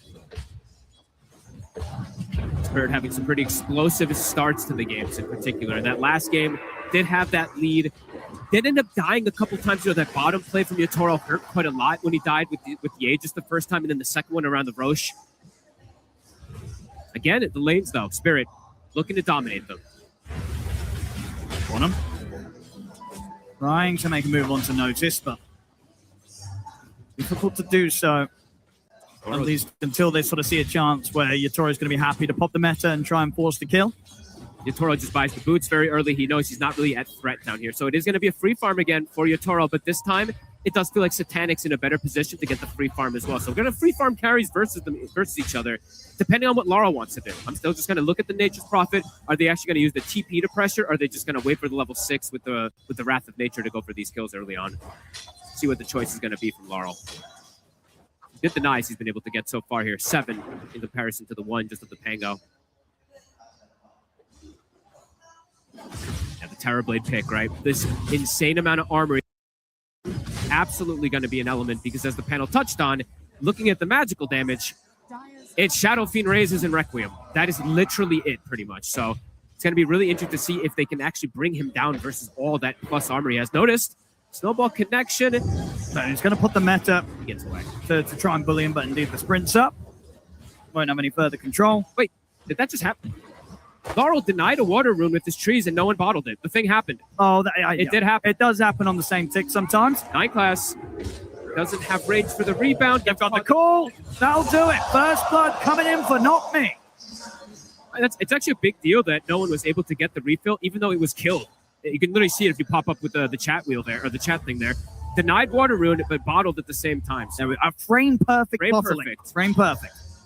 And it matters, because he gets the fill up, he's going to be able to continue being healthy in the matchup versus the Nature's Prophet and keep securing these last hits. So top lane for Spirit, can definitely see them have easier ways to get aggressive versus Vision, while bottom, it's going to be Tukalis making movements around with that level 3 that we've seen. So already seeing him shift toward the mid lane, Brew is anticipating it, reading the movements, looking for the ward. Won't quite find it though. Sneaky placement coming in from Tukalis. So now you just, I guess as Rue, you just follow the Enchantress, right? Leave the Terrorblade in this 1v1 matchup. Try and get a bit of a setup there, but not quite ever get the disposed to follow up on the rebound. Collapse quick with the call to interrupt the combo 9 class was trying to use to set up for the raises. 9 class does have the level 2 rebound now. You actually usable. The first level of rebound is very hard to use. Carlos, we'll find him. Go in the river. This is not where you expect Yatoro to be. That is a heads-up move. Rue just stalking Ducalis as anticipated. He knows they've seen this play before from them, so they're reading it pretty beautifully. CS though, the fact that they are leaving the bottom lane, Noticed is now just starting to get that free farm, even though he is versus that Terrorblade. 3 lanes for Vision, getting that CS. All in all, very close start. Very close. Not too much of a difference there. Nobody getting pressured out of the lane. Rue will get the amp damage. 9 class. Gonna get the grab on a collapse, sets up for the raises, tries to dive the tower to get the kill, but 9 class isn't gonna be able to finish the job, ends up dying, and now with the rotation, they'll have to roll forward over towards Satanic. Shards off the mark though. Satanic will live. The Willow already has Ash Legion shield. That actually saves Collapse. I was clicking around, I'm like, who the hell has this neutral item already? It's the Willow. The barrier actually saves Collapse there, I'm pretty sure. Oh, that's pretty crazy. You can't calculate for that on the side of Vision. Nice attempt to dive, but responded accordingly there from Spirit again. 9 class. Might try for Rue. It's hard though with the snowball. Will always be able to disrupt the combo that 9 class will try and catch him with. They want to dive Laurel here. No one. Doesn't have the roll, but does have the 3-3. Does have the skill points for the damage. Trying to apply some pressure here onto the tower. Laurel can drag the wave, though, with this train safely. Hefty stacks being made, Owen. Vision definitely has potential to walk in and go for some type of steal plays as well, too. And a rare time that I've seen this, too. So it's a mechanic that I haven't seen many other teams abuse in some time. The stacks with the Wrath of Nature. We talked about it a lot. I think it builds up the damage of the ult very effectively. Like last TI, or I think it was the TI before that, we saw teams abusing this. This Wrath of Nature off of these neutrals, it means it effectively does max damage on all the rest of the bounces all over the map. So they have to calculate that in on the side of Vision. If they do scout those stacks, I don't know if they did see them just yet. But it's a lot of extra burst damage that could catch some of these heroes off guard. So cool to point that out. Seeing the item build cube from Laurel right now too, it's just a drums. So he's looking to be aggressive early on is what that tells me. Not your usual pickup from these Nature's Prophets. I mean, that should allow him to turn up and ensure that Yatoro can kind of take these early objectives. Yeah, and he can kill buildings pretty quickly too, right? Just being able to beat on them with the treants, with the drum. Pretty cool itemization if he does go for it here. Ducalis is going to now go into that triangle, going to start scouting these stacks out, stealing some of the creeps as well, so we'll limit some of that farm. Will he get out for it? Or if he's coming in for Lal, he's ready to block him off with the Sprout. Can he get in front of him with the trees? Trying to get some body block, sets up for that big hit from the Nature's Wrath. Will succeed. I'm happy to see a team doing this. I think I talked to like 5 of the players during this tournament. I was like, how come nobody's doing this stacking thing with Wrath of Nature anymore? So happy to see that Spirit is in preparation with that. Collapse. 9 class trying to prevent him to get the TP out. He's got the rebound. And no one's coming in to help. Look at the cool off Collapse. But Rolling Thunder's there. Collapse is going to try and juke it. He's speedy. But there's only so much he can dance around as Ducalis comes in with the slow Collapse. He's going to run down the river. He's actually running back in at them. He gets the dunk. Are you kidding? That's ridiculous. Collapse. He'll take that. Took 4 heroes to pretty much turn up and try and take him down, and he gets a kill on the way out. And in the meantime, look at Yatoro. He's a great space, my friend. I will show up and push this tower here. Vision still farming very well, but 5 quick kills for Spirit. Yatoro turning up to these very early fights. These jukes, the river movement speed absolutely coming into play there. Also having the Stone Feather Satchel with the movement speed as well does come into play, of course. As we saw last game from Yatoro, Team Spirit's cause, they know when to run back in. Doesn't matter how low they are. They see an opportunity to get something. They'll get back in on the action. Vision, though, yes, they brought 4 heroes up there, but not moving with Noticed, which is the important one. Noticed is like, guys, I'm having a very free lane. And we do have to talk about how important Noticed was in that last game. Besides just the Fiend's Gate being, or the pits being absolutely insane, the damage mitigation he provided in that last game was huge. This game, it's not damage mitigation, but it's damage amplification, and it's the Blink Dagger, right? It's that initiation tool for the team that he's going to have very early, which is really good versus like 4 of the heroes. Sure, versus the TB, not as great because he's got that high armor, but versus the rest of them, it can be very strong to close that gap and burst them. Staying very even on the gold, despite these early kills that Spirit are finding. Titanic in this game, though, absolute free farm. The other 2 games, he was feeling a bit more of that pressure. He made an amazing recovery on the life stealer. And how have we been sort of seeing the timings of the SF versus the Terrorblade kind of match up in these games? In these games, in overall games, I'm not sure, but with these games with Spirit and versus Efficient, they're going to show up to every single one of these fights. They just love to play very aggressive. So I imagine we're going to see both of them turn up more than anticipated than other ones do. And Satanic, he's just going to go normal build. I thought maybe we'll see some type of pivot from him, but not going to be the case. Some of the players I've seen them go for this Yashikaya build when you're playing versus something like TB, but he wants the Manta. Wants to have that Dispel versus the Reflection eventually. Wants to be able to Manta dodge versus the Axe early on too. Not me. Get the Shadow Realm off. Got the fear. We'll be able to stop further raises. He's going to try for the TP out, but they've got the way to put a stop to it. That's not me. We'll get taken down here by a further raise from Satanic. Nice aggressive moves. I wonder what 9 class is going to do overall with his build. Is there anything different nowadays? I don't even know if there is. I think you go greedy. Surely. I mean, you go like Phase Boot, something. Maybe you go Blink Dagger. Phase Boot, save. BKB, Crystallis, Okay, Daedalus, Basha. That's what I want to see. No one. Roll connection will hit Yatoro. Nice shards to protect, but the jump over. And still going to be able to jump in. As Noticed coming in with a crush. They have to be careful. Potential Sunder will get it off, but he's surrounded by the whole team. The snowball save comes into play. Rolled up to the high ground with the stun into the Requiem there. Satanic gets the double kill. Oh, Vision. They've got a really good position right now to play this aggression with this blink so early unnoticed. I mean, you said it. Both carries looking to turn up, but Vision there as a whole. They had the stuns. They had the setup. The Requiem is going to win that trade every single time here in these early moments. This mid game, it does feel like it's going to be quite hard for Spirit in particular since they're playing versus this heavy team fight and this Slarda with this early blink.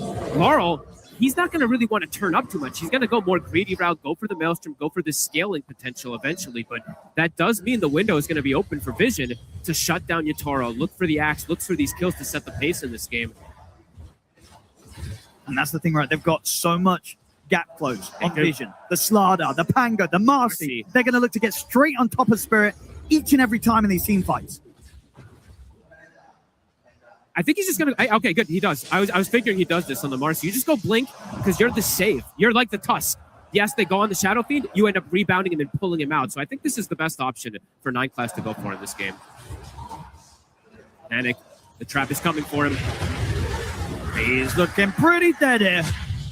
Quite far out on the top lane. And happy to see Laurel get involved now. I don't really want to see Laurel play too passive on this Nature's Prophet. Even if he's going this Maelstrom build, I want to see him turn up to these early fights. Sure, not in the last one because it was a pretty horrible position for it, but I want to see him play pretty aggressive on this Nature's Prophet. Refusal, done for no one. And they want to fight with this. They want to strike back on this top side. I mean, they know that Spirit just made this play up here on the top lane. They're going to see if anyone's left around. Will be not me. He dead. No one will roll for more. Won't find the connection onto anybody else here, but we'll be able to swing toward the mid and potentially for the rune as well too. 10 seconds till it will spawn. See if no one gets lucky for it. Because yeah, if there's these 5v5 engagements, right, Vision have the clear advantage in the mid game. If they can somehow split it up though on Spirit, that's the key to their success, right? All about the split push, forcing Vision to react and taking the fights with the numbers. Yeah, I think at the least, Spirit, they're not going to want to fight until Collapse has this Blink Dagger on the blade now. That's the next timing that Spirit are going to try and find. Lyle and Yatoro very happy to hit the creeps right now. They've got to let these tier 1s go.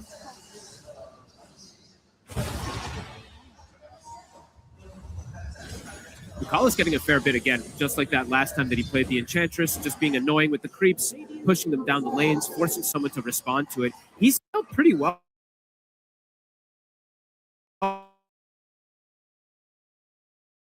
That last game on House Collapses, Blink looking. So Phase, Blade Mail, he's even gone for the Soul Ring, gone greedy. It's going to take a bit of time to have that Blink. So the window for Vision to make these aggressive moves is definitely there with Noticed having the Blink first. Vision, they're not afraid to fight around here. Collapse has got to be careful. Wallace starting to poke him. And 9 class is closing in. Can't quite reach. Collapse far enough away to survive. The Subaru off to the side, though. He's in trouble. He'll get the shards out to try and block him off. He'll have a snowball to buy a bit more time, but with the 4 of them chasing him out, no way out of this for Root. It's going to be so much overwhelming physical damage in this game. Even though there is this Terrorblade, it's good for him to have this armor, but the rest of his heroes are definitely going to be struggling at that front. Double disconnect. What happened here? Yeah, mid-game team fights. Eyes on the Slardar, eyes on the Pango. See what Spirit wants to do. Oh, okay, so they don't see... Oh, those well, shards are invisible. A quick turn it off and on again should fix that. It's a pretty important game to see those shards too when you're playing with Pango, because that shard can trip up the Rolling Thunder pretty hard in the mid game. I mean, all spells you definitely want to see, but no, normally the old reconnect does fix that. Hopefully things should be set. Find out in the next team fight.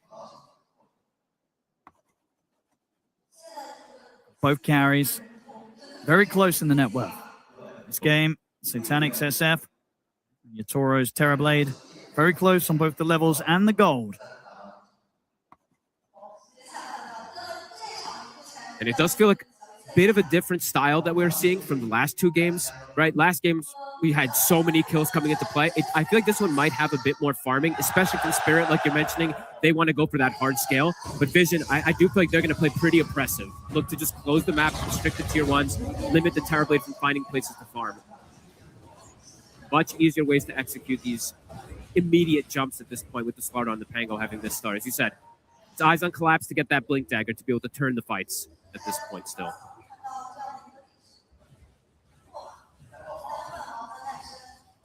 Vision. See how much action they can continue to bring before Collapse is allowed to get that pickup. Because it is a very good Blade Mail game. Playing versus the Shadow Fiend, there is the save from the Marcy, but it's not the same exact as the Tusk, where you just have that invulnerability during it. You're still going to be on the map, being able to get hit when you do get rebound and pushed away. I'm happy to see these new heroes, though. So many different ones we're now seeing in this Grand Finals. See if the idea this time ends up working around for 9 class. And as always, as I like to ask when we do see these new heroes, why is no one else playing Marcy? What is the risk with this hero? It's not in the best state, Owen. It really isn't. It doesn't really have too much team fight. There's other heroes that are just better in replication of these saves and all that. This is just a 9 class special. And why is that? What about this hero suits 9 classes playstyle as a support? It's just odd. It can scale. And then also, I mean, in particular for this game, right, it's a gap closer. When they were seeing the Nature's Prophet, they wanted that gap close to be able to bring the Slardar in. Even though the lanes have ended up being switched up, it still has that same potential to gap close, get on top of something that doesn't like to get got on top of. So,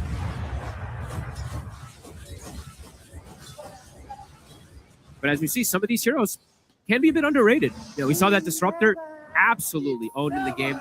Could be some similar things. You know, if he just gets a rebound save in some of these moves, could be absolutely everything. Yeah, we saw what last game as well, the pivot for the support axe from Rue. That nearly worked out. So pretty good. Innovation, definitely the name of the game here in this Grand Finals. Vision, in all this downtime, they are farming a bit harder here. Even though we're talking about Spirit, they're content to hit some of these creeps. It's Vision getting more out of the map at the moment here. So then, with this Blink Dagger and Blade Mail done on Collapse, do you want to see Spirit try for a play? Yeah, absolutely. They almost have Blink on Rue as well, too. So if they do get a kill, they'll have double Blink Daggers to go for these fights. So right now, let's see if Vision is prepared for the move. 9 class has to hug Satanic. See what they can get. Satanic's going to show. He's got the backup setup behind him. They're reading this move. It's a bit of a bait. Do Spirit fall for this? Not me. Doesn't look like they will. He's been spotted out to the side. Waiting around the rune. They'll get a haste. They won't jump in on this. They know that Vision's setting up for some sort of counterplay. Ooh. Not me. Quick with the Tumblr's toy. What the? Did see him coming, so did have a moment to be able to press it there, but still dodging it away. Notice now also has the shard, so very big damage potential for the side of Vision in these next upcoming fights. Still easier for them to take the fights. Spirit won't hemorrhage anything, though. They don't fall for the bait play that Vision was setting up. Looks like they will maybe finish off this tower with the illusion. Illusions versus illusions. Titanics wins. Tower. 9 class. Can you get the deny? No. Creeps will finish the job. Not quite able to connect. So Blink Dagger done for the Tusk. Blink still far away for 9 class. So now Spirit, much easier access to look for fights themselves as well, too, versus Vision. But the team fight, still difficult when they have the numbers on the side of Vision. Spirit wants to pop a target first. Through these quieter moments, you see Satanic farming just that little bit quicker than Yatoro in this downtime. I like watching. Look at 9 class. He's literally just hugging him, not moving from the side of Satanic. Because if there's a move that comes out, he can bail him out of it with this rebound. Starting to get points in the bodyguard as well, too, so that extra that Satanic's going to have. And it is the most likely move, right? If Spirit disappear off the map, go for some sort of smoke play, you know that their top target, it's going to be Satanic. 100%. This bodyguard, I'm going to watch to see how much it can do in this game, too, because Satanic, unlike Yatoro, doesn't go the Mask of Madness, so he will have that lifesteal coming from the Marcy in the fights. See how much that actually matters. Here we go. Spirit, ready to attempt another smoke. Both teams keen to fight, though. Vision, so far, have been very prepared for these sort of plays. And no one has a full Aghanim's for this next fight, too. He might be big priority number 1. The question is, do they kill him in a call? They get noticed. Kill him with the call and the Blade Mail up. They have the punch, the snowball, the control. The dunk comes a little early, but it doesn't matter. The damage enough to help bring him down. No one? Got the Rolling Thunder. Found his way over towards Yatoro. Yatoro does not have mana for a potential Sunder. Doesn't matter, though. Vision, they still hold back away from the Terrorblade. Little awkward knowing to go for the full commitment, but it's an arcane rune, so we'll just be able to roll, get himself out. Nice kill there from Spirit, finding the angle onto the Slardar there. Closing the gap on the gold. This is how they want to take the fights. They don't want to take head-on team fights. They want to kill one target first and then potentially look for the catch afterwards. Notice being slowed down. Collapse now. Tied net worth with that Slardar.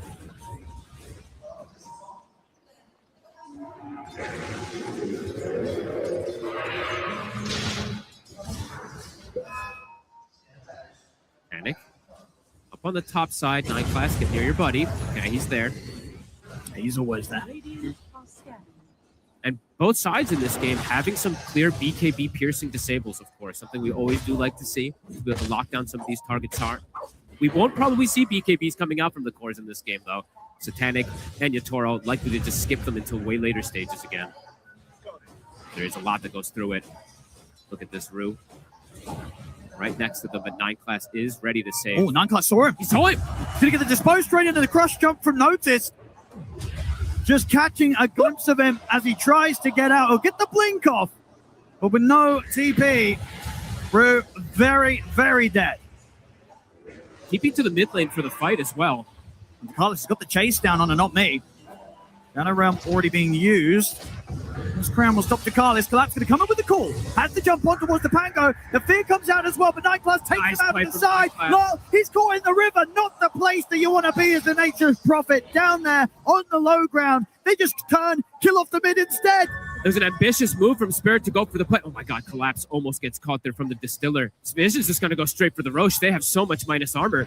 Likely to be able to bring it down in time. 30 seconds still till NP. Meta's still on. Okay, Meta's coming back up. And Spirit, they're not in the area for this. But they can't fight right now. And they have to let these objectives fall to Vision. What Puppy was talking about, you know, that heavy team fight advantage that Vision has in comparison. And Laurel's playing this Nature's Prophet. And especially when he's caught like that. TPing way too aggressive in the river as well, too. Trying to get that catch onto this kill. Now Satanic has an Aegis to play with, and now even more so where they have that team fight advantage, where they have the second life on him. Can look to get very, very involved. I think this Marcy is actually going to come in really cool. I like the Marcy. I like it quite a bit this We've game. seen, you know, not obviously at this international, but many times before in the past, 9 class show us some fantastic stuff with his Marcy. It might not be the most crazy flashy stuff where he's, you know, his coddle, where he's popping off, taking over the game, but he's going to make Satanic look that much better in the game with the bodyguards, with the rebound saves, and he's about to have that blink dagger. So matching the blink of Rue's timing, not by too bad much.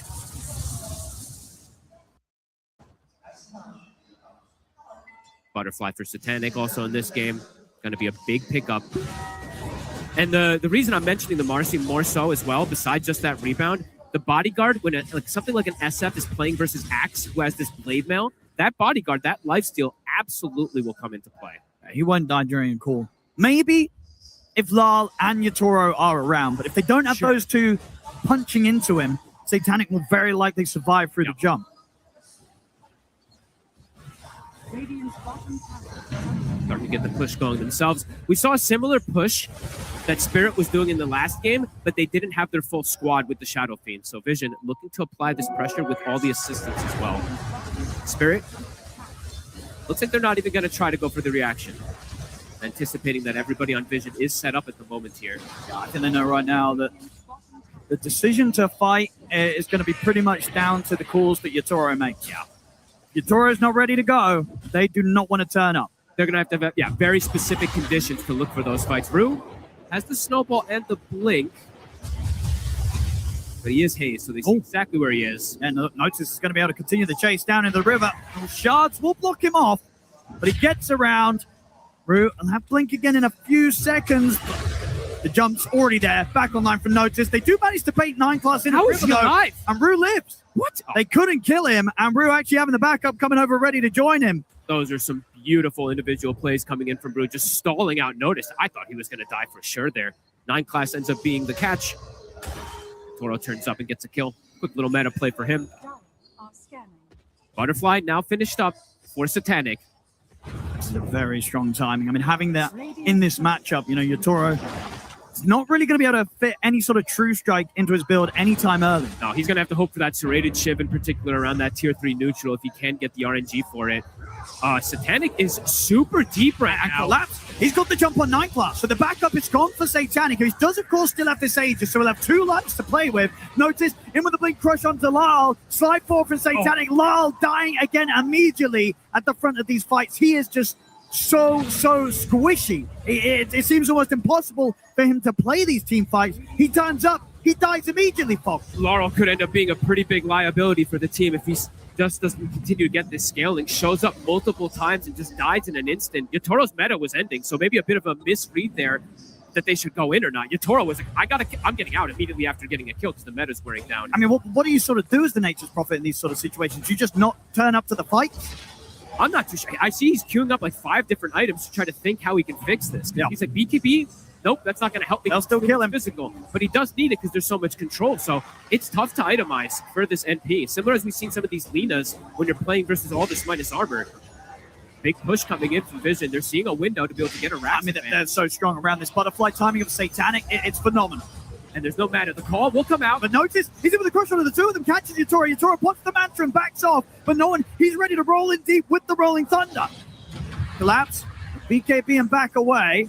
Panic, 50 seconds still. Zoro stepping back up onto Ducalis. They get the Enchantress. Brew trying to see if he can catch more from this.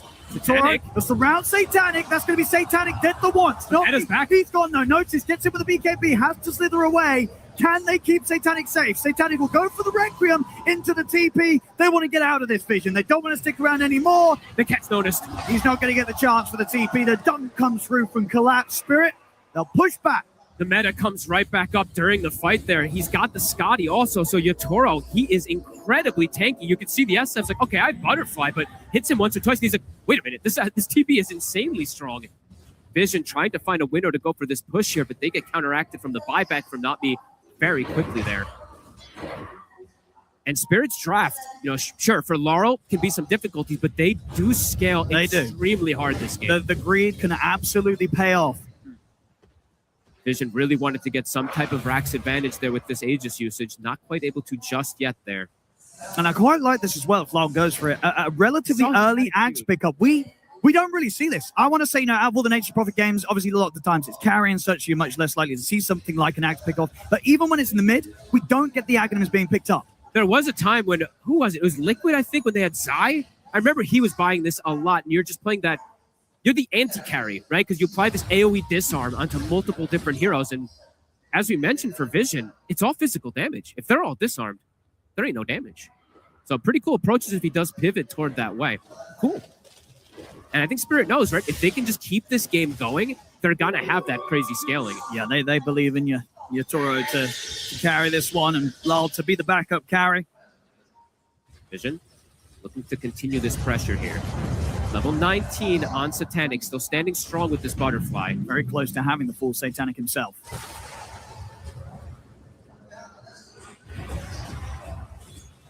A 2K lead at the moment for Vision. I anticipate that they wanted to get a bit more out of this mid game with their team fight advantage. Well, of course, lots of potential for them to also continue with this scaling. No one can continue as well. Same thing for Notice. Queuing up the Aghanims. I think we're truly in for a treat this game as well, too. These teams just on such even footing, matching each other's movements. Sure, this one, not 29 kills at the 29-minute mark that we did see last time from one team, but still very impressive little macro plays that both teams are doing. In terms of timings, in the mid, no one. They'll get Brew here. Big damage. In terms of timings, you were saying? If you're Vision, what are you waiting for next? Is it sort of the case of just waiting for the next Roshan? Are you able to still try and force a fight before the Rosh?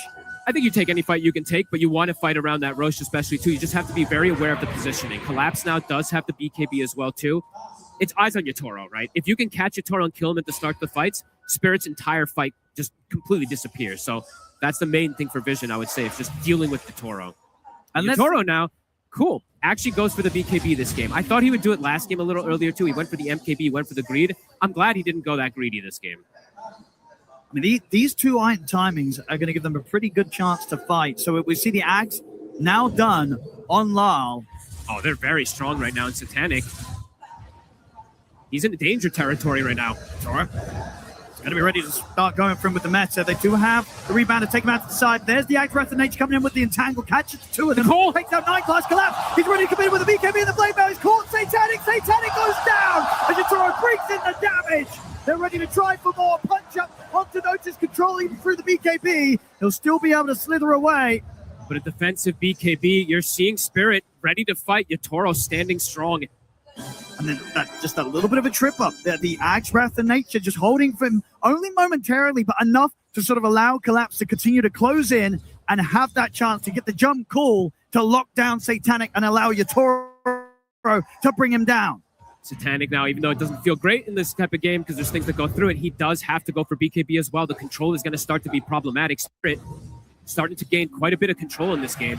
Yatoro did get the serrated shiv, of course, too, so he is able to bypass that butterfly occasionally. Absolutely see it coming to play there. And 9 class, even though he can bail him away the first time with the rebound, he ends up dying, and they still can chase forward for it. Pressure feels like it's building up quickly here onto Vision. In these last few moments, Spirit gaining hefty momentum. Yeah, I mean, I think it really is sort of those 2 times. He's getting the BKB at this point at the build for Yatoro. Having this Aghanims on Lyle's Nature's Prophet, it sort of allows them to play to a timing. The Vision, I don't know if they're necessarily prepared for. No, I don't think you anticipate this build on the Nature's Prophet by any means. No. It's something quite rare to see. It does feel very strong in this game versus the literal all-physical damage draft of Vision. Physically, they have some very good answers versus now. Just super disruptive in these team fights. They made it through that hard moment of a lack of team fight. Now the Wrath of Nature. That's true. That is a team. That is the team fight they were missing. They've managed to find it here with this build from Lyle. Now, Quinn was mentioned multiple times now on the panel. Sometimes it's items that are the important things for a lot of these heroes to change the dynamic of how they play. That's exactly what this Aghanims does for NP. He has a really strong talent at 22 that most don't take, too. Most of them, since they're playing carry, they take the Sprout damage. But in this game, can absolutely just go for their Wrath, and it's a 60-second cooldown. And if you want to be really cool, you go for the Refresher Octarine build. We'll see if he's cool enough, Lyle. Well, I don't know if he'll go down. Eventually, he'll be able to get it all, because he'll get a free Refresher, probably. That is true. Okay, so Vision, I feel like they have to fight. I don't think you can sit back at this point. Let Spirit play their game. They have a full AC on the Slardar. Notice has changed the build. But it's into this age. It is. It's not easy. A Vision, they're not afraid of a challenge. The smoke comes in. Vision looking for the wraparound. They've got eyes on Collapse. It would be a huge jump to take the Axe out. He's been getting some pretty good calls, and there's the initiation. He'll get the BKB off. If he can get away from the rest of the chase of Vision, Yatoro ready to hold the high ground, puts the meta. They turn towards him. The fear will push back Satanic for now. Yatoro trying to bring down the Enchantress first. Ducalis, he will slowly but surely go down off to the side, not be dealt with. But now the Raptor comes in, locking down the team. Yatoro steps up over towards Satanic, but notices him with the bus. The Christ Thunder doesn't matter. Yatoro still goes down the once. The Collapse jumps in with the dunk, but he's ready to look for more. Pushing up to the high ground. Snowball saved by time. Yatoro surrounding Satanic. Is caught in the trees, but that's to back away. The Red Queen's there. See Yatoro step away from the fight. He knows the fight now. It's over. They've got to run. He'll go for the TP. He'll get away. Vision, they survive through it, and they're able to push into Spirit and take the team fight. They keep Satanic alive. It's all these little things. The bodyguard lifesteal with the Satanic as well, too. Everything coming into play there. They're able to distance him away from Yatoro. Spirit, they had the positional advantage there for a second. They had the high ground. The Rolling Thunder was already expended. He was able to keep wailing on them, but they get the distancing there. That was beautiful execution from Vision. Just watch how they bail out. It's all about Satanic, right? So throw all the buffs on him. Watch 9 class sitting on the sidelines, waiting for the moves to get that save when it looks scary for Satanic for a second. And Marcy's doing the work.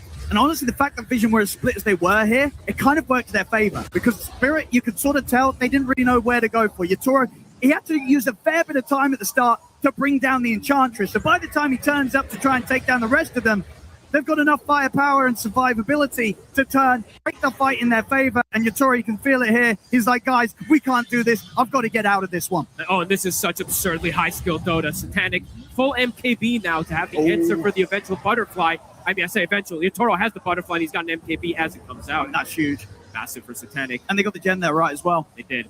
And I think it was actually, so I missaw there. Apologies. Now that I saw the replay, he didn't actually end up getting the save from 9 class. I think it was Ducalis' Force Staff that ended up getting that positioning for Satanic, or it was his Force Staff. One of the two. I didn't see which one it was. Smoke up. They're ready to go again. I mean, Vision. They're like, if we could do that into an Aegis, imagine what we can do without an Aegis. Into an the side of Aegis Spirit. and into an high ground positioning that Spirit had too. They're going to feel very strong after that last play, Vision. We're getting treated with such beautiful dodo and less than just a 3K lead here at this point. Both teams battling it, duking it out. And as we said, Yatoro, he is the key to watch. He is everything for the side of Spirit in this game. The meta is back up there. Looking for the angle. That's it, showing in the mid. Crush.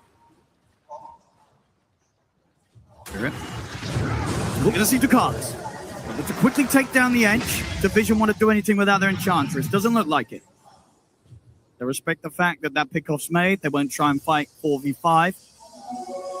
They didn't have to expend anything either on the side of Spirit to get that kill. They've got everything at the ready. Didn't even use the meta. Just used the Demon Seal to close the gap.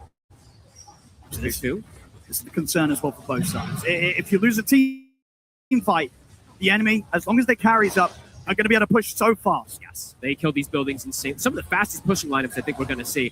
Vision, as you said too, having this double gem, they're able to take that one away. It's going to be big for the next upcoming movements in terms of map control. But neck and neck again this game. And the pivot too, we did see right from Notice. Going for this AC in this last team fight, you absolutely could feel that overwhelming physical. Even though it's a Terrorblade with 50 armor, you started to see those right clicks coming from the SF. Yeah, and sort of going the other way as well. It was taking a long time for Yatoro to bring anyone down, despite how farmed he is. So once that Hydra's breath is complete, it's that's going to help out a lot. It's on the way out on the courier. A good step up to the damage output of Yatoro. And I mean, I can't believe I haven't said this now for 35 minutes, but when I was talking about Vision pretty much being only... Well, notice. So is Spirit. I found Lyle. I'll try and push it back and catch him in the Sprout. Notice. He's going to be careful. Feels that Lyle might have backup, so doesn't want to try and push to finish the kill. Same time, Spirit. They're looking to see if they can catch the rest of Vision split up, but no one. He's already in with the jump on towards them. Commits him with the Rolling Thunder. They're going to find the Dark Willow. They've got the Yule's control on to Collapse. Sets up for Notice to come in with the crush. Collapse. He has to put the BKB and step back. The wraparound, Yatoro in with the Metamorphosis. Satanic damage on the Satanic. Satanic tries to force away. He'll get the Red Monster, but the BKB's out for Yatoro. Satanic, he's thrown back by Nightglass. Nightglass getting him out of there. He's dead. Final right clicks fly through. Satanic will fall. How does Yatoro get that positioning? That was insane. Has the Hydra breath for the fight too, so just rips this Shadow King. And they were so quick to make that move. They saw some of that play that Notice went for down bottom onto Lyle, and they were like, well, we could go on them on the mid, try and force the chaos, and they succeed in doing so. At this point, there's no SF for a full minute. Are they going to close the game? They're going tier 4s. They're going to feel it. The glyph was popped. They know with the pickup for the MKB, spent the money. He does not have the money for buyback. Yatoro knows that this is their opportunity to do serious damage and maybe even threaten the game. Oh, and they might be able to close it out. It's 50 seconds. And they take the building so fast. Notice, he's in with the crush. Looks to be collapsed, not getting the core connection onto Notice. Notice turns towards Yatoro, but you've got to be careful. They hit hard. The Wrath comes through. The root's there. Notice is gone. Oh my God. I mean, Yatoro, how does he find that angle to get on top of them there? Notice is going to have to buy back. Okay. Tier 4s are dropping. No one. Got a good angle here with the Rolling Thunder. Catching both the mid and the carry. Jumping with the crush. That's Lyle gone. And they chase for more. Lyle does have a buyback if he wants to make a crazy move. Yatoro. Snowball. We'll be there to take him out. Nightglass and no one. They're going to try and jump forward to chase on towards him. Back coming down. The claws there collapse. Gets the dunk on Nightglass. That's Nightglass out as he keeps Lyle and Yatoro safe. Look, Yatoro, he wants to go back in on this. He's looking towards Noah, but the bash comes in for Notice. Yatoro trying to stand his ground against the Slardar. He's fighting. The trade. The bash is there. Yatoro lives. The impetus. The Sunder. He just hit the banner. He's back up with the HP. Ducalis still trying to push him away. Rue, he's going to be the sacrifice. Leave the tusk behind. Get your Terrorblade out of there. Oh my God, he literally just got the mana. He was sitting at 25, just picks it up to that 50 and gets the Sunder on his illusion and saves him. Oh my goodness, they get double tier 4s. They'll get the rain tracks, not the melee, but forcing heavy buybacks. Even no one as well expending his Laurel. 2 big core buybacks. Laurel did buy back in to make sure that he could protect his buddy. So that was used there. But a big hit Spirit blowing open the game. And I can watch Satanic in the... I mean, we'll wait for this one again afterwards, actually. Chase forward. Just able to bail Yatoro out. Maybe if they got that Yatoro kill, things would have looked to be in a bit of a a smoother spot off the defense, but not getting the Terror Blade as desperately as they tried. Collapse keeping him safe from that initial jump from 9 class. And at this point, even though Notice gets on top of him, Yatoro's so fast. He's got so much armor. It's so hard for Notice to finish off the job. And as you say, getting just enough here to get that Sunder play off. It was literally, look at this. He even toggled this man. He needed it. Yep, the tread switch did it. I think he had enough mana anyway without it. But it was still cool to see that he goes for the play, bro. He's anticipating these type of moves. I mean, massive from Spirit. Yatoro now level 25. Hard for Satanic. It's hard for SF in general to fight versus a TB, but without BKB, he can't lifesteal. Spirit, they're going to be ready to jump again. Satanic might not be ready for this. Collapse. It's quick. Oh, he's able to slide away from the range of the call. I mean, Satanic needs more help in these fights, though, because he can't lifesteal. You're getting hit from the Scotty. You cannot turn in lifesteal with your Satanic. It's also getting robbed, of course, from the Krullas, but my goodness, Spirit looking to potentially close this one out. Going again. Looking for another fight. They know that the buyback situation, it's not in a great spot for Vision. They can find a big catch. They can put an end to this game, Spirit. No one. Careful. Such tense moments. These next moments for Vision are everything. Collapse. Giving some praise there to no one for those quick reactions. What an absolutely insane game so far here.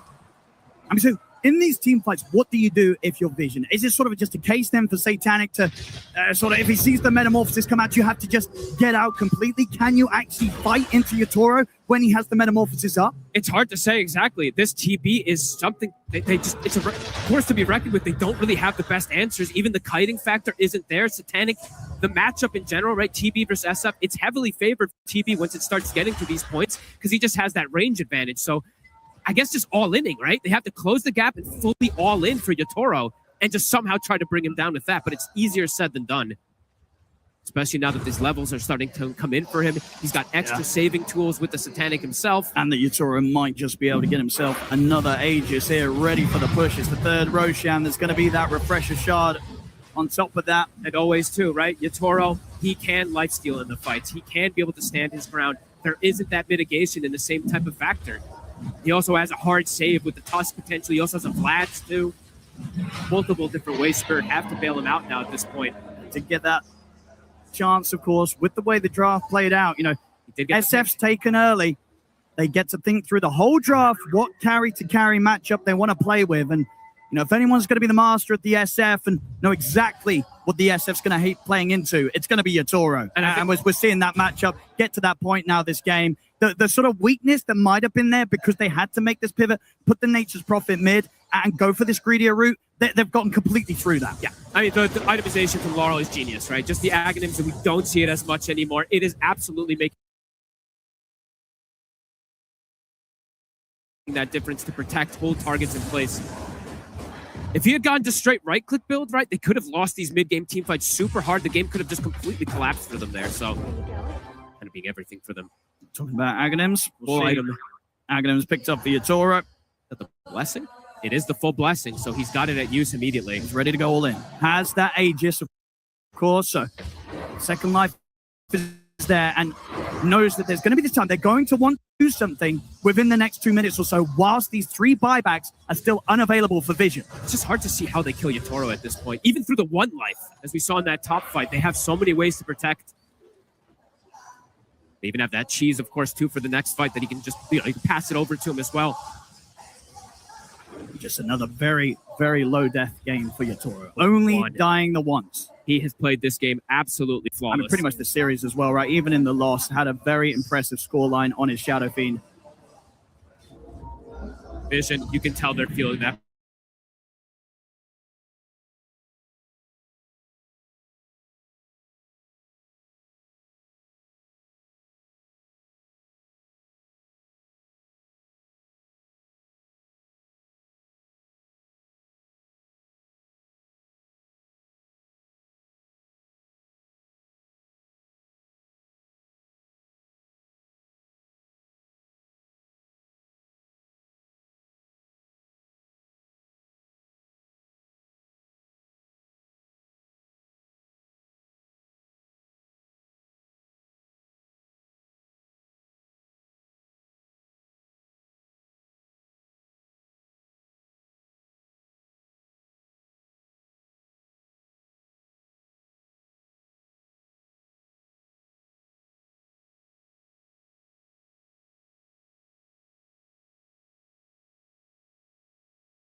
games like this, and I think Vision, it's a weakness that it seems Spirit are exposing, that Vision, they don't like it when the enemy team has the late game. They are not doing well enough in lanes against Spirit compared to how they are against other teams. Spirit is surviving that early game. They're getting off to a decent enough start. The Vision can't run them over. And then if Spirit's chilling with the late game, then we've got some big problems. I also feel like Puppy talks about like the team fight superiority that they're going to have as the game progresses, but Varl itemized around it, right? He bought the Aghanims on the Nature's Prophet. It gives you this huge AoE route on everything that the ulti hits. And it's just smart decisions like this that, you know, when Spirit are doing well, you can see why. They can overcome this what they're lacking with their draft through items. They're finding ways to like make things come together even when they don't have those natural tools in the heroes. I'm still just so impressed with what was happening in the carry to carry matchup, because we love to see what Yotaro can bring in a TI finals. For Satanic, it's his first time, and he has been the shining light time and time again in every game for Vision. This time around, they wanted to put the same faith in there, and for the earlier part of it, it really was that narrative. It really was that story. And so just getting essentially this free Terrorblade game and getting to have Yotaro on something so comfortable blows my mind as to how he performs. I mean, I forgot the heroes in the pool, but I think even more importantly now, Spirit has a huge edge mentally over Team Vision, because Team Vision, they've been ran over in game 1. They almost got ran over in game 2, and now they got carry matchup in the last pick. So when you go into the last pick, the amount of options that you have to consider, because I think up until the TB, Spirit were the ones that had to play tempo. Spirit were the ones that had to play fast. But with the TB, they completely flipped the draft, and they put themselves in a late game position. And there's a lot of heroes that you need to consider now for your bans. Yeah, Yataro's been exceptional, but we can see Not Me be pulled up on the graphic right now, and he played a really great game too. That high ground defense that Team Spirit had versus Team Vision when they got that Aegis and they were trying to pressure really early on, there was a 3-man curse crown that they lost to. They were able to disengage with the Marcy rebound, but a lot of this game also just added up to the Spirits on support. The supports on Spirit being able to control Team Vision. Whereas if you look at Team Vision supports, between an Enchantress and a Marcy, there really isn't that much control. So there was less maneuverability to work around in the team fights. There was less consistency in the high ground pushes. I fully agree with that. I heard Puppy mention in the coach interview after game 2 that he thinks they were outdrafted in game 1 and 2. Well, I'd extend that to say they got outdrafted in game 3 as well. I think the Pushka is dancing circles around them, and I think that is a big reason why the series has felt like Spirit is dominating, and Vision did win the game too, but overall it's felt Spirit's side, and I think a lot of that is due to the prep, is due to the situations they're setting themselves up in. They've got comfort, they've got late game, and it just feels like it's games that Spirit is very happy with. To be fair, there were moments of crowd pleasing with that Marcy. I know that when we look at the support duos, they're not really comparable in Sania, but again, it's just massive praise to be able to come out in the grand finals, see what you think is going to be on paper a fantastic matchup, and pick an uncontested hero here. Almost works out for them. There are a lot of clutch plays from the Marcy still. I mean, it is a lane class hero, but I think Puppy didn't want to say it, but almost all of his heroes are banned out. When I looked at the bans, there was a Hoodwink, and Hoodwink is not traditionally a hero that he plays. So I feel like he didn't want to go for that. He rather wanted the comfort. It's a TI final pressure. He felt like, I want to play something I know how to play. And it added to their concept, right, of adding damage to the SF. It gives him more tools. We were seeing the uncontested heroes here, and we had 2 more on it when we started the day, but both the Disruptor and the Marcy now being picked up. It always feels like they're all free game right now, Gwen. You could pick anything for yourself. Yeah, when you get into that zone, that TI zone of creativity, you're looking for what makes sense right now. You don't care about the meta. TI Grand Finals is its own meta. You throw everything else out the window. It's trash. We have what we have now, and that's all that matters. And on the topic of the Marcy, she was dodged. Like, there was this idea that they wanted to Marcy Slardar and bully the enemy carry, but they ended up dodging that matchup because of the Tusk protection. So they just read into it on Team Spirit. I love it. The reading is there. The balance is there in draft as well. But TI just keeps giving, whether it's new heroes or whether it's special content pieces coming out for our home crowd here in Shanghai.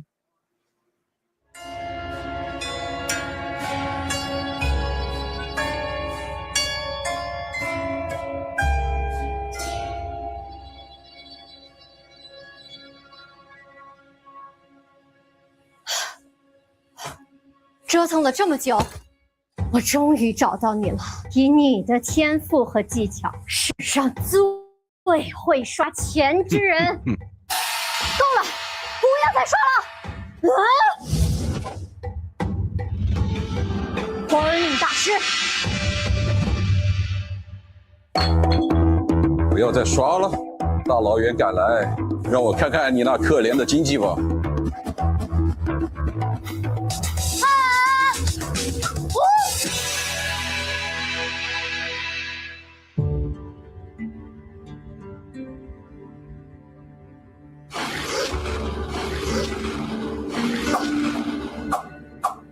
天哥，你觉得我是个严厉的师傅吗？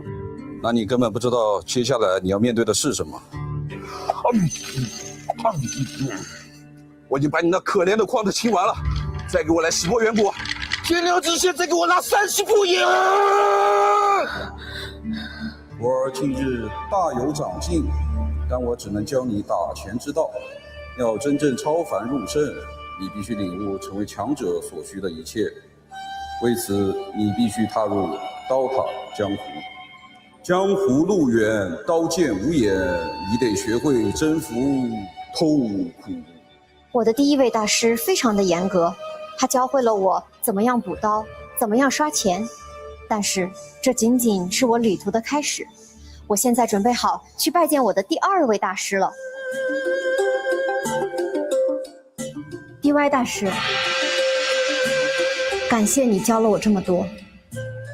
当然，不用客气。倒下的敌人是不会反抗你的。黑暗行者。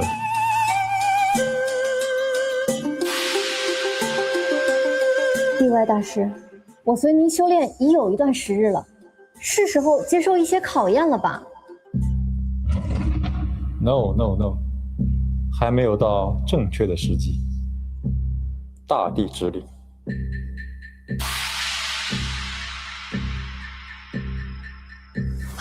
DY 大师，我已经跟随您修炼20多天了，我们到底什么时候才能开启这个悟道之门啊？不，你还有很多东西可以学。吃桃子可以回血，然后我可以过拆，拆掉你的藤甲，然后用酒，就是这些牌有很多东西都要学。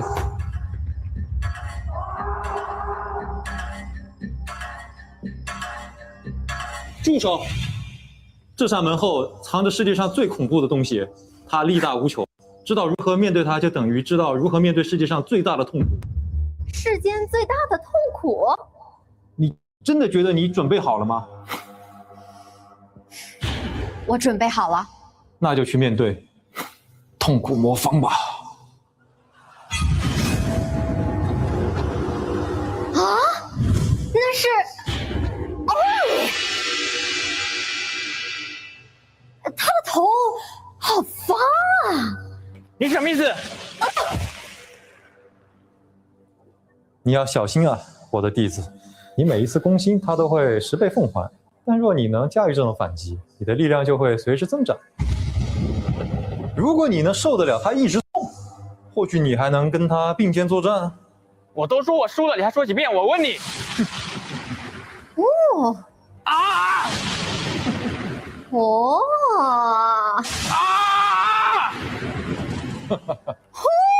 哦！学会跟他正面交锋吧，天哥。当他再也伤不到你时，你就能迎接下一个挑战了。这就是为什么某某某大哥总是去别的队伍。你什么意思？而且他从来没有跟你组过队哦，并且他将永远不会和你一起打。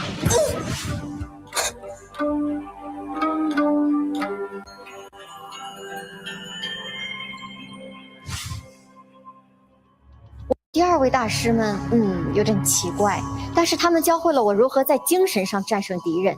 接下来我将要去拜访我的第3位大师，让我的身体变得更强壮。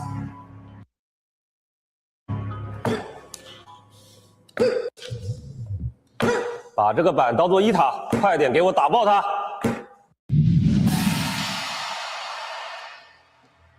是萨姆的大师。叫我再加1块板。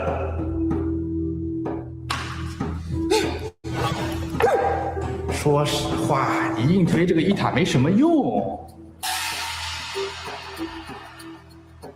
他说的是真的吗，超哥大师？再说一次，我的名字叫路遥，再加1块。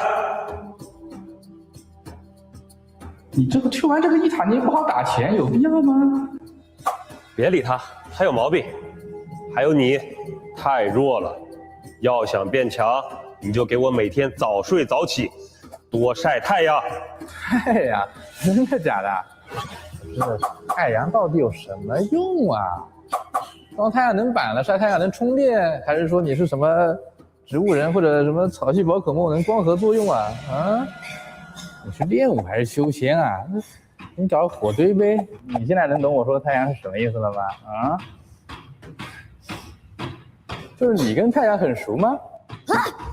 而且你是去过太阳，还是说那边有你兄弟啊？啊？你到底在说什么鬼啊？谢谢你，路遥大师。真的，叫我maybe。不过为师确实替你感到骄傲，你确实学到了真东西啊！真东西，不是真东西，真学到真东西了。学到啥了呀？要我看不如。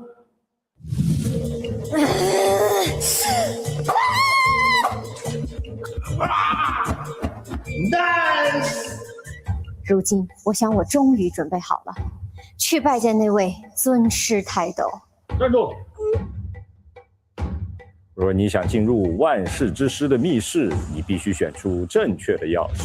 我们现在不要说这些好吗？真是的，让开！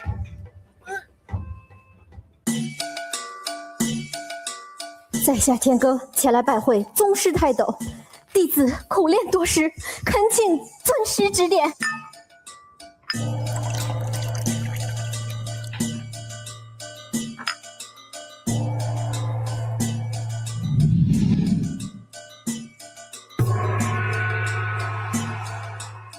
Me? No, that's. 哈哈哈哈哈！哎呀，厉大师！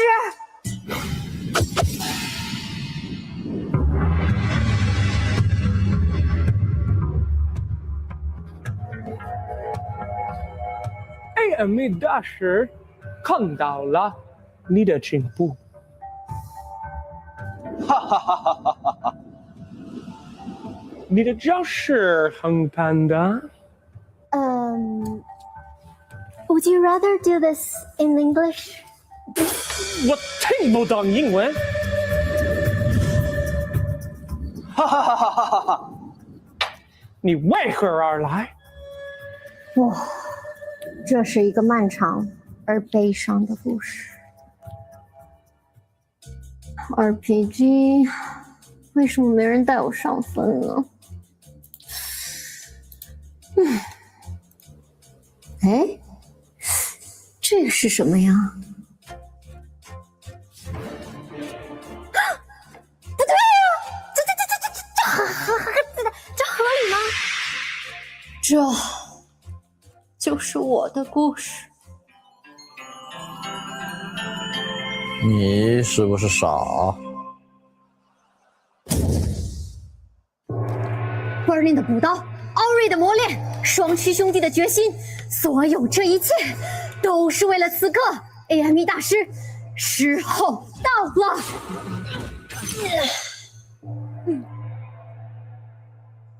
天哥，你已经准备好了。经济发育略已真成熟，钢铁心境唯有烈火方能淬炼。相信自己。妈妈，牛来。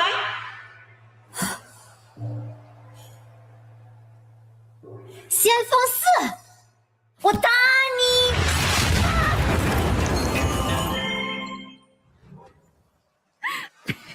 What a fantastic content piece coming out here for this year's TI. It is such an enjoyable moment every year when we get to see the creativeness comes out. And Skydub getting the absolute long list of legends and masterful training there just for Herald 4 like the rest of us. Yeah, I'm not sure I understood all the references, but I still enjoyed it mightily. My goodness. It's also cool to get to see all the sort of the Chinese pros and people in the scene from, like, I don't know, it's been such a long time we've been in Dota. So to get to see Burning and, I don't know, all these legends is very, very cool. And hearing the crowd respond to all the cameos was incredible. They were so loud. I mean, especially for Slacks. You know what I mean? The master of all masters. No, that was a great content piece. I had a blast watching it. It was really, really nice. It's always really fun. And it feels like it really does do a service to everyone that's given so much of their lives, so much of their times, given us like such notable plays as well, specifically from our Chinese Dota scene. So I love it. Thank you guys so much again for putting in all of that effort, for making what it was such a fun content piece here. But at the end of the day, the one reason a lot of us are still tuning in is the grand finals. We still have not decided who is going to be lifting that Aegis. Right now, Spirit are 2 games in this one. It is Vision with 1 game for themselves. And when you look towards it, it is only 1 more game Spirit need until we have 2 3-time TI champions, a 2-time TI champion in LoL as well, and a first-time TI attendee lifting the Aegis and not me. Like, it's crazy to think you are 1 game away from getting to achieve all of that together as a 5-man. Yeah, I think you need to be careful that pressure doesn't affect you. I think this team is as good at not doing that as anyone, is staying strong and focusing on the gameplay at hand. But the closer you get, I think the more of a temptation it becomes. And it's a classic Kuro line of don't think about winning. And I think there is truth in that you want to stay focused on actually playing the game, not on the result that happens if you do. Because while that's cool and all, that is not relevant right now because it's not a reality. Yeah, it's 0-0, right? You start over the game just fresh. Nothing. Dota doesn't care that you're 2 games up, right? It's not going to be more forgiving to you, or it's not going to make you deal more damage. None of your heroes change. It's all starting over from scratch, and equal opportunity for both teams here, really. We're looking at the number of TI appearances, and it's so fun to get to look at the numbers and then kind of put it into a percentage, into a different sort of perspective. If Spirit were to win on here, it would be a 50% win rate at TI for Yotaro, Miposhka, and Collapse. That's crazy. They've attended 6, this one being their 6, and to win 3 of them would be wild. That's insane. That's like, because the TIs that Team Spirit didn't win, they got knocked out early. Yeah. So it really feels like the story with this team has been, if you don't knock them out early, they're going to evolve and develop into this Pokemon that no one can defeat, you know? Just like Dove went on her journey in that content piece to become the master of all masters. This is what's happening here. But it's not like Vision are going to go down without a fight, though, in Stadia. We saw them really bounce back in game number 2, and that's the hope I'm hoping they're holding on to, that knowing that they can stick it to Spirit if it gets to that late game. Absolutely, and I think they've proved it time and time again throughout the event. All their matches have been 2-1s. That means you've been put in these positions before where you're only 1 game away from losing the series, and you have to clutch it out. So they know it's not a position they're not familiar with. They're very familiar with it, and I think they are just like Spirit. They're a team that learns a lot from the drafts. They can improve with every game that they play. And to be honest, the story of this series so far seems to be like, you want to make sure you have the end game win condition. Yeah, and they also haven't had that for those 3 games. And so while they may be down, and it may seem like Spirit has been doing better throughout the series, it's not that distant. Like, that's the thing about these games, is you can be losing and can even feel dominant. But when you go back and you watch the replay, or you look at the draft, it's such small things change that give you such a big advantage. And you've had a bigger gap now, right? Between games 3 or between games 3 and 4, sorry. Yes, you're there right, is a longer break. And so that means you have more time to think about things, more time to reset a little bit, to process how you want to change your draft and come in stronger. And so I think that break helps the team that's down a little bit, because you get to process things and figure a little bit more out. I know this is such a weird question to ask, but when you go to a game number 4 and you get that elongated break, what is the process of it? Because I'm also aware that these guys have been going at it for hours, and I know that recovering is one aspect of it, but are you out there caffeinating more? Are you eating? Like, what are the other ways in which you're trying to utilize the fact that you have a longer break instead of just talking about the Dota? I think a lot of it depends from person to person. I think because some people need to work on the draft, but that's not everyone. It's not something you want too many cooks in the kitchen. You want just enough. And so I think some people are leaning back in their chair. You have a little bit of food. You're just chilling and sort of, I don't know, you eat a little bit and you wait for the next game. And I think some people are going the other route. They're drinking coffee, they're drinking whatever caffeine they need, and they're focusing on the draft and doing the hard work. And so I think the leadership roles, maybe the no one and the puppy, they're taking the hard road of we need to fix problems and work on things. And your Satanics and your Notice, your newer players, I'm going to steel myself. I'm going to play as well as I can for this upcoming game. I do think that a pep talk needs to happen, though, for Vision, especially for their supports. Because something that I wanted to talk about was I do think the supports, the duos, are getting diffed this game. Even in that game, too, I feel like in all 3 games, Team Spirit supports have been moving to the mid lane and outpacing Vision supports. They've been clutching the late game. They've been able to do more with what they have than Team Vision. And when I look at this, I don't really see the issues with the cores and how they've been playing. It's more so how the supports are enabling them and Team Vision are a little bit lackluster today compared to Rue and Not Me. I mean, it ties to the hero pools and the drafts, right? We saw in this game 3, Spirit's bans are all over 9 class. None of the heroes that he really wants to play are given to him. He's forced to play this Marcy. I know Puppy said they wanted to do it. It's a cool idea. I could definitely see it work. There's potential for it. And I think, honestly, any other hero than the TB, they probably put it with the Star Dart, like you said, Mira, and then they try to run over that lane. But once TB comes out, it's just, this isn't possible anymore. And that's just, I think, draft-wise, Spirit has been solving that. They're making it hard for the supports to have that impact. I think another big factor that comes into it is these games for us is you just have to stay mentally strong. That to me was the biggest thing about playing in a TI final is it's such a mental test. It's just different than every other series, and all your hopes and dreams are so close, especially now that you've gotten deeper into the series. Being able to just focus on the Dota and push all those things aside is one of the hardest things I've ever had to do. And so I feel for these players, and I look and see how they come into the booths and how the game starts and trying to feel how they feel, because it is, I think, honestly, it's harder than the Dota itself is the mentality that goes into it and being strong and fortifying yourself to actually be able to play the game to the fullest of your ability. Yeah, I do think that's where Team Spirit shines with that mental fortification. But just to address the graphic that came on screen, they had the same kill participation in 9 class and Not Me. And what Aiden mentioned about the draft is very true, because if your Willow has 3-man Curse Crowns and 1 Terrorize in a team fight, and your Marcy, all she can do is rebound, there's not that much you can do. The support duos and their heroes have looked like they don't have enough. I mean, at some point, you can break Dota down simply to the more control we have, the easier the late game will be. And you could just look towards fixing the angles of control. Maybe Enchantress should be benched for the next game. Perhaps. I mean, I think the idea with the Marcy here was just we're going to bail out our carry, right? But bailing someone out when he's in a losing matchup and he doesn't win by surviving is the issue. That really is where it's just Spirit they're geniuses, and there's a reason they're here. And it's honestly impressive that they can do that with just 1 pick. Yeah, it feels like when you're doing the Marcy and that is the pivotal part for her, that's the role that she wants to play, you're almost saying we don't actually really want a team fight. We might poke and we might try and all in, but at the end of the day, that isn't really our MO with what we're going for here. Yeah, it's tough, and you just have to, you either have to pick a path and do your own thing and just pick your own heroes and say Spirit's going to counter us, and that's okay. We believe in our heroes a whole lot. That's one path, and the other route is you try to play Spirit's game. And you say you're going to counter our strategy on a higher level. We're going to try to do the same thing, and I think you have to kind of pick a path, because in some ways I think they're dilly-dallying between the two. Sometimes they're picking their own stuff, and sometimes they're trying to overarching counter. I think they're getting a bit outplayed at Spirit's game, and they're not quite fully committing to the other way. Yeah, I mean, what you mentioned there in regards to the previous game, they opened up with a Shadow Fiend. They wanted to build up the Shadow Fiend to be this critical point in the game where Satanic just stands there and chunks at everybody. So they enable him with an amp damage and a Marcy sidekick. But at some point, it really wasn't working out to actually get him to play. The game ended with the Atoro's Terrorblade having 55,000 hero damage and Satanic's SF having 20,000 hero damage. He just was not able to stand there and hit. So maybe it's because they didn't fully commit to the idea of building up a turret in SF.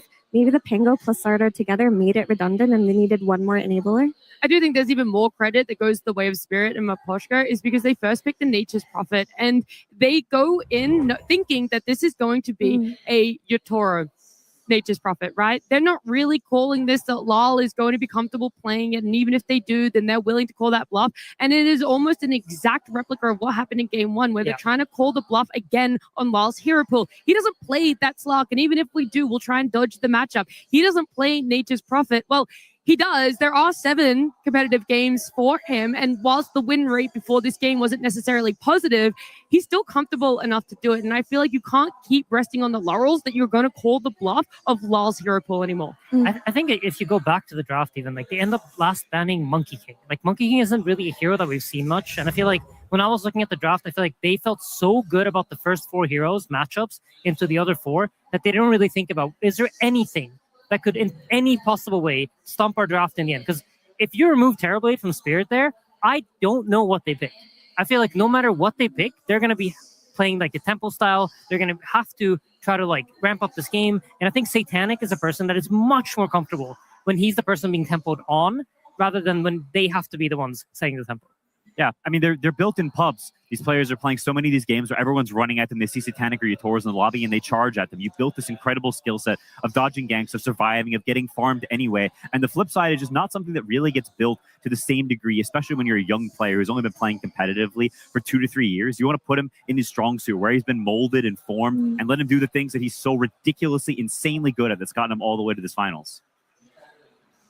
I'm just looking at the fact that Spirit, once again, they sacrificed some part of the hair to the Dota gods, and it feels like right now the tides aren't turning against them when it comes to favorability, because they have had that advantage now. You guys have coined it in all 3 drafts. Vision aren't looking necessarily like the team that they have in the upper bracket, where they haven't dropped a single series, where they took that path into the grand finals here, because they're 1 game down, and whilst they take to the stage again, there is that seed of doubt. This could be your final game of TI-15. This could be it that makes or breaks you. Yeah, there's a feeling as you walk onto the stage of you looking at the crowd and trying to savor it, but also focusing that mix of relishing the moment, but also you need to win. Your life is on the line here. Provision and Spirit is 1 game away from being the undisputed GOATs. Yeah, it's so close, you know. I think for them, they've been compared to OG for all these years, you know, 2 TI wins each. Who's truly better? And today they have the chance to finally end all discussion. There's no discussion after this. Yeah. If they get the 3-peat, it's over. And Quinn, you've been in a position where you're like 1 game from elimination at a TI Grand Finals against Team Spirit. Like, how do you steel yourself against the force that they are?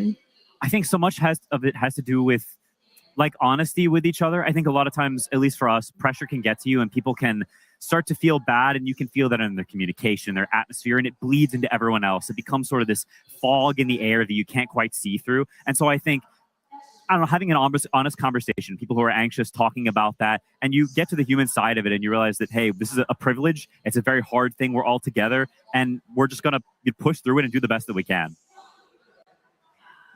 We're seeing here both Collapse and Yatoro, the potential 3-timers. The fact that they're 1 game away, and when you look at them, I mean, more now than ever before, but I feel like I can't read them. I cannot read them at all. They already have 2 of these TI rings to themselves. To add a 3rd would be insane. And all 3 as a player. No one's done that. 3 rings as a player. I mean, it's a crazy achievement. I'm sad to see that they both have a full head of hair walking on, honestly. I was hoping somebody would have shaved their head before coming out. But They're locked in. Yeah, they're locked in. They're locked into the point where they don't need to sacrifice their own hair. It's just time to get rid of Nami's beard. You know, he's the newbie. They're going to get him the TI win so long as he's able to give up. It's crazy to think we have 14 of those beautiful pieces of jewelry there to commemorate every year that we've gotten to see a team take to that stage to win a grand finals and to eventuate the dreams of lifting an Aegis. Yeah, that spot is just waiting for them, ready to be etched in. Their name is already in game twice when you hover over that Aegis. They're close to having their name a 3rd time. You're barely going to be able to play the game without seeing their names everywhere at this point. So synonymous with Dota in the past 6 years, and I think it is just such an iconic series, and the history of those players, the fact that Puppy won his first, and now at the end of all the 15, right, the most recent TI, the potential to win it again. Part of why Dota is so great is such a rich history. So many players that have been around for so long. It makes all these series mean just that much more. Yeah, I just find it so poetic if Team Spirit are able to do this. It's because Mipushka came back to the team as a coach. It really did feel like when they didn't have him earlier in this year, they were lacking something very deep. His ideas in Dota really are why Team Spirit became what they are. He's the one who influenced Collapse and Yatoro and turned them into the players that they are. He's the one who influenced Satanic. Satanic, when he played on the stint on Team Spirit, it was Mipushka who took the guiding role and talked to him about their ideas. And now he's come as a coach. He lost the best of 3 2 days ago to Puppy. A lot of it was due to getting outdrafted by Puppy, but he prepared really hard. He's been showing up today, and he's been absolutely frying him, to be honest. Yeah, I mean, this is all about the strategies. I think both teams, honestly, when you look at the gameplay, they are playing well. All the players deserve to be here. They're playing at a level that, you know, it is where you have to be able to play at in order to be in a TI Grand Finals. But ultimately, when the teams are so closely matched, it's going to come down to who has those slight advantages through the draft, who has the slightly easier draft to execute, and who has more opportunities to do things in the games, and who has more opportunities to win the games. And I think right now, Mipushka is giving that to his team. There's still full belief, though, that Puppy is able to take this extended break between a game 3 or 4, work out that maybe they're playing too much into what Spirit want for themselves, playing their game, lost themselves a little bit, because it's not over. You have this game and you still have Satanic on your team. Satanic stood in for Team Spirit when Yatoro wanted to take a break. He ends up joining Vision. They hit top 3 last year. They at least bested this year with a guaranteed top 2. But they want to take it that one step further. And you want to be able to push it to a game number 5 to show that this Prince and King battle isn't as straightforward as everyone wants to chalk it up to be. Yeah, this is not over yet. Vision have something to say, and they get a chance to prove it here. They bounced back once before. They bounced back in every series they played to get here. If anyone can do it, it's them. Their players are incredible, and they have all the tools. Man, I wish we would just stop talking. So casters, please give us game, and we can just go watch some good Dota, please, Nat. I promise you the grand finals is continuing as a lot rides on game number 4. Team Vision versus Team Spirit. Grand Finals. Game 4. The lobby start button at least has been pressed. The game start is still to be decided as we want to see what 5 heroes these guys are going to pick for themselves. What 10 we will have in our matchup, because game 4, we said it before and we'll say it again, it is a make or break. Takala's asked for the rematch of the Prince and the King, and you got to wonder what exactly are they going to plan for themselves here. Is it going to be another carry to carry matchup where you want to be able to put all of your eggs into the Satanic basket? We'll be seeing more emphasis placed on the supports, as right now a Treant Protector, Dark Willow, Bounty Hunter, Nature's Prophet, and Shadow Fiend taken out. Yeah, it's interesting that Shadow Fiend was super heavily prioritized by both teams, getting first pick the last 2 games, and now Spirit is first pick, and they ban it out. So clearly they have another path. They don't want to mess around with these SF lines anymore. They want to find something new, a new avenue to go down. Yeah, I mean, it's going to be a different game, right? They've changed basically the hero that's been so defining for this entire series in the SF. It's what made game 1 happen, it's what made game 2 happen, and it's also what made game 3 happen. So we have a completely new draft in front of us. We see Lone Druid is finally banned out by Vision this time around. It's been a hero that I feel like both teams have kind of drafted around this entire time. We haven't seen him pop up, but the threat of him has been influencing every single pick that's we've seen in the previous games. Yeah, and I think that was a really strong read by Puppy to ban the Lone Druid, because what other hero could justify banning SF when you have first pick? It is the Lone Druid, and you don't want to play against these SF plus Slardar matchups again versus him. Puppy is like, nah, we see you, we're not doing it, and they end up banning Earth Spirit at the end. Another big difference in this draft is that all the supports are in. We've been seeing all the supports getting banned out in all the previous games. Spirit in this position have been prioritizing Winter Wyvern a lot in previous games, and for Vision, we have the potential of an Ember coming out into a Slark ban. So there's a lot of these things that are going on right now, and the conversations are surrounding these heroes and how we can counter them down the line if they do come out. There's also Bane that's been getting consistently banned, that's been let through. Same thing with the Coddle for Vision. So I honestly like this adaptation for Vision, saying we're banning supports before, it wasn't working. Okay, give them their subs, whatever, we'll ban the cores instead. I think this is a cool change up and forces a different angle that maybe Spirit has less preparation for. Again, also an IO angle that this hero has emerged as one of the heroes of TI, and when you have the Winter Wyvern on your team, you could be preparing for it as well as a soft counter to the IO. Yeah, you're absolutely right. I mean, I think even in the first game when Vision played IO, I feel like they never really got to play the hero. So it's something that they might still look for down the line. I think it's absolutely a threat. Wyvern is good against it, but it's such a strong hero that you're going to need more than that. Mm-hmm.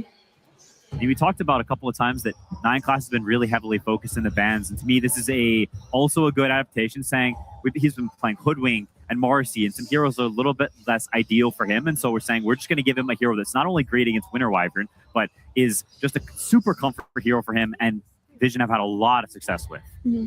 It opens up for a lot of combinations that Vision are really comfortable with the Coddle, like the Ember Spirit and the Pango. The Ember gets taken out, and I wonder if they care enough or are threatened enough by the Pango to address it or to just let it through.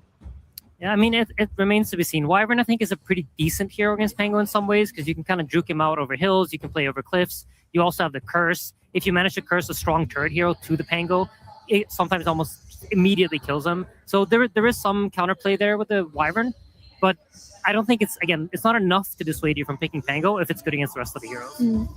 yeah, definitely still an option. All the things you said are very true.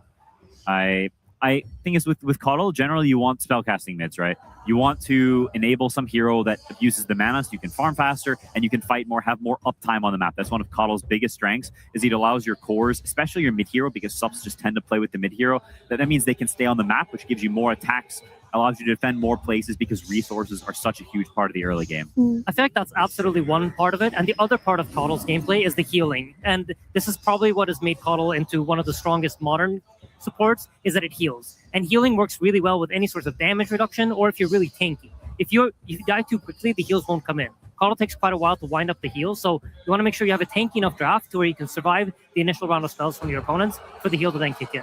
Very true. And healing lineups are so problematic because the Vessel buyers in Earth Spirit and Ember Spirit from the mid lane are already taken out. The other ones that buy Vessel, like Void Spirit, aren't that good in the meta, and anti-heal heroes like Ancient Apparition are super dead. So when you're playing against it, it's very pesky, and you kind of solve it through insane damage from your carry. And heroes like that, like Terrorblade, banned out, and Kez, countered by Doom, can't be picked here.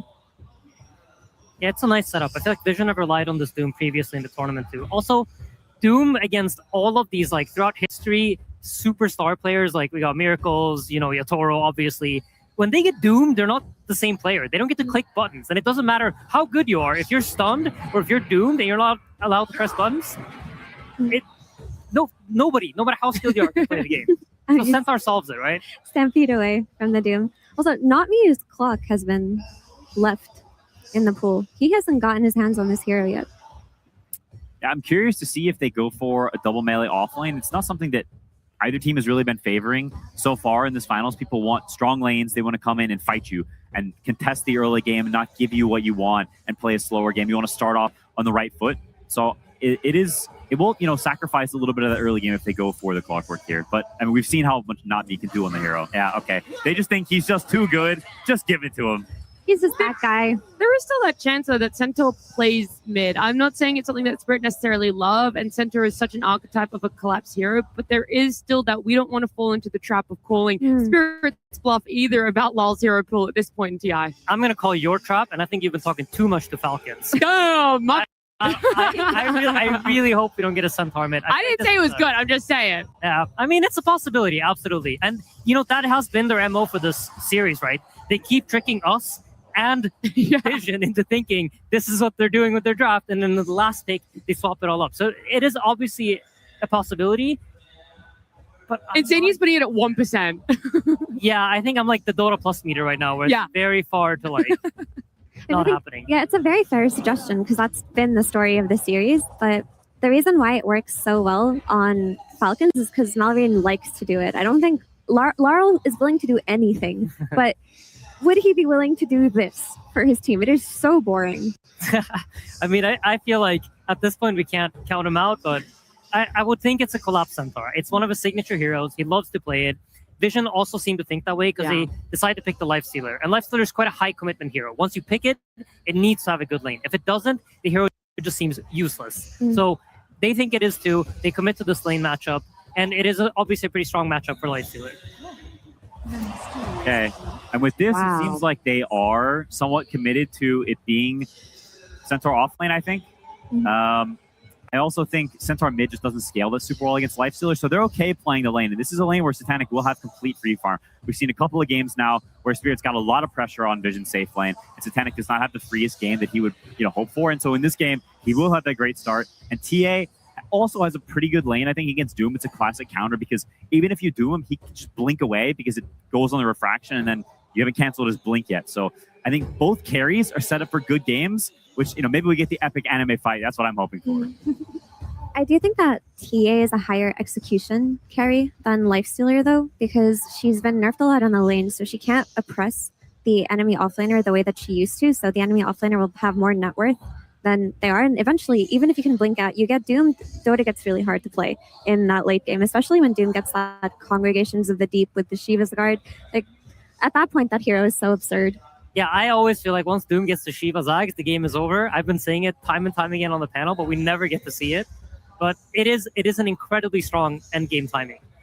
I will say TA against Coddle has quite a lot of things going for her. She's one of the heroes that can't get blasted in the lane. You just press refraction the moment you see the horses run towards you.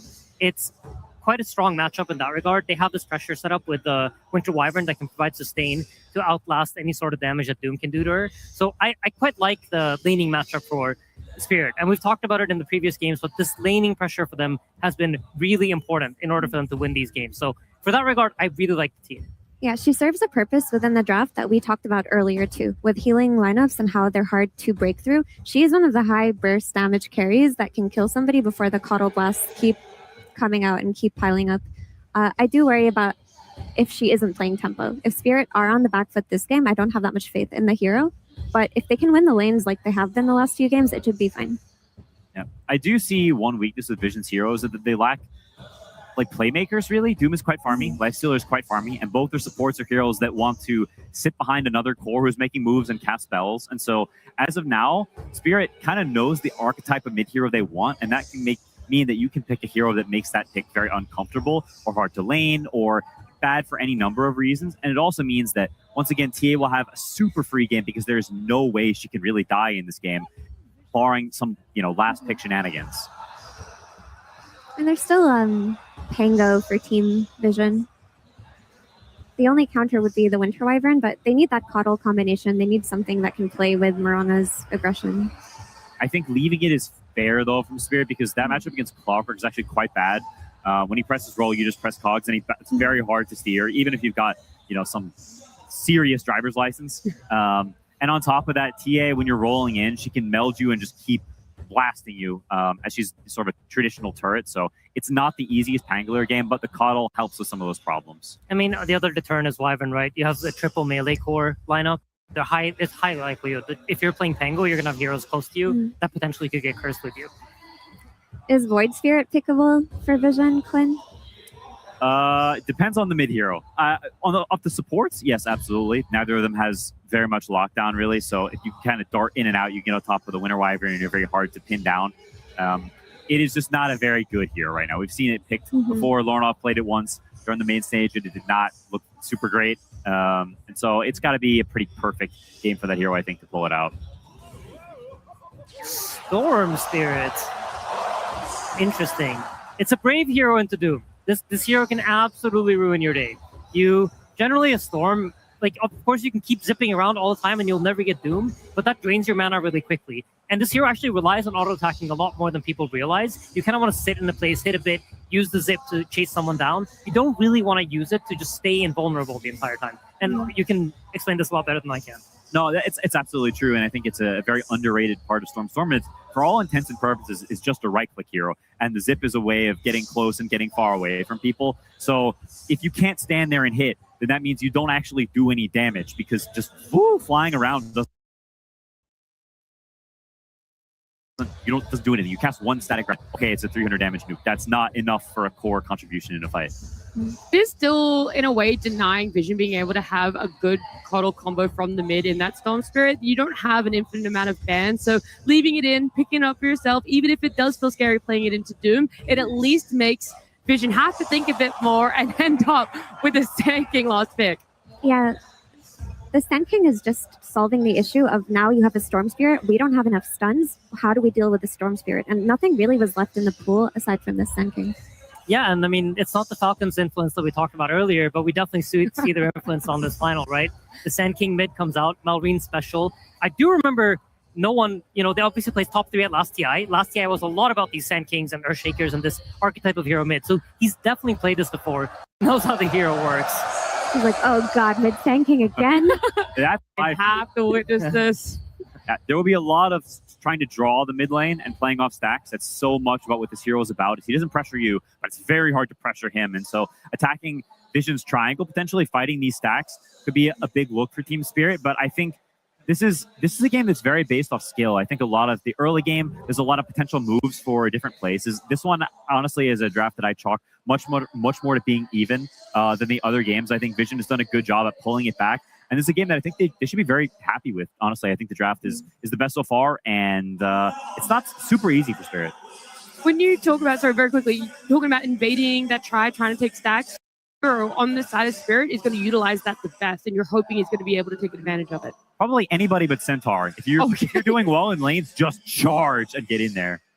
Yeah, I mean, this top lane, I think, is going to determine a lot. With how this TA matchup into Doom goes, I think will determine whether they can actually invade a triangle or not. And if they're able to do that, they're set up in a great position. And if they're not able to do that, I think it's quite a tricky position to be in.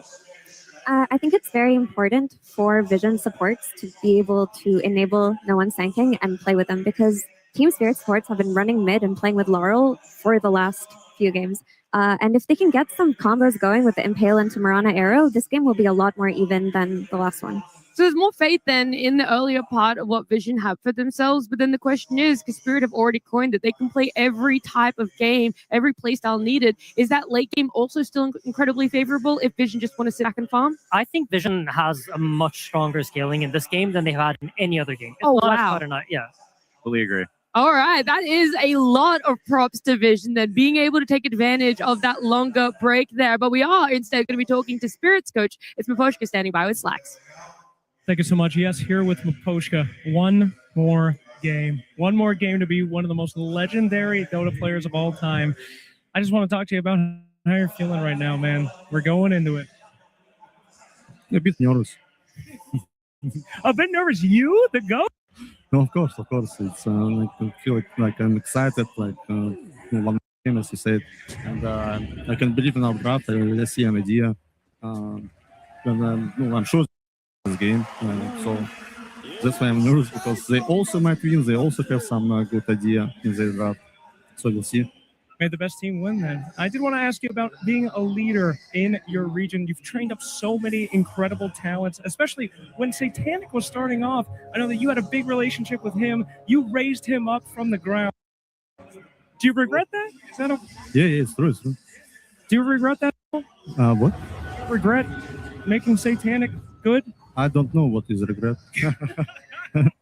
Well, I'm sure there are no regrets going into this series. Thank you so much. And incredible to have you here. And we will get into that game. Here we go. Game 4 time, ladies and gentlemen, here in the grand finals of the International 2026. Spirit versus Vision and the draft. They continue to excite Fog right up until the end. We're getting, honestly, maybe a couple of minutes that we have seen, but something that I didn't necessarily expect to see in this sort of situation here from these two teams. Lyle bringing in the Storm, and then this pick in response. No one. He's coming in with his mid. From both sides. Lots of iconic heroes the teams do like to play with. Laurel, his Storm is one of his best. The TA, we don't see that many people playing it, but Yatoro, it's another iconic one for him. And talking about some of these supports, right? We have to mention them. 9 class, this time playing his Coddle. We did mention what he could try to do on the Marcy in that last game, but started to feel the weaknesses of it. His Coddle is absolutely amazing. And then Not Me, playing his absolutely legendary Clockwork. He has been a game breaker for so many different teams. He's just been able to do so much with this hero that so many other players haven't after some of these nerfs. So my big eyes are on those two players. Yes, the cores end up doing so much in these games, but my eyes are on the 4 positions right now. I mean, all in all, what did these two drafts sort of say to you in terms of how the teams want to play? Are we seeing Spirit and Vision do something that they've already done so far this grand finals, or is one of these teams switching it up a bit more than the other relative to what they've played so far? It's different drafts, but you can see some type of styles as both teams being like, we're going to have the late game. No, we're going to have the late game. But then you look this time with this Sand King last pick, it does seem like a fantastic answer to be able to get to this late game scaling, because they will have this chain stun that can come out. They have the Coddle that synergizes with it. And if he can get these big connections with his Epis, it's going to be able to bypass the Wyverns, bypass potentially that Centaur protecting some of these heroes too, because it is that much overwhelming damage. So I quite like this pick. I'm not sure if it's going to fully end up working out, but I do like the idea that I see behind this Sand King. Looking forward to see what no one's going to be able to do on it. He is a fantastic playmaker from the mid. Something a little different from him personally in response to what we've had from him elsewise on the mid heroes. Bottom, Arrow will connect onto Collapse. Titanic trying to trade back and forth, playing versus this double melee as the strength hero. Double strength as well too. Looking forward to see what Satanic can do. Had a very solid life stealer showing earlier in this grand finals. He's set up for success in this lane, right? He should be able to farm pretty consistent down here, unless Not Me does some type of crazy cog play, which we can't write that off, of course, because of how nuts he really is on this hero.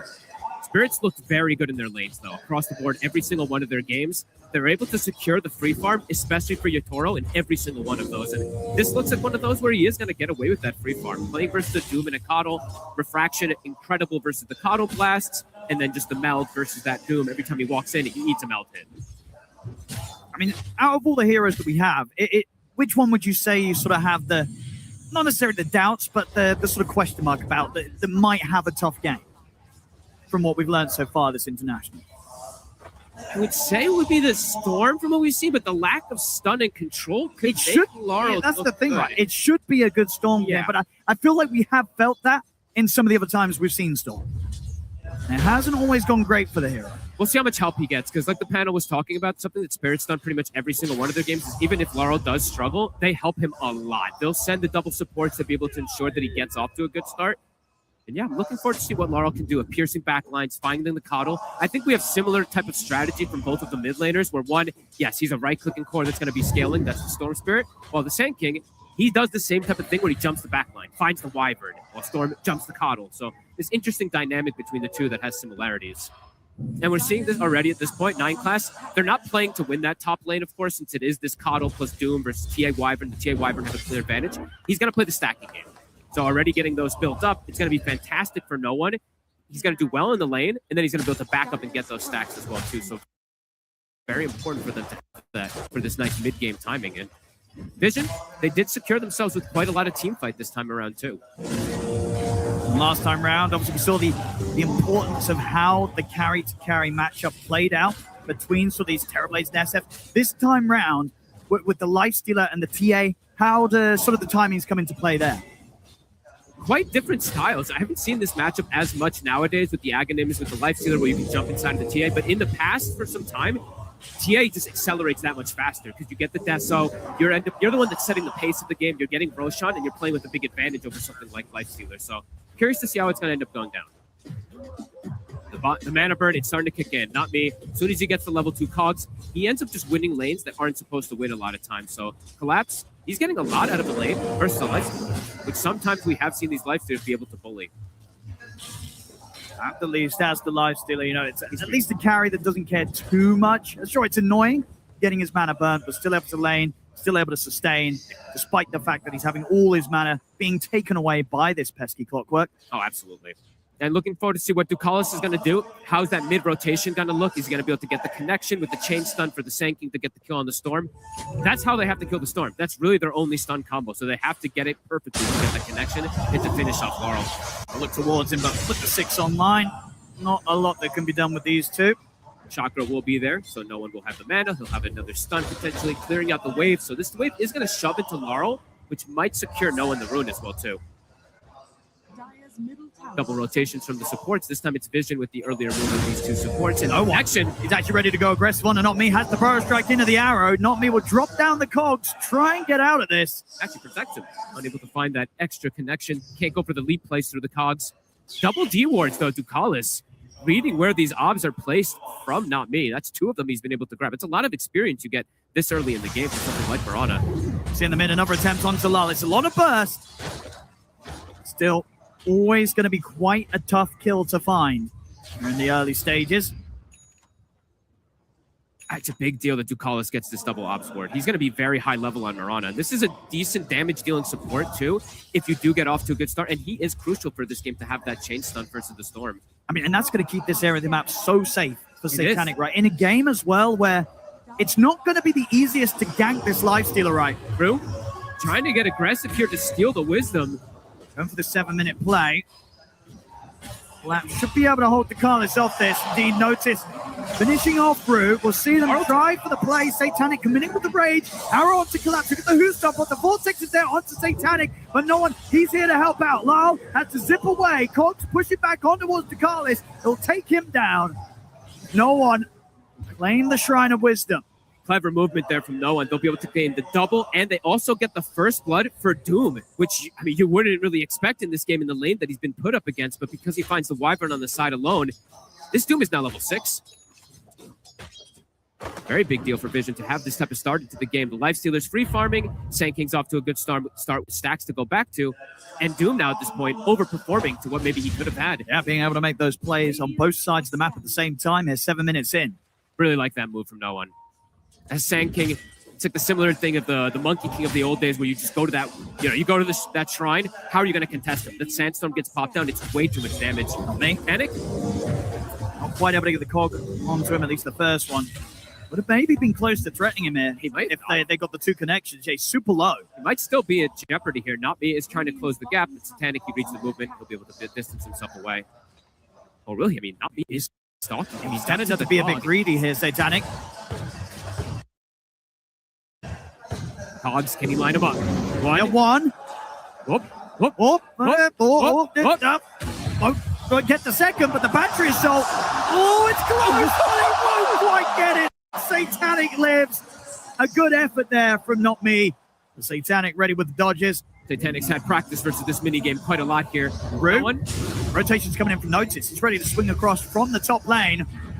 Root looking pretty dead here, caught in the sandstorm. This is going to be a very fun I mean, they're building up the kills here early, Vision. And they're going to be able to keep this coming in right. We're going to expect a lot of fast plays from No One, obviously going for this Blink Dagger rush.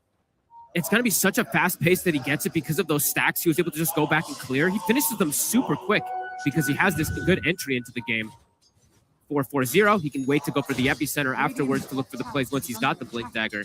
Just a question of whether or not Lyle's going to be able to keep up with the tempo on the Storm Spirit, a hero that in some of these mid matchups has just failed to be able to do as much as the enemy hero. And hard for Laurel, right, to set up ganks on these side lanes potentially, because playing into the Lifestealer, it's just not an easy way to go for these type of plays. You can't just go to that lane, gank him very easily, because he's got the built-in rage. He's also level 6, so he's got the Infest now, too. So, yeah, it's eyes on Laurel, how he's going to react to this type of start here from the Sand King.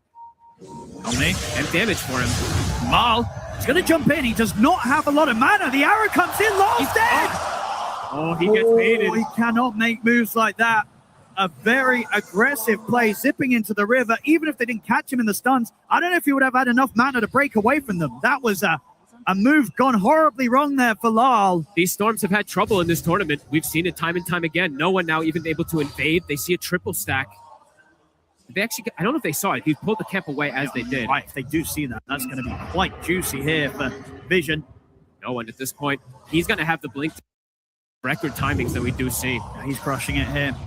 A very, very nice pick, it looks to be so far. 9 class will get brought down here. But yeah, the early Blink Dagger could lead to a very early kill onto Yatoro as well, too, because we are seeing Yatoro, that pacing is there, like we were talking about. Think about the TA comparison to the Lifestealer. You do farm much faster, since you just have that built-in cleave, essentially, from your side blades to just jungle with. But the fact that the Sand King's going to have a Blink Dagger so early, he could just go to that lane, throw the epicenter with the Sandstorm. Super effective tool versus that Refraction early. He's got it done already, Owen. That's pressure. Crazy timing. Definitely going to be on for Yatoro in this game. That's the thing, right? For Spirit, I feel like they've got to put everything into just protecting Yatoro, making sure that he can stay on top of the net worth, because the offensive sort of moves against the Lifestealer, that option just doesn't seem to be there with the heroes they have. So they have to prioritize just making sure that Yatoro can stay ahead.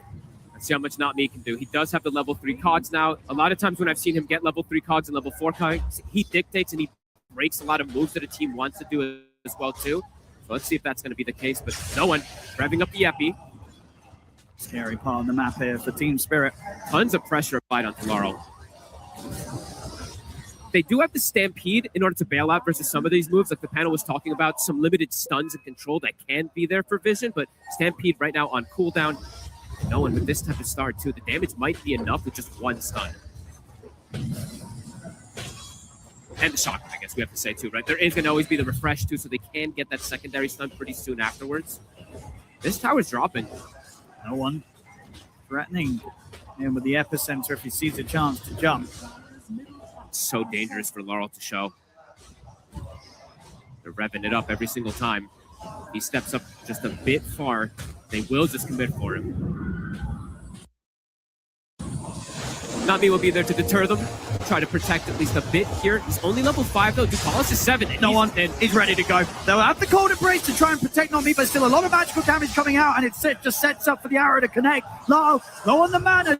Tries to turn towards No One, but another strikes there. They'll use the curse to give space for Lau to back away from No One and allow Yatoro to move in and take No One down. He's got the Deso finished up. He actually did not get a Deso stack from the hit. That was a little weird. Not sure why that happened, but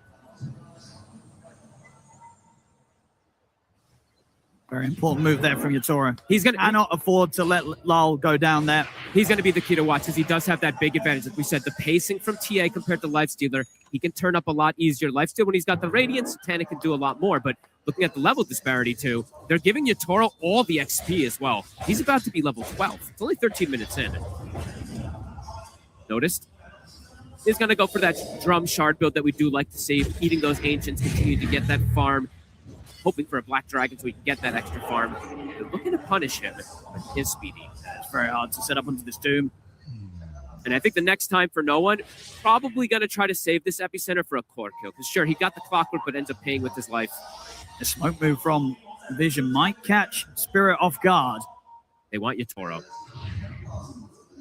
9+. Big connect. Going to be there with the Burrow Strike onto the both of them. Arrow connection in onto Yatoro. He did have the refraction up already, so a bit of protection, and the Stampede's there. Gets him away. Vortex over towards no one. Lar moves in, but he's completely out of mana. No one trying to step away. Notice gets in, drops the Doom down onto Yatoro. Carlos jumping over the extra burst. Yatoro will tick out. He's going to try and bring down kills with him. Will manage to get to Carlos to die alongside him, but that is Yatoro gone. Vision bringing in the aggression around that top tier 1. They get away with it. Really nice double stun. It looked close for a second there because he did get the refraction off before the initial stun and actually blocked a fair bit of that damage there, but good persistence from Vision. Slow down the TA, allow the lifestealer to catch back up. Satanic very, very close to having that Radiance timing, and that will allow him to start closing the gap in farm between him and Yatoro. And he can show up to fights. He's got methods of delivery, right? He's got this Sand King. He can jump inside. He can infest. He can be that gap close as well versus the TA. Laurel, standard build, is going to be going down for the Switchblade, but he is bottom of the course. He's in a rough spot. And as we said multiple times. We've seen that. Yeah, we've seen this before. A very difficult hero to make work right now. Well, he's got a tough time ahead. 9+. He's going to be able to grab him with the hook shot. Cogs connect. 9+ goes down. No one's going to jump in and try and take Rue out in return. No one. Eating Cogs as well, too. One of them. Try back up in a second though with this Arcane, who'll use it to get away from them. 3K lead at the moment here for Vision. Great moves around the map, and a lot of watching his movements and the levels that he has this early on this Mirana. Level 8 already. So he's got the good follow-up, the level 2 arrow, that extra stun, extra burst, and just max Starstorm. You're seeing the damage coming in from him. Spirit trying to react, but Cold Embrace is not going to be a save this game. So much magic damage they have that goes through, and in fact, it's going to set up for some of these arrows potentially too. Notice, did get the RNG. Well, I say RNG. You're going to find the dragon most of the situations anyway. So he's got the drums, he's got the shard, he's got this built-in cleave now to increase the farm. And it's really nice to have this fireball as well too, versus the refraction, and to just farm from the sides. You don't have to show yourself in these lanes. So Vision, it's clear advantage at the moment here. Yatoro, how involved does he want to be in that? He has to be. Blink Deso online. We're going to see him fight. Yep, has to be involved. I don't think they want to keep falling behind here at this point. He is the strongest hero for his team on the map. And he does have ways to bail himself out. With the Blink Dagger now, with the refraction, even if he gets caught by the Doom initially, can refract and blink down beforehand. And they've got Stampede to bail him out too. But right now, Vision looking to be in a very comfortable spot in this game. And as the panel talked too, they have a great scaling draft this time around as well. Yeah, I mean, you can just look at the net worth, right? All 3 of their cores absolutely on track to get that scaling going. They're very happy with this opening. Looking for the play. No one. Caught by the dust, still able to break the distance over towards Not Me with the Burrow Strike Blink. Hook shot away. Oh, will allow him to actually live. They don't want to chase any further here for the Clockwork. Happy just pushing them off the tower. With the rotation actually from Ducalis and Satanic also joining here for this push, they should be able to bring this tier 1 down. Yeah, Radiance is done. Not one to try to burn mana. We're going to see if they can try and find one of these supports, but Root able to fly over to the low ground. TP attempt here from Not Me will not succeed. Satanic has the damage to finish him off and keep this tier 1 tower push going. I'm sure Satanic's sitting there like, you know what? You can burn my mana, but I've got a coddle. So whatever. Immediately comes right back afterwards and can get this pressure going. Map feels like it's going to be a bit dangerous here for Spirit in these next few moments. A lot easier ways that I'm seeing Vision able to set up these aggressive plays. While for the side of Spirit, a lot around Laurel. And as we've seen, I don't know how aggressive he really wants to get, because you can't just die in these stuns super easy. Early days, but yeah, that 4K gold lead does loom over the heads of Team Spirit. As Yatoro top net worth still on the TA. But he is going to have to do quite a lot this game. Especially because noticed, well, all three cores, like you said, are having this great game. Notice especially, I think this is the key one for me to look at because he was counterpicked in the lane. And the fact that he's the top net worth for the team is a pretty big deal. This Doom is going to be very relevant in the game and how tanky he can be in the front line too. If he's able to get to the Shivas, they're going to have some limited damage for him. Only so much Yatoro is going to be able to do, and will of course have to get this BKB first before he gets the big damage items online. Absolutely needs it this game versus the Sand King. If he doesn't go pretty much, yeah, this BKB is the next item, he will just continue to die every single time. So Vision having a very nice mixed damage, multiple different cores that are having this good game. The Panic Armlet, it's done. Starting to invade the triangle as well now and prevent that extra farm from Collapse. Collapse being a bit quiet this game. He is a Centaur, so it is much more of that farmy hero we know. Gonna go down that heart build. That does mean that the Lifestealer is gonna have a very nice target to feast off of. Bilal, still going to be a bit of time until we see him be able to really make the moves in these team fights. He's got a lot of catching up to do. How do they protect him, right? That's the biggest thing. Can just die to the burst damage that comes out with just one of these stuns from the side of Vision. Not the Aghanims, it's the Aghanims already finished for no one. Dangerous moments for Spirit. Yeah, the team fight's pretty terrifying around this Sand King. Not me. He's going to end up walking into an epicenter. A hook shot away, but Satanic looks to be there to finish him off. Maybe the stat people save him. Notice he's going to try and jump forward with the fire laid down on the ground. Not me will burn. You can see the posturing from Spirit. They're like, as soon as they see the Sand King, like, we can't really fight. Epi was used now. They're seeing Notice trickle a bit deep, looking to try to punish him. Well, unable to. Trying to see if they can get some sort of catch up there. Thinking about going for Notice. Power Rune. Notice will be able to take it away. Yeah, they won't want to do that now with the amplified damage rune on the Doom. If anything, Notice might be ready to just jump back in on them. He's got the blink up, Doom's at the ready. Play it safe though, stick to the triangle. They don't want to force anything too much here, Vision. They know that they're starting to build this comfortable lead across the board on all three cores. And getting all three towers very early too, which is all important. You're playing versus a TA, you're able to limit the map, constrict where she can farm, and take away her ancients as well too. So Satanic, he just keeps walking into the triangle, stealing that farm, not letting the TA get to that area as well. Who could do anything about him? Not much. Only Yatoro really can threaten this Lifestealer. The rest of Spirit, they just have to sort of watch whilst he gets this free farm, Satanic. So for Spirit, I guess the timing, it's going to be that BKB from Yatoro and potentially just looking for that force fight or maybe forcing an objective because they do take these objectives very fast, either that Tormentor or the Roche. Roche, of course, more important for these teams. Collapse now does have heart, very tanky, but as I said, there is percent damage in this game. The Infernal Blade is going to be very effective versus that heart. Same thing for the Lifestealer with the Feast. And again, they'll get the Shrine, so. Well, not me. Tries to hook shot away, but does not make a successful connection. He'll go for the TP out. They're ready to put a stop to that. It's not me. Dead again. Same time, no one. Gone pretty deep for this. Yatoro's going to look to fight back. Will kill no one off. Massive kill. Laurel finally able to find him. Bottom side, Yatoro joining in. They're looking to pressure Satanic a bit here. It's hard to post for it. Yeah, he's got the Infest if he feels pressured. Got the Moonlight as well, too, to be able to reset. We'll be fine. No one, though. If they just get caught, that's a massive kill they're able to find onto him there to slow down some of that momentum that Vision is building. Still in a very comfortable spot, though. We're seeing that Storm struggle.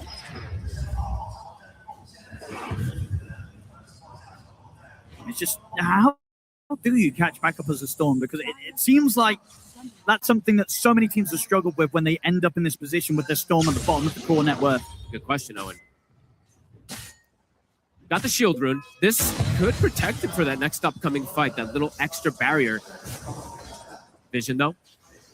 Blink unnoticed. BKB as well. We might be ready to make an aggressive jump here. Notice is having an insane game, Owen. Top 2 net worth still at this point. Carl. They're going to go for him. Straight in. Where? Forest strike into the arrow is all that's needed. Lyle continues to suffer. Not me's going to get dove here up to the tier 3 by Satanic. He'll tick out to the burn damage. Seeing the struggles here for Spirit, they're starting to get blink daggers. Okay, Collapse does have it picked up here, but limited ways for them to make these moves, limited ways for them to respond. BKB is done for Yatoro. When they've got the 5-man up, could look to see them go for this type of fight. But again, the team fight advantage from Vision is very apparent. Just so many ways. Because Yatoro, right? When all of this net worth for Team Spirit is kind of being focused on their TA, you know, Notice is going to be going for every single time in these fights. If they can just take Yatoro out of the fights, it's going to be quite some time until Team Spirit have some sort of team fight to match that of Team Vision in these teams. And Yatoro, situations. Talking about him, they might just go on him here. They get the jump. And with that, the Stampede is there. He's got the BKB, so we'll be able to get away from the Notice. He's going to try and chase, but up to the tier 2 is a bit too much.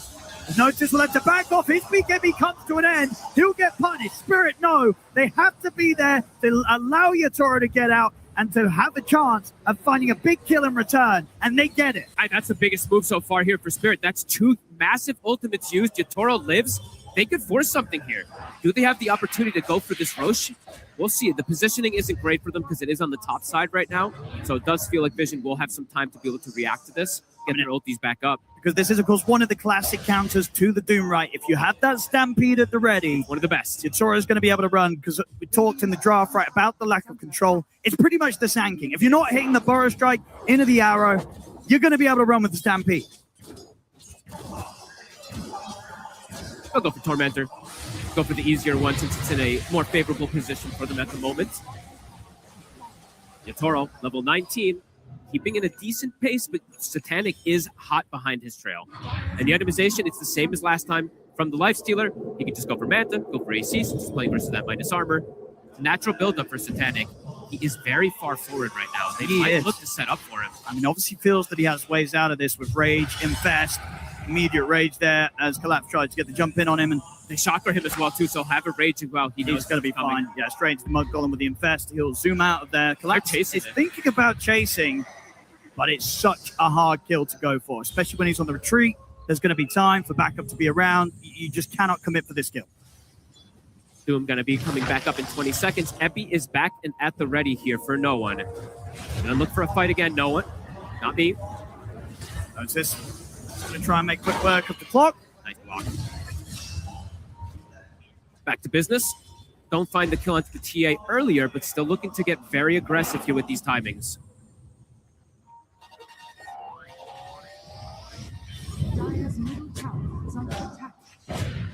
It's back online here. Notice has the Doom. Tier 2 to fall. Ready for no one. And able to just walk up and clean that one out. Gonna have the plate mill or the hyperstone for the next fight. Going for the setup up top, Laurel. They can't go for Satanic here. Such a tricky kill to execute. For the majority of this game, it's gonna be that case until they do have a hard, either a silence or a hard stun onto him. The Hex, it's gonna be difficult for them to bring down this Lifestealer in most situations. Almost just requires Satanic to dive a bit too deep, but those sort of mistakes he doesn't really make. Noticed. Plate mail now picked up for him, so a lot safer. In this lead at that 5 to 6K. Spirit. Clearing in the area around this Roche. Oro gonna start committing for that MKB. Playing versus that Radiance. That is one of the things that might be achievable even when they're behind, right? Around Yatoro's team. They could try and find an option to sneak into the Roshan and take it down. Absolutely. And they have good ways to bail heroes out. You know, if these connections aren't perfect from the side of Vision, that Stampede could be just key.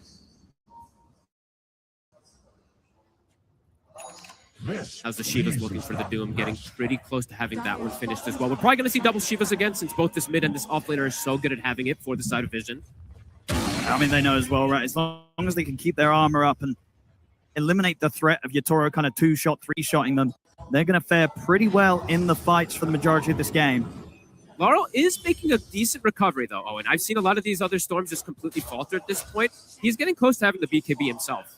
Only a couple thousand behind that Sand King, so his scaling is continuing. And in these team fights, what's Laurel's job going to sort of be here? Who's he looking to sort of commit with under the cover of the BKB and just try and disrupt the team fight playoff? I want to say it's the coddle that he wants to jump, but it's not easy, actually. I'm looking at the itemization here from 9 class. He's been quietly farming on the side here. He is not an easy grab. Ghost Scepter, Force, Holy Locket. It's going to be difficult for Laurel to focus fire that one, so we'll have to see. I mean, Laurel might play more of a defensive route where he just plays where wait for Vision to overcommit, and then you're just defending Yatoro. We'll have to see what he does there. Yatoro, the farm, continues to fly in very close to having the full MKB on top of the BKB, so he's going to Yatoro. He is, but it is a lot of pressure onto him, and it's versus that Doom. So in some of these fights, he can just get erased if he's not super careful and if they don't just use everything to bail him out. Vision having a pretty clear advantage, and as we were mentioning earlier, their scaling, it is very strong this game.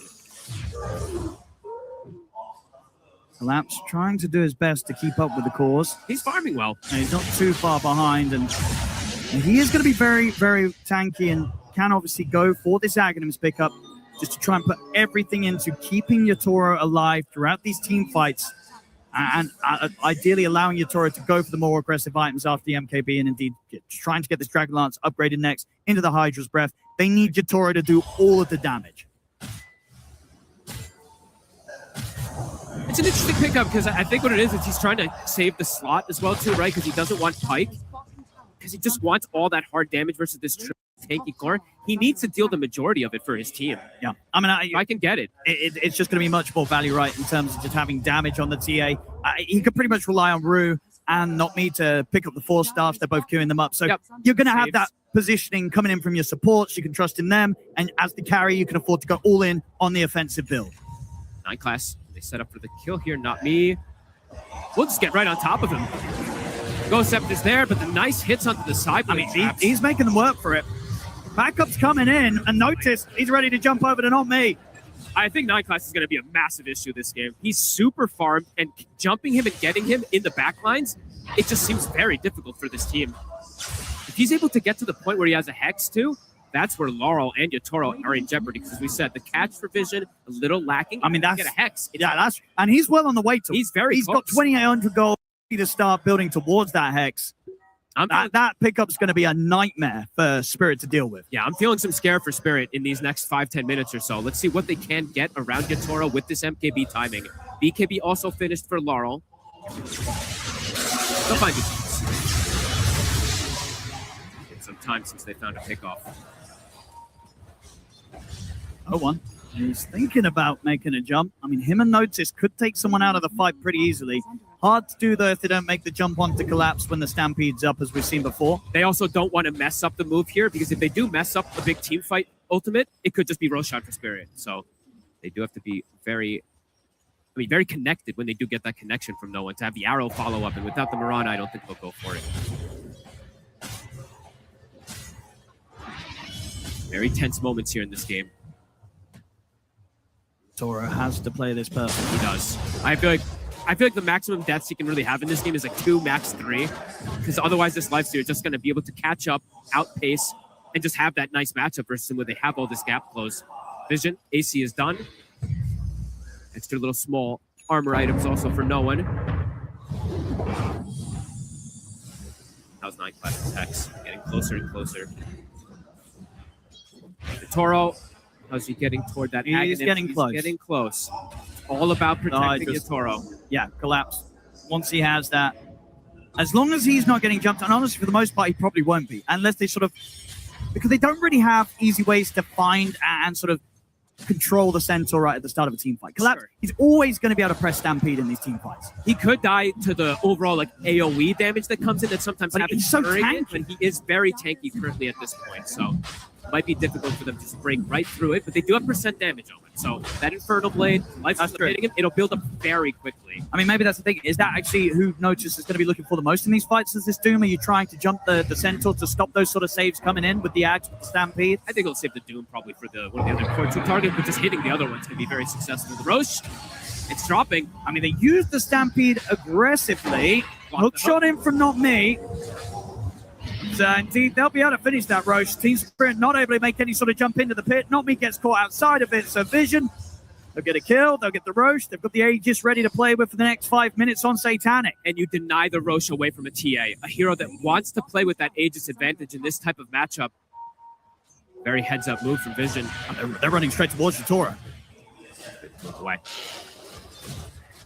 This feels like a hard one for Yatoro to carry. It's not the similar one where he's this super late game carry that has the edge over the opposing carry. The Lifestealer matchup, when he's on even footing, it's very good. You want to be quite ahead on the TA when you're playing in this matchup. Very, very difficult times here for Yatoro. Yeah, Satanic is fully caught up, not dying at all in this game, having that lane freedom as well. Jump forward, notice. Rue, he's not going to be getting away from this. Very dead. Vision, super easy for them to make these pickoffs. Both supports gone. Nobody can really come anywhere close to Vision right now. This might be the roughest game we've seen from the Clockwork, from Not Me. He's got 10 deaths. Unable to find connections with this hero. He's going to try and jump in. No one was thinking about going back in on this with the Epicenter. He won't for now. Collapse backs off with the axe. Collis forcing the lane is as well. They've got so much time to apply this pressure here, Vision, with the 3 minutes of Aegis. Onto the tier 3 top. They'll get the fortification out of Spirit. 9 class, the Hex. It's 80 gold away. I don't know if they're going to expect. I mean, they see the items that he has, so they're going to have to. But it's going to be brutal. It's what do you do against this Hex on the Cole? 9 class, he's always going to find a way to catch you. Might be able to just pop some of these heroes before they get the BKB off, potentially. No one will be able to find an amp damage as well. Shivas is about to finish for him. They're going to try and do something. It's into the Aegis. It's a risk, but they feel desperate right now. They've got the axe from Collapse, so eyes on him to get that workhorse onto Yatoro if he does get focused onto. At the same time, Team Vision, they've got the Moonlight up. Sneaking around the map themselves. Getting up to the high ground here, Satanic will show. So Spirit have a decent amount of information, but can they actually fight this despite the gold deficit that they're at? Can they access the backline? Did they see 9 class? They get on him. Going to try and get the jump in straight away. They look towards 9 class, see if they can take him out. The curse comes out, locking the 3 of them down. No one's able to get the BKB off. 9 class, he's healed up by the Infest. Satanic keeps the call alive. Vision, they won't lose anyone to that attempt there from Spirit. And now Satanic, he's on Yatoro. Yatoro has any sort of help to get him out of this. The Stampede's already been used. Try and run, but the BKB's about to come to an end. They've got a force hit from Rue to try and save Yatoro. Satanic's going to still chase on. No one catches Not Me here in the river with Jakalis. The workhorse is there. Collapse under the tier 2, but Satanic is going to dive on forward. Collapse will go for the TP out, gets out just in time before Notice comes in with the tendrils. They try for a desperate move. They find the backline, but there's so much healing. Gets the Infest off onto him. They get the extra bailout as well, too, when he gets the Holy Locket. Look at that heal. I mean, it's one of the places, right, where you want to kill the Cottle, but at the same time, it's just so hard to take 9 class out at the start of the fight, even if you're getting the jump on him. BKB was used there from Laurel and Yatoro. Don't have it for the defense now. Still an Aegis on Satanic onto this high ground. Can they push him back? The tier 3 is gone. Collapse. They're going to try and see what he can find at the side. They get the Vortex on the one Satanic. The damage coming in for Yatoro. He's going to be fine. Gets in with the Infest. They do catch him with the stun on the way out, though. That's him good once. Spirit, can they set up to take him down a second time? Hook shots there. Into the damage. They bring him down low. He's able to put the Manta running away with the Moonlight, but they've got him. They take out Satanic. And they chase for more. They need to try and find more from the Spirit. An opportunity presents itself. They cannot let it slip away. Zip 4 from Lyle. Look at the 9 class. He's got the Ghost Scepter. Doesn't matter. Gustav, Vortex. They've got the control. They'll take the Cottle down. Oh, they punished some of this greed from Satanic. He felt like he was unkillable, but his team started to split away. He didn't have all that backup. Great opportunity seized there from Spirit. A big defense there. They lose the tier 3, but the barracks, they'll be protected. Spirit having a chance now to play out onto the map. A good window as well. 50 seconds almost here without 9 class or Satanic in play. Hit the high ground a bit. Yatoro's tempted. I mean, he hits hard. Very hard. See how much Spirit can do.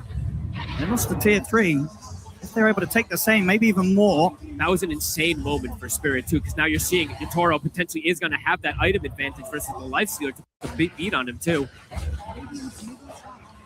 Power dropping. Connection on the side. They get the hook shot. They're going to be able to catch Ducalis outside of the base. Ooh, another one here for Spirit. Taro is getting the connections here with the Vortexes. 6-2 and 4 now. Despite the deficit that he's at, I mean, he's still at a point where he's got more farm than no one on the Sand King now, and he's making more plays. They'll get the jump onto Yatoro. Collapse. He's in with the save, though. Bails Yatoro out, and will be able to take him away from the Doom. They bought back on Ducalis as well, too. Spirit's able to disengage. It's a full retreat. Everybody's getting out alive on Spirit. Oh, the spell casting from Spirit. Absolutely beautiful.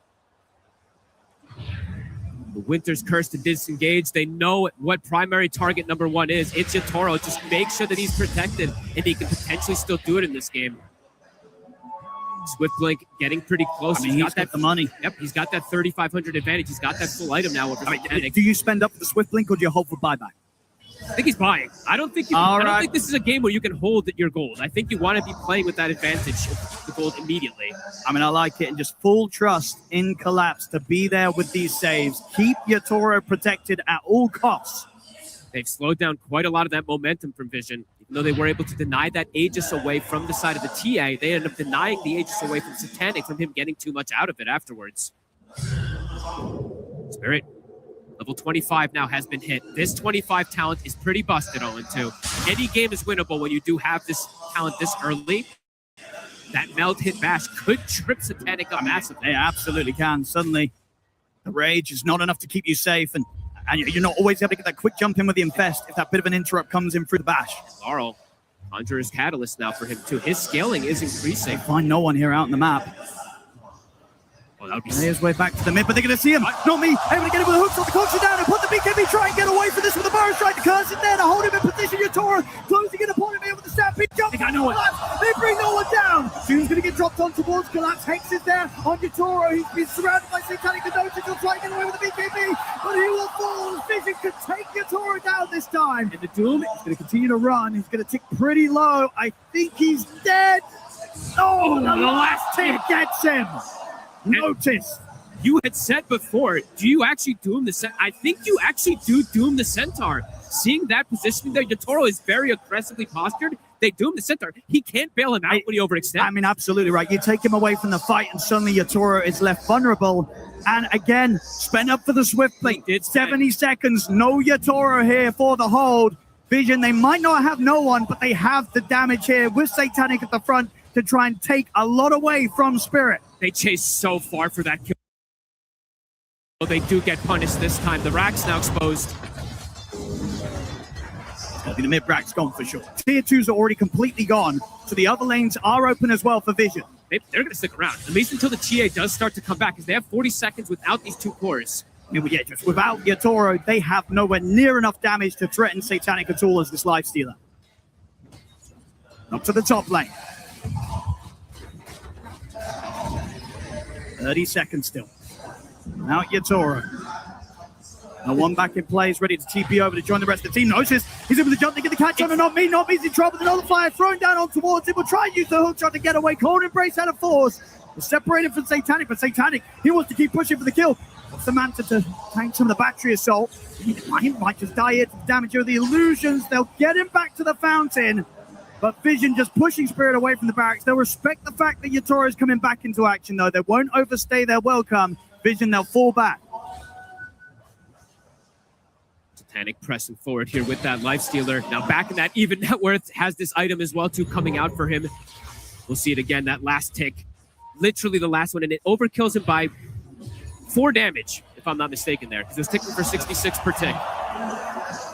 Vision potentially looking to close it out if they get a big catch here. I mean, they know very likely, right, from that last play, that buyback is not an option for Yatoro, and he's still 500 gold short of it. Okay. So they know there's a high likelihood that because he spent up and didn't have the buyback for that defense, that he's still in this situation where if they kill Yatoro, the game's going to be over, and we're going to be going to a game 5. Laurel has a Lincolns to be able to block. Notice it's going to make the jump. They find not me first. Same time to Carlos is trying to look towards the back line. They've surrounded Yatoro, but there's the save. Collapse comes in. He's got to get him out of here. The curse will hold back no one to notice. They'll take Yatoro back up to the safety of the high ground. Nice side blades there onto no one. Did use the BKB during the war curse, and can't actually attack during it this time. It has to just run away, so It's a defensive bailout from Spirit. They can't get any type of aggressive potential out of it there. And there's still a Doom available. Notice does have it at the ready. Do they try and strike again? Oh, I like this from no one, too. Goes for the Basher after the Shivas, that extra bit of control that could potentially clip the TA or even the Centaur, right? Like when he's trying to bail him out, it might hit him with the Bash if he gets lucky. All eyes on Yatoro and Collapse. Lol. Yatoro.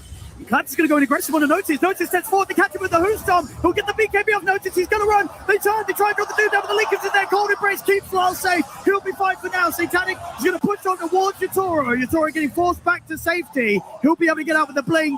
But Collapse, he'll suffer for this. Ticking down to the Doom. He's gone for 80. And Satanic, he knows without the Centaur to be around to save anyone, he can get back on the aggression. Laurel has no BKB. Sorry, Yatoro has no BKB for 20 seconds. Oh, force aggressive. X to the force. Satanic is stepping up. No one's in with the Burrow strike onto the moment for the take through it. They've got the stone control onto Yatoro. He's gone. He's got the buyback gold available here. He uses straight away Yatoro. But Vision, they're taking them down one by one inside the base. They'll look to Satanic, but he's able to back up, continue the push onto the barracks. Spirit, they've got to try and hold here with just the two of them. Vision. 2v5 with an epicenter available. They're ready to go for the Mega Creeps. No one. He's ready to go for the kill. He's challenging up the epicenter. He's in with the jump. They get the opening on towards Lyle. They've got the lockdown. Lyle to fall. He's out of the buyback. They're onto the tier 4s here, Vision. Oh, and I think we're blessed with that game 5. I think we might be. And the tier 4s are going down. Yatoro's going to try one final stand here on his own, but the entirety of his team are gone. The Burrow strikes there, catching him after the BKB into the arrow. GG's called. We're going to a game 5 here in the International Grand Finals as Team Vision coming with some beautiful moves here in this game 4. And my goodness, it was just too much for Spirit. Spirit, we saw them coming with a pretty good strike back around these saves from Collapse, but you saw the adaptation from Vision. Suddenly, Collapse's priority in this fight, it jumped up tenfold. Get rid of the Centaur, stop him getting these saves, and with that, they're able to take them down and force a game 5-fold. They're forcing reactions from Spirit over and over again, and for Spirit, it's too much for them to deal with, bailing Yatoro out. Even though Laurel, we mentioned, he was making some of this recovery, but you can see the world of difference in comparison of him and the Sanking. No one, he's just a deterrent. He's forcing a lot of reactions, while the other two cores, they're hard carrying. Noticed, what a hell of a game from him on this Doom. Starting it out with the first blood somehow, and then ending 9-1-11. He played ridiculous. Amazing. Ridiculous stuff across the board there from Team Vision. We are seeing an absolutely beautiful display of Dota here in the Grand Finals, and we're getting a game 5, 2-2 now, between Vision and Spirit. You cannot ask for anything more than that. A game number 5 between Spirit and Vision. We talked about how evenly matched these two teams were, but it felt like so often Spirit had the advantage in draft. Finally, that break, that elongated break there, Vision were able to take advantage of it. They came back, and this draft we loved. We could see it. Every player was playing something they felt comfortable with, something that they were able to get ahead with, and honestly, they never really stopped. Yeah, this is perfection. Vision played incredibly. The draft, they fixed the problems, like you said. And this was, honestly, it swung the other way where it never really looked that close. Spirit had some clutch fights here and there, but to the entirety of the game, pretty much, barring this one moment where Satanic dies, I think Vision were in the driver's seat. The big difference maker for me in this game was no one playing a lane where he wasn't getting run up consistently by multiple heroes from Team Spirit early on. We had 9-class on his Coddle and Dekalis on Marana. They were playing around that mid lane. They pressured that tower early on, kicked Laurel out, and they always had that kill threat, that kill combo available to them that made the early game so difficult for Team Spirit. Yeah, I absolutely agree. And on top of that, they had 9-class on Coddle. I feel like this was the first game that we really got to see 9-class show like how good of a player he is. He got to set up the early game for them. He set up the stacks and triangle that then enables the Sand King. He gets to enable the Doom. I mean, I think Notice had an amazing showing on this Doom. I feel like in both the games where he had a game, he has a hero that he can shine on. He shows that there is no offlane diff in the series. And I don't often get to say that when Collapse is in the game. Yeah, it's crazy how much he has stepped up and how much all of these young players are playing with so much confidence and pizzazz in the hardest and most stressful series of their lives. It is truly incredible. And Vision have, I don't know, they took that break and they made gold of it. I think it's very easy to squander that and to talk about things that doesn't matter. But clearly they went back and they talked with purpose. They spent that time well, and they look like a whole new refurbished team. They look phenomenal. You're bringing up the Notice Doom here, and it shouldn't be any surprise of what he's able to do on it. He has won now 5 games at this international with Doom. If he gets his hands on it, he is going to be able to take it to the safe lane. They're going to be able to take it to the carry here, and that's exactly what Yatoro felt coming up against the Notice Doom. Now, when you think about it, a lot of the issues that Team Vision were having earlier in the series kind of chalked down to scaling and going to the late game, and Doom as a hero naturally solves that. Not only is he naturally solving the scaling, but an anti-carry hero versus Yatoro at TI, it makes a lot of sense. There was always the failsafe of this Doom dooming the TA the longer the game went. The fights were not easy to take for Team Spirit, and Notice is such a standout in the sense that we forgot about his Doom because he had so many other heroes he was playing this series. Yeah, and I feel like when you look at the draft from Vision, they are now on the sides of, they have all the synergies, you can see how the heroes come together.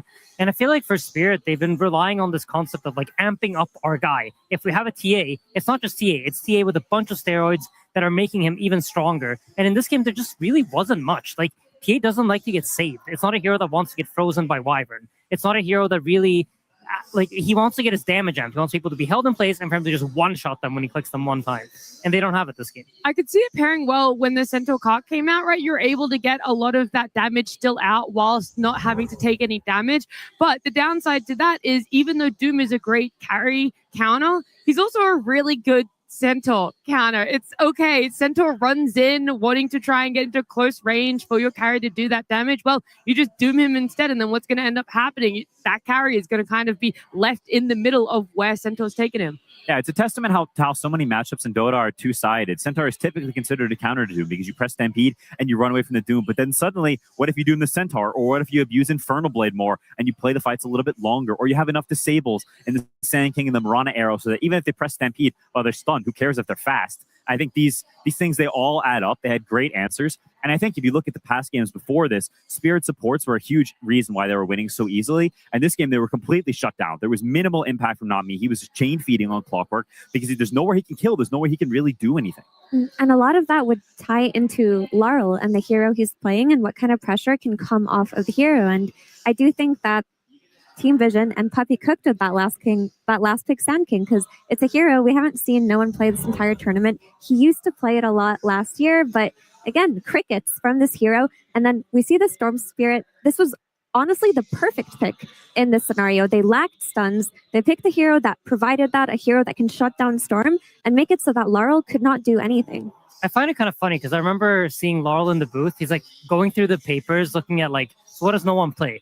What can he play here that can mess with my Storm game? And I'm sure there wasn't any Sand King on those papers. You know, this hero hasn't really seen the light of day this tournament. So really clutch. We've seen a lot of like first time appearances for heroes. I don't know if that was it, but Sand King hasn't been picked much. And it's cool to see these coaches and these teams, they go deep into their bag and they find the right hero for the right moment rather than just sticking to the meta. Yeah. There is the inverse of that, right? Where we're seeing the Wyvern coming out from Spirit. It is first phase banned against them time and time and time again. And if it's not, they will very gladly pick it up. But seeing the impact that it had this time around, Mira, in the earlier game and what we could have, you know, we see what they see, but also that it wasn't necessarily enough for them to turn the tides. Absolutely. I mean, for me, I look at Winter Wyvern as a hero that emerged in the meta specifically to solve Lone Druid. That's really how it happened. And while he did have a lot of good moments in this game without specifically countering anything, I think in the clip that we're watching here, he's going to save Laurel from dying a very gruesome death and enabling him to, you know, get a little bit of a getaway from no one who's been bullying him for the most of this early game. With that being said, I do think Winter Wyvern, the purpose did not need to happen in this game because Lone Druid was banned out by Team Vision anyway. So if you're trading the Keeper of the Light and giving it to 9 class, taking the Wyvern for yourself without the threat of Lone Druid existing anyway, what else does it do for you? It just was not enough. Yeah. I think it's a great point, and I think that's why you want all your heroes to have purpose, because it affects the heroes later in the draft. If you first pick this hero and now they've got a great response with it, well, you've had a bad trade. And what Aiden said before about how TA doesn't really like Winter Wyvern, well, now when it comes later on and you want to pick TA because it's a good TA game. Well, that means it hurts your Winter Wyverns game. And so these things tend to build up that if you've had a bad pick, it will affect your later picks and either make them worse or it will hurt the first hero's game because you're picking something that's good against their heroes, not good with yours. You're split between that choice of good versus them or good with us. And you want something in between that does both. I think what Vision's draft does, it's good with their heroes and good against the enemy heroes. Yeah, I absolutely agree. I also feel like every time you pick a hero, like you guys both mentioned, you have to keep in mind that you're also opening a door for your opponent. And in this case, Coddle is probably their most comfortable for. It's probably the best hero against Winter Wyvern, just as a 4-5 matchup.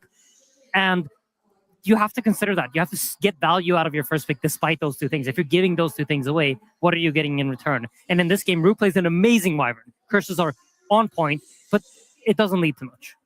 I could see, Vision coming back into this, really prioritizing the supports no matter what. I know that our bans ended up leading that way, but that was one of our biggest takeaways in what had been developing over the first 3 games. Actually, was 9 classes pool in a way is shrinking, and he's kind of pushing to things that, he knows how to play, but they're not really in the meta. They're not necessarily things that are comfortable, even if it is something he knows how to play. So I just love switching it up and immediately taking it as soon as it was available, and not even trying to call the bluff of will it be available in the second phase. We just need to look at what is doing so well, because in our other games we've had Dark Willow, Bounty Hunter, Rubik, Keeper of the Light, Hoodwink. They've all either been banned or picked up by your opposition.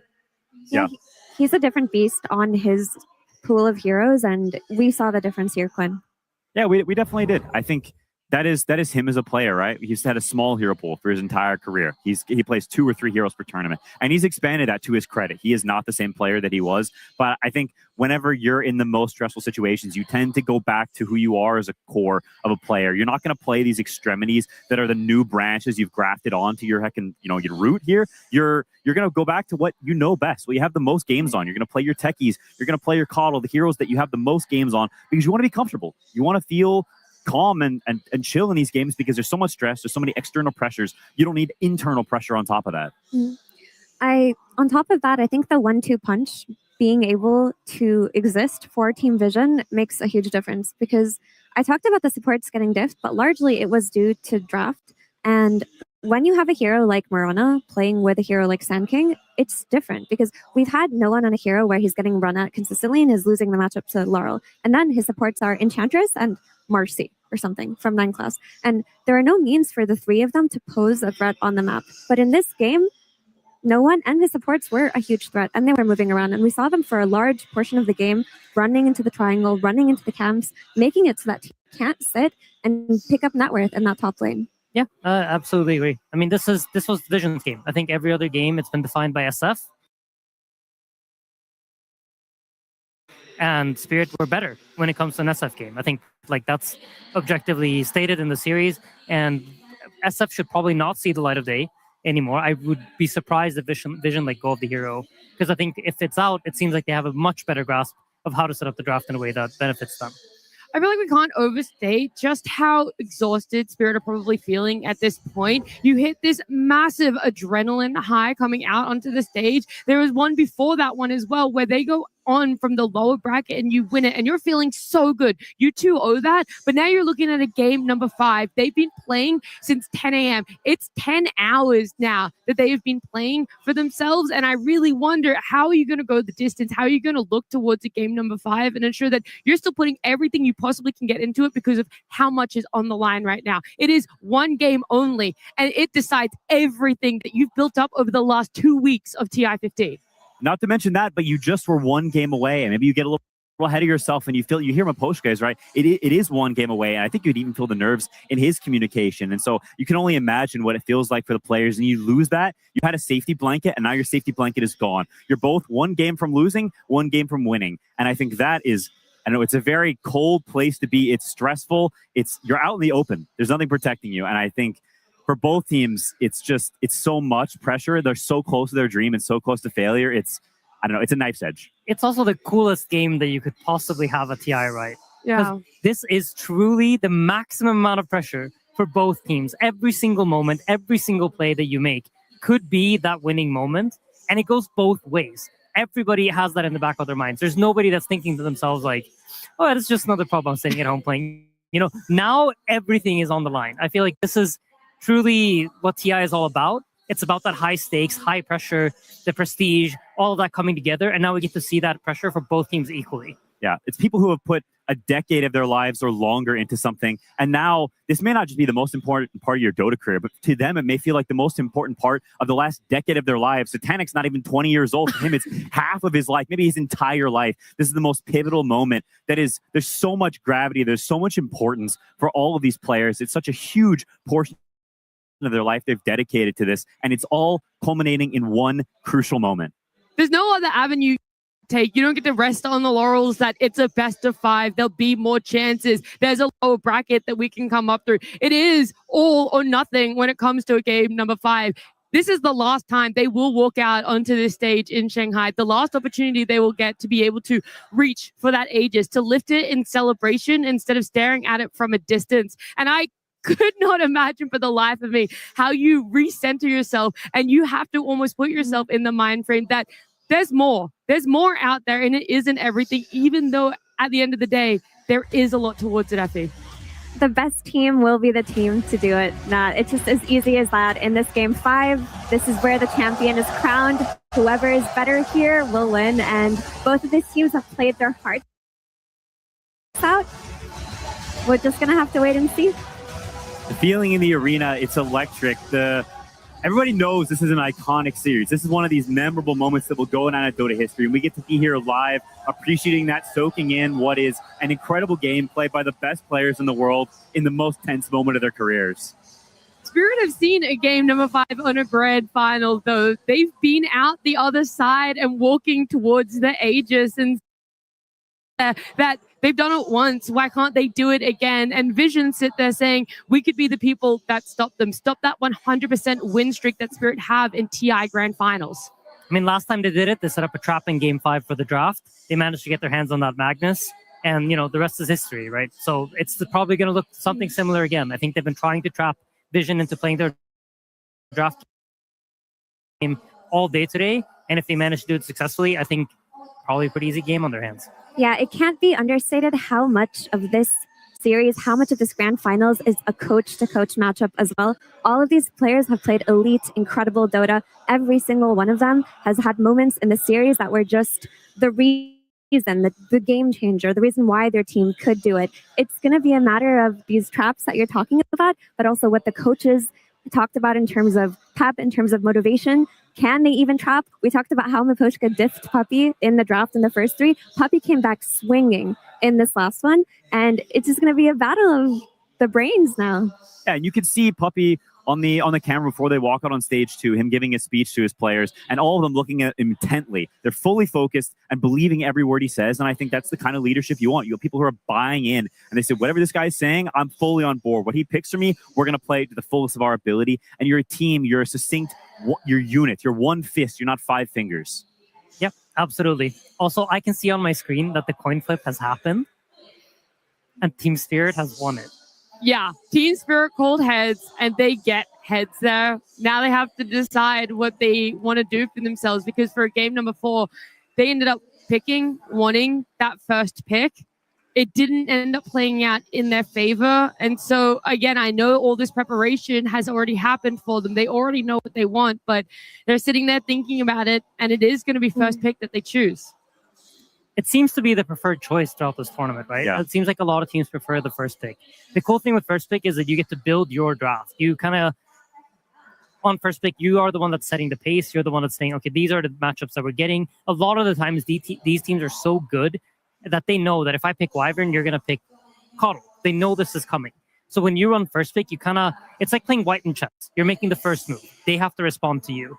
And that's the choice you want to be in, right? You want to be in a driver's seat going into this last game. You want to feel like you're in control. You want to feel like you're the one that determines how this final draft goes. That was one of our criticisms, though, of game number 4, is that they open with the Wyvern on the side of Spirit, but don't actually build around it, because what they end up pivoting their draft towards doesn't utilize it. That TA, you guys talked about time and time again, where ultimately didn't necessarily feel like they're on the same page. it's not going to be a repeat for game 5, but it does have that little bit of how will they open again if the bans were to go the same way? How will they want to alter or adjust things to ensure that they could still have that advantage with first pick? Absolutely. I mean, the Wyvern to me is still a very valuable hero, but the biggest purpose it serves this TI is that it pre-addresses Lone Druid and it pre-addresses Nature's Prophet. And in that game 4, both of those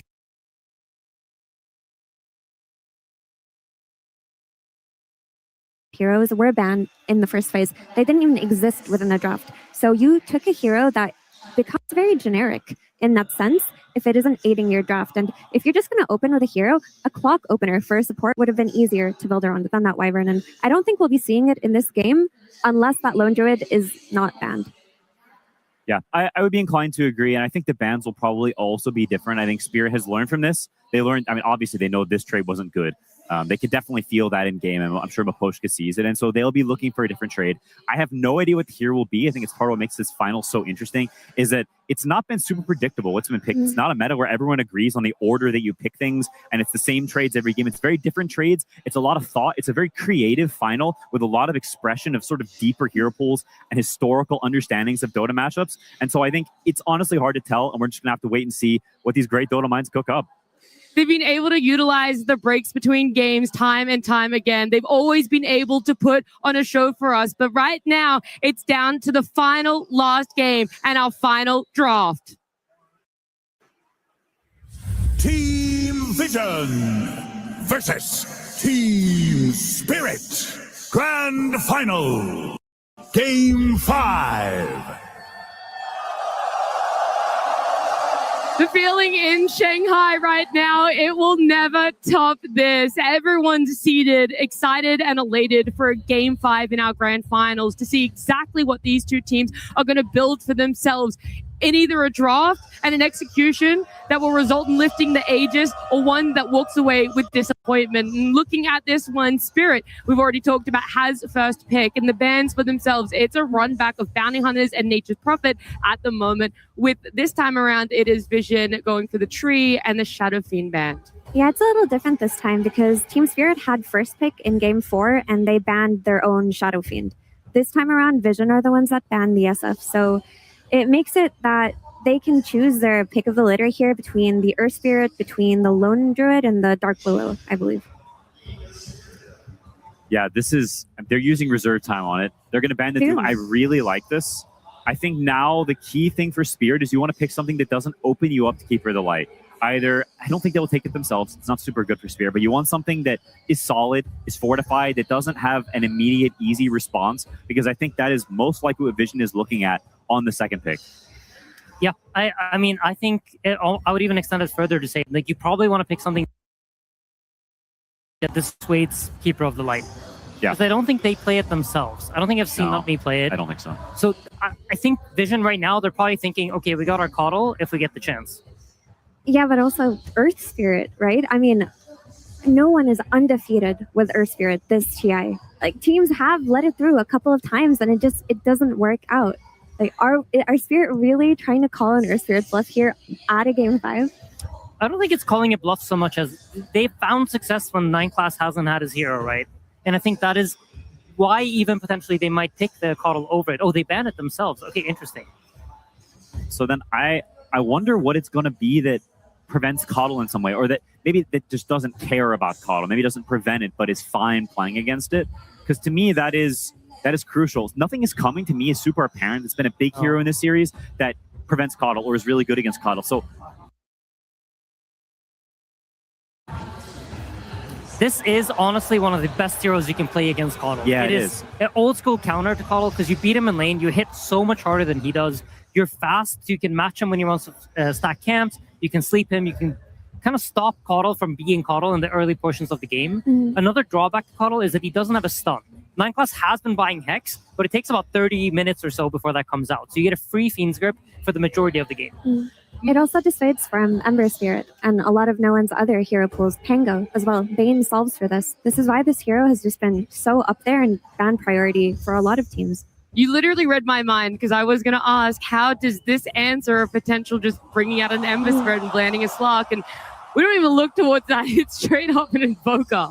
I think this plays indirectly what y'all are saying about the Pango and the Spirits, right? Those heroes that just run into Bane, they're typically not that good. You want something that's further range that can cancel the grip right off the bat, right? Grip has been answered now for the majority of the early game until this. And so I think it's a very cool pick. It's a clutch pick that just says, hey, this is good against Bane. You picked a hero, we're picking a hero that's good against that. I think that really worked for Vision in the last game. And while it's a different hero, I think not jamming the Coddle into a situation would be bad and is very smart. But now Invoker is out mid. This can be punished. Like, Laurel does play Pango, and Pango versus Invoker mid is one of the rougher matchups for Invoker. It just tempos very hard, and by having Bane on Team Spirit, they can secure it for themselves with no fear. I absolutely agree that the Invo is great against Bane, but I fear for how the rest of the draft builds, and that's where your point about the Pango comes in. I feel like building around this Bane has a lot less vulnerabilities. The Invoker is a lot more exposed, and there's a lot more potential angles for Spirit to try to exploit here.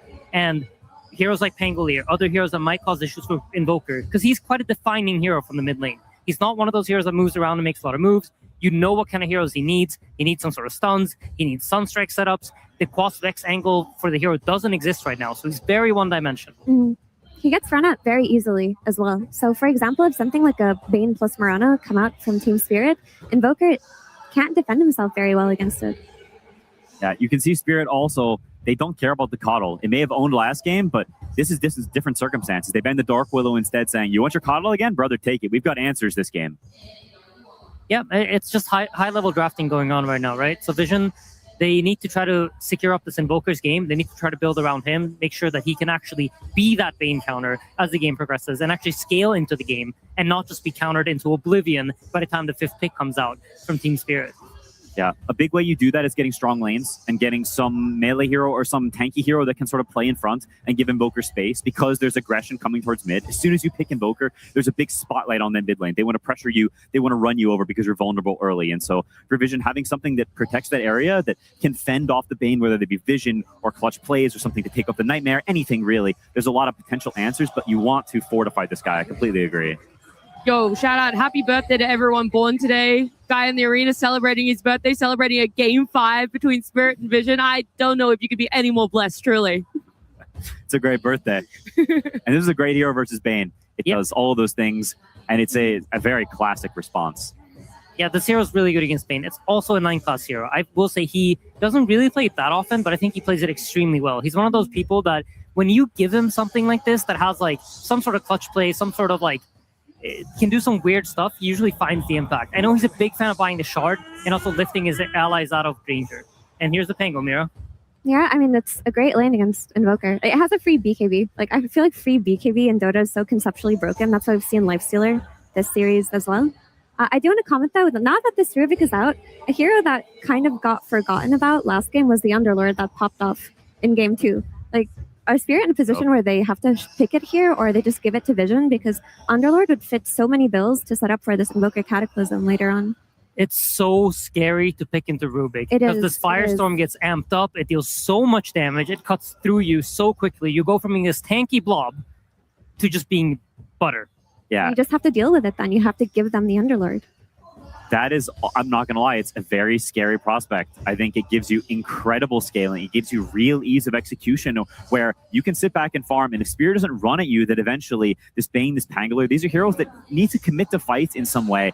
And I think Spirit with the Mirana, it's exactly what you mentioned, Mira, but it's very focused on aggression. And if there's an Underlord coming, these are heroes that don't like being held down. They don't deal well with roots. They play well off mobility. And there is a potential serious scaling problem. Mm-hmm.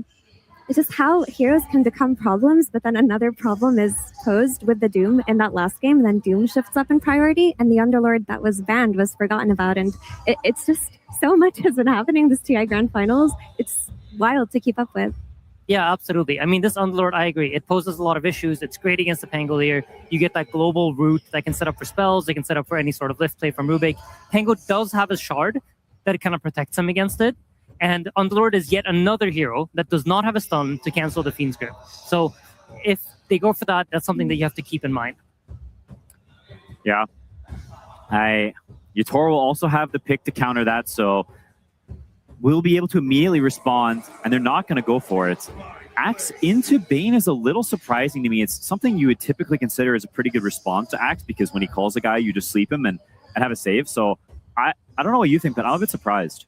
I am as well. I feel like the Underlord looked a lot more difficult to address within the draft, but it seems like Vision wanted to build around their Invoker. While Underlord would have solved a lot of issues in the game, they looked at it as, we have an Invoker in our first phase. Do we have enough setup for it? Let's just go for Axe, the greatest setup for Invoker in all of Dota. Yeah, it's also a little bit more of a pressure Next laner. to Void. Yeah, I mean, it pressures a bit more on lane, right? Underlord kind of likes to draw out lanes. He doesn't really play so aggressively. He tends to firestorm out the lanes, and that would open up a lot of doors for Yatoro to just kind of pick anything he wants. With Axe, you have to be quite mindful of picking ranged carries. They tend to kill themselves quite easily on blade mails, so a lot of those heroes are now scary for Yatoro to pick. Axe is not the... I mean, there's the Lifestealer, which is... I think it's a pretty good, decent game for it, but it's not something Yatoro particularly likes. It's not in his wheelhouse. I think Satanic is much more comfortable and appreciates the hero a lot more. Classic Yatoro heroes, when I see Invoker, I think something like the Faceless Void. But I don't know. I mean, which I would love to see, but I don't know if it's good enough. Okay. I think I would prefer the Lifestealer just because of free BKB. We talked about it with Tango. You've got another free BKB. You counter Invoker. Again, Vision are saying with this Axe pick that Invoker is the centerpiece of their draft and they want to build around it, and Spirit choose to conceptually counter that with a hero that is naturally so good against Invoker. Yeah, I think right now, looking at Vision's tools, like they can stun the Lifestealer with the Axe, but what next? There needs to be some big physical damage coming out here from Satanic. It is absolutely what he's capable of, but they need to find a way to kill this Lifestealer. This hero has won, I believe, every single game that we've seen him in this grand final. And I think he's been quite a big problem in all the games that we've seen in this grand final too. Yeah, and these are very important bans. Spirit needs to think about what gives them the scaling. They think Void does. I think that's a great ban. It would have been terrifying to play against as the scale comes out, because I think you don't want to be on a big timer. I don't think Spirit is on one right now, but things are subject to change in these last two picks. And with grand finals, with everything on the line, you don't want to have that clock ticking in your ear saying, go, go, go, go, go. You want to be able to chill and play the game at your pace. I mean, we saw a perfect example of just that in Game 3, right? Like, the last pick of the draft, we think Spirit has to play for pressure. TB comes out, it completely flips the script. And these heroes obviously exist, right? So I love that the Void gets banned out. This hero, you could say, oh, you can just run it over. It's slow. They have way too many slow heroes. But it's grand finals of TI. Yeah. It's a completely different beast. You don't want to be in a position where you guarantee lose if the game reaches a certain point of time. Yeah, it's just too scary. It's too scary. It's too risky, and it forces too heavy a burden of execution. I genuinely think both teams are gunning so hard for, we just need to be able to scale. We need things that are just good game matchups, because it's just too stressful to play a game like this in a game 5 where you have to run them over. And there's the TB. It's the other beast that eventually just starts dealing infinite physical damage. Both banned out. It's also one of Satanic's absolute favorite heroes, and I think if Satanic could choose to play his favorite hero in his last game of TI, that probably would have been TB.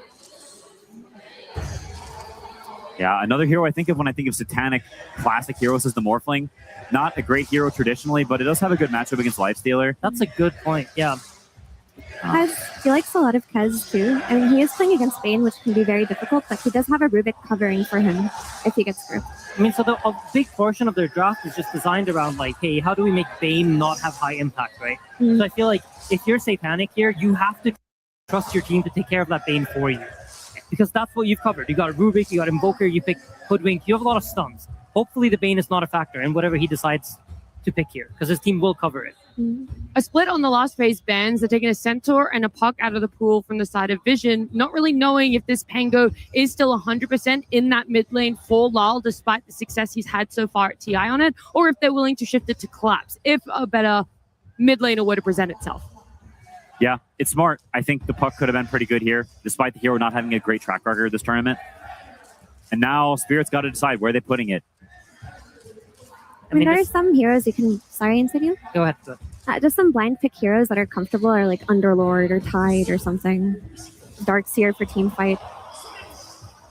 Okay.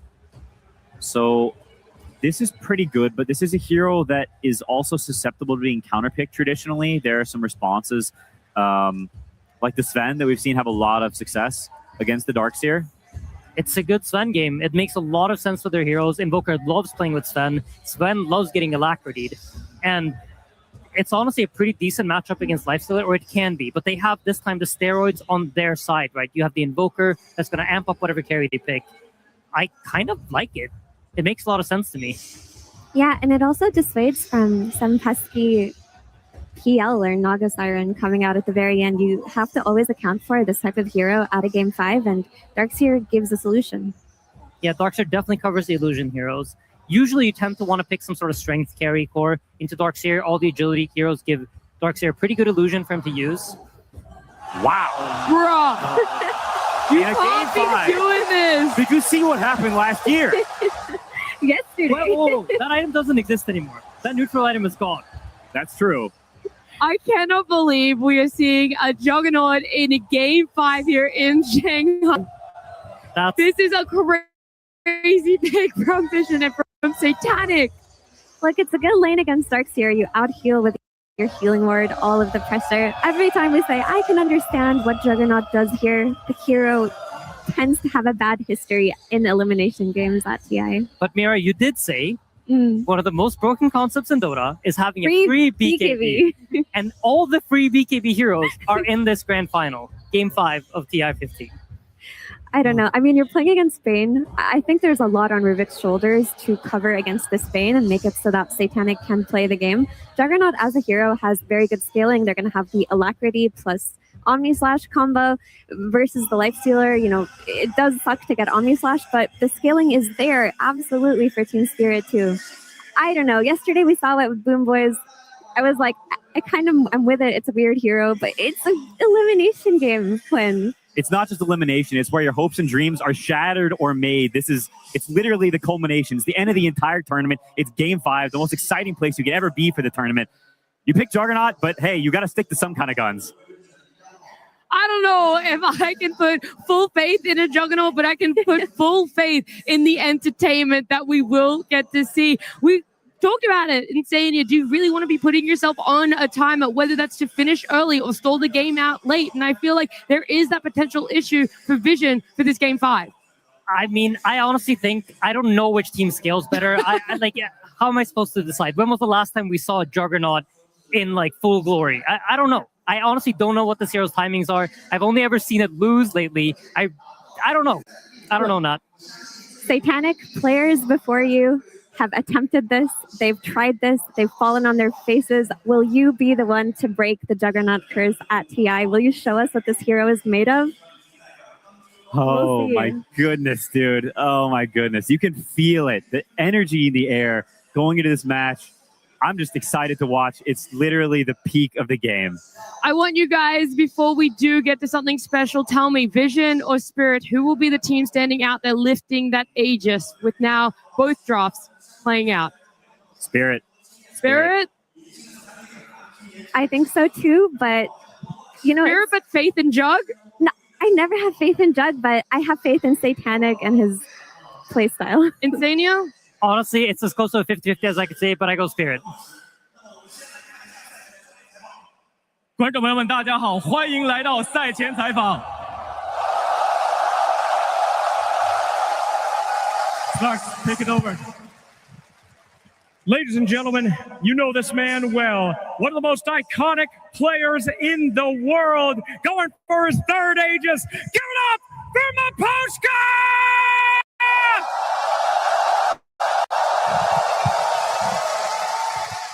Today you face Puppy, my friend. Any words to say to the coach? I'm not going to say something, but definitely you see him. That's a big boy. Of course. So I just wish good luck. I think in both teams got their comfort routes. So that game will show like who is the really best team in the world now.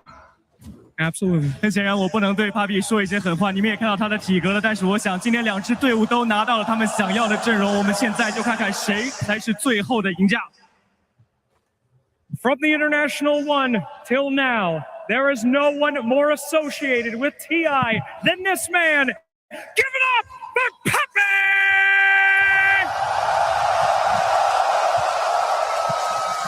The time for prep is over. The time for picks is over. Now the game is on the players.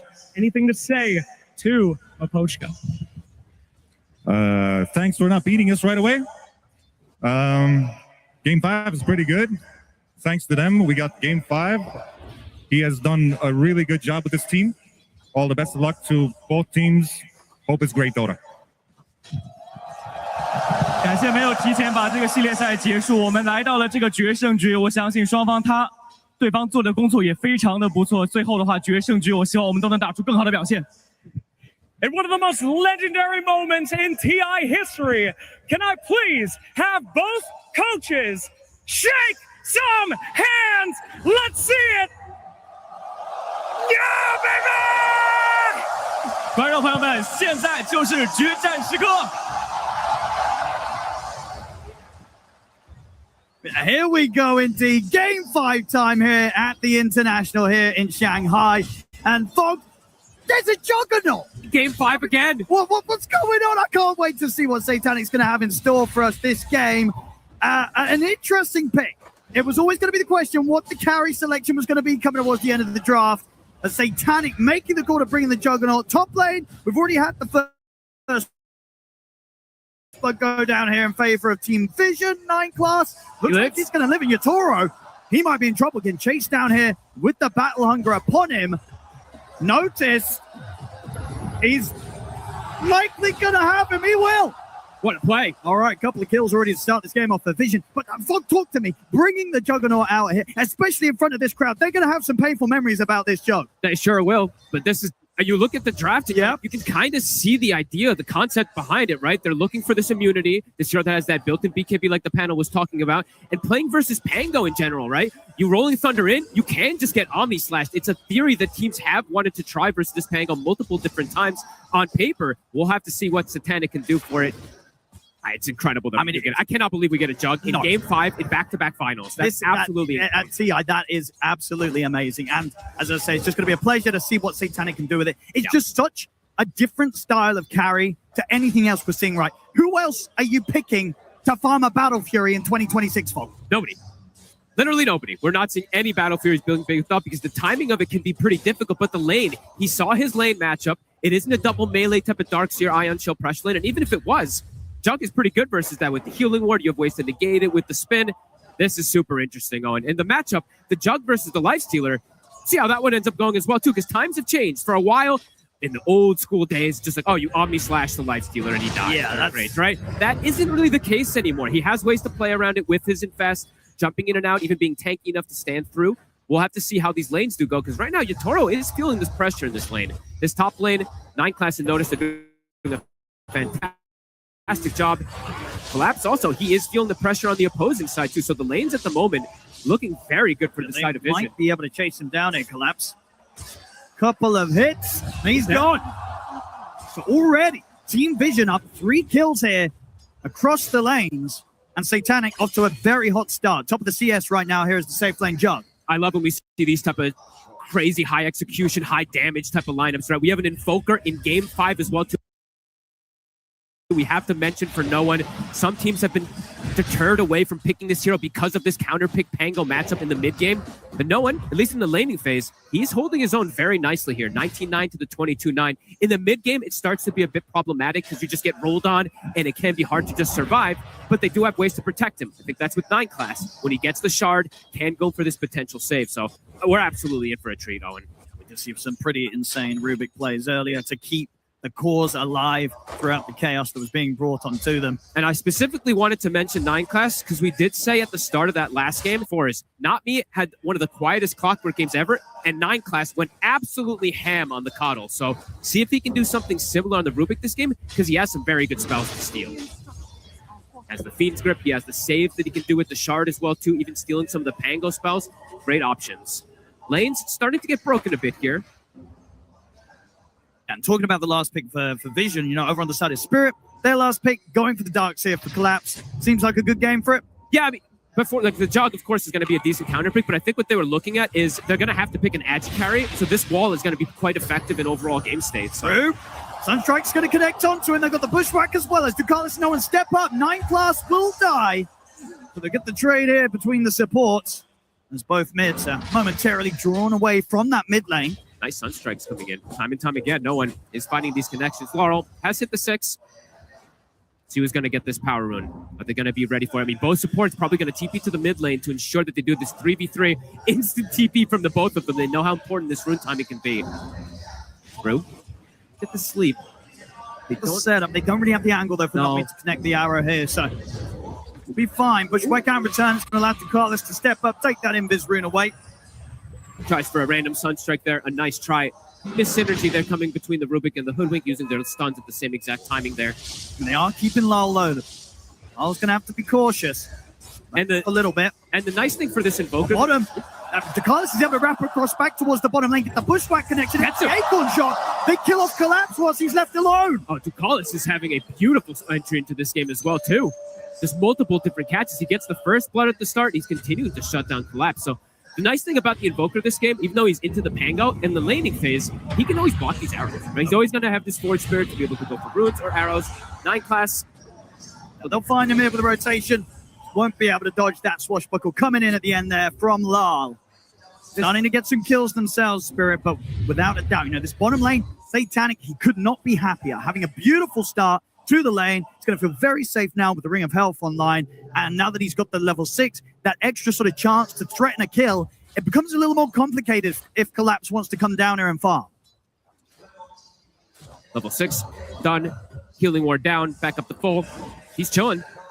This is going to be a good timing for the battlefield. It is. A very good timing. And he isn't playing into a Blade Mail counter, right? A lot of times when I've seen these jugs, he ends up playing into a Blade Mail or something that just devastates him in most situations. He has to watch out for the Fiend's Grip in particular, but that's the biggest threat this game for him. Yeah, I think that and overall, the most annoying thing for the jug is just Spirit's ability to tank up right. If it's Lifestealer, this Darkseer gets to a point where the Omni Slashes and just not going to be doing much at all, it's going to feel kind of awkward because, again, we have to sort of go back to the fact there is a reason, right, why we just don't see a lot of jump. Yeah, but Satanic does like it, so we'll have to see what he can do with it. A Spirit with an aggressive move here, knowing the stacks are coming out here from 9 class because they have this Axe. Laurel's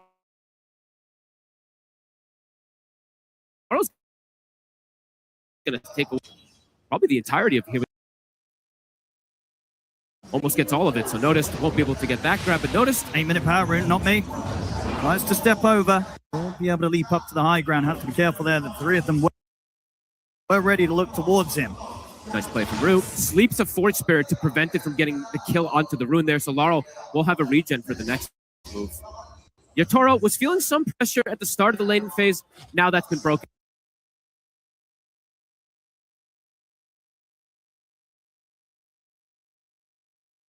But he will have a differential between him and the Jug, and I'm curious to see which one farms faster, a Lifestealer Radiance or a Jug with the Battle Fury? I feel like it might be the Jug. Might be the Jug. With how quick he's going to get this Battle Fury Satanic, I think he might just be able to get ahead of Yatoro and stay ahead of him. We'll see. Which has been very important in this series. It's been the competition between these two carries of who thinks they can outscale the other. We'll see who's right in this one. Is it the Lifestealer? Is it the Jug? Have to truly see. So the Darkseer, we've seen a lot in this tournament. Not in this finals, of course, but the power of this hero is pretty strong when you get into the team fights in particular. A lot of these games have been revolved around these team fight successes. So see what happens when Collapse gets in with these Ion Shells on the Pango, when he gets his Dominator and some of these auras, if he goes auras. And talking about the off-lane selection, were you surprised about going for the Axe here for Noticed, or did you see what they're going to do? They're going to get the setup into the call, into the Sunstrike, out in the dunk. Talking about Noticed, he's able to take Yatoro down. But yeah, this Axe pick, going for it instead of the Underlord, which the panel felt might have also been a good pick in this situation. They want the BKB Piercing Disable. Okay. Number 1, right? I think that's what we're starting to see. You need to have at least 1, maybe even 2 in multiple of these lineups, because if you don't, they end up having this opportunity to just Rage TP out, Spin TP out, etc., or BKB TP out, depending on which hero it is. So I like this pick quite a lot here, and Notice, he has been amazing for this team. When he gets off to a good start for Vision, he puts a lot of pressure on the map. So right away, 2 kills already in that lane. That's really solid. In the mid, gonna get telekinesis into the cold snap. He's taking heavy damage here. Deafening Blast comes in. He's gone. He supports. Call us again. They're ready every single time around this mid. It's such a dangerous area at the map. Vision, they always bring the numbers. They'll get the Nightmare set up into the arrow and return here. Spirit trying to take down Jacalis, and they will get him, but they still have to be careful because Notice he swung round over to the mid as well. And they can't push for anything more here, Spirit. I love how we see both teams, just the speed that they're looking to play at. Both can play super fast. Both can play these slow paces. I like even notice just swinging over. Sure, he doesn't do anything, but just getting the potential to get involved with his team. And these two carries, who plays better in a fast-paced situation, the Jug or the Lifestealer? Just on paper, I would say the Lifestealer, but who knows nowadays? Let's see what Satanic can do with this type of start, because this Battle Fury is going to come out pretty much now. It's pretty much done. So 10-minute or so Battle Fury here from Satanic on top of the treads. And they've slowed down Yatoro now twice. So that Battle Fury, he is absolutely going to have that faster farm pace in comparison than Yatoro. And do have to look at the buff ups, right? Yes, Lifestealer, he's going to have the Lucky Shot procs that are going to give him this armor. He's going to have the Ion Shell, but this Jug is going to have Alacrity in a lot of these fights. And Alacrity with Omni Slash is pretty terrifying if he does get a connection. Good opener here right now for Vision. A 1K lead for them. Vitalis also potentially finding this creep too. Extra money for him, so kills the Dominator creep of the Darkseer off plus 100 for the Hoodwink. And yeah, look at that pace of timing. Level 9 as well. He's going to farm so quickly. Yeah. And they've got stacks already prepped for him, if I'm not mistaken. At least a couple of them all over the place. Build-wise, Carl. They're going to catch him again in the mid-combo. He's got to be more careful a couple of times now. But between 9 class and no one, they're just able to 100-0 to him. It's a scary part of the map for the Pango right now. Lal, he's getting hurt pretty bad. These supports from Vision, they're breaking him quite a bit here. Usually we've seen Spirit be the ones to make that move around Laurel to get him back in, but these first 12 minutes, they're making the moves to enable no one. Net worth, he's now surpassed that Pango, and he's got this Meteor Hammer, so he's going to be able to whittle this tower down nicely. I mean, again, Nomi looks towards the room, but a massive burst comes through there. The Sunstrike and the Sharpshooter at the same time takes Nomi out and ensures that Vision going to be able to secure that amplified damage room pick up here for no one. Spirit, they'll bring Lyle and Collapse back over to at least take down Ducalis in return. But again, here and there, Spirit are getting supports. Overall, Vision coming out consistently in these trades. Some outplays coming out from supports right now on the side of Vision in comparison to Spirit. See how they want to look to get together now. Root does have Fiend's Grip available. See if they do want to look to punish the Jug, but Satanic already in a safe position. They want to get a tower. They want to have easier access into this jungle at this point. Notice is going to have a blink pretty soon, though, so they definitely need to accelerate the fact that they go for this, because Notice, with a blink this game, can go for solo kills without Blade Mail because he got Sunstrike. He can blink Blade, he can blink Call, and then the Sunstrike follow-up might just be enough in a lot of situations. And now no one. Meteor Hammer finished. He's actually finishes off the whole tower with it, too. And he's smoking. He's getting involved. I mean, Rune Law were on the hunt, but Vision, they're ready to turn and hunt them in return. Tornado into the Sunstrike, down on towards the Bane. He'll try to grip, but Nightclubs have a wraparound, finish him off here with the help of Ducalis, and indeed get that steal. Lyle, he's going to jump back in aggressive with the shield crash, bringing no one down over the swashbuckle. The vacuum's there under the two of them. They'll get the 2 kills. He's going to try and stab his grab with the Fiend's Grip Nightclubs, but he will not succeed. Collapse, getting the triple kill. Satanic, he chased Collapse down. Collapse is sort of teasing around with Satanic. The Ion Shells can start to build up. Satanic, with the Omni Slash already used, Satanic doesn't really have anything left in the tank to threaten Collapse, but what a turn up there for Collapse. Gets involved in the action, picks up a triple kill. 9 class, when he stole the Fiend's Grip at the start, he didn't have mana. He's actually asking a teammate. He's like, somebody give me something. I believe someone passed him a Lotus, but it was too late at that point. The Darkseer comes in and gets the clean up, a big connection for Collapse. Top net worth for his team now, just very quickly. Awareness there from Spirit to commit for that play after pretty much the entirety of the combo was dropped down onto the Bane. You know, Rude tanked it all at the start. Yeah. Vision. Blink is done. They're looking to get aggressive. As you said, the Sunstrike connection, it will probably be enough if he just catches anybody. A call, a Sunstrike, and a Fade Bolt should do it. And there we have it. They get the call. Pushback, Sunstrike into a dunk. Notice ready to start, just kind of leading the plays. He is going to be everywhere looking for action. He will not be slowing down anytime soon. Panic, stepping forward here. They get the sleep onto Ducalis. As their follow-up, they're going to use the roll. If there's going to be any help. Notice, watching from the low ground here, along with 9 class, he's going to get the call. Jumps the backlines, finds the Bane. Sunstrike in, Rue's out. Notice, they'll start backing away. But indeed, there is no threat to the life of this Axe right now. They struggle to tackle the beef of this map. Vision's early game, pretty beautiful so far here. The Axe, as we said, noticed when he gets these type of games, he ends up running the show pretty effectively. 4-0 now for him. He's got the connection to look for all these kills. They've got Ion Shell. I mean, that's stolen. such a lovely steal, right? When you're playing this aggressive with the axe, if you keep the shell onto him, I mean, already he was getting kills in these calls. Now with a stolen Ion Shell being applied to him, he's pretty much guaranteed to get kills very quickly after the initial jump. Spirit reading this move, bringing the numbers, collapse in the area, level 12. Yeah, Notice is playing careful. Very much senses that sort of presence of the Pango is a little bit of a bait. They've got a ward on the side there. I believe they saw the Darkseer running in for a second, so we'll be able to back away. But still putting the pressure on. They're going to scout the stacks as well. They can steal these very quickly here just with Ion Shell. On the flip side, see the aggression coming out from Spirit. They're looking for no one, but he's able to distance himself. Sneaky arrow. That's a it hits. Very nice arrow there from Not Me, and one that no one was not prepared for at all. Maybe looking elsewhere for Sunstrikes. Absolutely. And he did the animation cancel too. There's ways that you can do it as these Marauders. If you leap and you throw it instantly in these type of ways, you can actually get that canceled animation. What a play. See where they go to next, Rue. How's the Radiance? The Radiance is done, and Yatoro now has access into these Ancients as well, too. So catching back up here towards that Jug, still 1,400 behind. Not Me attempting to get some info here under the cover of the Moonlight Shadow. Don't see him. Toro getting involved, wrapping behind. He's ready to look towards Notice, but Notice is already away. 9 class. He'll be left for dead here. Stolen roll, but he's dead. Spirit. They're accelerating. They're starting to match. Should be able to take away this tier 1 here with Yatoro swinging over to the mid. Oh, that is interesting. 16 minutes in, a gem has been purchased up for Ducalis. That's one of the earliest ones you've seen throughout the entirety of this TI. I think so. I see a lot purchased pre-20 minutes now, but it's 16.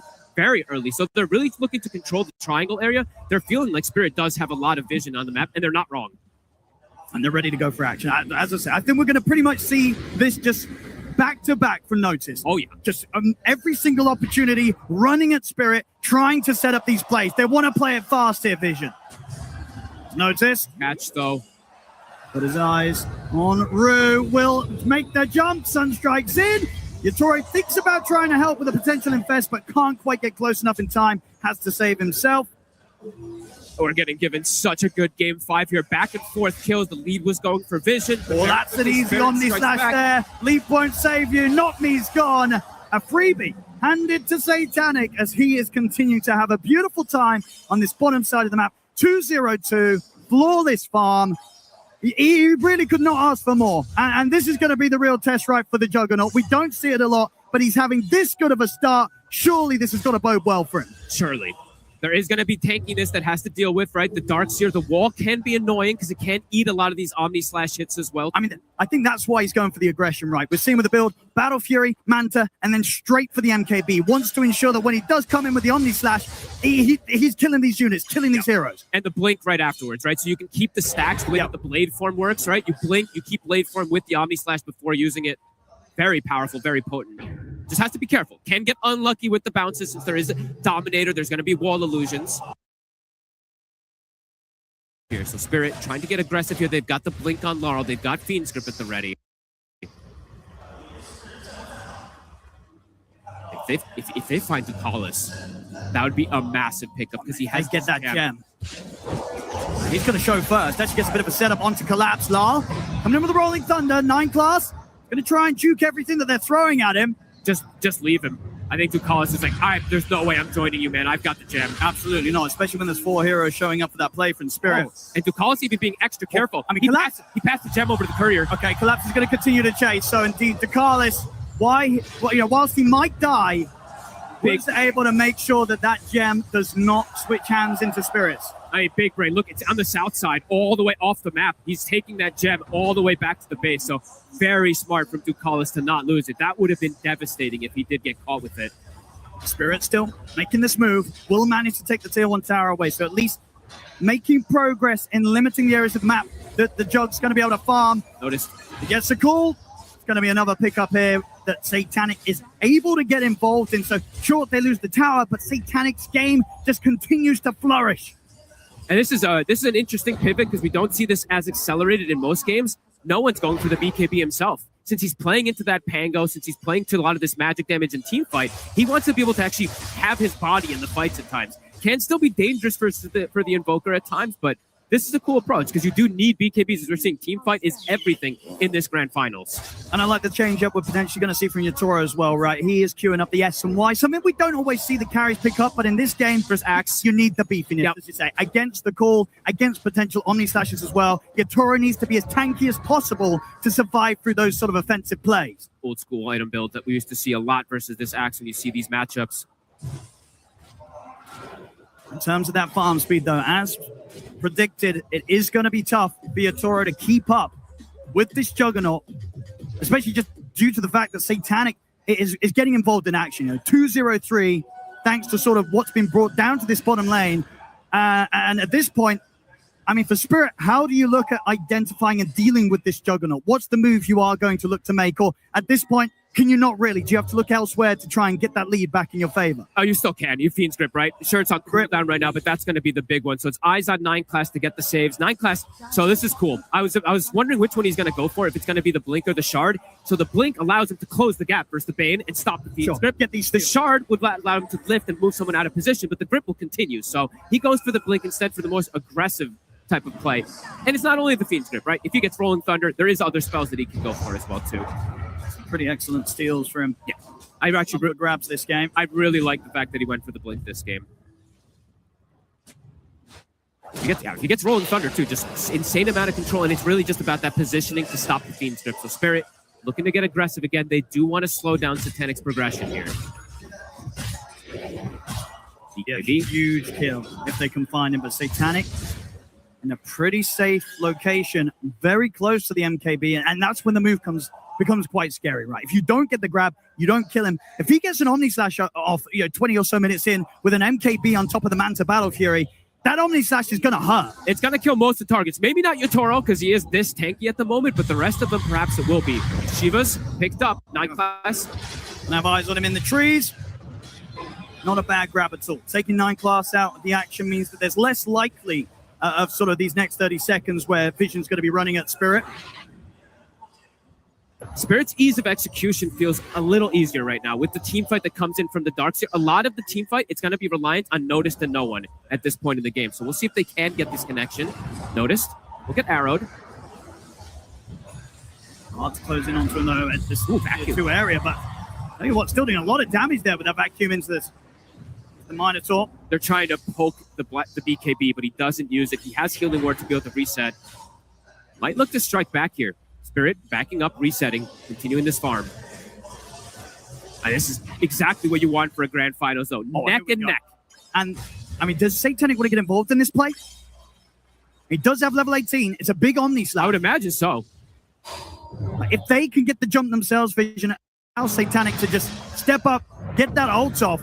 As long as he doesn't get too unlucky with the bounces, there's potential for him to do a lot of damage at the moment. So it looks like maybe they do this type of play where they put Satanic in a risky position and be like, oh yeah, go for him here. And then that's where 9 class can go for the Blink, cancel of the Fiend's Grip, get the potential steal, and turn it around. Because if he gets Fiend's Grip too, right, versus Yatoro, it's one of the best spells of control that he can get. It would be pretty massive if he can get that one here. Forge Spirits pushing out one lane, Dominator pushing out another. Neither team going to run into each other for these next few moments. Collapse buys the Shard, Blink for team fight, going back for the Lotus. More and more answers they are looking for to deal with that Omni Slash, of course. Laurel just going to go for the Aghanims. Standard build from him.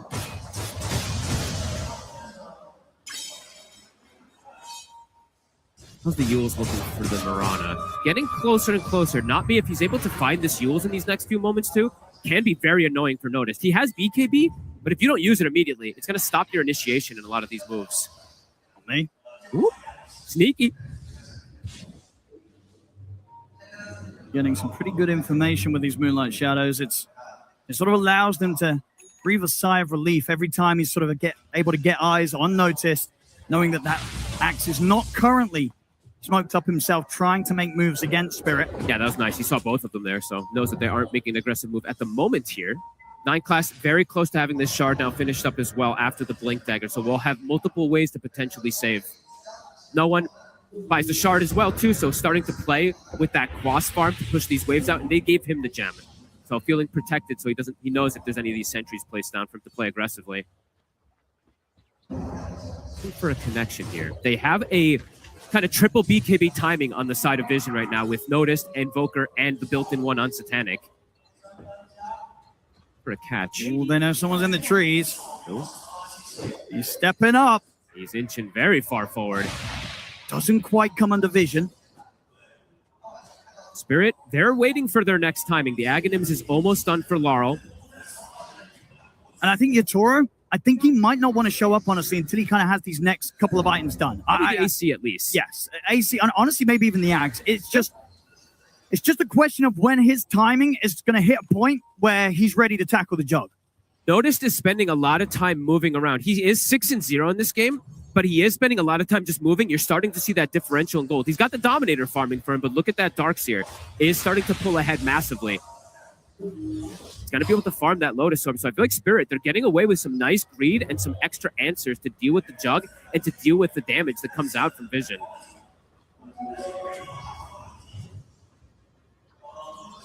They're just sitting back farming, as you said, waiting for that next timing.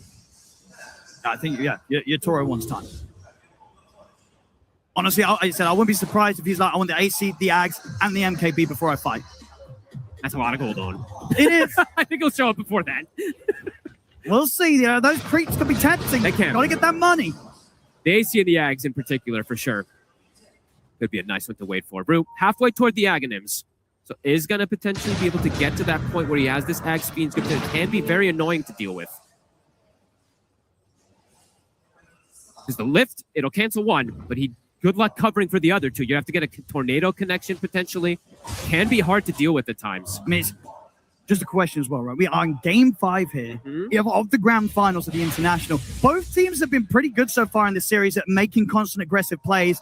Now that we're here in the game 5, do you think we are going to see both teams lean on that the more sort of safer passive style? Like, are they really going to be able to keep this pressure up at this point of the tournament? I don't think so. Both teams have been playing super aggressive. They're keeping it up. I think we're going to see them keep it up. Here we go. And I wonder which team is thinking about, do we outscale?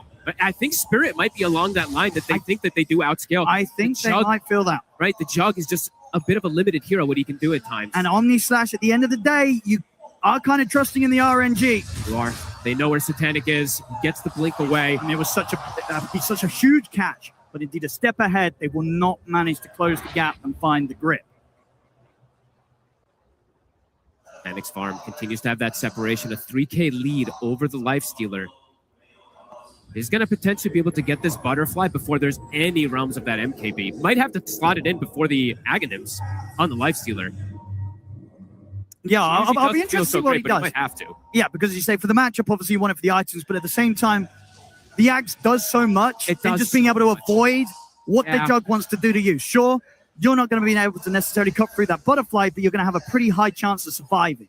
And in fact, also, have to point this out. He is going Butterfly. Going some pretty good items for a Darkseer wall. That wall illusion is going to be pretty scary if they don't address it early on in the fights. No one. Looking for Rue. He's got backup coming in. Do Spirit want to send anything over here? It's Oro. He's looking to come across to the fight. Arrow. They get the arrow connection onto 9 class. Totoro will be able to quickly take out the Rube. Being noticed, he did get the call onto Rube. 1-for-1. The AC done here for Yatoro. Satanic.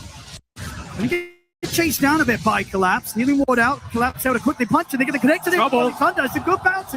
Here's the Omni Slash, but the bounce. The illusion. This is the struggle with the Omni Slash. Sometimes the bounces just don't hit right. Love survives. And Collapse with the body blocks. He's trying to see if they can do something about no one. He has to go swap away. He's got a BKB to survive. Oh, man. These moments. One of the reasons why Jug can sometimes be a bit of a risk, folks. You press the ult, and the ult just don't hit the way you want it to hit. And they have multiple ways to do that as well, too. With the Dominator creep from Collapse with the wall, they have 2 different ways to disengage and break that 50 seconds. That's going to allow Yatoro to close that gap in net worth. It is indeed, yeah. Straight over the walls, the roach pit. Heartless. He's going to get set up on it by not me. Off the mark there. Still no Collapse. Double chase him with the Shiva's Guard. We'll get him up on the cliff. He's going to be caught up there. We'll turn and get the pushback onto the 2 of them. But he will not be getting down alive as Ducalis killed off on the cliff. Spirit getting a lot of momentum now at this point, getting the Aegis as well too for Yatoro. And have to point some other things out, right? Besides the Jug Omni Slash, having this massive deficit, Lifestealer as a hero, as the game progresses further and further, you're getting kills, you're getting creep kills. His HP is going up massively. He has 400 bonus HP as well. As I say, especially with this build, the armlet, the SMY, the AC, Yatoro is tanking up perfectly. So honestly, even if you do get fortunate with the Omni Slash bounces, he might live. You're not guaranteed to kill him. This Lifestealer is going to survive. Gonna have more and more armor, more and more answers too with the Lotus, with the Shivas reducing some of this damage too. Feeling concerned here, Vision. Have to get some extra connections, have to look for something with Lotus. He's been trying, as we said. He's 7-0 on this Axe, but it feels like it's been a quiet last 10 minutes of him finding some of these big core kills. Spirit just playing around it, just playing for the farm, playing to get Yatoro to this position. Brew, we said, the Axe is very close for him as well too for that extra follow-up. One. Him and 9 class stepping up on this top lane.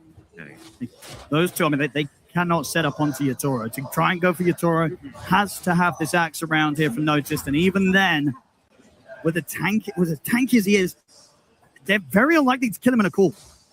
And especially twice. This 3 minutes of Aegis on Yatoro. It's going to be interesting to see what Vision do about these moments. They need the Hex, it feels like. Invoker in particular, no one, he needs to get this finished up. They need that extra bit of control to just burst these targets down. He does have it finished. On me. Not the setup here, no one. Keep off before the Hex. They're going to try and chase on for at the same time. Collapse. Running down to Carlos. He tries to bounce away with the sharpshooter, but he's caught beneath the cliff. They always get a catch at the same time, it feels like, on the side of Spirit. Basher now picked up for Laurel too. Satanic, he wants to try and look for a fight. He's got this blink, has the butterfly. Omni Slash is back up. He's got to get a big connection, and they have to deal with Yatoro twice still. It's 3 minutes still on this Aegis, so it's not an easy option to go for. 9 class wants better steals here at this point. He has Surge. It's not a bad one, to be honest with you, to be able to close that gap or even distance away for some of his cores. Over to Yatoro at the mid. Standing strong as he eases around the tier 2 tower. It does feel like the later and later it goes, this Lifestealer is going to be more and more problematic for the damage. I think so. It's really just the Jug who's going to be dealing that damage for him as the game does continue to progress. No one, almost level 20, so almost has that 20 talent for the Chaos Meteors, but he's been quiet this game too, just some Sunstrikes, 0 and 2 for him.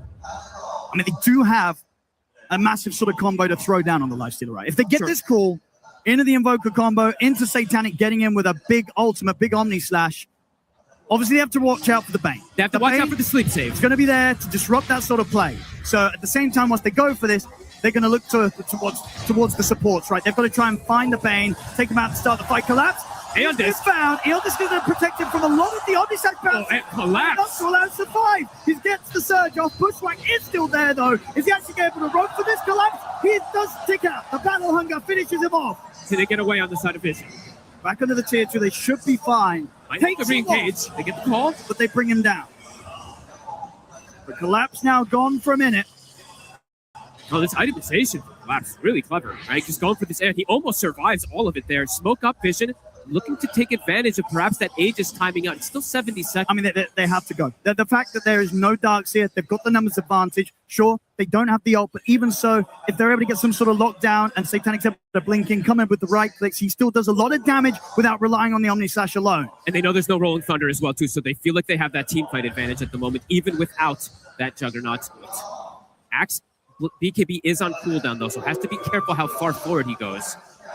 He's respawning soon, 20 seconds. And yeah, they want something other than Yatoro. They don't want to try and take this Lifestealer down twice. Seeing the back line, they've got a ward down. My class is going to get the vacuum hit with the stolen vacuum onto the two of them. Sets up for the call to burst through Rue. Yatoro, he's ready to look for the counterplay. Jumps in aggressively with the Infest into Satanic.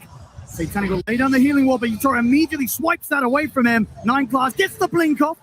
They will manage to escape Vision. A quick retreat. Almost 2 kills they're able to grab there. The vacuum catches the 2 of them, but the quick leap from the Mirana ends up protecting. him an Infest steal now that he does have. So a further save that 9 class can potentially do here in these upcoming could come in pretty clutch. It definitely can. Just sort of have that extra sort of health to allow Satanic to maybe live through some sort of jump that Spirit get onto him and buy him time to turn, get the ults off. He's going to have it back up in 10 seconds. It'll put the Jug at what? From 2k to 3,200 HP. That's a massive amount. And he does need some HP, it does feel like. He can get burst pretty quickly in these fights. Satanic, all aggression with his build. No one. It's all right. Ready to make the moves here off the back of Lal. They know Rue's there. Gonna get the catch underneath the tier 2 tower. They'll be able to take him out before the backup arrives, but backup is on the way. Lal flanking. Ready to lead Yatoro into the action. This might catch them off guard here. The Infest has already been used. They have got the Omni Slash though from Satanic here, ready for Yatoro. Ducalis thinks he knows this is coming. He actually throws a Distiller in the back line, so he's expecting a wraparound here, it looks like. Poking forward here, perhaps to break the smoke, Laurel. Thinking about committing, but into the triangle, a bit scary without the 5-man. Vision. How much longer do they want to stick around here as the Bane's respawning? They're still going to look for more. Notice. Yet to die on this axe. Godlike for him, by the way. Really been doing everything he can so far. Stagnated for a slight moment in that earlier stages, but immediately afterwards finds these dream catches. So close on the numbers here. Jug continuing to keep slightly ahead. Only slight this time, though. I mean, that's the thing. Yatoro's catching up. And I think when the difference is only slight, it does mean that Yatoro's feeling pretty comfortable in this matchup. Ready to start working into that MKB. It's Life Stealer. It's going to be a very difficult one for the Jug to cut down. As you say, nowadays, with the Aghanims, with the way he can play, with the Infest, it's a lot harder for the Jug to win in this matchup. He's going to sell his phase boots. He's going to have the MK timing. They're going to smoke and look for a fight now on the side of Spirit. Perhaps looking to catch Vision off guard. The damage that's going to be from this Life Stealer, it could just kill the Juggernaut if he's not caught, if he's not doesn't have a save in particular from one of his allies. I mean, 9 class, he still has the Infest, so eyes on 9 class to protect this Jug. And he has to do a lot. Not only just sort of come in with the Infest play, but also try and get one of these big steals in the fights. Sure. Or even stop this Bane, right? Because the Bane, the Fiend's Grip, the Aghanims, it is there. I believe they did see it as well. Swift Blink is picked up. And that's you. Swift Blink on top of the blade form, getting in there, making the clean jump, getting the ults off. It will hit hard. This Jug is huge. If he's alacrity as well, too, right? If he sees a target, it might just insta-kill before the save can come out, even versus a tanky Life Stealer. But it's about getting that jump and trying to find it in a fashion that Spirit are not able to disrupt it. So, I mean, you know, we know that the neutral item that broke the Jug, it doesn't exist anymore, but Prophet Pendulum is also a pretty good one versus Omni Slash. So we'll have to see if that comes into play, because Laurel has it and Yatoro, the two ones that they want to burst, have a way to mitigate that damage. I mean, they're both so incredibly tanky. Right. Looking for a fight themselves. Vision. Forward. In class. Unnoticed. Stepping up to the river. Still Lal. Go in, try and see who's in the tree line. Rolling Thunder at the ready. They'll look to chase down the mid. See if they can get their hands on Notice. Or get the call. Deflected. Not going to do what they wanted to do there, Vision. Satanic's got to back up with the blade. Fury. The grip's there. They're locking it down. He's dead. He spent the gold. Dead for 90 seconds. Spirit, they're ready to dive on for more. 9 class falls under the tower. No one tries to hold his arm, but he's completely surrounded. He's dead. Oh my God, Owen. You monster, the Lotus as the Omni comes out. Quick with that. And he's still cleaning up. Collapse, he's not finished his job yet. He's looking over the Notice, ready to chase down the axe. I don't think Notice is getting out of this one. He's got Vacuum as well, too. He's got Notice. Collapse playing with his food. Collapse is playing out of his mind in this game. As clutch as possible. He really is. And I just fit the Game 5 Grand Finals Jug Fogged. I'm getting some similar vibes as we've seen in the past. I'm sure all the viewers are too, the fans as well in the stands. Seeing the reminiscent thing that we saw from Ame last year. We'll see again. It was here. so quick that he got that Lotus onto him. Just straight in. They want to try and turn and fight. It was like split. I mean, he got it like split second, right? I think it really was. Holy crap, collapse. And then the Fiend's Grip, the hard counter versus that Jug. No way to stop it. So fast. For now, he is all their damage, really, Satanic, with him gone at the start of any fight. And it's a small gold lead, but it feels like a very commanding move that Spirit was able to hit with her. You can see the pressure. Satanic, he's starting to feel it. Absolutely. I mean, in the carry-to-carry matchup, you can just tell that Yatoro right now, he is so comfortable, so confident. He knows the matchup. He's not afraid of a Juggernaut. He knows exactly where he needs to be with his item progression. And right now, this Lifestealer at a point where it's so hard for the Jug to take him down. Who do you Omni like with all this armor that they have to Lotus on Laurel too? They just have so many different ways to protect each other. So much armor. It's 50 armor on some of these heroes, it feels like, for just the Jug. And it's so difficult for Satanic. He can't get this connection. He can't get the damage either. This Invoker, we've seen it falter in these later stages of this tournament. No one is having a tough time in this mid game. Roche now, the option. Yatoro will get tossed in the pit from the Roche. They're going to quickly bring this down. Roar will disturb them for a second. It will get scouted. Vision would even want to fight over here. It's dangerous. They've got to sit back, let this go the way of Spirit, this Roche. What do you do to itemize, right? What do you do for Vision to counter this? Looking for the Lincolns for the Jug. I mean, this is the thing, right, as a Jug as well. It feels like you need so many items to make this hero work, but you've only got 6 slots like the rest of them. And there are counters versus him. There's multiple different ones now with these Lotus Orbs. Even if potentially they have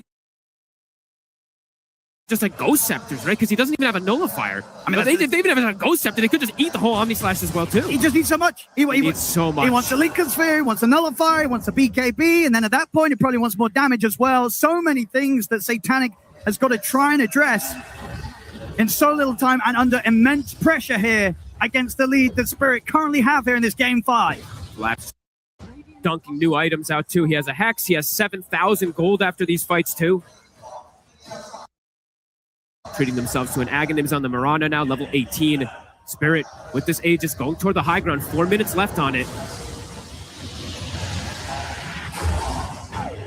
Okay, they've got a Nullifier at the least here. So the Axe now has at least the answer versus the Aeon Disc, and I think Collapse needs to be a higher priority target for them.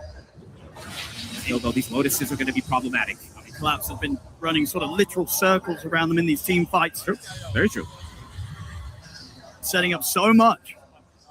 And he still hasn't decided what item he does want to go for yet. He's been queuing up Wind Wakers, a couple different ones as well to Collapse, thinking about it still. I mean, Wind Waker could be another one that just really throws another issue the way Jug wants to play. Toro's in. He's in, ready for the dive. They are to catch no one. There'll be a quick lift up for 9 class and an Infest to keep no one safe. They had to put the BKB here, no one. Turn, get the Hex out onto Yatoro. Satanic jumping in, doesn't want to commit with the Omni Slash though. If he Omni Slashes there, he could get put into a dangerous spot and get killed, so he knows how careful he needs to be. 9 class will get nailed by the arrow. He'll be okay. Spirit, don't need to sort of make the jump too aggressively to the high ground. Still many minutes here with the Aegis on Yatoro. I think they're starting to feel that power that they have too as the game progresses to this point. There's much easier ways for them to jump and take these fights. It's very difficult to see how Vision, it's like this 4D chess kind of angle, how they have to execute the fight. They have to get a successful Omni Slash or the fight's just over. And as we said, there's so many different angles, so many different answers. And Yatoro, on top of just tanking up with the armor, right? The longer and longer it goes, just watch that HP pool. 623 now, max HP. Yatoro, ready to finish off the tier 3. How are they going to push him back? 1. The Hex into the meatball. Not enough. So many ways to bail him out. Takes some decent damage running along the Meteor, but has the Infest. The protection is there. I mean, Lyle could be ready to jump straight back in with him.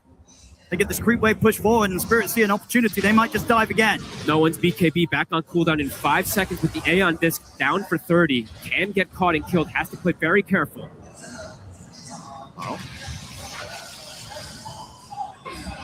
Back onto the barracks, notice. Oh. Look at the cool, the other Dragon in decently deep, but again, the damage to threaten him, even the once, just doesn't seem to be there, folks. He gets instantly Lotused as well, too, so you can tell Satanic's, I can't Omni Slash him. What am I supposed to do?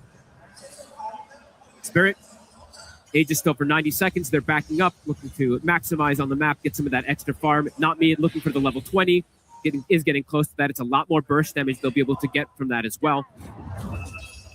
See if Vision, do they want to go for some type of sneaky play outside? It feels almost necessary to catch Spirit off guard now at this point. A head-on fight feels so difficult for the side of Vision. Full Abyssal on Yatoro. Oh, God. They keep getting these massive core items.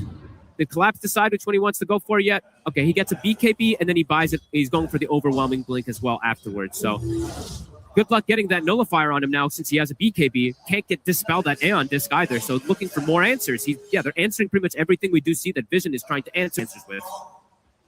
And especially when you're ahead,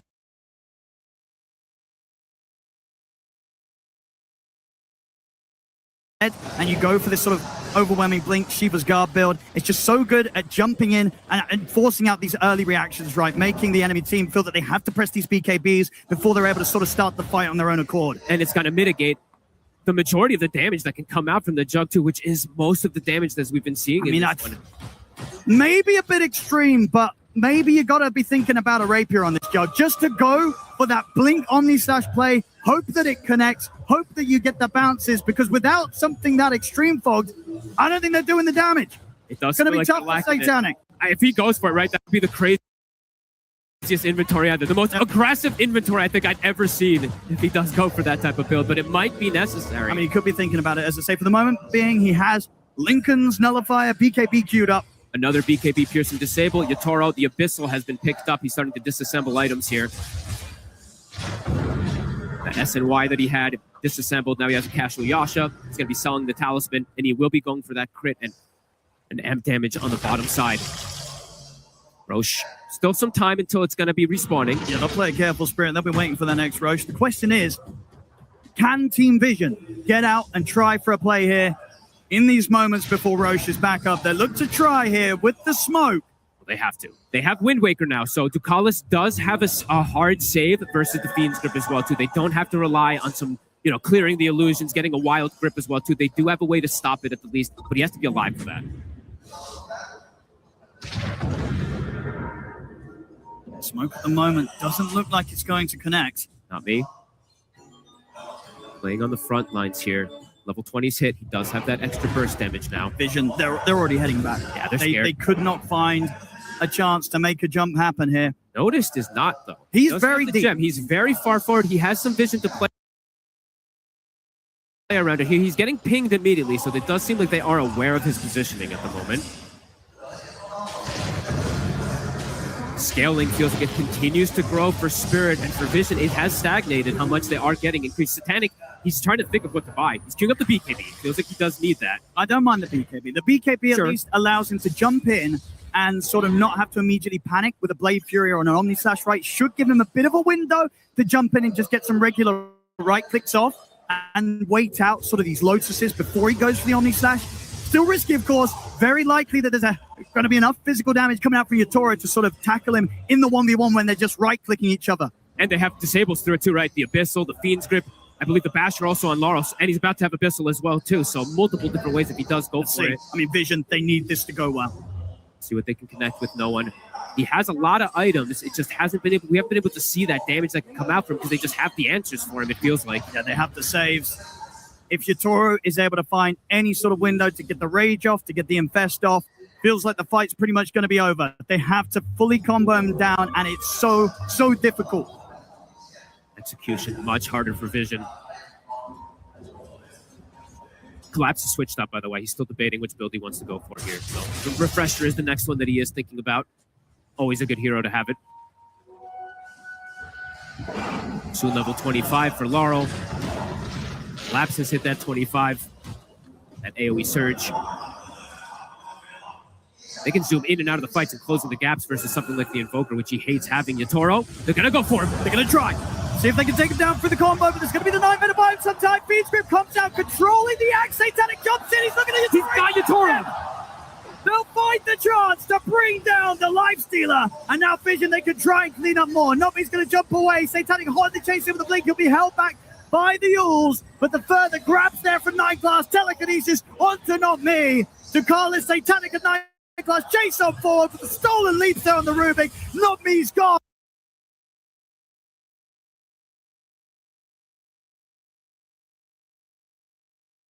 Vision, they find exactly what they need. A fight gone wrong there, and this grand finals may have truly slipped away from them, but they get the grab, they get the catch, and they're able to bring down Yatoro. Perfect execution of chain stun. Literally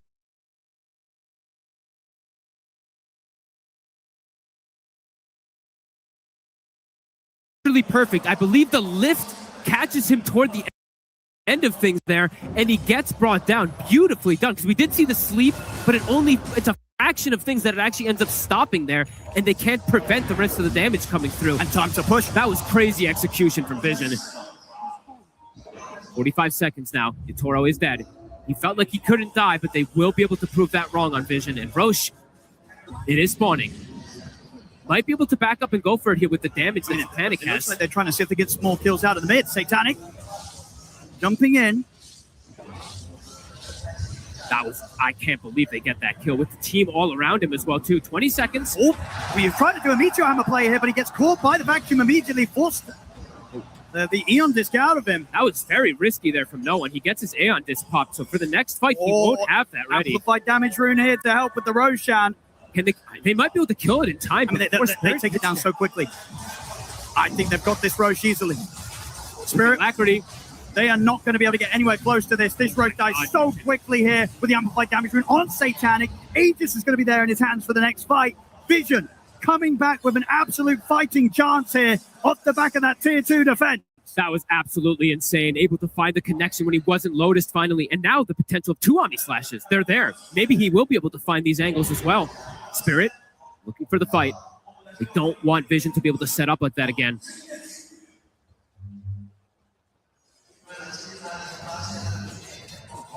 Much longer on the amp damage. It will be going down.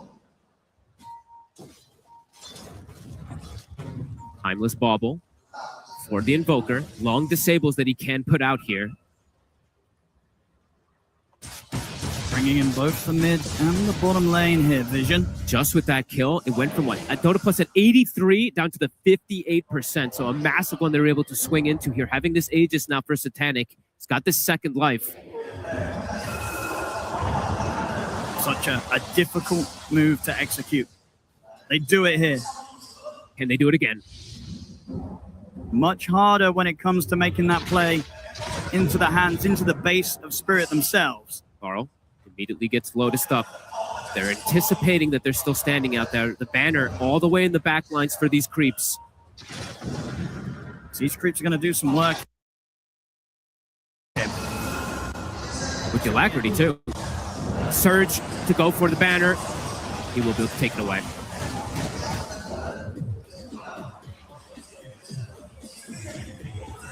Such a tense game. Team Vision. Good 3 minutes here to think about what they want to do with the Aegis. Satanic looking to continue to get that growth. But these jugs are really, they're allergic to buying Aghanims, Owen. That is true. I mean, you're not wrong. Especially when you've kind of already got like 8 items, 8 slots filled. He wants that next one to be able to stand and just right-click versus that Lifestealer and hold him down with the bashes. It makes sense, right? But see if that works. He did go for the Nullifier in between to deal with these Aeon Discs, to deal with some of these other annoying items. Moonlight out from Spirit. Heading out. Trying to sneak forward. Collapse. Get the call. Jump onto him. Look at the call. Here comes the damage in with the Omni Slash. Collapse. Gone. Didn't have the BKB in his inventory. Spirit, they still want to fight. Yatoro gets in, takes out 9 class. Lal with the roll forward, looks towards Satanic. He's got the Blade Fury. They'll turn for no one instead. He's got the angle to keep him controlled, allowing Yatoro to close it. The call is there. Notice just back over the grips there. The radial definitely blocks the door, pushes them back. Satanic caught by the Abyssal. He'll turn, try it out right. The grip, it's stolen! But the vacuum comes in and put a stop to it. Doesn't matter, Yatoro still falls. And Satanic is ready to go once more. Pop the refresh out. Another Omni Slash is being tanked heavily by the illusions. He'll blink out off to the side after it collapsed. Will chase out Notice. No one being focused by Lal. They've taken the Aegis out of his hands here on Satanic. Buyback coming in from both of them. The 3 of them collapse through Yatoro. They want to go for round 2. Satanic will try and play Fury and run. Blink's going to catch him. Lal. Blink it's out. Carl chasing. Oh, Ducalis. Will get found in the tree line, but he may have just drawn their attention away long enough to allow Satanic to run. Look at all these buybacks. The stolen grip for a second gets canceled. The secondary Omni Slash, I think, ended up bouncing only onto Pretty the much illusions just onto the there, wall but illusions, but still. Look at the buybacks. Put that extra chaos in the fight where they just weren't able to, even with the buybacks, find an opportunity to lock down Satanic and get that crucial kill. Satanic survives, continues to sit on an absolute mountain of wealth there. 9k gold on the Juggernaut. He has got many options. Are they going to go for him here? They might catch him off guard. Hexor, Alacrity. but there's the jump forward with Satanic. The dancing boss locking it down. The Infest will buy him a bit of safety. The rest of the team's trying to get over to help out. Have the Abyssal to hold back Satanic and run. Collapse should be able to be there with his presence to keep Yatoro safe. I mean, they may be even thinking about trying to turn back over towards the Jug. Satanic heals up back to full with the healing wall. My God, that was so scary there. If he does have Omni Slash, they can go for the kill, but Yatoro, knowing that they don't just get that infest, he does survive, but a risky positioning. I mean, Spirit, insane. Are they really going to try and stay on the offensive whilst they don't have 3 buybacks? It's going to be pretty crazy. 6 minutes here where they have to be so careful. They're seeing, though, that Yatoro isn't as safe as he anticipated that he was from earlier. These jumps from Vision is catching them off guard a couple times here. Catching me off guard, too. Looking for more Wind Waker pickups, but as he said, there is that nullifier that he did pick up. This has seemed like the clutch answer for the side of Vision. Satanic having this one.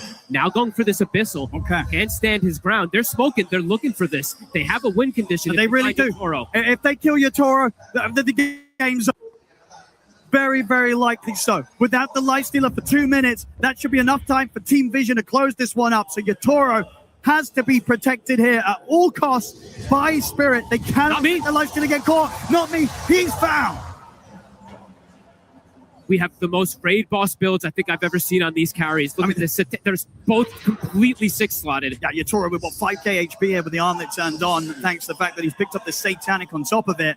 He's just looking to tank up. Has to survive through these calls if he does get caught by the jumps of Notice, which is very likely with how well Notice has been playing. He has been finding these jumps. He has been. And no one can get these connections. This long hex, they will die during it. Eyes on the save, the Bane, the sleeps, the little sleep, the Lotus Orbs could be everything to protect. Spirit. They're in such a risky position, but this is what we love to see from Spirit. Even when they're in these sort of spots where they don't have buybacks, they are not afraid to take these risks. They know that you have to try for these sort of risky moves if you want to claim the Aegis of Champions. Pretty much even on the net worth here, coming up to 57 minutes here in a Game 5. We were asking who's going to think that they have that greater late game. I think we're seeing that both of them have that great late game. Not really clearly seeing an advantage for either one at this point. Yeah, all about the play right now. All about the play, all about the catch. Eyes on Noticed. Both teams have the tools. Yeah, okay. I do see the BKB getting swapped back in. So Collapse not able to play with the Refresher Shard in his inventory. Absolutely necessary. He needs to be able to protect the Nullifier. They're going to get the catch on towards him outside of the base floor. He's got 5. I mean, Spirit. They're going to try running into this. They're looking at Satanic. Yatoro's going to jump in aggressive over towards him here with the Infest. The wall gets dropped down into the Abyssal. They lock down Satanic. He's going to get paid for now. Can he turn? Abyssal dropped down, but he will fall. Spirit on the aggressive here. Despite the fact they don't have the buybacks, they're ready to turn and fight. They look towards Notice. The BKB only going to buy moments here before they inevitably bring him down. Yatoro knows it. He's like, if they don't jump me, I'm going to kill every single one of them. So Laurel, he buys back immediately. Back the other way we go. Again, just doing this in this situation, this is absolutely peak Team Spirit here in a grand finals coming up to 60 minutes in. They never play scared. Never. They never play scared. And now they're in a spot where, despite the fact that their buybacks are on cooldown, they might just be able to force these crucial buybacks out from Vision. No one has a full refresher picked up here for the move. How much damage he can do on the hold. Yatoro. And when do the buybacks come out? Do the buybacks come out? What's the move here from Vision? Let's see. Toro playing it safe, going for the push here. I mean, do you buy back or do you let these 2 sets of racks go? Because you still have a tier 2 down on the bottom lane. Do you just sack the 2 sets of racks? I think you might. Unless they overextend on the side of Spirit, you see a position where you can go for this kill on this lifesteal, you might wait.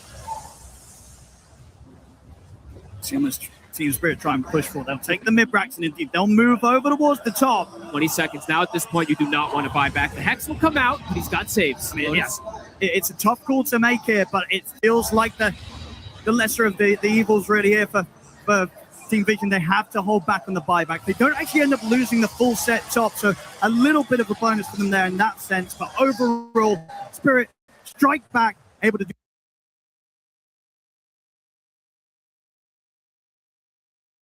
heavy damage here, taking out the full set mid, taking out the range racks top, but at the least for Team Vision, they don't have those big buybacks forced out. They keep their cool. 2 minutes left till Spirit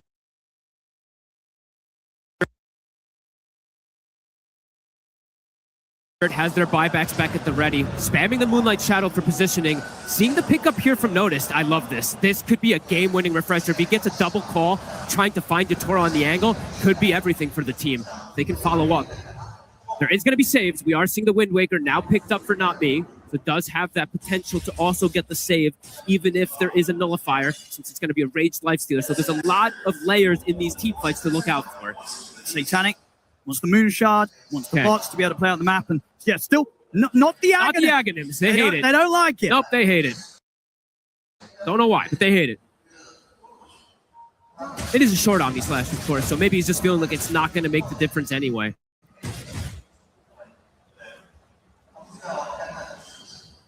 $60 minutes. See what we get on the neutrals. A little bit of a breather here for both teams. We can head back, get the neutrals pretty safely. Neither team quick to make an aggressive play, as they'll just wait out those final minutes where the buybacks are going to be back online. It's only going to be Lals that's going to be on that longer cooldown. These neutrals can make the difference always too, right? If you just get that Audacious, if you do get that crazy damage item, it could just kill these targets in one of these stuns. Baubles. They're bobbling.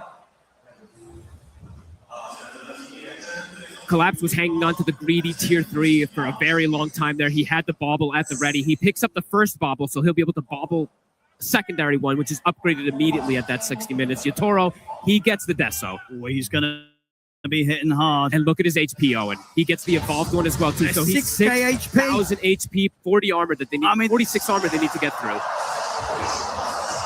And with the Stygian, he might just be... I mean, how does this sort of go? If these two get in a situation where they're... What do we got? Oh, he's just going to probably bobble again on the Juggernaut with the... Maybe Audacious bubble. I think Audacious is going to feel pretty nice, right? Yeah, could be the case. A lot of attack speed, a lot of magic attack damage. That really boosts up your output.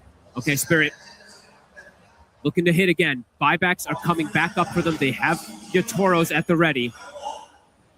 Actually switch it so he goes for the Rift Shadow Prism on Satanic. Okay. They're able to push out a little bit with those illusions. Maybe able to play into the heads of Spirit, try and catch them out, bait them out. That is what a lot of these players do. I mean, Yatoro and Satanic, the most notorious ones for doing these Manta and Illusion plays to bait things. Smoke on smoke action. Will they fall for these plays from Satanic? Roche is up. Not me. Pushing out the waves with his arrow, with his Starstorm. Both teams pretty much getting the buybacks back online. Book of the Dead scouting a lot here. It's an illusion. So the bait, the Rift Shadow Prism, falls for it once.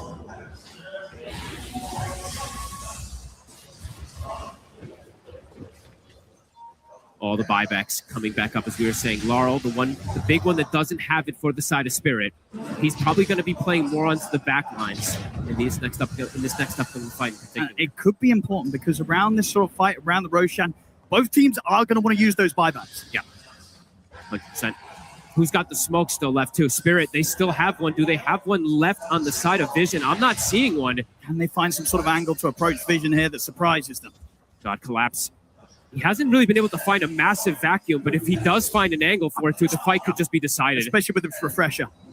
Spirit on the approach. No one. They're going to jump the high ground. No one's going to turn straight away with the Hex Yatoro. He's going to look towards the Evoker. No one's going to get lifted back down to the low ground. On the high ground, the stun's there. The bash in on towards Noted. They turn with the Omni Slash on the Yatoro. No, the Abyssal is not onto the fleet. Not the Yatoro. They saved him. They turn towards Satanic. The flyback for no one. Those sets up for the tornado. Allows Satanic to escape the clutches of Yatoro. But Satanic gets jumped upon by Collapse. He's out. The buybacks are going to have to continue to come out here from Vision. Notice buys back. Satanic still holding on to it. No one. Once the refresher, a second combo dropped down.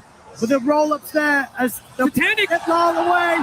He brought back for the Satanic. They have to save him. Yutoro closing in. Gets the bash. Satanic falling low. The healing ward trying to keep him alive. Bushwhack's there. Allows space for Satanic to get back to the safety of the base.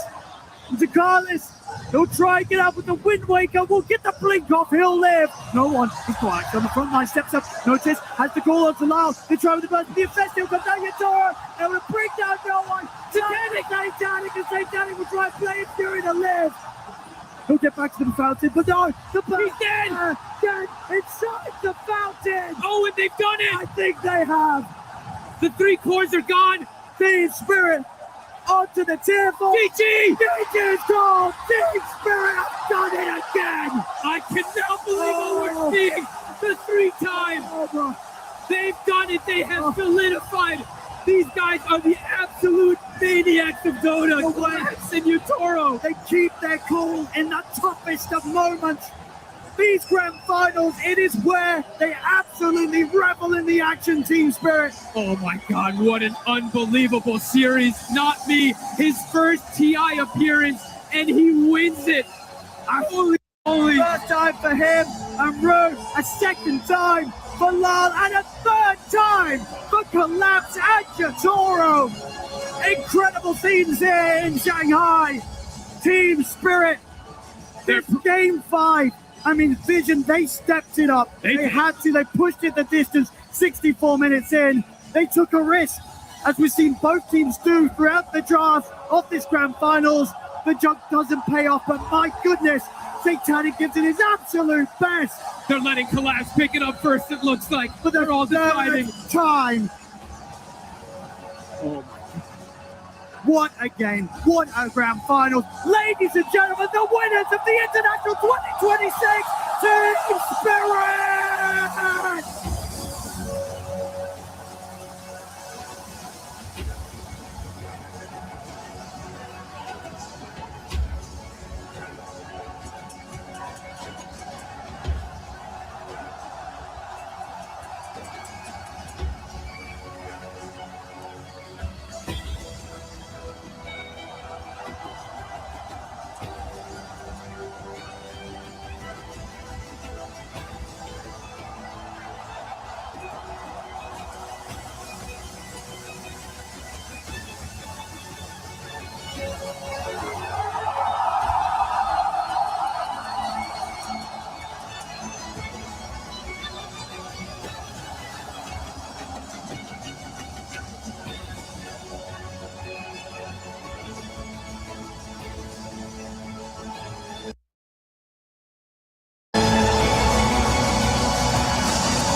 Ladies and gentlemen, after being pushed to the absolute limit in a 5-game series, we are crowned the champions of TI-15.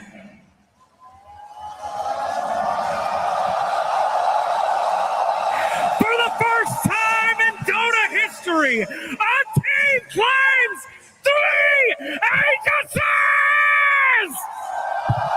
Give it up for Team Spirit!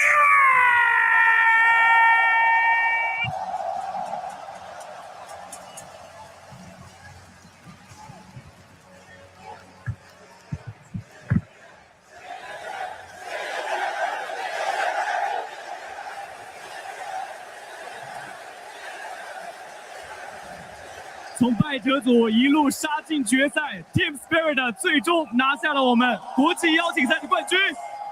Team Spirit fight all the way through lower bracket. Now you're here. You lift the aegis. Not me. I gotta ask you. You gave your hair to the god of Dota, Dota god. He gave you the championship. Do you want to say anything to your fans, your family, anyone who's been watching your games? If you want, you can speak Russian. Можешь по-русски? Хочу большое спасибо сказать, во-первых, моей маме. Она меня супер поддерживала. Вот. И фанатам, которые нас поддерживали, вы супер. Ru, come on here. Ru, please. Please come here. This is your moment. 这是属于你的时刻。Now, this is your first Aegis. This has to be special. What is going through your mind right now? 这是你第一次国际邀请赛的冠军，这是一个特殊的时刻。你现在心里想的是什么 I don't know. It feels like I'm in dream. It feels like I'm still in this game, in this best of 5. So I don't know. Unbelievable. 我不知道该说什么，我好像还在游戏里面。这个 BO5太疯狂了，一切都这么的难以置信。Yatoro！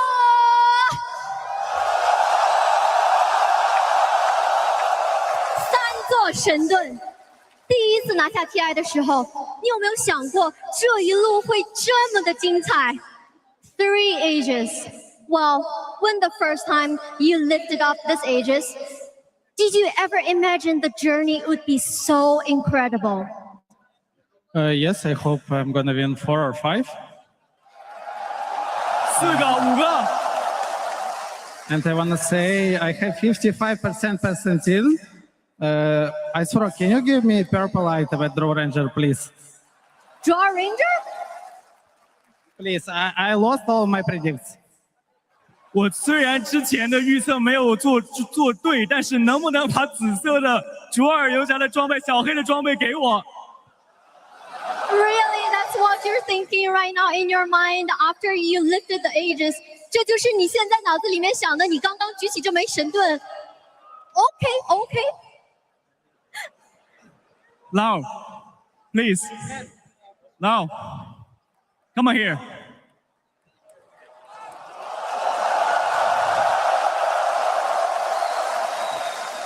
Now there's people questioning you. You've won it once, you've done it twice. What's going through your mind right now? 有人质疑过你，你拿到了一次，你又证明了一次自己。你现在心里想的是什么 Just feel good. Amazing games.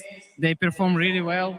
This last fight was amazing. Like screaming, destroy everything. Like when they try to catch them on content. So it's just good to play Dota and win Dota. 这次系列赛太疯狂了，最后的一场团战，我们一直在叫，一直在打，我们把眼前所有阻挡我们的东西都摧毁了。能够赢到他的感觉真是太棒了，真是太棒了。那我们想问一下 Collapse， 你和 Yatoro 是唯2拿下3届 TI 的选手，成为世界第1 3号位的感觉怎么样 ？You and Yatoro are the only 2 players that have won 3 TIs. How does it feel to be the best offlaner in the world? Wonderful feeling. 感觉非常好。Any other words you want to give to the fans, to people who support you here in the arena, back home? I'm just a little bit shocked right now, to be honest. 我现在感觉有一点点不知道该说一些什么，现在这种感觉实在是太奇妙了。Thank you so much. Enjoy your moment. 我们好像还有一位。当然，我们不能忘记 Mipochka Coach。Mipochka， 你曾经作为选手举起过这块盾，然后现在你作为教练再一次带领你的团队举起了这块不朽盾。想问一下，你是不是觉得 Dota 这款游戏你已经完全参透了 ？Coach, you have lived ages yourself now as a player, and now you left the ages as a coach with your old teammates, with your team. Do you feel like maybe you just figured out Dota 2 the game? Can you repeat? Do you think you just beat this game? Obviously. 再明显不过了。需要的就是这种自信，对不对 ？That's the confidence we want to hear. Thank you so much, Mipochka. 好的，那在今天晚上，我们见证了 Spirit 第3次举起冠军神盾，3冠王就此诞生。没有错 ，Team Spirit have dawned again, for the third time, Team Spirit lift the aegis of champion. 也再一次将他们的传奇编织进了我们的国际邀请赛。 Once again, waving their legend into the history of the international. 这一切的一切，今天在上海画下了句点。 And all comes to a close here in Shanghai. 而今晚注定再一次属于我们的 Team Spirit。 大家一起 and tonight once again belongs to Team Spirit.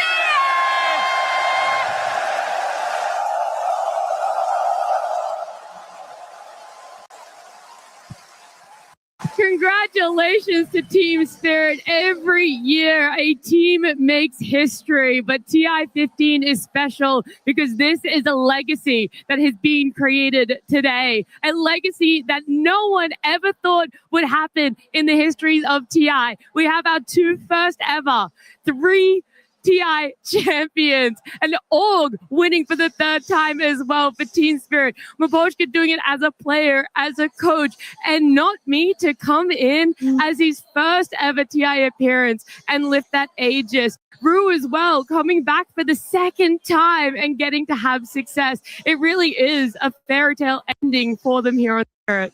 This is the undisputed best team in the history of Dota 2. You go, Quinn.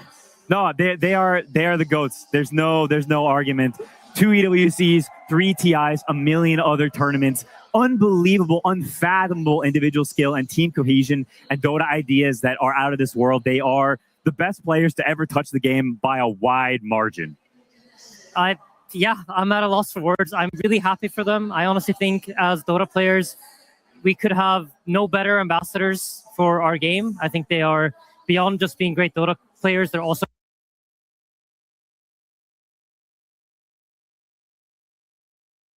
great people. They're people you can look up to and you can aspire to become like. They're amazing idols for us to have, and I'm honestly really happy that it's them that were the first people to ever reach the 3-peat. And no one's done it like this team. 3 TI wins. They are incredible. They have a history of just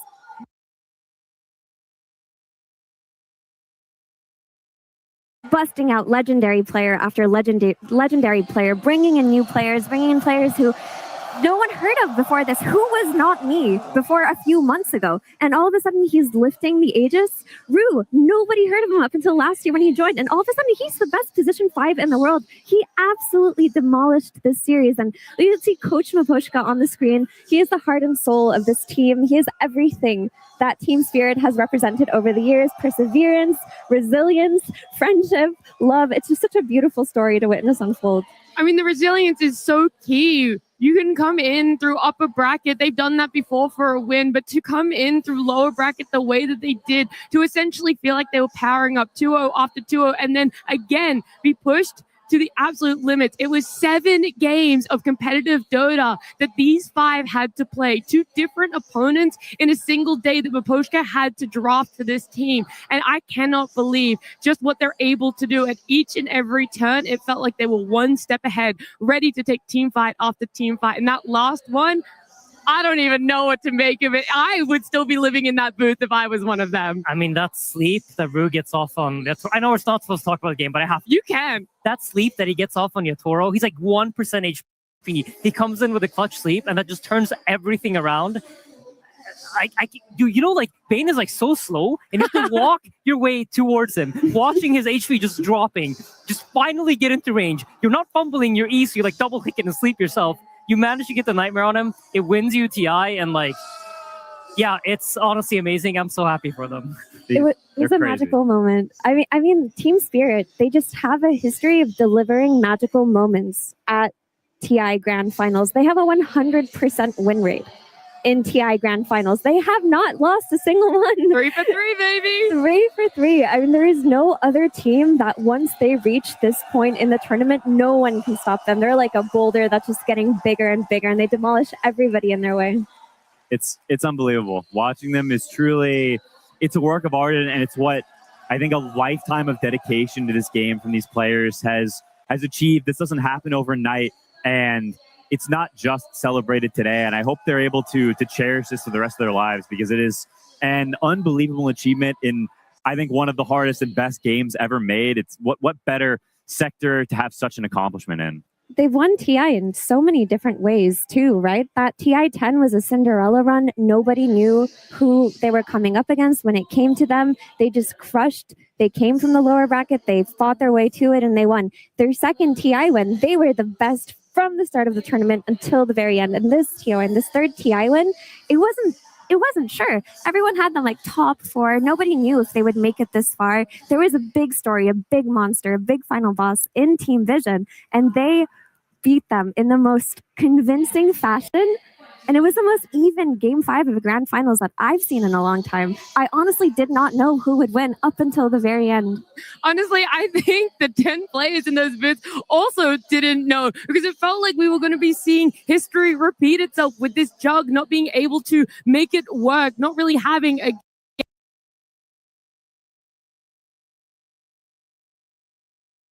game. But my goodness, massive props to Satanic. I know that it's its Spirit's moment, but they really put so much out there. You were thinking, is this vengeance for Jug? But Spirit at the end of the day have answers for everything you don't even think about. Yeah, Vision put up an incredible fight, all 5 of them. So massive props to them, even though they're not the victors. It's a side of Dota that's a little uglier and it's rough, but I think their journey is just as commendable. Not me doing the doing the Malrine and Amar. He just needs to plop after a game like that. And we have to talk about this guy, not me. A Team Spirit have an eye for talent like no other. Nobody expected him to be this much of a monster. When he debuted in that Dream League season a few months ago, he was two-stepping around people. He was dancing around on his Rubik, stealing every single spell, single-handedly closing out games. And people were asking about, where did he come from? Where did they find him? And here he is, just a few months later, winning TI, lifting the ages. Yeah, it's amazing. Dude, that's Audie for you. He'll always support you, help you out when you need it there. But Spirit just have a family like no other in themselves. The way that you're talking about that they can foster new talent, and it's a true testament to what you're able to do when it comes to an environment. Back each other up. Know that when you're down on a Game 5, the energy's still there. The belief is still there. And at any point, you can take this and you can be the ones out there like they did today, lifting that Aegis for a 3rd time. Yeah, it's unbelievable. They're incredible org at fostering talent. I mean, they even discovered collapsing Yatoro. You go back. But Poshka, honestly, he was obviously playing before then, but did not have a ton of results. And they create this roster with him. He's the one who fosters all these players from the very beginning. And I think when you look at players and people who have been such a massive impact on the scene, I think Poshka has to be up there as someone who's not only fostered people, but so incredible himself to have 2 rings as a player and also a ring as a coach on both sides of the game. The guy is just an absolute monster. I mean, I honestly feel like they don't win this final without him. 100%. They've become a completely different team ever since he's joined as a coach. You can see the influence. Like, what's really cool about this iteration of Spirit in my mind is that they can play fast. This is their new play style, what they found from the new supports, the new kids coming in and teaching the old players, like, we can play like this. Whereas Miposhka then also brings the stability and the way to play these long, dragged out, slower games. And it's a completely different beast than the team that won the first TI. I think if they can keep this kind of form, they will be a very threatening team coming up throughout all of next season as well. No one ever underestimates Team Spirit when it becomes a TI, but this year was so different for them. All of these roster changes we've alluded to, not a single first place at an event that they participated in as well, which is crazy to think about. This team has always been able to find success for themselves throughout a season, no matter what. And then they have to go through qualifiers, and it's still the same question in your mind. Yes, it's Spirit when it comes to TI, but how far can they really go? And they prove everyone who ever planted a seed of doubt about them to rest, because you've lifted this a 3rd time or your first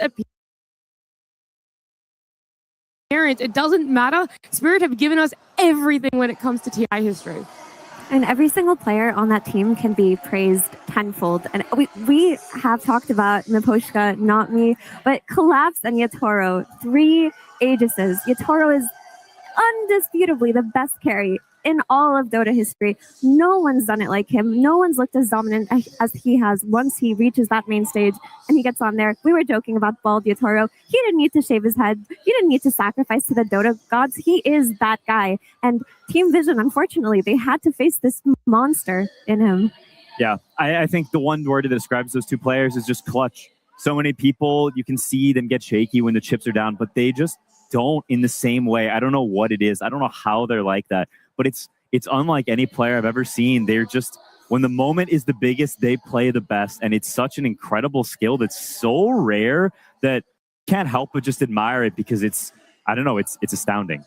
I want to give each of you guys a moment to give me everything that feels about TI15, how you've enjoyed Shanghai in the last 2 weeks that have amounted to Spirit being our champions for this TI. I mean, for me personally, I think Shanghai obviously is where I started my own TI journey. It's amazing to be back. I'm really thankful to be here and would obviously love to come back to China more. I haven't been here since COVID, so it's amazing to be here. The Dota at this TI has been very entertaining to watch. I feel like we had a grand finals that featured everything. We got really cool strategic victories. We got amazing gameplay victories. And towards the end, we got an absolute slop fest of a game 5 where everybody's just farming. So I feel like we got it all. And I'm, thank you to Valve for believing in us through this grand final panel. And thank you to all the players and all the fans for watching and making it so special. Yeah, Dota 2 is such a beautiful game. I mean, every TI is a celebration of